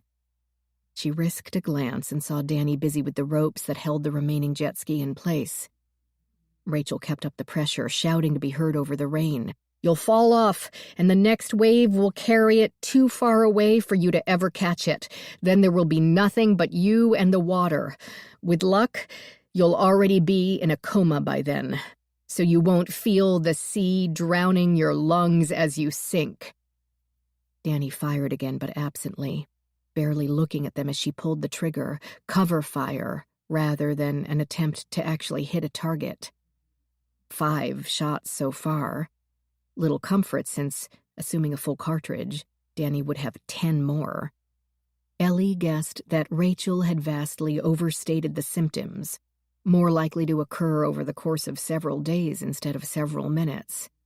But why underestimate the power of suggestion on a person desperate, frightened, in a hurry, who had been under a terrible secret strain for over 2 weeks? Of course Danny's limbs felt heavy and her mind felt sluggish, but they needed her to blame that on the CDI. Maybe, just maybe, she'd get scared enough to give up. But even if she did, then what? Danny threw off the last of the ropes, which coiled through the water like a tangle of snakes. She didn't need strength to slide it out from between the gunwale and the engines. Gulf waters lifted it for her. The boat had sunk that much. "We need to knock her out, find life jackets for all of us. Then we can use the jet ski to tow Danny to land," Ellie said to Rachel. Danny just said it had a compass. What had seemed like a crazy idea now appeared to be their only hope. As long as they kept heading east, they'd have to hit land eventually, and unlike Danny, she didn't need to go directly back to the post estate to try to come up with an alibi. Any land would do. All Ellie wanted to do was survive. "Great," Rachel agreed. "How do we get close enough to her to do that without getting shot?" "Hope the storm covers me. When I move, you find the life jackets, put one on and get one for me, one for her." Rachel glanced down the steps where the water level in the lower cabin had reached a halfway point and shuddered. Ellie's plan to charge an armed woman must now sound preferable. "Not there," Ellie said. "There's more under the captain's chair." She stood up. Rachel moved to stop her, grab an arm, then must have realized the futility of it. Shot or drowned, they might soon be dead either way. "Don't hesitate." Ellie crossed the deck, clinging to any stationary object she found and sloshing through the inches of water accumulated. The noise and motion of the waves covered any sound she might have made, and Danny needed both hands to battle the waves for control of the jet ski. Ellie grasped the hook of the short chain, swinging the heavy wooden pulley at the end of it. "Is that it?" the colonel asked. A young man who reeked of too much aftershave asked, "Why are we looking for a boat when we're supposed to be looking for a missile?" Michael wanted to slug him. "So it's radar," the general said. "It's a scan," Thomas corrected. "The system has broken through a tropical storm to pinpoint a pleasure craft barely more than 40 feet long, without motion and without a heat plume." "That was fast," the general admitted. "But it's a boat," a man earlier referred to as Senator pointed out. "If it was a hypersonic, we'd all be dead by now." Thomas waited for Martin Post to respond, but the man didn't seem to be listening to them, so Thomas said, "If it was a missile, it would have been fired from another continent or one of the oceans. It would be identified in seconds, with Vandenberg notified immediately." "Unless it comes from the east," the congressman from Florida intoned. "That's why we need another Vandenberg-type base on the East Coast." "You just want the funding channeled to Highland County," another argued. "No one in Western Europe is going to bomb us. Want to bet your life on that?" "Having a base just creates a desirable target. How do your orange growers feel about that?" Michael wanted to scream, but only raised his voice. "How do we get to it? The boat?" No one answered him. "The point, gentlemen," Thomas insisted, "is that this is simply a program. The infrastructure, the satellites, are already there. In other words, it's basically free," the general finished. A silence fell, in awe of that delicious concept. Got it. Martin Post rose abruptly and said, "Let's go." Michael couldn't be sure to whom he spoke, but felt pretty sure it wasn't the guys in the tailored suits. He and Luis snapped into the man's wake. "Wait," the general said. "You found a boat in the middle of the Gulf in a hurricane, using other people's satellites?" "Tropical storm," the colonel corrected. The general didn't wait for Martin to respond. The man showed no signs of hearing the question, only continued toward the door. "If you pull that off, I'd guess you've got the bid." Thomas blanched. "Sir, surely the Coast Guard... Couldn't you stay here and explain the system?" Martin did pause at this, slowing his stride only long enough to glance at the men assembled. "You can take care of it. You're doing fine." The young man gulped. Michael followed the genius out the door. Chapter 47. Ellie had restrained, handcuffed, shot, and even stabbed another human being at some point in her career. She'd never bludgeoned one.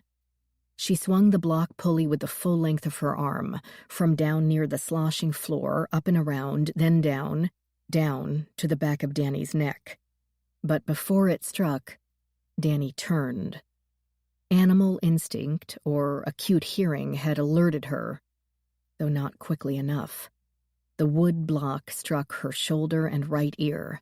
She dropped the gun to put a hand to her bleeding ear, and in an instant, the water claimed the Glock as if it had never existed. Danny moved too fast to notice. She launched herself at Ellie with a snarl. Ellie stepped back. Danny's foot slipped against the slick jet ski seat, and her shins cracked across the stern, but she managed to grab Ellie's t-shirt with both hands.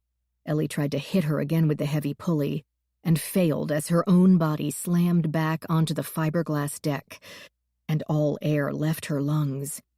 Danny became her second priority, breathing her first. The rain drove itself into her nose and mouth, and she sucked in both water and oxygen, choked, drowning while still on the boat. Danny now sat on top of her, drawing back a fist. Ellie jerked her head to one side so fast she heard her neck snap. Danny's knuckles caught only the side of her head, behind the ear, and a lot of the deck. Danny howled again, this time more in pain than anger. Ellie's shoes gave her more traction against the wet deck than Danny's bare feet, and the trophy wife diet didn't leave her attacker with great bulk. She bucked hard, and Danny fell to one side. Ellie could move a lot faster without a gun pointed at her. She left Danny to shoot up and over the stern, ignoring the electric crackle and subsequent roar of the lightning overhead. The jet ski bobbed merrily, just past the now half-submerged engines. And she leapt for it, their only lifeline. She'd circle back to get Rachel and the life jackets and Danny. And maybe Danny, depending on... Mid-air, a hand grabbed her ankle and she fell across the stern and engine, smashing her cheek against its cover. Her outstretched fingers grazed the rim of the jet ski. And after that, nothing but water. All around her, nothing but water, her body weightless and free. Then a punch to her back as Danny used her as a stepping stone to get to the jet ski. Or she simply fell out of the boat. Ellie couldn't tell because now Danny pushed her away, down, into the waves. The wicked nudged her to one side, a loose rope brushing against her wrist. Ellie kicked, flailed, wanting only to break the surface, but Danny's hands went around her neck and squeezed, not allowing her to rise. Ellie rammed both her arms up in front of herself and slammed those out to the side, ripping Danny's hands away from her throat. Salt water immediately stung in the deep gashes left by perfectly manicured nails. A kick upward and she felt air, managed to suck in a few molecules before a wave hit her and filled her mouth. The entire world seemed to be roaring and the water kept her blind. Something pushed her below the surface and held her there, but only as an impersonal lump. The jet ski. She grasped its edge, pulled her head out of the water. The mini-craft tipped wildly sideways, but she didn't care. It could capsize and still stay afloat. That's what they were designed to do. She gulped in air in hacking, gasping breaths that would never be enough, coughing and gagging and gasping in more. Then, through hazy, saltwater-stained vision, she saw Danny, trying to swim in the insane water, moving around the inert engines and heading for the jet ski. And behind her, Ellie felt a new force approach. Something else was in the water with her, large and alive. Just as she pictured a shark, jaws gaping wide, the sinking boat bumped into her and Rachel grabbed her shirt. Hauling her on board wasn't much of a trick. The Wicked had sunk so low that the top of the gunwale barely cleared the water. Just enough stability remained for Rachel to help Ellie shrug into a life jacket. Ellie drew in enough oxygen to shout, "The jet ski! I've got it!" Rachel held the rope attached to the nose of it. Danny could climb aboard, but she wasn't going anywhere without them. Besides, something had arrested her progress. The blonde woman struggled with something below the surface as the crests and troughs hid, then revealed, then hid her again. "Danny, hang on!" Ellie called as she climbed onto the jet ski and off the boat, though very little separated the two now. The Gulf waters began to cascade over the gunwale into the boat, the last stage of a quick end. Its key dangled from the console, start switch molded in a bright red. "Please start," she prayed. "Please start." It started. It also had a compass, large and visible as advertised. All she needed was her partner. The craft lurched wildly as Rachel climbed onto it from the rapidly sinking Wicked. She wrapped trembling arms around Ellie's waist. There she is. Only 10, perhaps 12 feet separated them from the thrashing woman. Ellie turned the throttle, and the Wicked sank. 1 minute it was hovering, the square of its hardtop still protruding from the waves. The next, the sea swallowed it whole without leaving the slightest shred of evidence behind. And Danny disappeared as well. Ellie thought she could see the last shadow of light-colored hair sinking through the blue depths, but that might have been a reflection of the clouds. She must have been tangled in the ropes, Ellie thought. That's what she'd been struggling with, and couldn't extract herself before the ship that she sank took her down with it. Neither of them had the ability to dive and recover the woman, or a place to perform CPR even if they could. Ellie felt numb from more than the cold rain. How could she tell Martin about Danny? Not only a betrayal, but a betrayal upon betrayal of the deepest kind, the deepest cut, the deepest kill. The person closest to him had destroyed his only child and his only grandchild in a murderous, perfect storm of hatred, resentment, and greed. When a wave tried to shove them over, Rachel's arms tightened, and Ellie snapped back to the present. Danny might be gone, but they were still alive. For now. Rachel shouted, "Where are we?" "East!" Ellie twisted the throttle, and the jet ski leapt into a wave. With an increase in speed, it seemed to surf from the top of one wave only to plunge into a valley, then climb the next. The motion and the wind tried their best to peel the two women from the craft, and each raindrop struck their skin like an ice-cold needle. A light flashed, and thunder cracked through the sky in the crystal-clear notes of shattering glass. Rachel shouted, her voice a bit unbalanced. "You sure this is normal?" "Oh yeah," Ellie spoke through gritted teeth. "Totally normal." "And you know where you're going?" "Trust me." She aimed the speck of a vehicle through the pulsing waves for the coast, where soon the mirrored front of the Post estate twinkled like a diamond.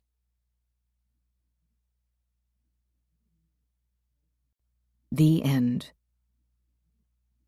This book was read for you by Mia Barron, a member of SAG-AFTRA.